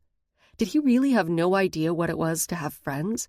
Did losing his siblings so young cause him to forget what it was like?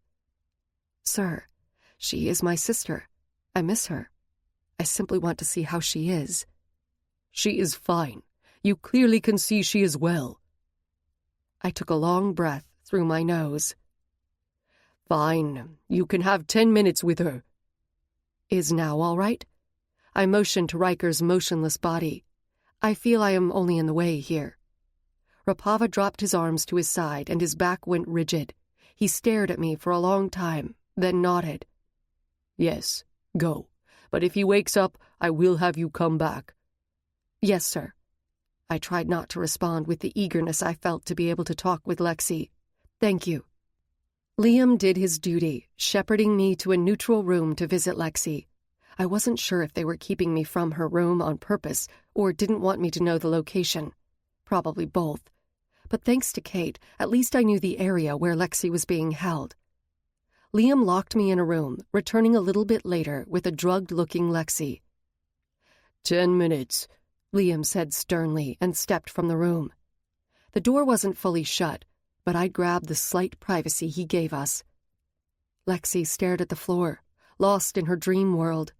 She clung to her arm crutches, her legs bending more than usual. I wrapped my arms around her. She tottered to the side, and I steadied her. "Are you all right?" I stepped back, looking her over again. Either she was dosed higher with drugs or her legs were hurting her. "Yes." She nodded, her eyes remaining on the floor. A twitch flicked across her face. "Lexi?" "Look at me." I cupped her chin and pulled it up. "What's wrong?" Her dark eyes went back and forth, not able to fully land on me. "I am fine. Thank you, Zoe." So formal and distant, not her words or her voice. I was sick of this. Here stood another person Rapava was taking from me. She was in there, but the drugs wouldn't let her out. "Lexi?" I didn't know what to say, or how much I could say. What if Rapava asked her to repeat what I said to her and she had to obey?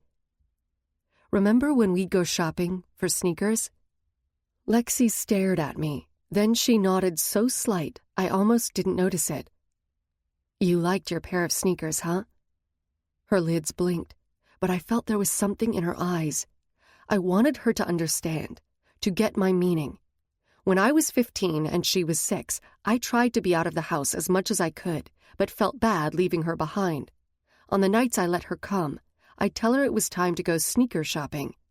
Joanne probably wouldn't have cared, but I liked the idea we were getting away with something. We'd go to bed dressed and fold her wheelchair and toss it out the window into the bushes, then sneak out for the night.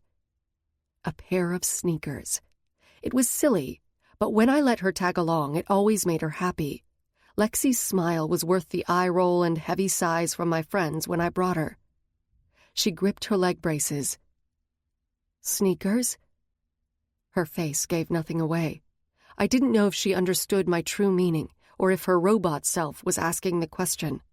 Her legs bowed, and she fell to the side. I grabbed her and balanced her on her feet. Lexi? Something was wrong with her. I could feel it. She could barely stand. Pair of sneakers. She turned her face to mine and whispered, her eyes wide. Zoey, he... Time's up. Liam swung the door open, sauntering in. No! I blurted out. What was she going to tell me? Yes, Rapava said 10, it's 10. He motioned at Lexi. Come on, it's time to return to your room. Lexi's mouth pressed together, and she glanced between Liam and me before nodding. Liam let her out. 10 minutes. That was the extent of Rapava's mind-controlling drug. It was why he wouldn't let me be with her any longer, and why every time, right as she was taken away, I could see glimpses of Lexi underneath the haze. After tonight, I would get more than the 10 minutes. For good. Chapter 29. Rapava did not request my return when Liam came back for me, and I was all for returning to my room. Seeing Ryker in his weakened state generated an ugliness in me. Instead of wanting to be near him, I wanted to be the farthest away from him I could. Loving him only compelled me to hate myself more. Liam? A woman called from behind us as we strolled down the hallway. We both glanced back. Delaney jogged up, her pink shoes flashing brightly against the stark white tile and the blue scrubs she wore. I think I heard Peter was looking for you, something about training and finding you a new partner. Liam's expression darkened before he cleared it away. New partner. No matter how much I hated Liam, losing Sarah had to be hard on him. Do you know where he is? Liam asked. I think the training room. She shrugged. Sorry, I heard it from Kate. My head jerked up, hearing her name. Ah. Liam nodded in understanding. Okay, I'll find him after I return her. I can do it, Delaney volunteered. I was heading to check on PE1 anyway. Cool, thanks. Liam stepped away from us, probably happy to get away from babysitting me. Delaney and I watched him disappear around the corner. The moment he disappeared, her mood shifted. She grabbed my arm, her body curving closer. In case anyone is watching, keep your head straight and do not react. Adrenaline filled my veins like an IV drip. My mouth dropped open to speak, but I quickly snapped it shut. Good thing Kate is known to be flaky and scattered. Liam will never question it when he finds Peter was never looking for him. A new player in the game just stepped on board. Are you... Shut up, Zoey. Delaney's nails dug into my arm. Wait till we are back in the room. We walked stoically back to my room. She unlocked the door, walking me in, and shut it behind her. What? I'm with Kate, Delaney interrupted, answering the question on my tongue. Trust was still a dicey thing for me. My face must have given away my doubt, because Delaney dug in her pocket and pulled out a piece of paper. She told me you wouldn't believe me unless I showed you this. She held out her hand. I stepped hesitantly forward, snatching the bit of paper, my gaze staying on her till I had the document in my hand. My eyes drifted from left to right. On the paper was written, 542-677-90149. Memorize it. She shifted on her feet nervously. I will be destroying it before I leave here. Is this the code to get into the room downstairs? Yes, the number backwards gets you into the inner room. A mix of hope, joy, and fear danced a jig on my chest. Kate did it. She got the code for me. My happiness was crushed by paralyzing terror. We'd eliminated one hurdle, but many huge ones still lay before me. I've been with Kate since the beginning. I may not care for Faye, but I do not believe in the practices Dr. Rapave is carrying out. The treatment of Sarah, of you. Delaney folded her arms over her chest. Even of that one. She nodded toward the cage on the table. I gave him an injection to flush out the toxins. He should be better. Sprig?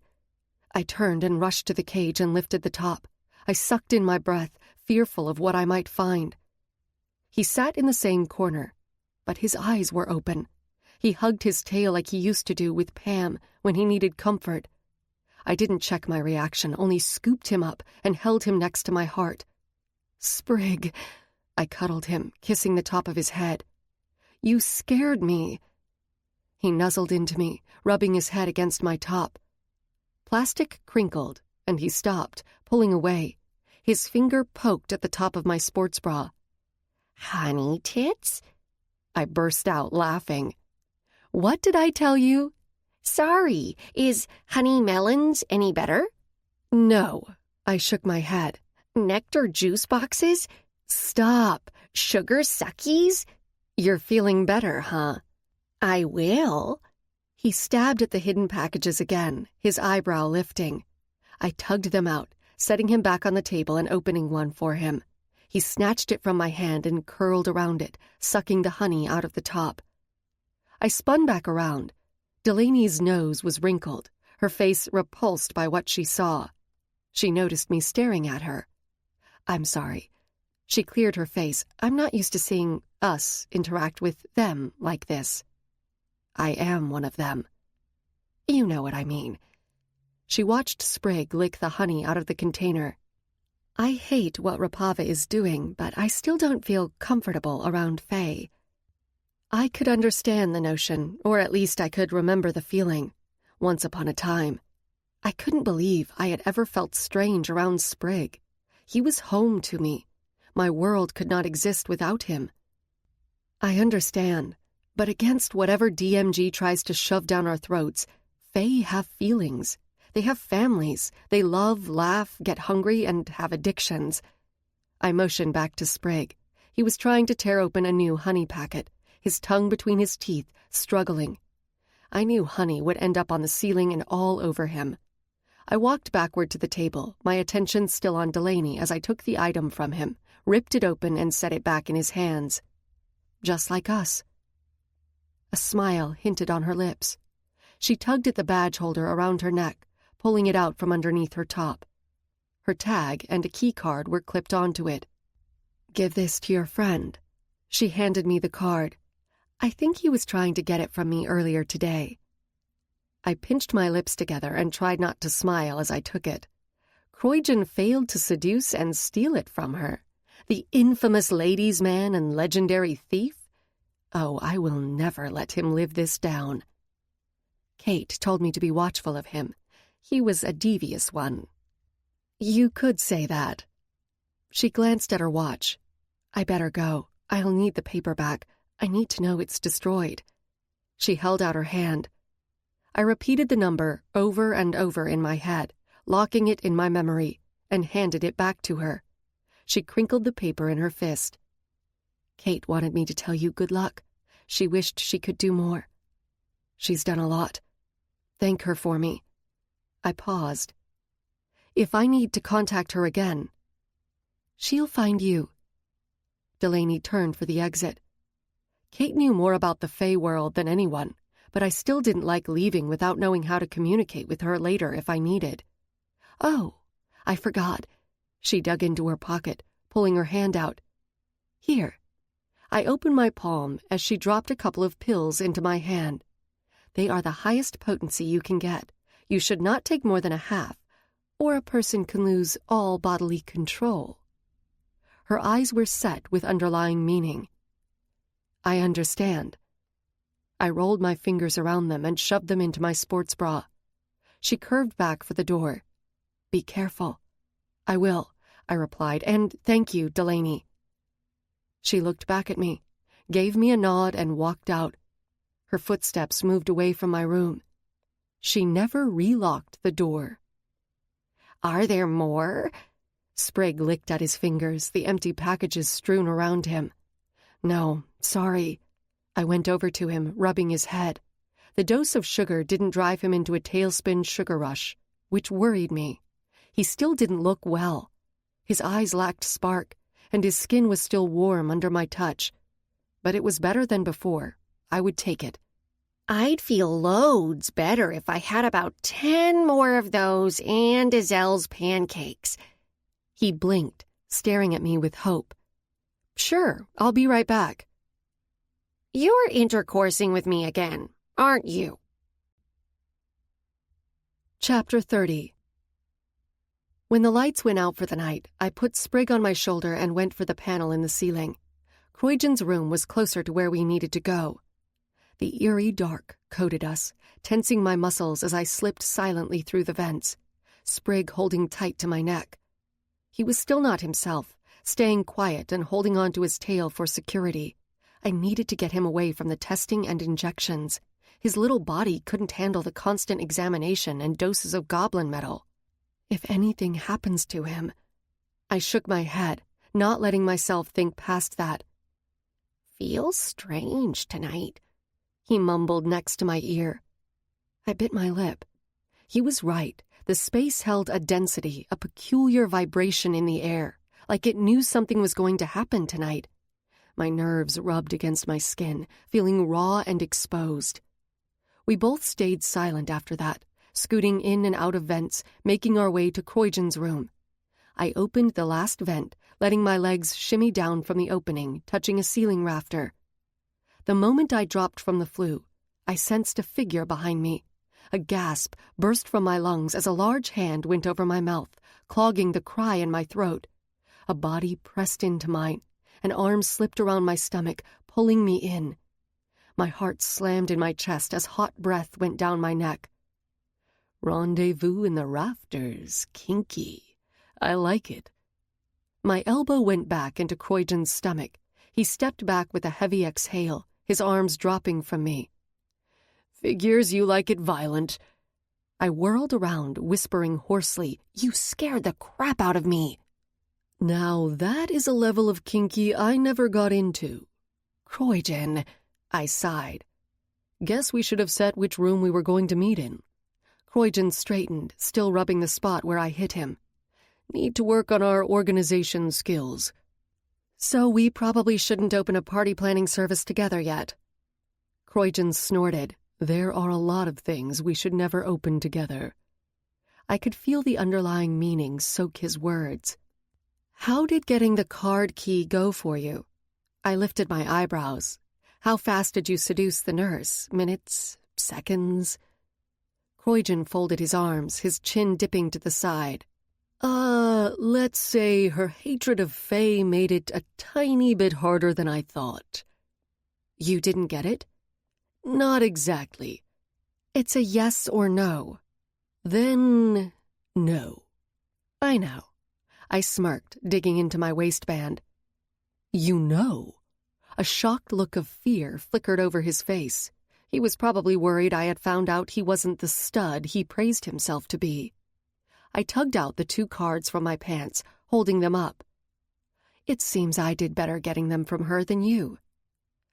Oh, I get it. She likes you. He nodded as if it confirmed why he lost. No.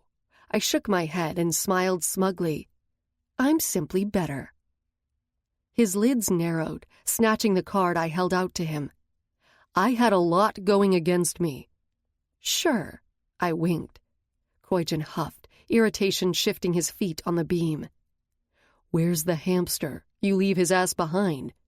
Screw you, ass bandit, Sprig mumbled from under my hair. I automatically reached up, stroking his fur soothingly. He's not doing well, unusually quiet. It's another reason I have to get all of us out of here. You mean there's a volume switch on him? I almost wanted to laugh.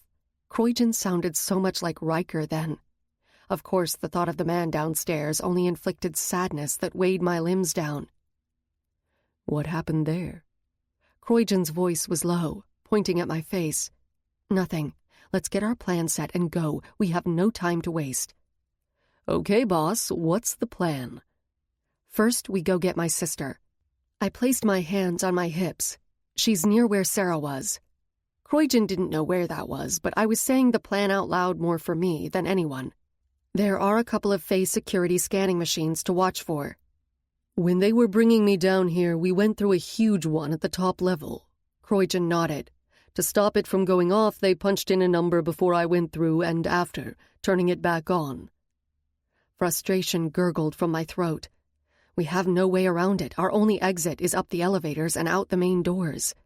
Croydon rubbed his face. We go out together. Let it go off. I shrugged. I'll go with you to get your sister, Croydon said. You guys go up and hide. I will go get Ryker and bring him back. Then we run. Sounds so easy. Not even close. I feel I should go with you to get Ryker. I know the code to get into the room. Then tell me, because you aren't getting anywhere near him. He wants to kill you. There are times Ryker, my Ryker, was present. I am not taking the chance.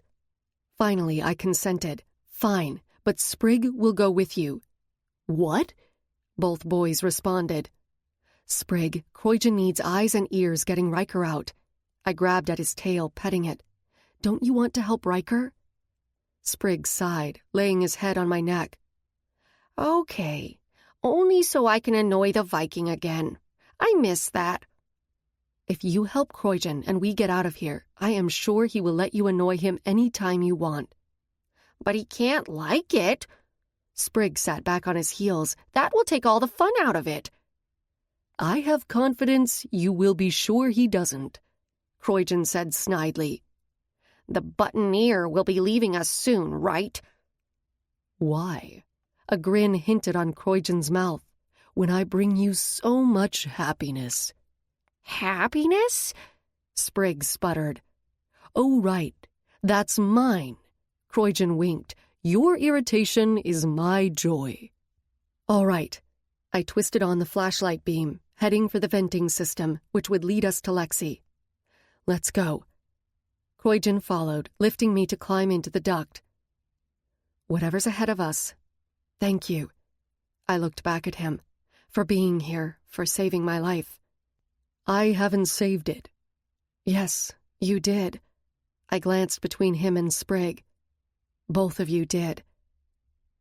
The unknown before us was staggering, as was the amount of danger we were stepping blindly into. The peril gripped me, almost forcing me immobile. But the strength of the two next to me and the love for the others kept me moving and led me down this road of jeopardy. I now understood what it felt like to have family, to truly love, people you would fight and die for, no matter the outcome. Croydon let go, and I dropped to the ground, Sprig's tail wrapped around my neck. The nightlight in the corner flushed the room with distinct silhouettes. Lexi, I whispered her name as I walked to the bed. A sick feeling formed in my stomach as I replayed how I had walked to Sarah's bed in the same fashion. Lexi's thin frame was lost under the covers in the same way. She lay on her back, stone still. The only indication she was still alive was the slight rise and fall of her chest under the blankets. Croydon's weight landed in the spot I just vacated. Lexi, I called softly again, my hand urging her awake. She didn't move. The dread in my gut only amplified. I shook her a little harder. Wake up. Lexi had never been a heavy sleeper. I learned that from the many times I snuck back into our room late. She was a pain to get out of bed, but she usually woke easily, then would grumble and turn away from me. I jiggled her more forcefully. Lexi, get up. Her lids didn't even flutter. My gaze shot nervously over my shoulder to Croydon. He stepped to the bed, taking over trying to stir her. Nothing. What is wrong? Why won't she wake up? My heart thumped loudly in my ears. Sprig leaped down beside her, poking at her cheek. His nose tipped up and wiggled, like he smelled something. Calm down. Croydon moved me out of the way, inspecting Lexi closer. He prodded her lid open, looking at her eyes. Sprigg leaned over, waving his arms in front of her eyeball. "She's severely drugged." Croydon clicked his tongue. "I mean, elephant tranquilizer drugged, the kind you find yourself naked and tied to an anchor." I didn't want to know. "Why?" I asked out loud. But it was more my brain trying to understand. Was this something they did only tonight, or something they did every night? "What do you want to do?" Croydon turned to me. "What do you mean? We're not leaving her." My voice rose an octave. "I wasn't saying that." He placed his hand on my arm. "I was thinking you can't carry her, unconscious." Lexi's comatose body hindered our plan. She was thin, but taller than me. I knew I wouldn't be able to get her out on my own, and if anything happened, we'd be doomed. "You take her. I will get Ryker." Croydon moved his head back and forth. "No way." "It's the only way." "The man wants to kill you, Zoey." "I'll simply have to make sure he doesn't." I touched Lexi's hand, her skin clammy. "The real Ryker is in there. I've seen it, and I know the setup." "Zoey, you're being stupid." "What do you suggest?" I hissed. "We don't have another choice. You get Lexi out of here, no matter what. She is my priority. I will deal with Ryker." Croydon opened his mouth, but my expression clamped it shut. Wow, he can be trained not to speak. Sprigg crawled back up my arm, sitting on my shoulder. "Like you should talk. You're like the Energizer Bunny with a mouth." I shot daggers at both, silencing them. "The plan is still the same, except it's me getting Ryker." I tapped Sprigg's tail. "Sprigg will be my lookout. You use the key card and get Lexi as far as you can. Get her to the utmost level next to the security alarm. But if you hear anything or sense anything, you take her and run." "I'm not leaving you." "You take her and run. You got that?" I practically growled. He exhaled through his nose with irritation, but nodded. I turned back to Lexi and pulled the blankets off her body, preparing to let Croydon pick her up. I ceased breathing. "Holy shit!" Croydon jerked back, and Sprigg emitted a high squeak. Horror curdled in my stomach, screams stacked on my tongue. My eyes did not want to believe what they were seeing. From the knees up, she was the girl I loved and raised. Wild, curly, thick hair, dark, creamy skin. She always looked like an angel. When she slept.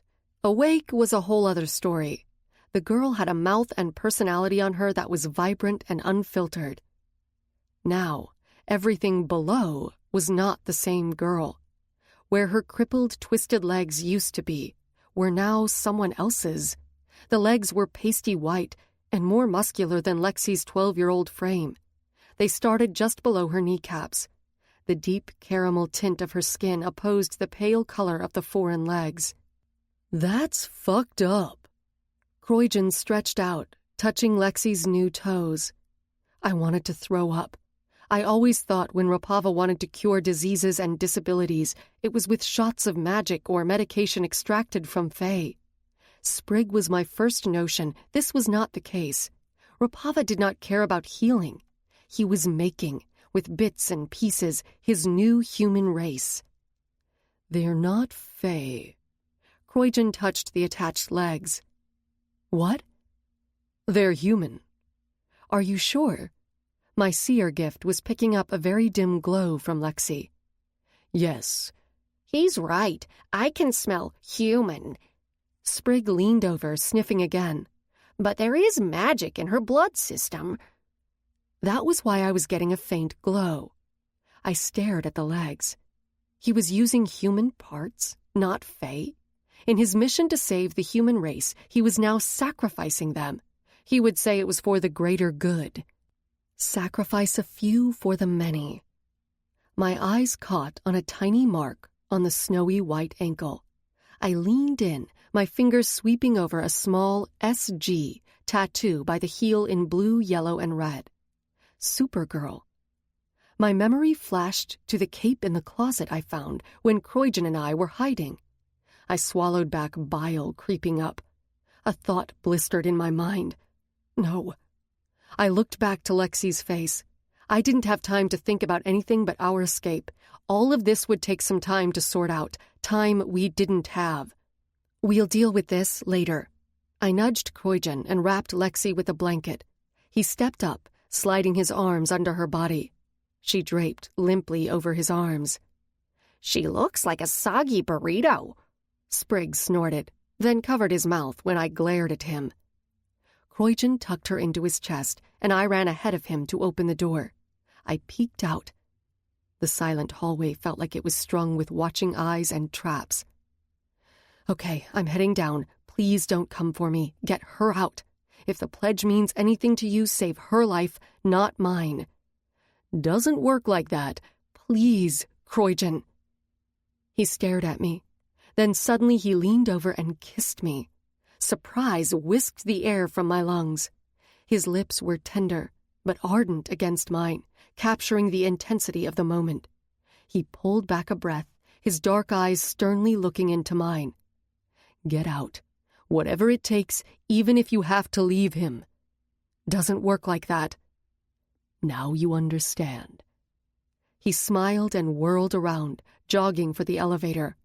Lexi's limp form bobbed up and down. I watched him round the corner and sucked in my breath. Hell. I turned the opposite way, heading for the other elevator. Kroijan and I had been through a lot together. We had built a friendship, a bond no one could break, and this was probably more than he had ever let himself feel for a woman in a long time, if ever.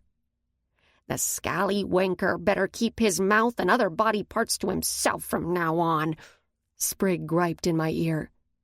I ignored him, reaching the elevator doors.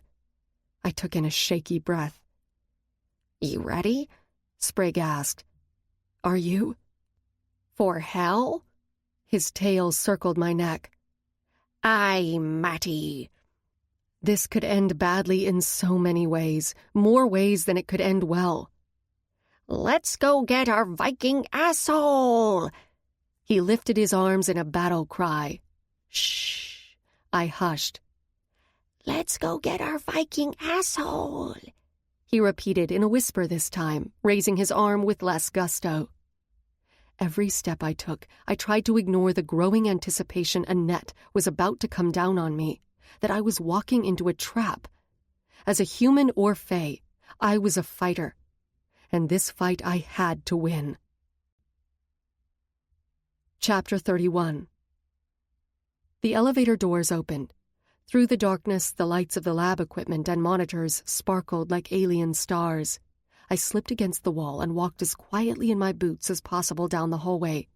My neck was damp with nervous sweat, while the code numbers continuously looped in my head. A panel next to the elevator lit up, sensing motion. Hell, this was probably another trap, a way to monitor people coming and going. I filled my lungs and held my breath. It was too late to turn back now. When I go in, I need you to stay out here and keep guard, okay? I whispered to Sprigg. He held up his thumb and hopped off my shoulder onto the ground, keeping to the shadows. Okay, this was it. I punched in the 11-digit number. The panel blinked in response. I cringed when the door beeped. The lock releasing sounded like a ton of bricks falling into a metal dumpster in the silent corridor. Giving Sprigg one last nod, I opened the door and slipped into the room. The outer room blushed an eerie yellow from the emergency lights along the floor base. The code to Ryker's cell was the same code, backward. No sooner had I hit the last number than the green panel beeped, releasing its hold. Nerves in my stomach twisted. I hadn't let myself think about actually being alone with him. Kroijan warned me, but circumstances and my stubbornness won out. Again, I was far too deep to turn back now. I crept into the inner room, shutting the door behind me. If someone came, I'd hear the door beep, giving me a little warning to hide. It took me a moment for my eyes to adjust to the solid blackness of the inner room. Eventually, the glow from the emergency lights from the other room bled, giving an outline to the objects in the room. There wasn't much here, only a bed and some medical equipment. The darker mass of Ryker on the gurney loomed in the middle of the room. His labored breath, like someone in pain, reached my ears. Emotion took hold, and I rushed to his side, my fingers finding his face. Tears filled my eyes as I touched him, my heart slipping into my gut, thrashing around like a wounded bird. Please be all right. What if we went too far? What if today was simply too much, and I had killed the man I loved? By having his powers you already have, Zoey, I thought. Ryker, open your eyes. My hands slid along his jaw, cupping his face. His grown-out stubble scratched my palms. Touching him now was different.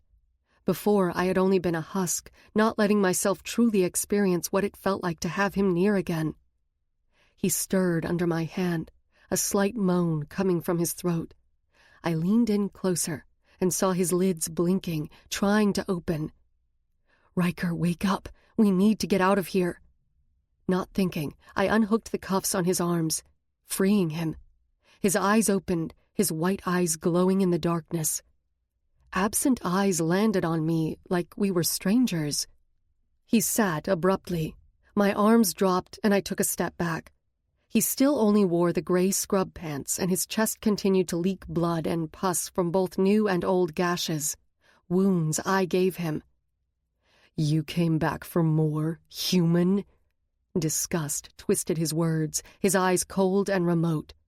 Carving me up in the day isn't enough for you. Ryker, it's me. I know who you are. He swung his legs down and stood up. His body moved like a coiling snake. I've been waiting to be alone with you for a while.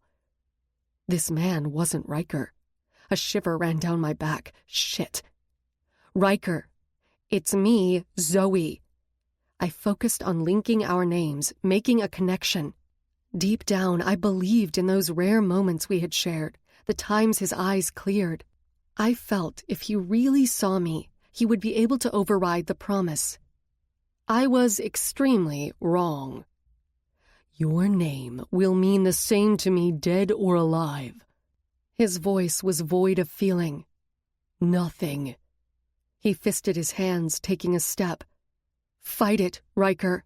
I know you are under there somewhere. I backed up, while out of the corner of my eye I saw Sprig peek through the gaps of the blinds, tapping the window. Ryker didn't even flinch. All that's in here, he pointed to himself, is a demon, well, half, on my father's side. He took a step, drawing my attention back to him. For every step he took, I took two back. Father? Demon? What was he talking about? He didn't know who his father... Oh, no. No, no, no. An image of two blonde men came into my mind. How did I not see it before? The similarities between them became glaringly obvious, the body frames, strong jawlines, the Nordic likenesses. Vadik? My mouth dipped open. A gruesome smirk turned up Ryker's mouth. And this half-demon has made a promise to kill you, human. We moved at the same time. I went for the door. He bolted for me, reaching me as the door handle rolled in my hand, slipping through my fingers.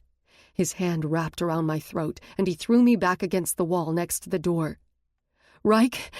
My mouth opened to speak, but he squeezed down, cutting off my words.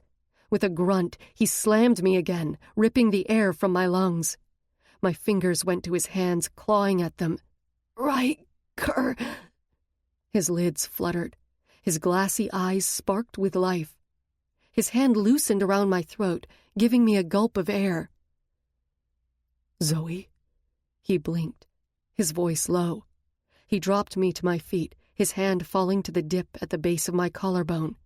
Yes, I whispered hoarsely, ignoring my burning throat. Stay with me. I reached out for him. The instant my hand touched his face, his eyes slammed shut, like it burned his skin. I can't fight it, he whispered. Yes, you can. I drew him closer to me, tipping his forehead against mine, hoping contact with me would help keep him centered. Remember, we do whatever it takes to live and be together. That's the love I want with you, whatever the outcome. We fight, I said, suddenly reminded of similar lines I said to Ryker in a dream. He jerked his head up, sucking in air. He blinked, his brows dipping in puzzlement. Fearful of losing him again, I wrapped my arms around him. Feel me, Ryker. Remember us. We are more powerful together. My hands drifted over his back, running up and down his body. The scars, open wounds, and dried blood were jagged under the tips of my fingers. He breathed out, letting his body fall against mine, pressing my back against the wall. In an instant, his hands moved under my top, roughly grazing my skin. His touch was fire to my system. A barely audible groan escaped my mouth. His touch grew more eager, pulling me into him. Through the thin cloth, I could feel him as he brushed against me, every bit of him, wanting me. The friction of the fabric as he moved against me sent heat into my stomach, moving lower. This was not the time or place at all, but I couldn't seem to stop. His arms went around my ass and pulled me up, my legs wrapping around his torso. He moaned, slamming our bodies back into the wall, his lips crashing down on mine. Desire exploded in my body, tuning out the voice warning me to stop, to use this time to get away.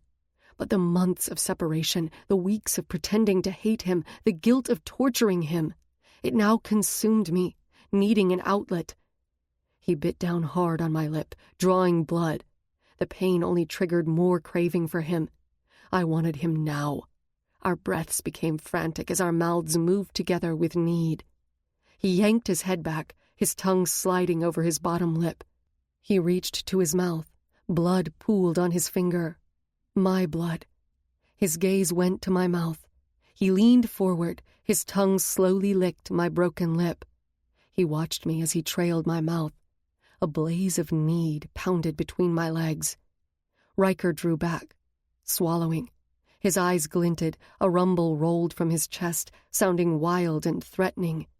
It was instant, the shift, the taste of my blood. Ryker. A growl flared from his throat, his muscles tightened under me. He pinned my body harder against the wall with his, grabbing my face forcefully. With a snarl, his hands slid down to my neck. Ryker, don't! My plea cut off. His hands compressed around my neck. A thumb rubbed softly over my vocals. Then his eyes flared, a strangled cry wrenching out of him, full of pain. I saw him fully leave me, the curse battling for dominancy. And winning. He grunted.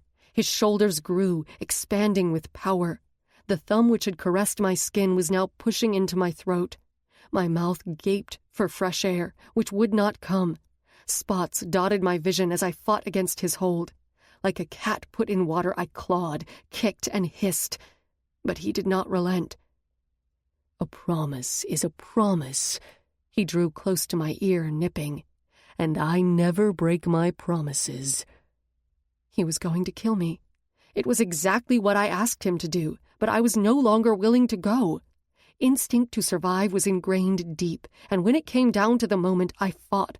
For myself, for him, for Lexi, Sprigg, Croydon, Daniel, for the girl who was still trapped in Duke's warehouse being used as an escort, for all the lives Rapava was destroying, or would. A heaviness gripped my brain, tugging sleepiness into my mind. My sight drifted down a dark ravine into blackness. The sleeping pills, Zoey. My gut cried at me, but my brain and body were no longer communicating. I tried to fight, to hold on, but I felt my limbs wilt and go limp at my sides. No! I didn't want to go out this way. If I were going to die, I wanted to be far away from DMG, where I knew my loved ones would be safe. Anger punched my abdomen. All Ryker and I had been through, the love we finally found and let in. Was this how our story was going to end? It felt life was mocking me again. Daniel's death had been horrible, but this was vindictive and cruel. Memories of Ryker and me flashed in my head, our bodies intertwined, discovering each other. The moment by the creek in Peru, where he told me about his past, when I realized I was falling for him. The night he curled up behind me because I had a bad dream. When he kissed me in the rain. The night he snuck into the closet while Amara was across the hall, putting a birthday candle in the loaf of bread for me. Every moment played out in my head with the man I fell for. I held no blame or anger at Ryker as I felt my life slip from me. This was my doing. The only fury I could feel was at myself for forcing him to do this, something he would have to live with. I think we all wish for that epic ending, where everything is resolved and our death would have meaning. This was not the case. A tear slipped down my face, a sorrow for what could have been, the loss of hope and happiness, and because my love wasn't strong enough, this time we couldn't fight and win. I had lost everything, not something I was good at. I heard a strange pop as my life slipped across the divide into nothingness. This concludes Across the Divide by Stacey Marie Brown, narrated by Amy Landon and Zach Villa. Copyright 2015 by Stacey Marie Brown. This unabridged audiobook is published by arrangement with Stacey Marie Brown, care of the Rebecca Friedman Literary Agency, and was produced in the year 2016 by Tantor Media Incorporated, a division of Recorded Books which holds the copyright thereto. Please visit Tantor.com for more information on our growing library of unabridged audiobooks and to take advantage of special offers.